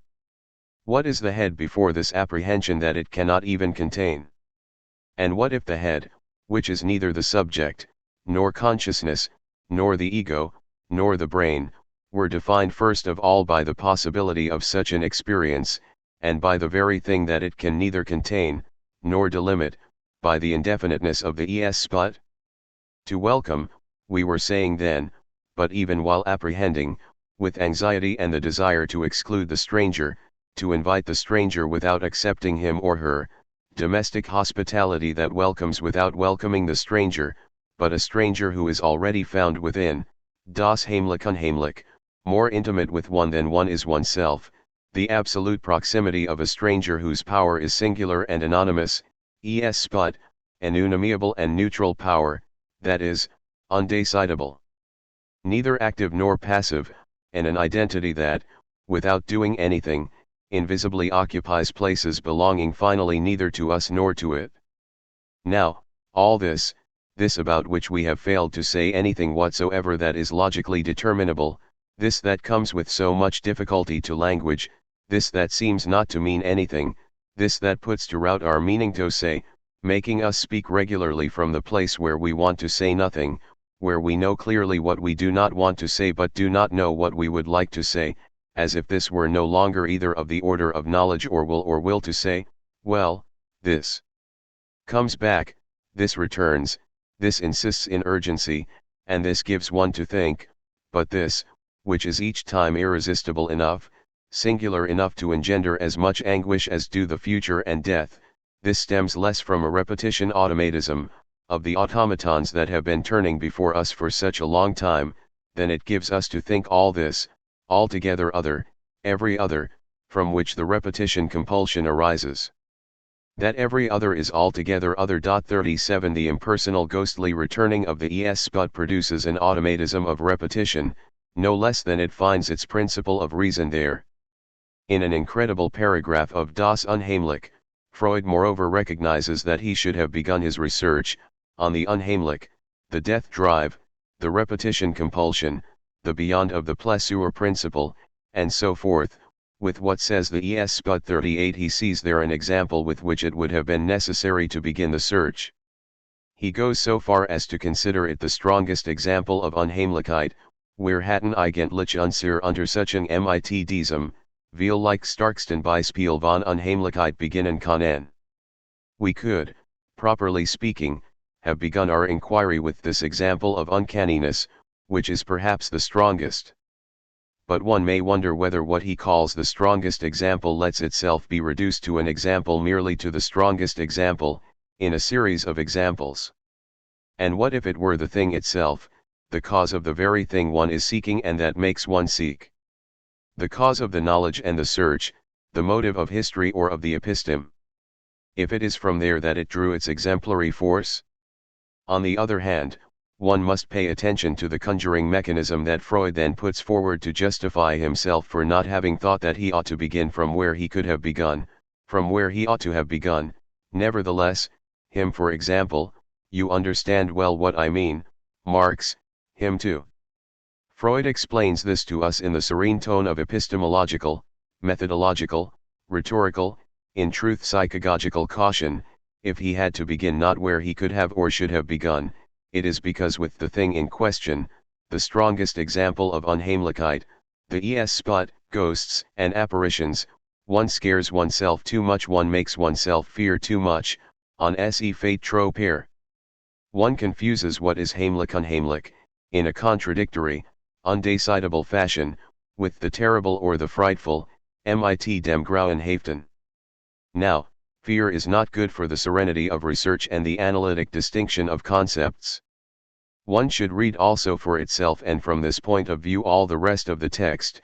We will try to do so elsewhere, while crossing this reading with that of numerous other texts of Heidegger. 39 We think that the frequent, decisive, and organizing recourse that the latter has to the value of Unheimlichkeit, in being and time and elsewhere, remains generally unnoticed or neglected. In both discourses, that of Freud and that of Heidegger, this recourse makes possible fundamental projects or trajectories. But it does so while destabilizing permanently, and in a more or less subterranean fashion, the order of conceptual distinctions that are put to work. It should disturb both the ethics and the politics that follow implicitly or explicitly from that order. Our hypothesis is that the same is true for Marx's spectrology. Is this not our own great problematic constellation of haunting? It has no certain border, but it blinks and sparkles behind the proper names of Marx, Freud, and Heidegger, Heidegger who misjudged Freud, who misjudged Marx. This is no doubt not aleatory. Marx has not yet been received. The subtitle of this address could thus have been, Marx das Unheimlich. Marx remains an immigrant chez nous, a glorious, sacred, accursed but still a clandestine immigrant as he was all his life. He belongs to a time of disjunction, to that time out of joint in which is inaugurated, laboriously, painfully, tragically, a new thinking of borders, a new experience of the house, the home, and the economy. Between earth and sky. One should not rush to make of the clandestine immigrant an illegal alien or, what always risks coming down to the same thing, to domesticate him. To neutralize him through naturalization. To assimilate him so as to stop frightening oneself, making oneself fear, with him. He is not part of the family, but one should not send him back, once again, him too, to the border. However alive, healthy, critical, and still necessary his burst of laughter may remain, and first of all in the face of the capital or paternal ghost, the Hauptgespenst that is the general essence of man, Marx, das Unheimlich, perhaps should not have chased away so many ghosts too quickly. Not all of them at once, or not so simply on the pretext that they did not exist. Of course they do not exist, so what? Or that all this was or ought to remain past, let the dead bury their dead, and so forth. All the more so in that he also knew how to let them go free, emancipate them even, in the movement in which he analyzes the relative autonomy of exchange value, the ideologum, or the fetish. Even if one wanted to, one could not let the dead bury the dead. That has no sense, that is impossible. Only mortals, only the living who are not living gods can bury the dead. Only mortals can watch over them, and can watch, period. Ghosts can do so as well, they are everywhere where there is watching, the dead cannot do so, it is impossible and they must not do so. That the without ground of this impossible can nevertheless take place is on the contrary the ruin or the absolute ashes, the threat that must be thought, and, why not, exorcised yet again. To exorcise not in order to chase away the ghosts, but this time to grant them the right, if it means making them come back alive, as revenants who would no longer be revenants, but as other arrivants to whom a hospitable memory or promise must offer welcome without certainty, ever, that they present themselves as such. Not in order to grant them the right in this sense but out of a concern for justice. Present existence or essence has never been the condition, object, or the thing chose of justice. One must constantly remember that the impossible, to let the dead bury their dead, is, alas, always possible. One must constantly remember that this absolute evil, which is it not, absolute life, fully present life, the one that does not know death and does not want to hear about it, can take place. One must constantly remember that it is even on the basis of the terrible possibility of this impossible that justice is desirable, through but also beyond right and law. If Marx, like Freud, like Heidegger, like everybody, did not begin where he ought to have been able to begin in Conan, namely with haunting, before life as such, before death as such, it is doubtless not his fault. The fault, in any case, by definition, is repeated, we inherit it, we must watch over it. It always comes at a great price and for humanity precisely. What costs humanity very dearly is doubtless to believe that one can have done in history with the general essence of man, on the pretext that it represents only a Hauptgespenst, arch-ghost, but also, what comes down to the same thing at bottom to still believe, no doubt, in this capital ghost. To believe in it as do the credulous or the dogmatic. Between the two beliefs, as always, the way remains narrow. In order for there to be any sense in asking oneself about the terrible price to pay, in order to watch over the future, everything would have to be begun again. But in memory, this time, of that impure history of ghosts. Can one, in order to question it, address oneself to a ghost? To whom? To him. To it, as Marcellus says once again and so prudently. Thou art a shoaler, speak to it, Horatio. Question it. The question deserves perhaps to be put the other way, could one address oneself in general if already some ghost did not come back? If he loves justice at least, the scholar of the future, the intellectual of tomorrow should learn it and from the ghost.